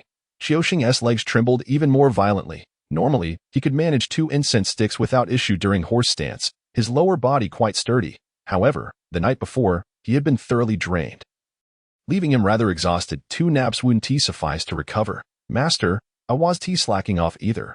Stop shaking your legs, Master. I can't control them. Qiuxin was on the verge of tears. His legs simply wouldn't obey him. Oh, weren't you enjoying yourself? Not at all. Master, I'll never enjoy myself again. Qiuxin shouted loudly. Shut up. Your senior martial brother is reading in the room. If you disturb him, you two shall add 3 more incense sticks together. Hiss. Qiuxin and Wenkai held their breaths simultaneously, for fear that their breathing sounds were too loud and would disturb Lin Luo while he was reading, looking at the spineless appearance of his 2 apprentices. Uncle Gio couldn't help but get angry. He truly hated them for their lack of success. Look at you two. One of you is idle and worthless, a disgrace to others, and the other is bewitched by a female ghost and still indulges in pleasure. I've really had the worst luck taking you two as my apprentices, Master. I may be a bit dull, but I'm not completely idle and worthless. When Kai retorted in a low voice, "Yeah, I was just bewitched by the female ghost. That's why I acted like that. I didn't do it on purpose." Qiusheng also started to defend himself in a low voice. "Do you still think it's not enough? You've already brought me so much shame. It's bad enough to embarrass me at home, but you must do it outside too to be satisfied. Humph, I think I'd better find you two something to do as soon as possible, so that you won't follow me out and disgrace me anymore." Qiusheng and Wen Kai were both stunned. What do you mean? Listening to what the master said, was he going to drive them away? "Master, don't scare me. What exactly do you mean?" Qiusheng asked nervously. Uncle Gio glared at Qiusheng irritably and said sullenly, "What do I mean? You've lost your virgin yang energy to a female ghost. There's no future for you on the path of cultivation." "Ah, what should I do then?" Although Qiusheng knew he had little talent for cultivation, he still felt quite sad when Uncle Gio said this. It felt like being told that there was no cure for an illness and a wait for death. "I've discussed it with Master Ren. We plan to make you the captain of the security team in Rinjia Town." "What?" Qiusheng immediately jumped up, his eyes shining. "Such a good thing. This time it shouldn't be encountering a ghost again." "Right. Is it real or fake? That's being the captain, you know." Wen Kai stared in disbelief. What are you shouting for?" "Stand still." Qiusheng and Wen Kai quickly stood still again. Qiusheng stopped trembling and asked excitedly, "Master, is this really true? Don't play tricks on me. It's better for me to play with you than for a ghost to play with you." Uncle Gio glared at Qiusheng, making Qiusheng shrink his neck. "This matter has been settled with Master Ren. He'll take care of the arrangements. You just go back and wait for news." After saying this, Uncle Gio took another puff of his cigarette and looked at Wen Kai. Wen Kai was looking envious when he saw Uncle Gio looking at him. He immediately became excited. "Could there be something for me too, Master? What about me? You. What else can you do? In the future, you should take good care of the Yizhuang. Sooner or later, this Yizhuang will be yours." Uncle Gio raised his single-shaped eyebrow and spat out a puff of smoke as he said, "No way. Qiusheng is going to be the captain. I should at least be a small team leader." Qiusheng couldn't help showing off. "Wen Kai, don't overestimate yourself. Can you beat the local ruffians and scoundrels or catch the major thieves and criminals? You don't even dare to kill a chicken. What are you going to do in the security team?" Wen Kai immediately retorted, "Who said that? Haven't you eaten the chickens I killed? Hey, even if you dare to kill a chicken, it doesn't mean you dare to catch a thief. With your skills, it's more likely that the thief will catch you." "Nonsense, you brat. Master, Qiusheng is slandering me. He's slandering me." Uncle Gio looked at these two unruly apprentices who were still misbehaving while being punished, his face turning dark, and slowly stood up. Qiusheng and Wen Kai immediately became obedient and looked at Uncle Gio expectantly. "Humph, unrepentant. Add one more incense stick each." "Ah, no, Master. I know I was wrong." As night fell as scheduled, Qiusheng and Wen Kai were like two dried up salted fish, exhausted like dead dogs, squatting in a horse. Stance was okay at first, but the longer it went on, the more torturous it became. Every second felt like a year. Before, when Uncle Gio asked them to do the horse stance, he didn't watch closely, so they could slack off. But today, he was watching, and whoever slacked off would have an extra incense stick added. Who could stand this? If it hadn't been for the fact that it was getting dark and time to cook, Qiusheng and Wen Kai would still be squatting outside. Tonight's dinner was particularly sumptuous, with chicken, fish, and 2 plates of vegetarian dishes. Qiusheng and Wen Kai, as if reborn from starving ghosts, devoured their food. Fortunately, Uncle Gio and Lin Luo didn't eat much. Otherwise, they definitely wouldn't have had enough tonight. After dinner, Wen Kai and Qiusheng went to wash the pots and dishes, while Uncle Gio pulled Lin Luo to check his homework. Seeing that Lin Luo had already remembered all the key points of the incantation formulas of the 7 spells he had taught, Uncle Gio couldn't help but nod. This apprentice really had talent. He remembered it after only one explanation. Next, it was about practicing frequently, deeply understanding, and striving to master them as soon as possible. After Qiusheng and Wen Kai finished their work and came in from outside, "Hee, Master, please have some tea. Master, let me massage your shoulders." The two of them turned into sycophants and started serving Uncle Gio. Uncle Gio gave them an irritated look and said with a sneer, "No need. Sit down." The two sat down obediently, looking like good students. Next, it was time to talk about business. This time, the matter at the Ren family was very troublesome, so Master Ren was also very generous. As Uncle Gio spoke, he took out a small money bag, untied it, and poured out the money inside. There was a clatter, and there were a total of 50 silver dollars. The public takes half. Uncle Gio pushed away 25 silver dollars. "I'll take the lion's share of the rest." Uncle Gio pushed away another 10 silver dollars. "Logically speaking, the 3 of you should divide the rest equally. 5 silver dollars each." Qiuxing and Wincai's eyes had already lit up. $0.5 silver could let them have a good time in Rinjia town for a long time. However, you two know very well what you've done. Well, I'm a very fair person. You two were absent from work all night, almost causing a big disaster, and got entangled with a female ghost, thanks to a Luo who took on the heavy responsibility alone when the situation was critical. So each of you two will only get $1 silver, and these 13 silver are for a Luo. Uncle Gio distributed the money. Qiuxing and Wencai looked at the pile of silver dollars on the table, then at the single silver dollar in front of them, and fell into deep thought. What, don't you want it? Uncle Gio raised an eyebrow. Qiuxing and Wencai moved quickly and stuffed the money into their bosoms in a flash. Of course we want it. Thank you, master. Are you kidding? If we dared to say no, we wouldn't even be able to keep this $1 silver. We're so envious of senior brother. He can get 13 silver. Qiuxing and Wencai looked at Lin Luo with envy. Lin Luo noticed the envy in Qiuxing and Wincai's eyes. Hee, you're envying too early. Lin Luo gave Uncle Gio a sweet smile and obediently pushed the money in front of Uncle Gio. Master, my money is your money. Besides, what does a child like me need so much money for? These money are for you, master, as a token of my filial piety. Uncle Gio looked at the money on the table, deeply touched and almost on the verge of tears. After all, this was the precious apprentice he had raised since childhood. He was so filial. He had been about to say that he would keep the money for Lin Luo to use for getting married in the future, and a child could keep $1 silver as pocket money. But before he could say it, Lin Luo took the initiative to hand it over. Good boy, you're really a good boy. Unlike those two brats. They don't know how to be proactive at all. A Luo, the master will keep this money for you to use for getting married in the future. Here are $2 silver for you to keep as pocket money. Buy whatever you want. Lin Luo put away the $2 silver and said obediently, Thank you, master. What are you thanking for? In the future, if you work hard in cultivation, that's the real way to thank the master. I know, master. Are you kidding? Once the money gets into Uncle Gio's hands, it's hard to get it out.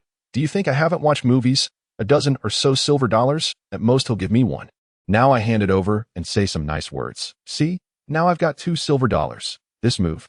I'm on a whole different level. You two junior brothers still have a lot to learn. At this time, the atmosphere in the room became much more pleasant. Qiuxing and Wencai got their money, with smiles on their faces. They felt that their bodies didn't hurt anymore and were full of energy. Although they got less, senior brother only got $2 silver too. The master is really fair. Uncle Gio was made very comfortable by Lin Luo's filial piety, and he didn't find Qiuxing and Wencai so annoying anymore. Master, it's better to put the female ghost in this gourd into a jar.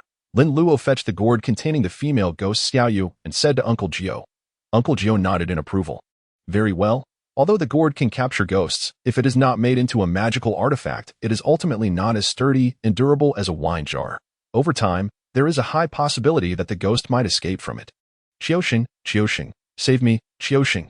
From inside the wine gourd, Xiaoyu's voice came out again, plaintive and melodious, like sobs and laments, making Qiuxing's heart soften.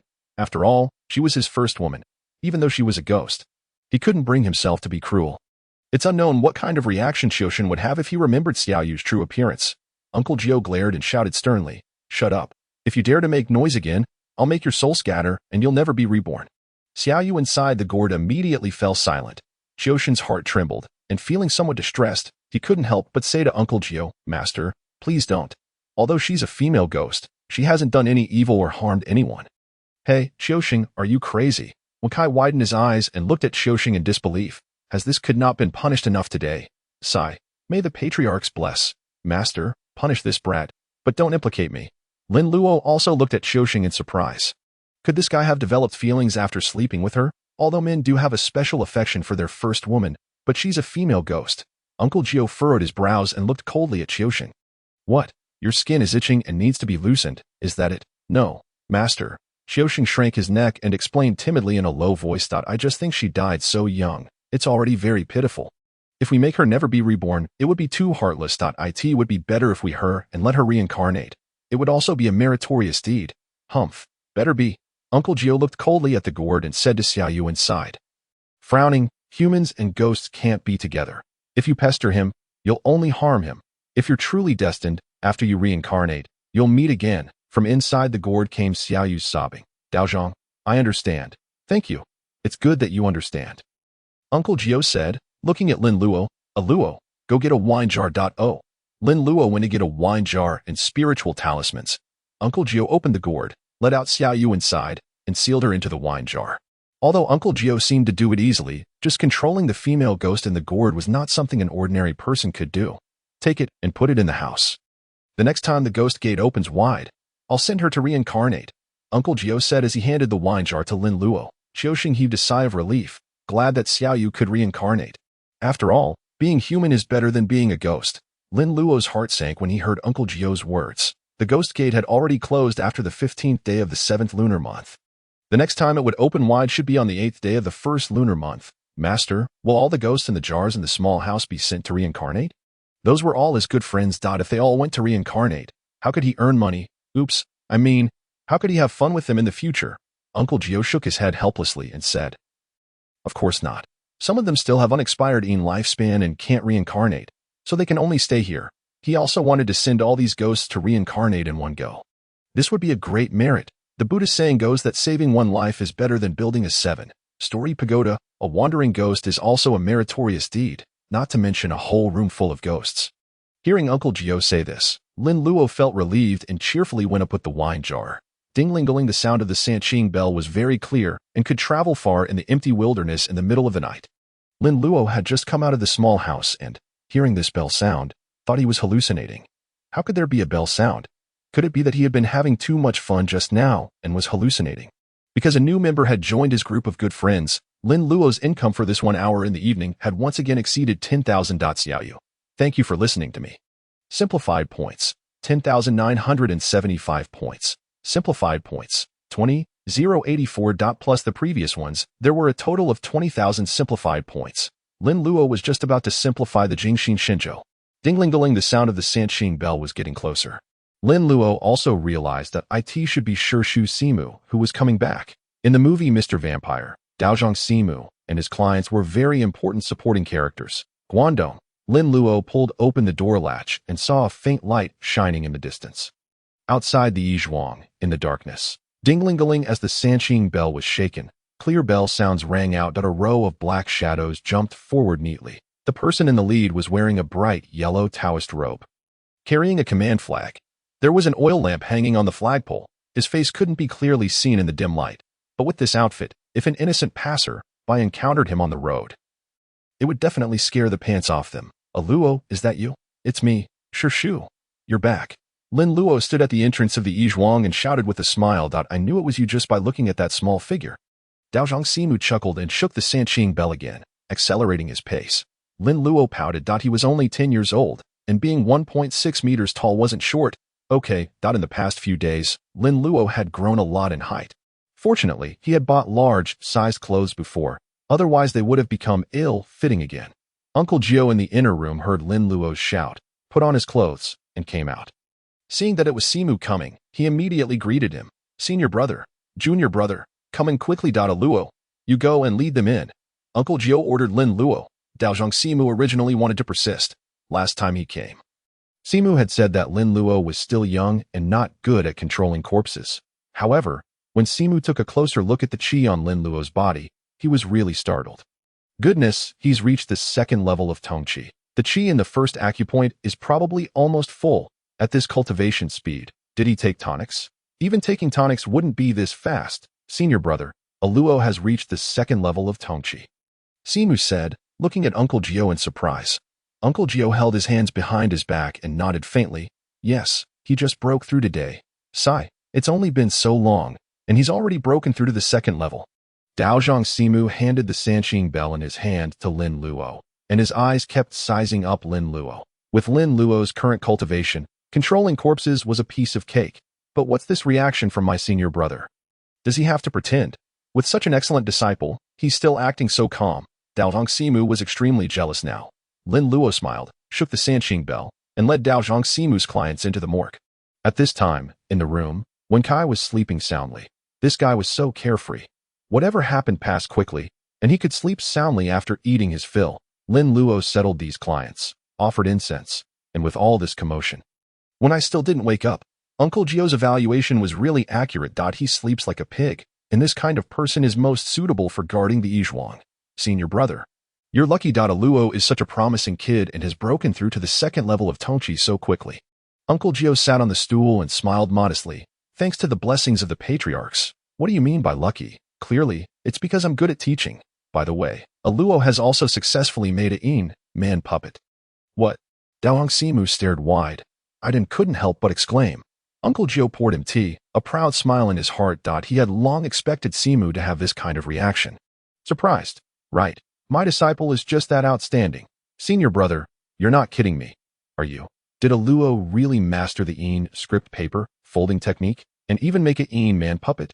Simu widened his eyes, his bright red nose looking very comical.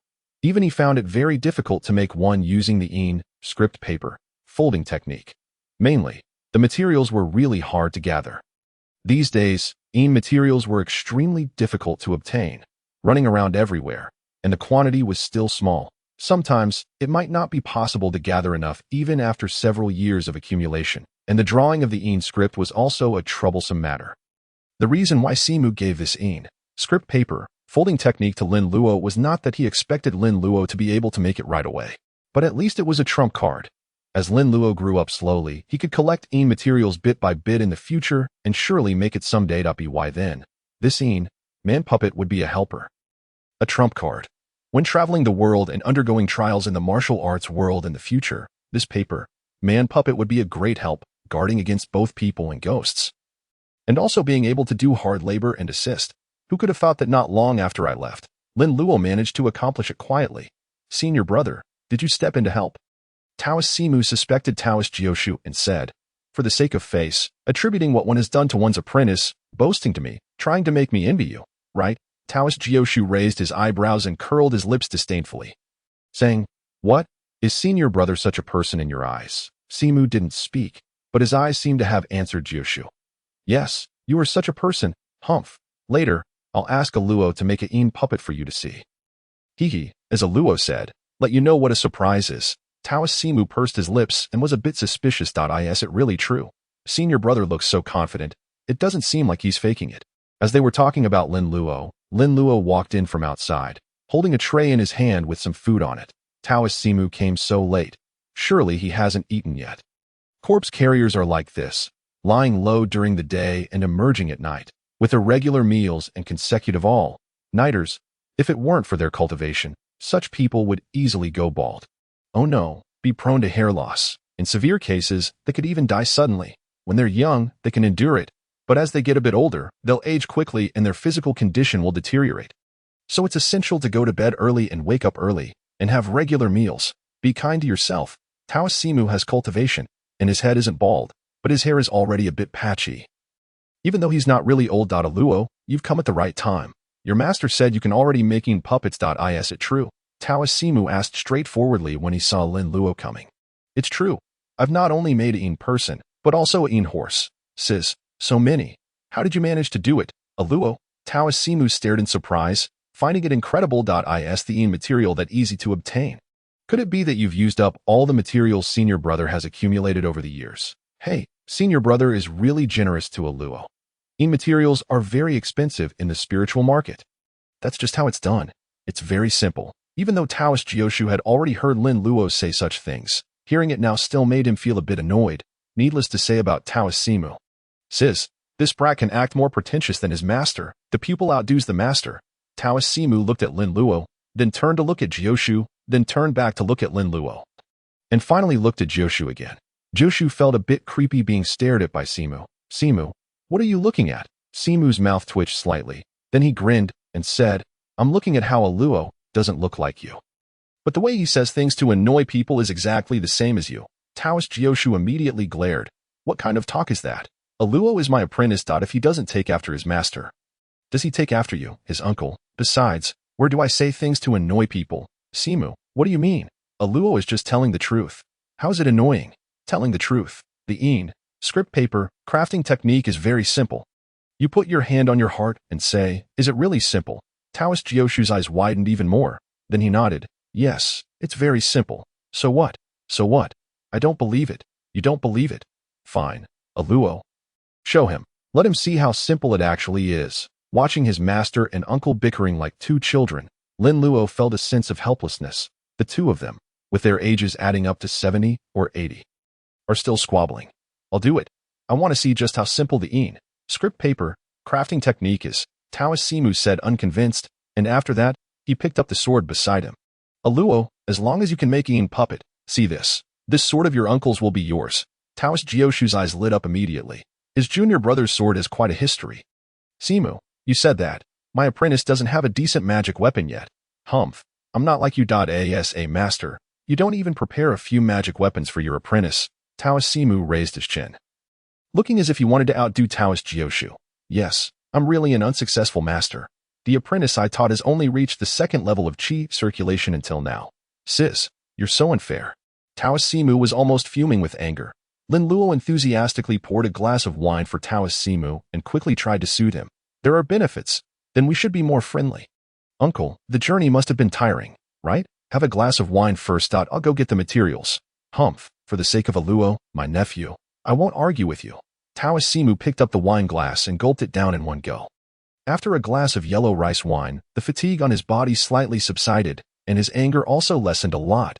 Taoist Jioshu calmly poured himself a glass of wine, but the smile at the corner of his mouth made Taoist Simu feel something was wrong. Sis, senior brother's smile looks like he's about to deceive someone. Having been brothers for so many years, Simu certainly knows Jioshu well. Every time Jioshu is about to deceive someone, he has this kind of insidious and crafty smile. But at the moment, only he is here. Is senior brother going to deceive me? Wait, I only said that Luo could do it. What if Luo can't do it? Taoist Simu looked at Jioshu and asked, if he can't do it, I'll give you my money sword. Anyway, I won't let you suffer. How about it? Taoist Jioshu looked at Simu with a smile. His money sword was collected coin by coin during his travels in the martial world. They are all coins in good condition, with abundant yang energy from prosperous dynasties. When woven together, its power is also astonishing. In the spiritual and illusory world, it's definitely a rare high-grade magic weapon. It can be regarded as a treasure among magic weapons. Playing for such high stakes, Simu was surprised. His own sword is a replica of the Jingjin sword, although its quality is not bad. And he has enshrined it for many years, slaying countless demons and evil spirits. Just placing it at home can suppress evil and has an excellent effect of safeguarding the house. But it can't compare with Jioshu's money sword made of the Great Five Emperors and Small Five Emperors coins. Taoist Jioshu chuckled and took a sip of his wine. I've already said, let you see what a surprise is. Humph, then I really have to take a good look. Master, uncle. Lin Luo came back carrying a bamboo basket. In the bamboo basket were the materials for making paper figures. Taoist Simu's eyes scrutinized the things in the bamboo basket. Bamboo strips, thin ropes, paste, pigments, paper, they all seemed to be ordinary items, without any materials. Taoist Simu looked at Lin Luo suspiciously. Luo, you're using these things to make a puppet. Are you two, master and apprentice, treating me, Simu, like a fool? Yes. Lin Luo nodded, pulled over a small bamboo stool, sat on it, and started to get busy. Taoist Simu frowned. If these things can make a puppet, I'll reverse my name. Taoist Jioshu had sharp ears. With a slight twitch, he heard Simu's muttering. Hee, Simu, your name is surely going to be reversed. Lin Luo's movements were quick. After simply weaving the framework of the paper figure, he started to paste paper. Taoist Simu watched intently, fearing to miss a single movement. Taoist Jioshu, on the other hand, picked up chopsticks. Occasionally picked up a peanut and put it in his mouth, chewed it a few times, took a sip of wine with contentment, looking very leisurely. Junior brother, don't just watch. Have something to eat. Drink some wine. Taoist Jioshu persuaded with a smile. He was afraid that Simu wouldn't eat now, and later he wouldn't be able to eat. Simu waved his hand and frowned, saying, you eat by yourself. Don't disturb me. You're such an ungrateful person. Simu glared at Jioshu. You don't have a shred of good intention, comparing yourself to Elzu and me to Go Yao. Have you no shame? All right, almost done. Lin Luo stood up and said with a smile. Is it done already? Taoist Simu suddenly stood up and carefully examined the paper figure made by Lin Luo. The appearance is quite rough. If it were taken to a paper crafting shop, even an apprentice would frown. This is it? Not yet. Lin Luo said with a smile, made a cut on his middle finger, squeezed out a little blood, and dotted it on the eyes of the paper figure. Paper figure, follow my will. Lord Run, show your spirit quickly. Activate. As Lin Luo chanted the incantation with an air of mystique, a faint luminescent glow of white radiated from his body, flowing from his fingertips into the paper effigy. The eyes of Taoist Simu widened in astonishment. Before long, the crude paper figure gradually transformed into a green-haired zombie, its face etched with deep creases. Puffed. The wine in Jioshu's mouth erupted.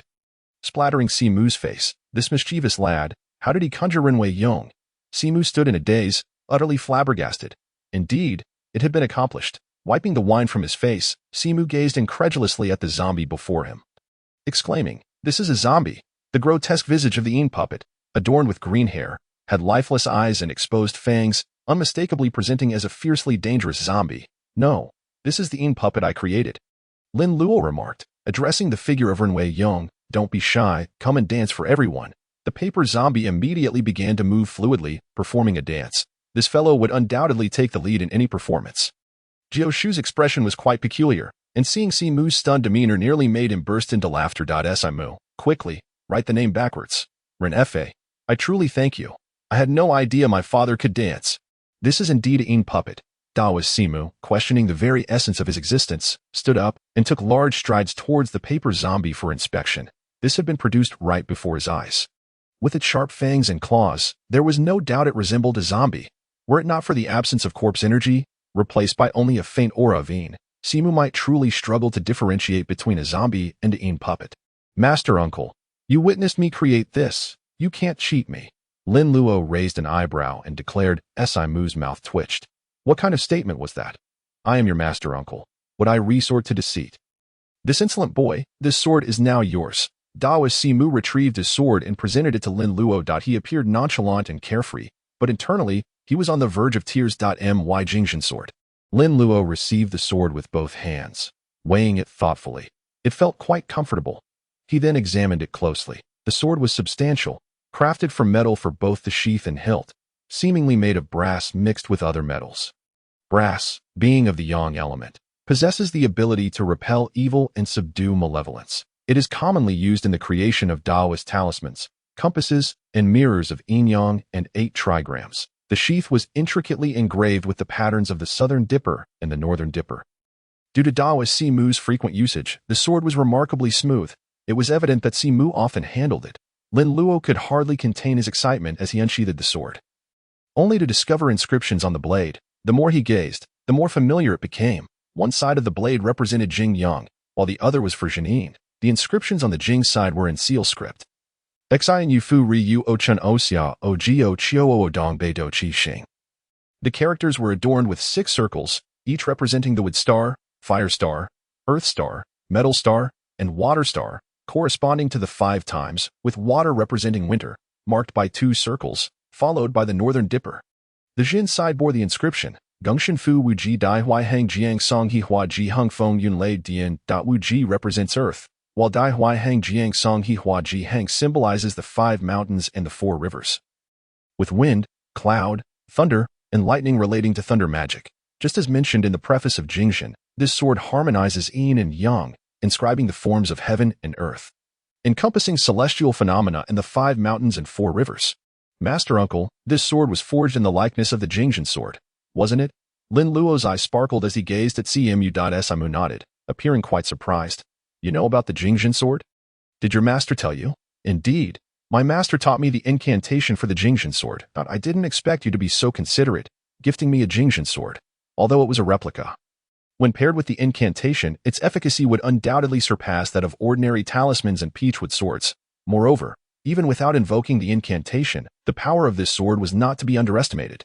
Simu's mouth twitched. Lin Luo's words struck a chord, deepening his sense of loss. Master Uncle, you gifted me this sword. What will you do? Lin Luo looked at Simu with longing. Such a precious item. Surely Master Uncle wouldn't want it back. Daoist Simu waved his hand dismissively, reassuring him, fear not. When traversing the world, how could one possibly carry only a single sword? As he spoke, Simu opened his luggage and pulled out another sword. Judging by the material, both swords were quite similar, yet Simu's sword appeared bare, lacking any embellishments, appearing rather shabby in comparison. Isn't this the very sword used by Daoist Simu in the film Zombie Uncle? Lin Luo pondered briefly, recalling how Simu's sword had been severed during his confrontation with the royal zombie. This Jingzhen sword, despite being a replica, surely could not be that inferior.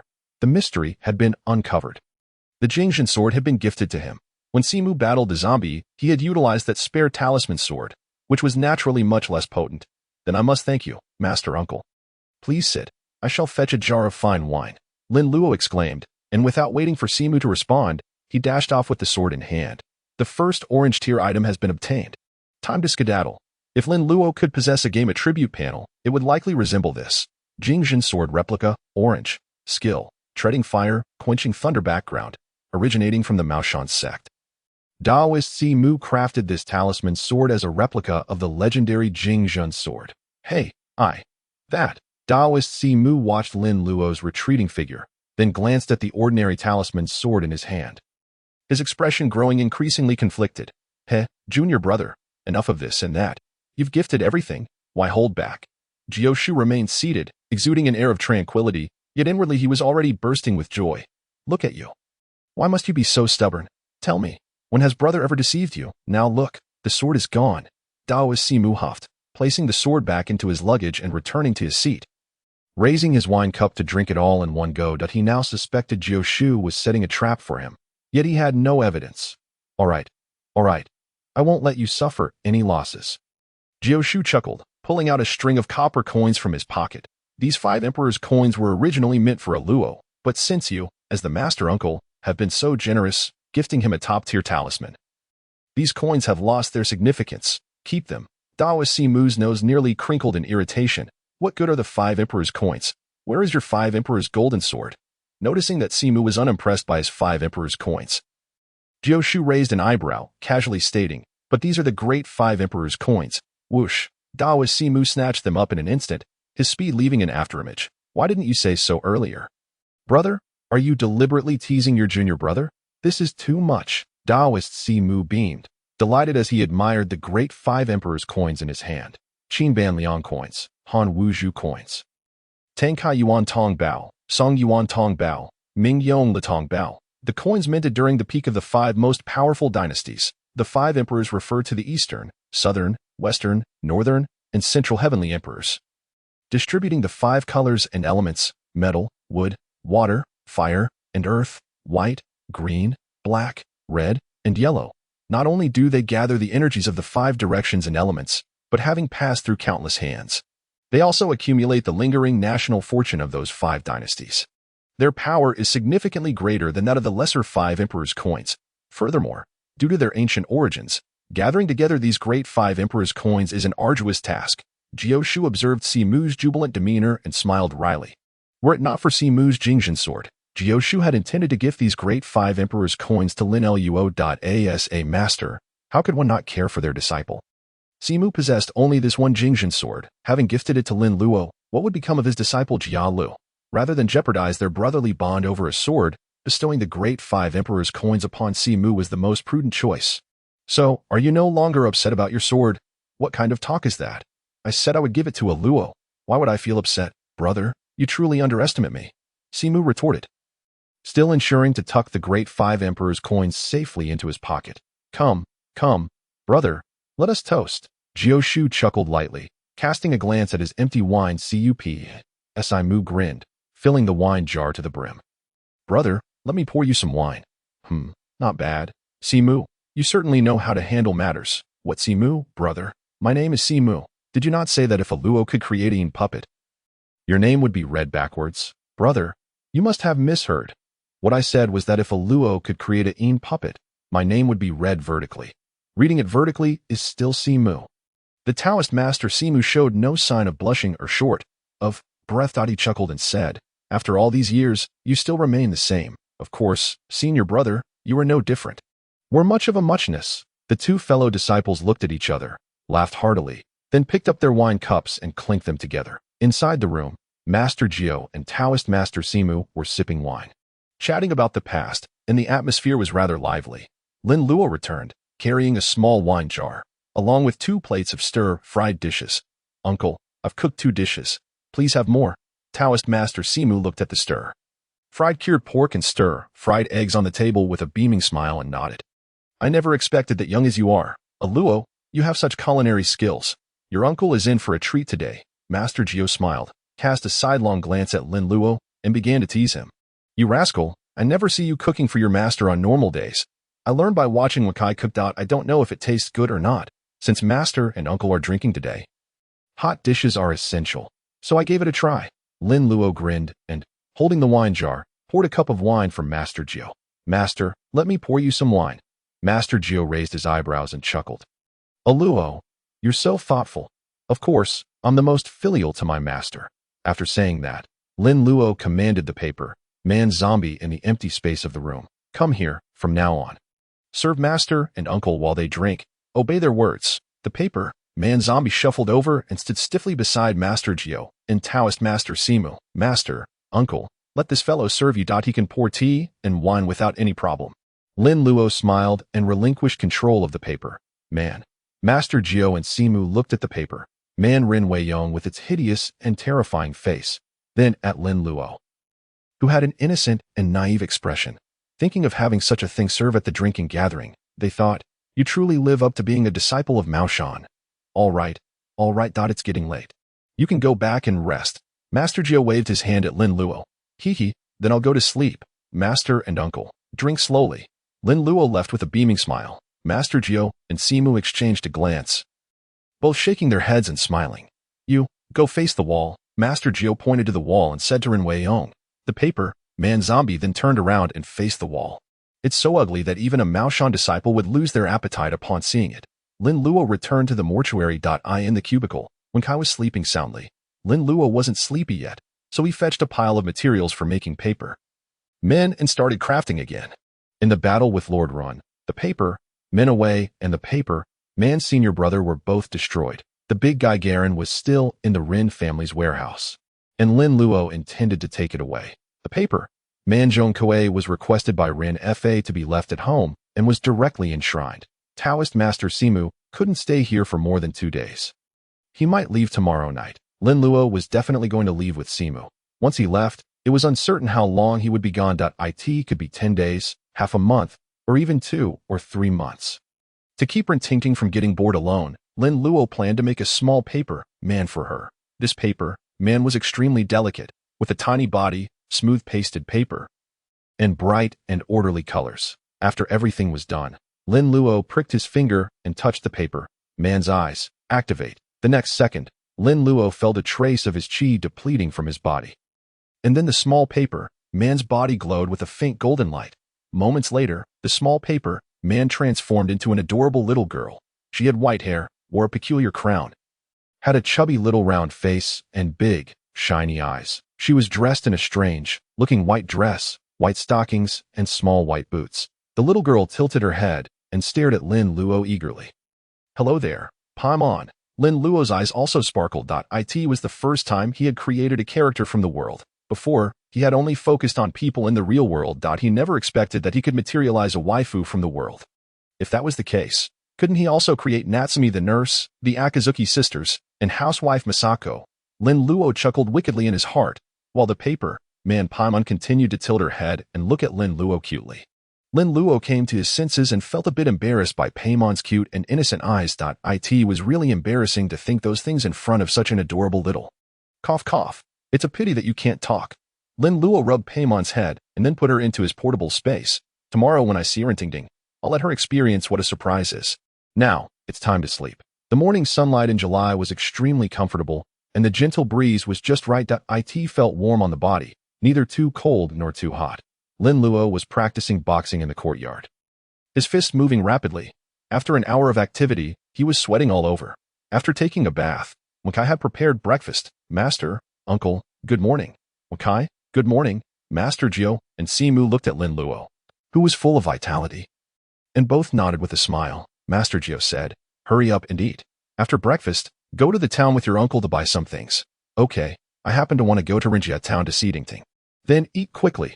After breakfast, they tidied up and prepared. Lin Luo and Taoist Master Simu rode the Yin horses and set off. The Yin horses were very fast, and soon they arrived at Rinjia town. Taoist Master Simu dropped Lin Luo in front of the Rin family's mansion and then headed straight for West Street. He had come to Rinjia town to replenish materials. Master Luo, you've come. The servants of the Rin mansion saw Lin Luo coming and quickly greeted him. Yes, is Tingting at home? The young lady is inside arranging flowers, and Uncle Rin, the master, is also here. He's drinking tea inside. Lin Luo nodded and, without waiting for the servant to announce, walked straight towards the main hall. As soon as he entered the room, he saw Ren Fa sitting with his back to the door, drinking tea, holding an account book in his hand, an abacus on the table. He seemed to be calculating accounts. Rin Tingting noticed the change in light at the door, turned her head, and seeing Lin Luo. Her face immediately lit up with a smile. Luo, you're here. Hearing the commotion, Rin Fa turned around. Seeing that it was really Lin Luo, he stood up with a chuckle. Luo, you've come. Didn't Master Gio come? No. I accompanied Uncle to the town to buy things today. Uncle left me alone and went about his business. So I dropped by to see you and Tingting. Lin Luo explained with a smile. Oh, hee, you've come at the right time. I have something to tell you. Rin Fa smiled upon hearing this and warmly pulled Lin Luo to sit on the sofa. Rin Tingting stopped arranging flowers and rushed to the sofa. Squeezing in beside Lin Luo. Tingting, pour some tea for a Luo. Rin Tingting's smile didn't fade. She happily poured tea for Lin Luo. She had been bored at home alone. She wanted to go out and play. But her father wouldn't allow it. Here, young master, have some tea. Lin Luo raised his eyebrows and looked at Rin Tingting suspiciously. She was being so enthusiastic. Something was off. Thank you, Sister Tingting. What do you want to talk to me about? Uncle Rin. Rin Fa's smile became even more enthusiastic, and Rin Tingting was overjoyed to hear Lin Luo call her sister. It was not easy to get this rascal to call her sister. Thanks to your reminder, Luo, the Rin family's grain store brought in a large quantity of glutinous rice from outside. We cleared out more than half of it, and our reputation has spread in the surrounding towns. We've made a small profit. Here, Luo, you take this. Rin Fa took out a red envelope from his bosom and handed it to Lin Luo. Inside the red envelope were banknotes worth 200 silver dollars. It was Rin Fa's reward to Lin Luo for tipping him off about the glutinous rice business. It was also the share Lin Luo deserved. If it weren't for Lin Luo, this glutinous rice business wouldn't have come his way. The Rin family store bought glutinous rice from several surrounding towns. Then, after the news of the zombie incident spread, they promoted glutinous rice as something that could suppress zombies. The price of glutinous rice was slightly higher than usual, and it sold like crazy. The Rin family bought and sold, not selling at a high price, just raising the price a little to make a small profit from the price difference. Then I won't be polite. Thank you, Uncle Rin. Lin Luo did not hesitate. He smiled as he accepted the item without even glancing at the amount inside, promptly stowing it away in his personal space. Previously, when Lin Luo had discussed the matter concerning Rin Fa and the zombies with a hint of concern over glutinous rice, he had never expected to gain any benefits from Rin Fa. He had no intention of profiting from glutinous rice. After all, he lacked both capital and channels if he dealt in small quantities. He would earn little, and if he dealt in large quantities, he would find it difficult to acquire. Selling at a high price could tarnish his reputation and violate the rules of the sect. The most crucial factor, however, was the time. Moreover, his daily expenses were already covered by Rin Tingting, so why toil for money? The more Rin family earned, the more his own finances would flourish. To his surprise, Rin Fa proved to be quite conscientious, sharing a portion of his earnings. At least his efforts in saving his life had not been in vain. Rin Fa observed Lin Luo's reaction, his esteem for the young man rising significantly. He possessed talent, foresight, and was not overly concerned with wealth, demonstrating loyalty and righteousness. Such a promising child would undoubtedly become a dragon among men as he matured. Who knows? The future prosperity of the Rin family might very well depend on this young lad. Uncle Rin, Sister Tingting, I actually came here to bid you farewell. Farewell? What do you mean by farewell? Where are you going? Rin Tingting was momentarily taken aback, her reaction intense as she grasped Lin Luo's hand tightly. Rin Fa raised an eyebrow, speculating, are you going out with Uncle Gio? Uncle Gio was a highly esteemed Taoist priest in the area, known for his fair prices, often attracting visitors from afar seeking his expertise. Rin Fa was familiar with Uncle Gio's reputation, so upon hearing Lin Luo's intent to bid farewell, he deduced the reason. Lin Luo chuckled and shook his head, saying, it's not my master, but my master's uncle who is taking me out to broaden my horizons and gain experience. I may be away for 1 or 2 months. Oh, I see. Rin Fa chuckled in understanding, nodding. That is a good thing. After all, Rin Family Town is a small place. Staying here for too long may narrow your perspective. It is essential to venture out and explore. A man should aspire to traverse the world. Remaining confined to a small locale will not lead to success. Rin Fa was very supportive of this. Rin Tingting pouted, clinging to Lin Luo's arm as she whispered, You'll be gone for so long. Who will play with me? It's too dull being in town alone. I anticipated this, which is why I prepared a surprise for you. Upon hearing surprise, Rin Tingting immediately thought of the paper doll puppets, recalling how her useless cousin had been miserably beaten by zombies. Luo, did you make another paper doll? Lin Luo nodded, patting Rin Tingting's leg. In the next moment, a little girl with white hair appeared on Rin Tingting's leg. It was none other than Paimon, the adorable shop assistant. The moment Rin Tingting saw the cute Paimon, she instantly went wild. She released Lin Luo and embraced Paimon tightly. How can there be such a cute little girl? Rin Tingting's eyes sparkled with excitement as she clutched Paimon, fearful that she might disappear. The originally charming and delicate Lin Luo was suddenly overshadowed. Rin Fa observed Rin Tingting's reaction, unable to contain his laughter. He had only seen such exuberance from his daughter when she was much younger. However, this little girl truly seemed irresistibly charming, stirring genuine affection in people's hearts. Her name is Paimon. She's a gift to alleviate your boredom. Just remember, keep her away from fire if she gets dirty. Simply wipe her down with a towel, Lin Luo instructed Rin Tingting. MHM, MHM, MHM. Rin Tingting nodded eagerly, her head bobbing like a chick pecking at rice, completely captivated by Paimon as if she had received a new toy. Which little girl could possibly resist such a delightful doll, especially one that was alive? From now on, listen to your sister. Lin Luo transferred control of the Paimon paper doll to Rin Tingting.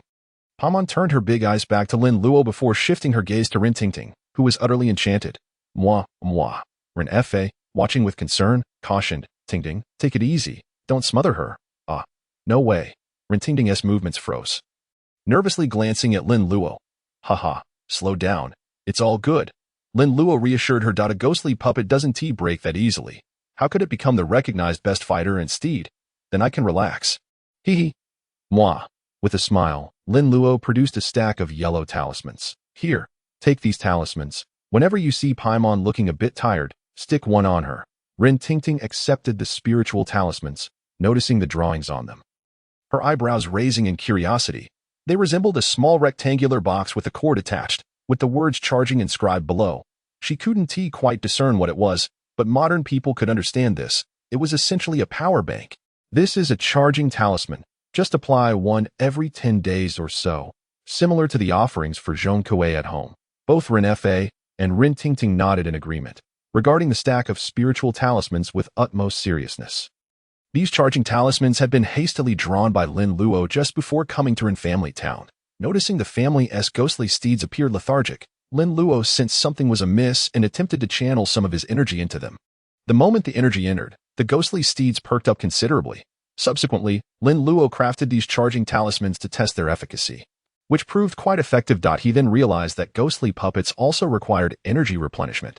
Contemplating the multitude of teachers residing in his personal space, Lin Luo felt a sense of overwhelm. He needed to devise a solution for the energy replenishment issue. Otherwise, he would have to draw hundreds of talismans at once. What a hassle. Perhaps he could experiment with solar-powered charging talismans later. As evening approached, Lin Luo and Daoist Simu returned to the ancestral hall. The towering figure of Galen stood prominently in the courtyard.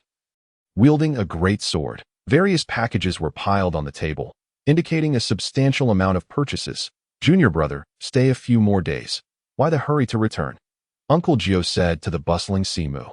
Simu, engrossed in organizing, replied, Jala is still waiting at home. I can't leave him alone. Uncle Gio nodded, choosing not to press further, and stepped out of the room. In the kitchen, Lin Luo was engaged in light-hearted banter with Wenkai while assisting in the dinner preparations. Aluo, Uncle Gio, hands clasped behind his back, gazed at Lin Luo and inquired, has your master's fire bell spell been learned?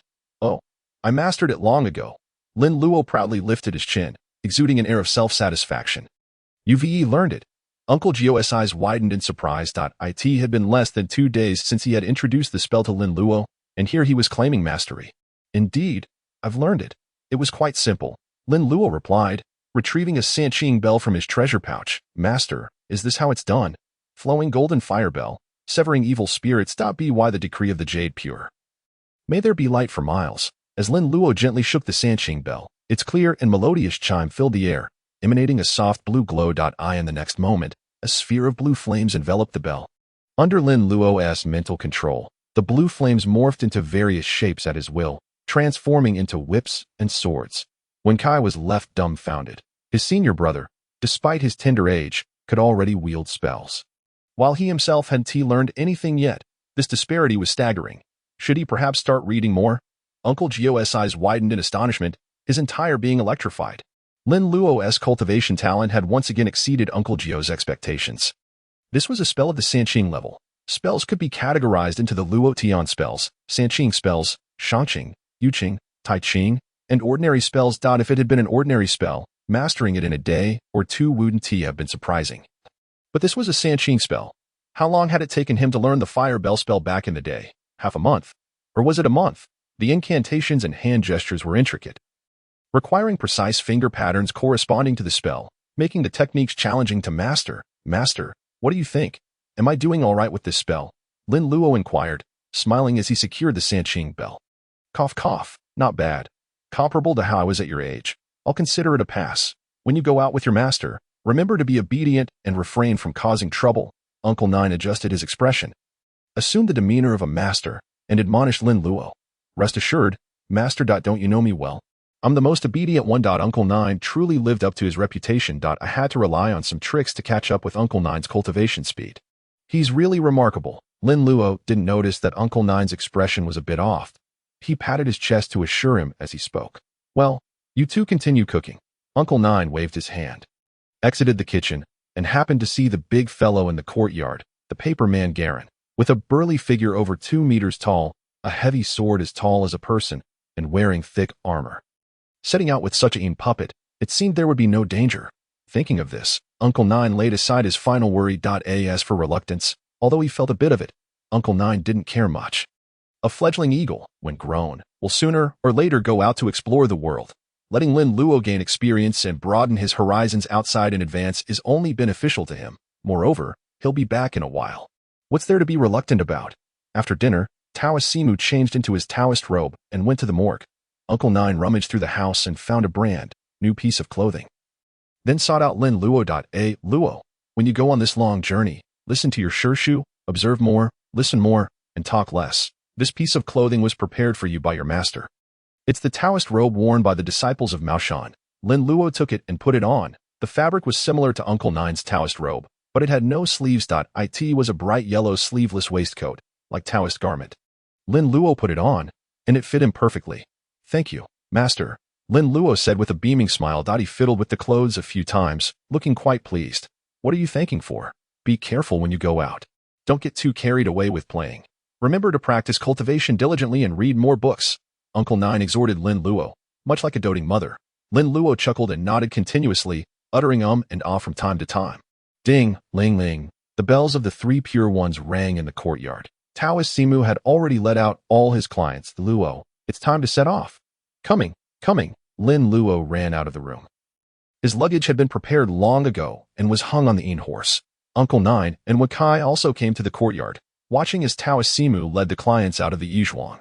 Junior brother, be careful on the way. Remember to bring Luo back early. Uncle Nine exhorted Taoist Simu once again. Even though he claimed not to be reluctant in his heart, he was already thinking about his junior brother bringing his apprentice back soon. Oh, don't worry, senior brother. There won't be any problems. Go back and rest quickly. Taoist Simu said, waving his hand at Uncle Nine. Lin Luo also waved his small hand at Uncle Nine. Master, take good care of yourself. I'll be back in a while. Uncle Nine waved his hand at Lin Luo in return, and the reluctance in his heart surged out at this moment. You rascal, take good care of yourself. Eldest senior brother, come back soon. When Kai looked at the departing Lin Luo, feeling rather reluctant. Before, he could at least have someone to talk to, but now that Lin Luo was leaving, he would be alone. Wen Kai, take good care of master. Lin Luo's voice gradually faded away in the distance. I know, eldest senior brother. In the dim forest, many birds were startled out of the woods by Wen Cai's harsh voice. Chirping and cawing, Uncle Nine and Wen Kai stood in front of the Yizhuang, watching as Taoist Simu and Lin Luo slowly disappeared into the darkness before turning back into the Yizhuang. Yin beings on the move. Yang beings make way. Taoist Simu shook the bells of the 3 pure ones in his hand, scattered a handful of paper money, and shouted slogans. Shirshu, are you tired? Lin Luo leaned on the horse, propping his chin with one hand, watching Taoist Simu leading his clients walk forward. It was really quite boring. Not tired, Taoist Simu replied as he jumped forward. Lin Luo couldn't figure out why. As soon as they entered the forest, Taoist Simu became like this. He led the way, with the clients behind him, their shoulders touching. Taoist Simu jumped once, and these clients would jump accordingly, leaving Lin Luo dumbfounded. Before, Wasn't it that when he shook the bells of the three pure ones, these walking corpses would jump following the sound of the bells? Sure, Shu. Do you want me to help you? Looking at Taoist Simu's laborious appearance of driving the corpses, Lin Luo asked. Taoist Simu stopped, looked at Lin Luo, and shook his head. No, you're too short. The zombies behind can't reach your shoulders. I'm 1.6 meters tall. I'm really not short. Lin Luo was indignant in his heart. As a competitive little boy, Lin Luo firmly believed that his 1.57-meter height was also 1.6 meters, rounding it up. It's 1.8 meters. What about him? Lin Luo pointed at Ren Weiyong beside Garen. That's right. When they set out, Lin Luo not only brought Garen but also Ren Weiyong. He was so ugly that everyone at home disliked him. So he might as well bring him out. Taoist Simu's eyes lit up when he looked at Ren Weiyong. What a good idea. Hey, Luo, you're really smart. Witted. Why didn't I think of that? Come on, come and stand here. Taoist Simu beckoned Ren Weiyong to come and stand in his place, replacing the roll of the engine. Taoist Simu took off the small talisman pasted on the oil lamp and pasted it on Ren Weiyong's head. Then, he stomped his foot on the ground, and his whole body flew up, finally sitting on the walking corpse's arm. The clients formed a line, their arms like a sedan chair, just right to seat one person. Speaking of the postures of these clients, there was an advertisement in Hong Kong back then. It was an advertisement of a group of children playing a train, like game in the final film of 7 children. 8 children appeared. It caused a sensation at that time, and the advertisement was taken off the shelves. So, it's best not to play this game at night, and it's better not to play it during the day either. So comfortable. Taoist Simu stretched comfortably, feeling as if he had opened the door to a new world. There's such a way to lead the clients. Jump forward. Ren Weiyong immediately started jumping forward, and the clients behind followed in unison, bouncing along with Ren Weiyong. Haha. Hey Luo, it really works. Taoist Simu exclaimed excitedly to Lin Luo like a child. Lin Luo curled his lips and urged the horse to catch up. The speed finally increased. The speed Taoist Simu was going just now, it was hard to say how far they could jump in one night. A wolf howled again in the distant mountains. Lin Luo yawned and then grabbed a handful of melon seeds from his pocket and started cracking them. Shu, when you drive the corpses at night, have you ever encountered anyone who doesn't know what's good for them and causes you trouble? Taoist Simu took off the bamboo tube and took a sip of water. Of course. But they were all killed by my Jingzhen sword. As soon as the words were out of his mouth, Taoist Simu remembered that the Jingzhen sword was no longer his. He glanced at Lin Luo. Lin Luo was carrying the Jingzhen sword on his back. He immediately curled his lips. You rascal, you have something to eat, and don't even share it with your Shu. You're being selfish. Lin Luo smiled, urged the horse to come to Taoist Simu's side, and gave him a bag of melon seeds and peanuts. Taoist Simu hung the bag in front of him, grabbed a handful, and was about to start eating when he suddenly let out a soft exclamation looking at the road ahead. A large tree had fallen across the road somehow, blocking the way. An ordinary person could crawl under it, but Taoist Simu's clients were all walking corpses and could only move by jumping. Lin Luo took a look and then looked at Garen. Garen, go clear the way. At Lin Luo's command, Garen raised his great sword and walked over. His heavy steps made a thumping sound, with a powerful strike like splitting the mountain with a force after a loud rumble. The big tree blocking the way in front broke instantly. Taoist Simu opened his mouth, then swallowed hard. This puppet has such overbearing strength. No wonder the heretical cultivators like puppet, controlling, and paper, man, making techniques so much. This combat power is terrifying. Techniques are equivalent to skills, and methods are equivalent to ways of upgrading. When the level up is too slow or even impossible, many people choose to focus on skills, even specializing in them. Although my level is not high, my attack damage is high, and the more powerful the skills that don't require a high level, the more heretical they are. Corpse, refining. Ghost, controlling, essence, plundering, curse, casting, witchcraft, and so on. Some even use living people's remains to sacrifice and refine corpses or fierce spirits. It's inhumane. That's why they're called heretics. These heretics won't let go of any techniques that can enhance their strength. As long as they can become stronger, what does human life matter? It is precisely for this reason that these malevolent beings gradually become neither human nor ghost. Even in death, they find themselves worse off than in the underworld. Unable to reincarnate, destined to remain as vengeful spirits, ultimately extinguished by righteous cultivators. Aloe, with such exceptional talent, remember not to stray too far into the obscure paths, admonished Taoist Simu solemnly. Within the sect, it is a rare blessing to have a disciple of such extraordinary aptitude. Should he venture into the study of unorthodox practices, he fears he would have to pay with his life. This paper talisman technique was a gift he bestowed upon Lin Luo. Lin Luo chuckled, sensing Taoist Simu's concerns. Rest assured, Master Uncle, I diligently study the Tao Te Ching and the Dedong Zhen Jing every day. Upon hearing this, Taoist Simu nodded approvingly. That is indeed the best course of action.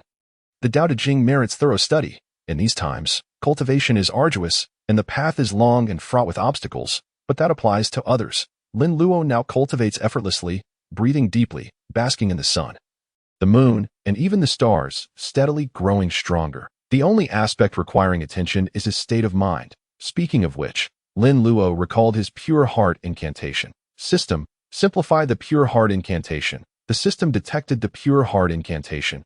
Supreme Taishan. Ever adapting, exorcising evil and binding spirits, safeguarding life and body. Wisdom is clarity, the mind is tranquil, the three souls eternal, the spirit unyielding. Simplification requires 20,000 points. Simplification successful. Lin Luo's points were instantly reduced to a meager 84. The pure heart incantation was simplified to silence. Silence is golden. As long as one remains quiet, the pure heart incantation will automatically activate, exorcising evil, binding spirits, safeguarding life, ensuring the three souls remain eternal, and the spirit unyielding. Ah, truly worthy of consuming 20,000 simplification points. Its effectiveness is remarkable. Yet, this sensation feels somewhat familiar. Silence, tranquility, it resembles the sage's time, this concept. I am quite acquainted with from my previous life. The night swiftly passed, and dawn began to break on the horizon. Thanks to Ren Weiong assisting with the transport, they made remarkable progress throughout the night. Taoist Simu remarked that if it had been him walking alone, this journey would have taken him 5 days. As dawn approached, Taoist Simu expertly led Lin Luo to the front of a charity mortuary. Here we are, Wanfu Mortuary in Shirley Town. This is the place. Taoist Simu pointed to the sign above the mortuary, addressing Lin Luo. I always rest here whenever I travel this route. Lin Luo, having hardly slept the entire night, remained wide awake, his eyes sparkling with vitality. After basking in the moonlight and starlight, feeling thoroughly refreshed, how could he possibly be tired? Wanfu Mortuary. Lin Luo gazed at the sign, murmuring to himself, feeling an uncanny sense of familiarity with the name. Shirley Slope is quite familiar to me. Why does this Shirley town also sound so well known? Aloe, we owe a great deal to your shadow puppet's assistance. Our pace has significantly quickened. At this rate, with another night of travel, we shall arrive home. Taoist Simu's spirits lifted at the prospect of arriving early. He patted Lin Luo's shoulder and continued, once we awaken, Master Uncle will treat you. There's a tea house nearby that is affordable and serves delicious rice dishes. Lin Luo nodded, unparticular about his meals. During his years of wandering with Uncle Jiu, he had developed an appetite for all kinds of food. Having endured hardships where he often ate frugally, he could hardly be picky. The discomfort of an empty stomach is quite unpleasant. All right, if Master Uncle says it's delicious, it must be so. Taoist Simu cheerfully approached the door and knocked. They say the night before dawn is the darkest. And Lin Luo was witnessing this truth. The stars above had vanished, and sunlight had yet to rise. The only illumination came from the 2 white lanterns hanging at Wanfu Mortuary and the oil lamp held by Taoist Simu. Knock, knock, knock. The sound of knocking was somewhat muffled. Who is it? A deep voice emanated from within the mortuary.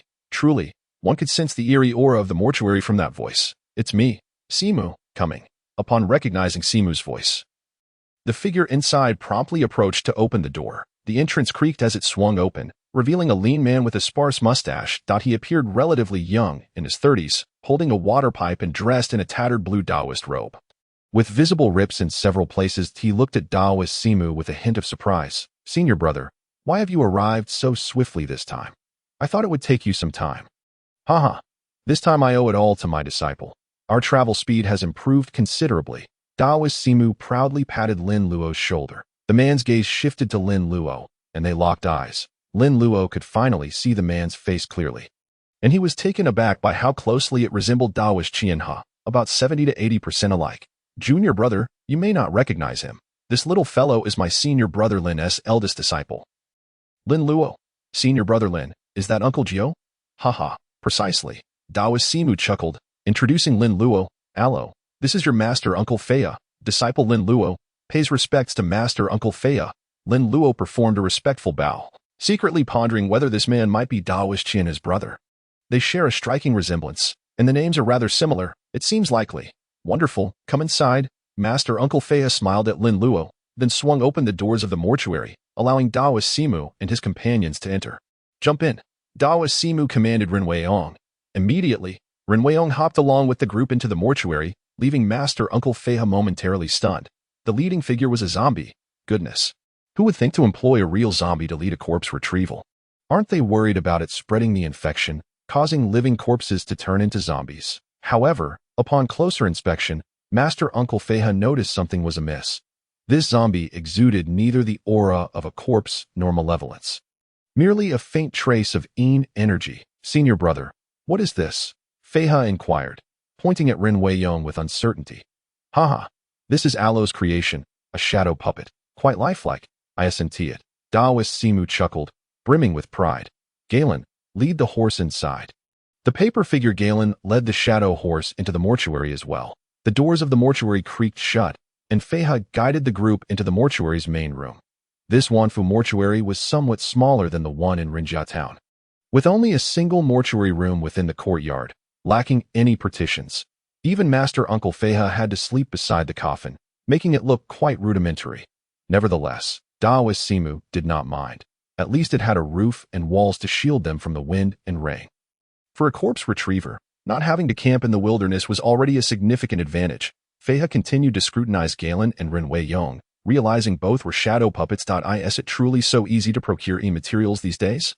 To create 2 shadow puppets at once? If shadow puppets were so easily made, those malevolent cultivators would not risk everything to steal corpses, refining them into zombies, summoning souls, and controlling spirits. Alo, if you're tired, you can sleep for a while. I'll chat with your master uncle, Daoist Simu said to Lin Luo.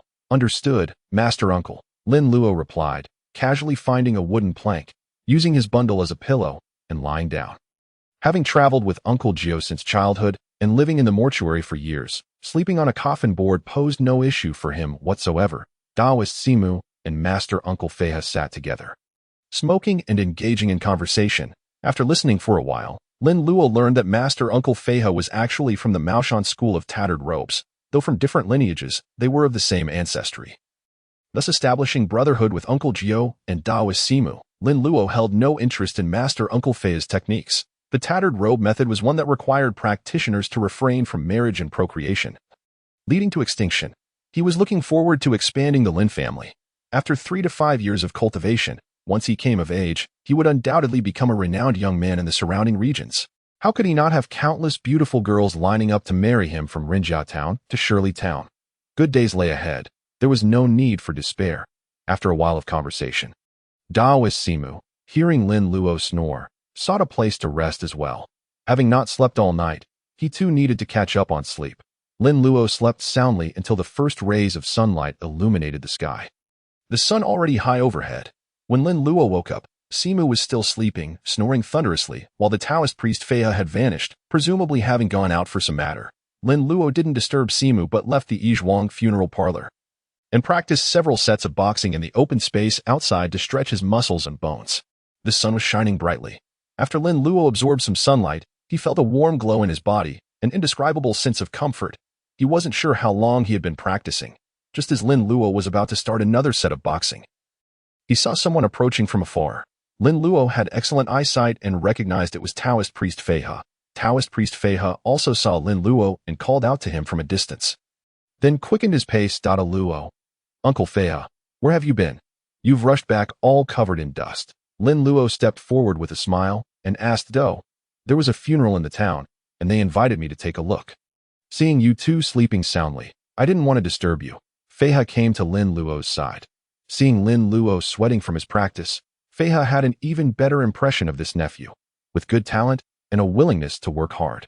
It was really hard to find a disciple like this these days. Feiha asked with a smile. So, are you hungry? Lin Luo rubbed his stomach. He was indeed a bit hungry, and then nodded. A bit hungry. By the way, Uncle Simu said he'd treat us to zhongzi fan, clay pot rice. But he's still sleeping. Taoist priest Feiha's eyes lit up. Senior brother Simu was actually treating. This stingy old fellow wasn't being stingy anymore. Then what are we waiting for? Let's go wake him up. It's unseemly. The nephew is already up, but he's still lazing around. Without waiting for Lin Luo to reply, Feiha excitedly entered Wanfu Yizhuang. Before long, Taoist priest Simu, yawning continuously, was dragged out by Taoist priest Feiha. I said I'd treat a Luo to a meal, not you. Feiha, why are you so eager? Taoist priest Feiha held on to Simu tightly, being persistent. You still say that. You've passed by my place so many times, and you've never treated me to a meal. Instead, I've treated you to Zhongzi fans several times. Today, since you're treating a Luo, you must treat me too. All right, Dot, I'm afraid of you. After all, I'm the senior brother. Let's go. I'm hungry too. Taoist priest Simu said nonchalantly, picking at the gunk in the corner of his eye. Being able to return home a few days earlier, the client had given him quite a sum of money, and he could also rest for a couple more days. He was willing to treat his junior brother to a meal. That's more like it. A Luo, let's go. Remember to eat more later. Okay. The three of them chatted and laughed as they went to a tea house not far outside Shirley Town. This tea house was simply built, just a few thatched sheds with a sign hanging above. Shalipo Tea House. Lin Luo's expression was rather colorful. So this is Shalipo, the place where the fairy sword dream began. Unfortunately, this isn't Yuhang County, and there's no Xingyu village nearby. Otherwise, I'd definitely look for the fairy island. When the three entered the tea house shed, someone came to ask, "Gentlemen, what kind of tea would you like?" "A pot of pu'er tea, and 3 portions of spare rib clay pot rice," Simu ordered skillfully. "Sure, gentlemen. Just wait a moment, and it'll be here soon." The three sat down, and the tea was served quickly. The people around were all passers by and laborers working in Shirley Town, enjoying their tea and clay pot rice. Simu, sipping his tea, started to tell Lin Luo about the situation in Shirley Town. In the future, as Lin Luo traveled the world, he would naturally gradually expand his range of activities and needed to know about the surrounding villages and towns. Where there were Maoshan disciples, that place was a supply station and a safe area. Listening to the accounts of Taoist priest Simu and Feiha, Lin Luo nodded from time to time, as if listening to a story. Before long, the clay pot rice was served, and the aroma filled the air. The three, already hungry, immediately started eating. It had to be said that the taste was truly good. The spare ribs were crispy, fragrant but not greasy. The rice was coated with the broth, full of flavor. The grains of rice were separate, and when bitten, they were slightly chewy, smooth and delicious, very chewy. After finishing 1 portion of spare rib clay pot rice and drinking 2 cups of pu'er tea, Lin Luo's stomach was full. No wonder there were so many customers here. The food was good and inexpensive, so it was normal for there to be a lot of people. Lin Luo decided in his heart that when he returned to Rinjia Town and passed by here, he must pack more food to take back for his master and fellow disciples to taste. After having enough to eat and drink, Taoist priest Simu paid the bill and took Lin Luo to stroll around Shirley Town. Compared to the prosperity of Rinjia Town, Shirley Town, not located by the pier, was obviously less wealthy. The townspeople didn't seem to have the same vitality as those in Rinjia Town, seeing nothing interesting. After strolling around for a while, Lin Luo, finding it really boring, asked Taoist priest Simu to return to Wanfu Yizhuang to rest. As the sky was getting dark, Lin Luo and Taoist priest Simu bid farewell to Taoist priest Feiha and continued their journey. Originally thinking they would have a smooth journey home, but as expected, something unexpected happened. The bright moon shed its light, and the wronged ghosts drifted in the wind. The night grew deeper, and the fog grew colder. The wandering souls traversed the desolate path, seeking substitutes. The gloomy wind chilled the moonlight. Her gaze, his gaze, were like stars shining. Lin Luo was sitting on the horse, eating snacks and singing, taking a few bites and singing a few lines. As if on a spring outing, Taoist priest Simu was sitting on the client's arm, his buttocks feeling a bit uncomfortable from the jostling, and was adjusting his position. Hearing Lin Luo still singing this song, he was a bit speechless. This brat is just like that stinky monk. "Hey, brat, can you not sing this kind of song at night? Don't you know you shouldn't mention ghosts at night?" Lin Luo threw away the melon seed husks in his hand and said with a smile, "This is just to fit the occasion. Singing this kind of song at night is more exciting." After that, Lin Luo pinched his fingers like an orchid and sang 2 lines in a shrill voice about Chu Renmei. "My love is in my heart. While I'm heartbroken. My grievances are known only to the moon. Meeting is hard, but parting is easy." Taoist priest Simu got goosebumps all over his body and shivered. Lin Luo's Cantonese opera tune was very authentic, and the lyrics were normal, but this tune was really like summoning spirits. At night, couldn't you do something more cheerful? You have to do something spooky. All right, stop singing. If you sing any more, you'll send me off," Taoist priest Simu said helplessly and loudly, imploring Lin Luo to stop. He made up his mind that he would never take Lin Luo out for business again. This kid Lin Luo is definitely a spooky live streamer. Lin Luo laughed heartily, took out the water bag, opened it, and took a sip of water to moisten his throat. Uncle, I have other songs.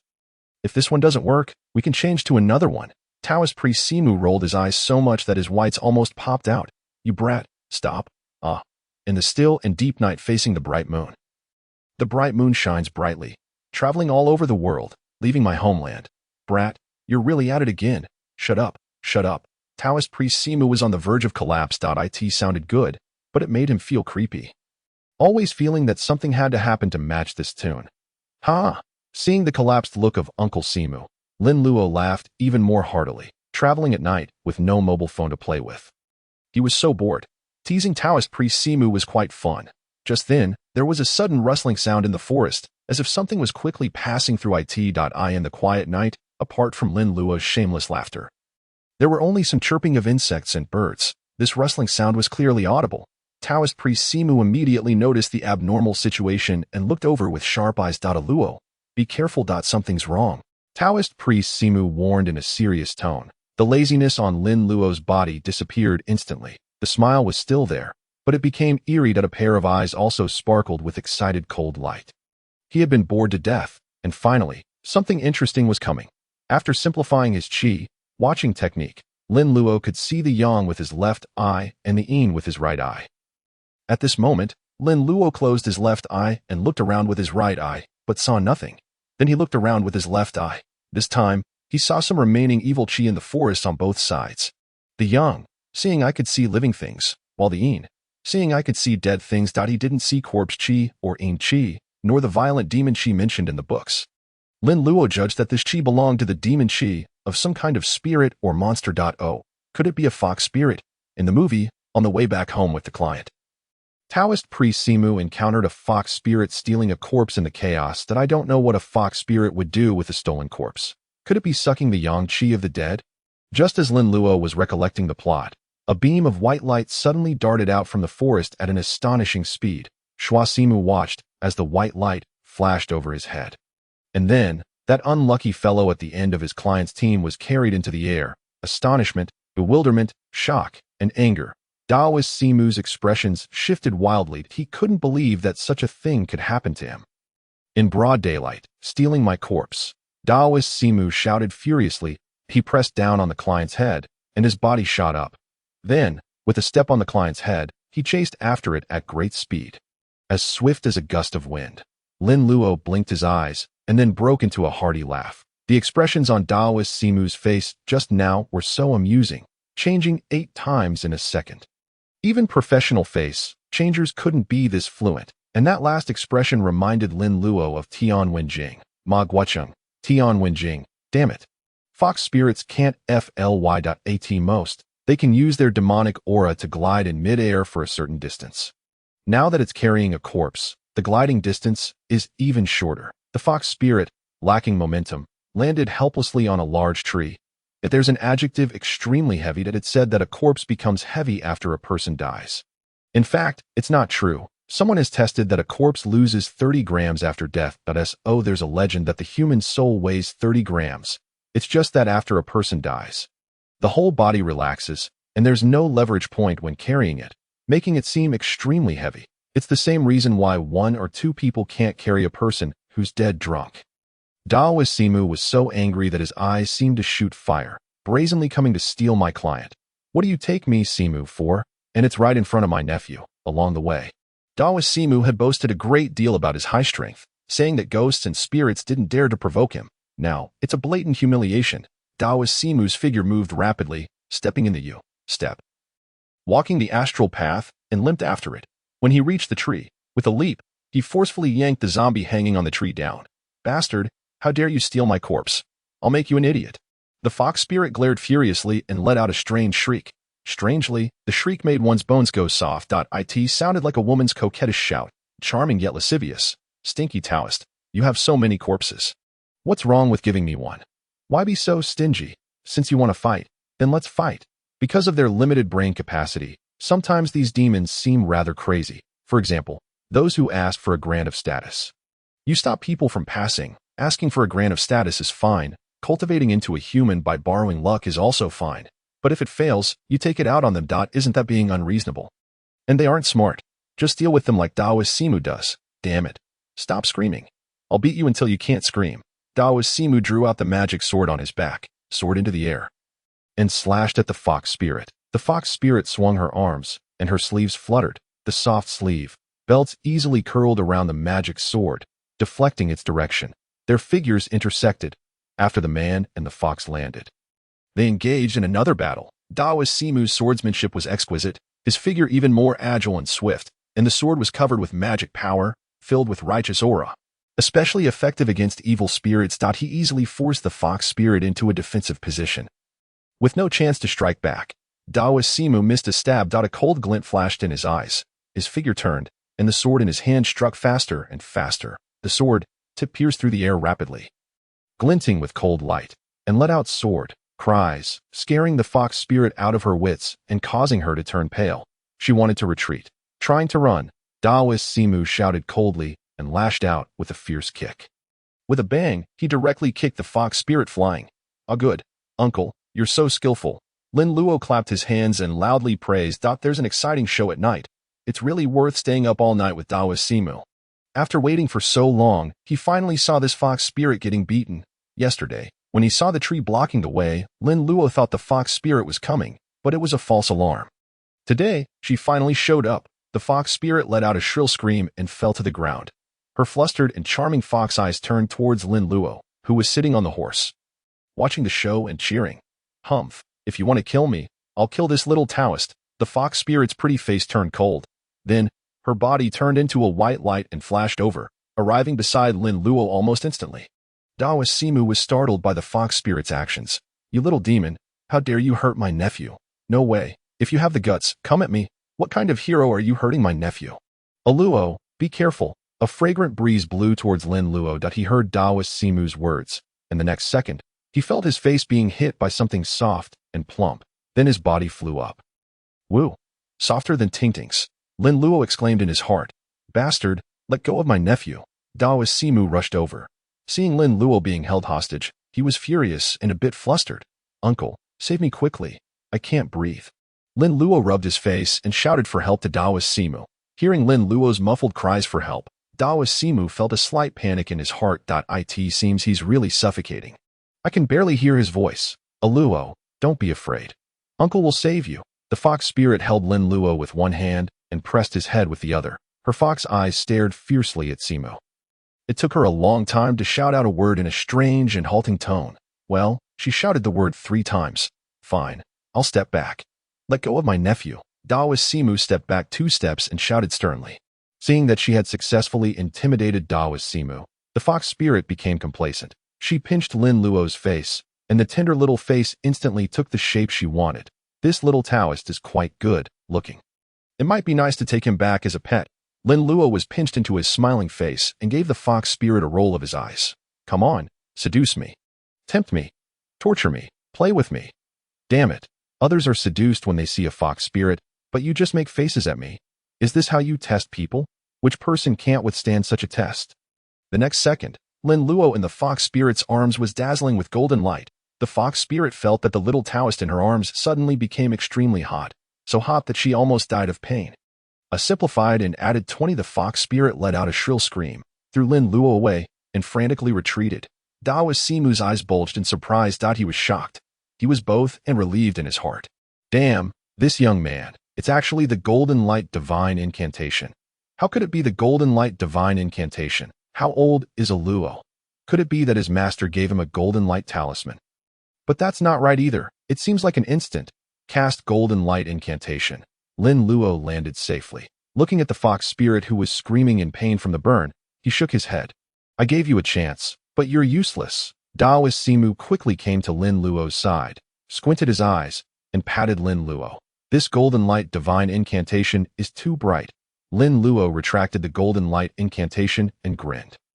Just now, Daoist Simu's expression was as if he was saying, "Brother, turn off the high beams." This time, Daoist Simu saw clearly that not a single piece of Lin Luo's clothes was torn. And he felt much more at ease. He brought Lin Luo out, and if Lin Luo got hurt on the second day, he would have lived these years in vain. "Luo, are you okay?" Daoist Simu confirmed. I'm fine. Never been better. Lin Luo said with a smile, still savoring the feeling of that meat. Egg impact. TSK. Facial cleansing. I can judge people well. As long as you're okay. If something happened to you, I really wouldn't know how to face my senior brother. Daoist Simu let out a long breath, then looked at the fox spirit with a fierce expression. The fox spirit finally managed to endure the pain on her body and glared at Lin Luo and Simu with a grimace. She didn't expect the old Taoist to be so difficult and the little Taoist to be so terrifying. That sudden burst of scorching golden light was like a raging fire, causing her excruciating pain. She definitely didn't want to experience it again. At this moment, the fox spirit had the intention to retreat. She could steal the corpse at any time, but it wasn't worth losing her life for a corpse now.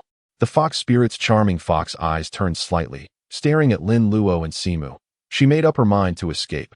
Just then, a sudden gust of strong wind appeared behind the fox spirit without warning. A black shadow crashed heavily into the fox spirit. Then, the fox spirit let out a shrill scream and was directly sent flying. Everything seemed to be spinning. The fox spirit felt that her body hit a huge boulder and was then immobilized. The fox spirit struggled to open her eyes. Attempting to discern what was happening, there stood a heavily armored man, his figure burly and his countenance resolute. Like an iron tower, he was gripping her hands, lifting her up in mid, an iron tower, like man, burly and stout. As the senior fox spirits had said, such men were the best. They were full of vitality, and when she sucked their essence, there would be an abundant supply. The fox spirit exerted her charm, blowing a gentle kiss and emitting a seductive moan. She was confident that any male would surely succumb to her charm. However, when the little hearts of charm hit the man, he remained completely unresponsive. Damn it. Is he even a man? Huh? Do you think you can charm him? Are you out of your mind? Lin Luo came over, laughing heartily, looking at the lifted up fox spirit. The more he looked, the more he wanted to laugh. Was this fox spirit being silly, or had she been knocked senseless by their blows? She actually tried to charm a paper man puppet. It was just a puppet. How could it be charmed? The fox spirit regained her senses and glared at Lin Luo resentfully that it was this young Taoist priest who had just made her body ache and scream continuously. She had a psychological shadow. She was terrified that Lin Luo would do it to her again. Tut, tut, tut. What a fierce little face. Lin Luo made a tut, tut sound. His tone sounded like that of a rascally yamen runner molesting an innocent woman. Simu Taoist priest even felt like punching him. Simu Taoist priest shook his head, turned around, and went to look for the client who had been taken away by the fox spirit. This couldn't be lost. There was a lot of money involved. As for the fox spirit, if his young nephew liked to play with it, as long as he didn't go too far, it didn't matter. Old fellow, you've suffered. Did you get hurt from the fall? Simu Taoist priest said with an apologetic look on his face as he helped the walking corpse up as soon as he turned around. Simu Taoist priest's eyes almost popped out again. The fox spirit, who had been held in the hand of the in-person puppet, had been tied up by Lin Luo.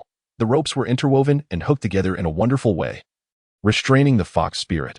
Looking at the patterns outlined by the ropes, they were somewhat similar to tortoise shells. The fox spirit had a look of humiliation on her face, glaring at Lin Luo in shame and anger. Her hands and feet were all tied behind her back, and she was hanging from a tree, without any ability to resist. Slurp. Simu Taoist priest took a slurp of saliva and then wiped the corner of his mouth with his sleeve. That brat Luo. Who did he learn these underhanded tricks from? One could actually tie someone up like this. He's really something. Very well. Next comes the experimental part. Lin Luo folded his arms and looked at the fox spirit hanging in front of him with satisfaction. That struggling look in her eyes and that humiliated expression were very fitting for the current scene. Keep it up. Lin Luo was going to conduct some research. This was a genuine fox spirit. Throughout his 2 lifetimes from childhood to adulthood, Lin Luo had only seen such things in movies. How could he not study it properly? Simu Taoist priest put the walking corpse's hands on his shoulders and hopped over with it. A Luo cough. What are you going to do? Simu Taoist priest had a strange expression on his face. He felt that his nephew was about to go astray, as an uncle. He had to stop him at this critical moment. Oh, this is the first time I've encountered a demon that I'm going to study it. Uncle, what kind of demon do you think this is? Lin Luo asked Simu Taoist priest with a smile. Of course he knew it was a fox spirit, but that was from watching movies. Without watching movies, he couldn't tell the true form of this fox. The qi gazing technique could only detect demonic qi. not whether it was a fox or a weasel. The Imu Taoist priest raised his eyebrows and smiled. This is easy. Bring the bronze mirror and take a look. Then you'll know. Lin Luo's eyes lit up. He took out the magic mirror and aimed the mirror at the fox spirit. The next second, a gray-haired fox appeared in the magic mirror. Sis, it really works, Lin Luo said in surprise. He knew there was such a thing as a demon, revealing mirror, but he didn't expect an ordinary magic mirror could do it too. Imu Taoist priest chuckled and took the opportunity to give a lesson. Of course, things become spirits after growing old. Some ancient animals and plants absorb the essence of heaven and earth, become demons, transform into human forms, and cause trouble in the human world. Ordinary people can hardly distinguish them. In the past, when the ancestors of our sect went into the mountains to gather herbs, they would carry a mirror on their backs. As soon as the old demons in the mountains approached, the mirror could reveal their true forms. So that's how it is. It seems I haven't read enough books. Lin Luo sighed, put away the magic mirror, and then asked his doubt. Uncle, why did this fox spirit steal your corpse? I've heard of fox spirits seducing living people to absorb their essence for cultivation, and also of them marrying scholars and having children, becoming a housewife wholeheartedly, stealing corpses. This is the first time I've seen it. And only here with Uncle Imu. Imu Taoist priest snorted angrily, looking at the fox spirit tied up by his nephew and unable to move. Somehow, he felt a bit indignant. Is it too tight like this? Cough. Well, I think it should be for transcending tribulations. Lin Luo blinked and looked at Imu. Uncle, tell me more. Imu Taoist priest frowned and began to explain. Wolves and foxes can transform into human forms after 500 years of cultivation. But this is just the beginning. After they transform into human forms, the 3 disasters and 5 tribulations that human cultivators face will come one by one, if they want to get through it smoothly. There are 2 ways. Point 1 is to resist it head on. Life and death are determined by fate, and wealth lies in heaven. If they get through it, they become immortals. If they can't, they reincarnate and start all over again. So it's like this to start over. The second is to find a substitute.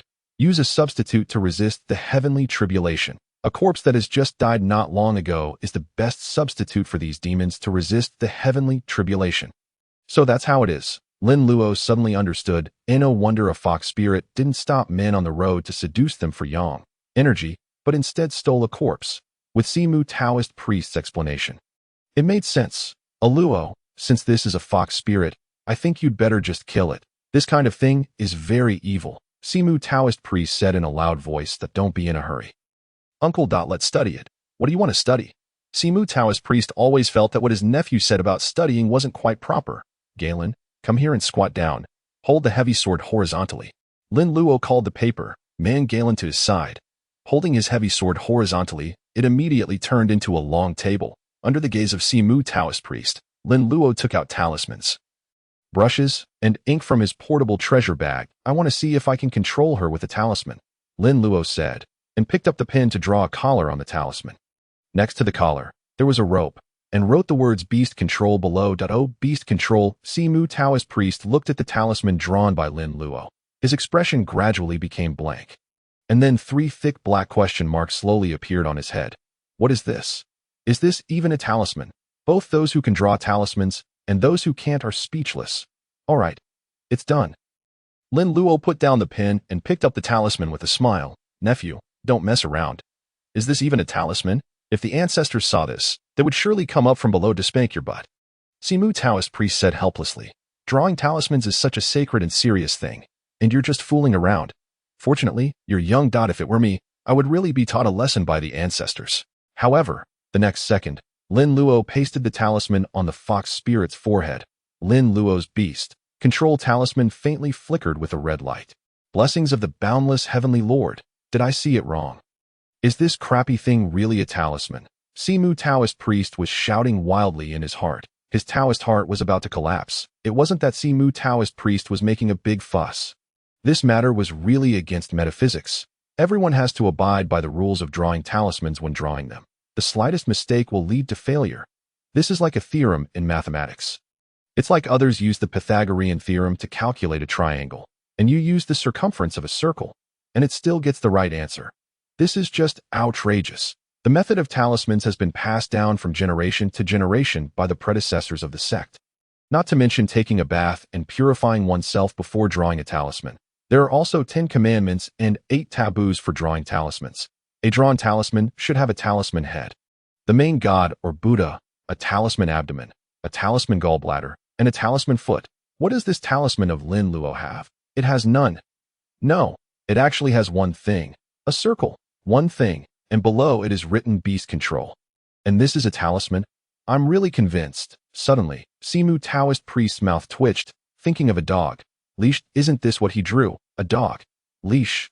Damn it. His nephew was really a genius. He drew a dog, leash, and it could be used as a beast control talisman. Although Simu Taoist priest was extremely shocked in his heart and couldn't believe what he saw was real. But the fact was right in front of him. The fox spirit's gaze towards Lin Luo was actually incredibly docile. An acute and flattering expression appeared on her face. It was disgustingly nauseating. The most crucial aspect is that the ample posterior began to sway, reminiscent of a little dog joyfully wagging its tail upon seeing its beloved master. The seductive figure of the vixen was suspended in midair. And with such a shake, the profound principles seemed to sway as well, leaving the onlookers feeling dizzy. Master, the alluring voice caused the four-eyed Taoist to shudder. This voice could slay. Lin Luo chuckled triumphantly, casting a smug glance at the four-eyed Taoist. What do you think, Master Uncle? How does this talisman fare? The four-eyed Taoist gaped, unable to utter a sound. How can I judge? I can't comprehend this talisman at all. Great Ancestor, can you make sense of this? After a long pause, the four-eyed Taoist finally regained his composure and looked at Lin Luo with bewilderment. Luo, how did you create this talisman? Did your master teach you? He couldn't believe it. If Ninth Uncle could craft such a talisman, he would be carrying clients upside down. Who else could it be if not the great ancestor manifesting in a dream to provide Lin Luo with special guidance? The four-eyed Taoist felt utterly disoriented as his worldview, built over decades, crumbled in an instant. No, I came up with it on my own. Lin Luo shrugged. He had no intention of hiding his abilities. Rather, he was eager to showcase them without reservation. Aside from the system, which must remain concealed, everything else was fair game. You thought of it yourself. How did you come to that conclusion? The concepts were too intricate. I just wanted something simpler, and thus it came to be. Lin Luo blinked his sincere eyes at the four-eyed Taoist. You insist on pursuing the truth. This is the truth. The four-eyed Taoist found himself utterly dumbfounded by Lin Luo's nonchalant demeanor and earnest gaze, unable to articulate a response for a long while. Is it truly that simple? Great Ancestor, please open your eyes and witness what kind of prodigy your disciple truly is. The four-eyed Taoist silently screamed within. He then glanced at the talisman and brush on the paper figure Garen's great sword. Perhaps I should give it a try? This thought bubbled up, and the four-eyed Taoist found himself unable to suppress it. He picked up a brush and imitated Lin Luo, sketching a circle on the talisman paper, adding a string, and inscribing the characters for beast control beneath. It appeared identical to Lin Luo's beast control talisman. However, this lifeless beast control talisman seemed to him nothing more than worthless scrap. Years of steadfast belief began to fracture within the four-eyed Taoist. It makes no sense. My junior disciple succeeded effortlessly, while my own attempt results in mere waste. The four-eyed Taoist, somewhat superstitious, tore off the beast control talisman from the vixen's head and affixed his own. The vixen's expression instantly soured, baring its teeth in hatred as it screamed and glared at the four-eyed Taoist. The hostility in its gaze and its sharp fangs shattered the four-eyed Taoist's composure. Master Uncle, don't lose heart. Your talisman lacks conviction. Perhaps you should strengthen your resolve. If you don't believe this is a beast control talisman, how can it possibly succeed? Lin Luo smiled, as if it were indeed the case. The four-eyed Taoist turned to look at Lin Luo, raising an eyebrow. Is that so? Give it a shot. The four-eyed Taoist regained his confidence. Rallying himself, what Luo said was not wrong. I shall try again. The four-eyed Taoist picked up the brush and began to draw, murmuring to himself, this is a beast control talisman. This is a beast control talisman. Before long, a lively beast control talisman emerged. Yet, it appeared to be nothing more than an utterly unremarkable piece of scrap. The illustrations inside were hardly worthy of being called a child's doodle. Slap. The four-eyed Taoist slapped the beast control talisman onto the vixen's head. Unsurprisingly, it remained ineffective. The corner of the four-eyed Taoist's mouth twitched. It seems that the method of drawing talismans is uniquely yours. Luo, he remarked with an exceptionally peculiar expression. Perhaps Lin Luo shook his head and, under the four-eyed Taoist's watchful gaze, retrieved 2 slender bamboo strips and a box of glue from his treasure pouch. Luo, what are you about to do? I plan to try my hand at paper crafting, Lin Luo replied, using the bamboo strips as a frame, applying glue, and then covering the surface with yellow talisman paper. The four-eyed Taoist watched intently as Lin Luo crafted. Soon, Lin Luo completed a paper collar. He inscribed a beast control talisman on the collar, pricked his finger, and pressed a drop of blood onto it. Paper crafting, heed my will, beast control collar, manifest swiftly, activate. A faint golden light emanated from Lin Luo's finger as the paper collar began to transform gradually. After a moment, Lin Luo's face paled slightly, while the paper craft morphed into a leather-like collar. The four-eyed Taoist's eyes widened, his mouth agape, his forehead etched with disbelief. It had a hint of a comic style, but he was truly on the verge of madness. What in the world is this? Is this the shadow writing paper crafting technique I gave to Luo? That technique was something he had simplified, yet he had no idea it could be utilized in this manner. The four-eyed Taoist felt not only his belief shatter, but also a sense of insanity creeping in. Could it be that he was hallucinating? Was everything that transpired this night merely a dream? Lin Luo gazed at the beast control collar in his hand, a slight smile gracing his lips. Paper crafting, of course, encompasses but is not limited to paper figures. There are also paper houses, paper cars, paper horses, and so forth. That was how he understood it. Now it was time to test its efficacy. Lin Luo instructed Garen to secure the vixen's head, then placed the beast control collar around her neck. The moment the collar encircled the vixen's neck, it radiated a soft red glow, tightening suddenly and snugly adhering to the vixen's neck. In the next second, the vixen gazed at Lin Luo with docile eyes, reverting to her previous tail-wagging state.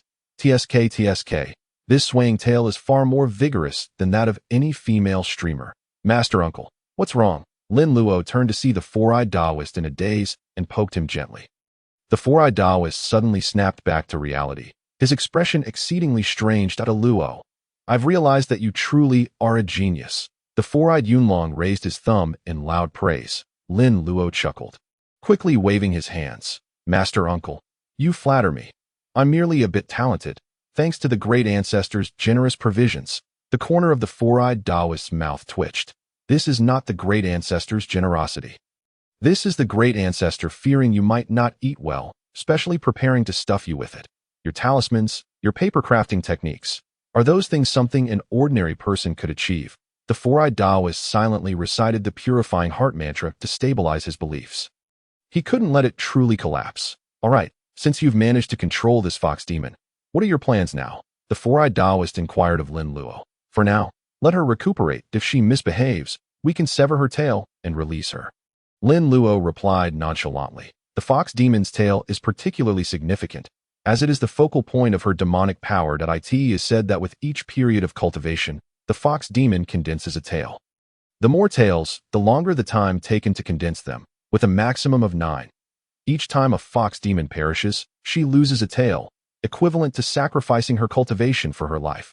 The vixen before them had but 1 tail.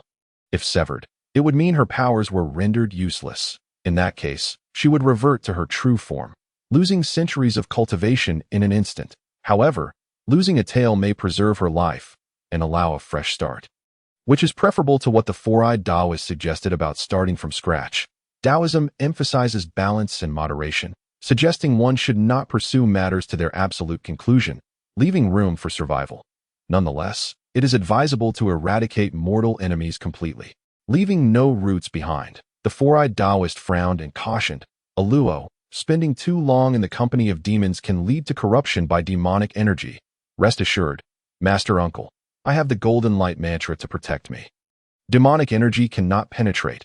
I will create an item to shield her from demonic energy, ensuring it won't affect others. The four-eyed Taoist nodded in agreement, no longer opposing the notion as for whether Lin Luo could indeed create such a shielding item.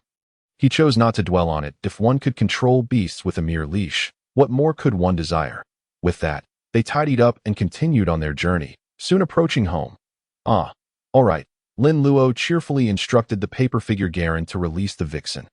I can't keep calling you vixen. How about this?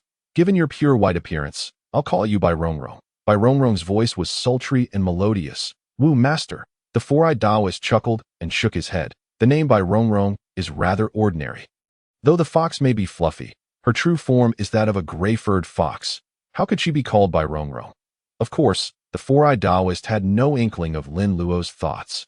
Master Guo once said, "Tolerance makes one great." This fox spirit is fair and plump. The name Bailarong is most appropriate. The clear and crisp ringing of the Sanqing bell resounds distinctly in the quiet mountain forest.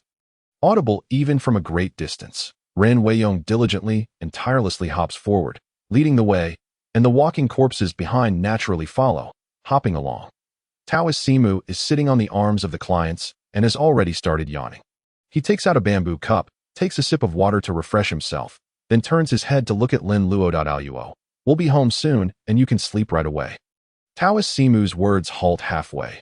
Lin Luo is riding on a paper horse, leaning against the embrace of Bailarong, the newly taken, and fox-eared girl behind him, and has fallen asleep with snot bubbles coming out. Ah, the Bailarong brand fox spirit cushion is soft, bouncy, and warm. It even has a built-in seat belt function. Although the horse jolts a bit, it doesn't prevent Lin Luo from sleeping. Taoist Simu purses his lips, turns his envious face back, and sighs dejectedly. He's lived for so many years, yet he can't even live as comfortably as a child.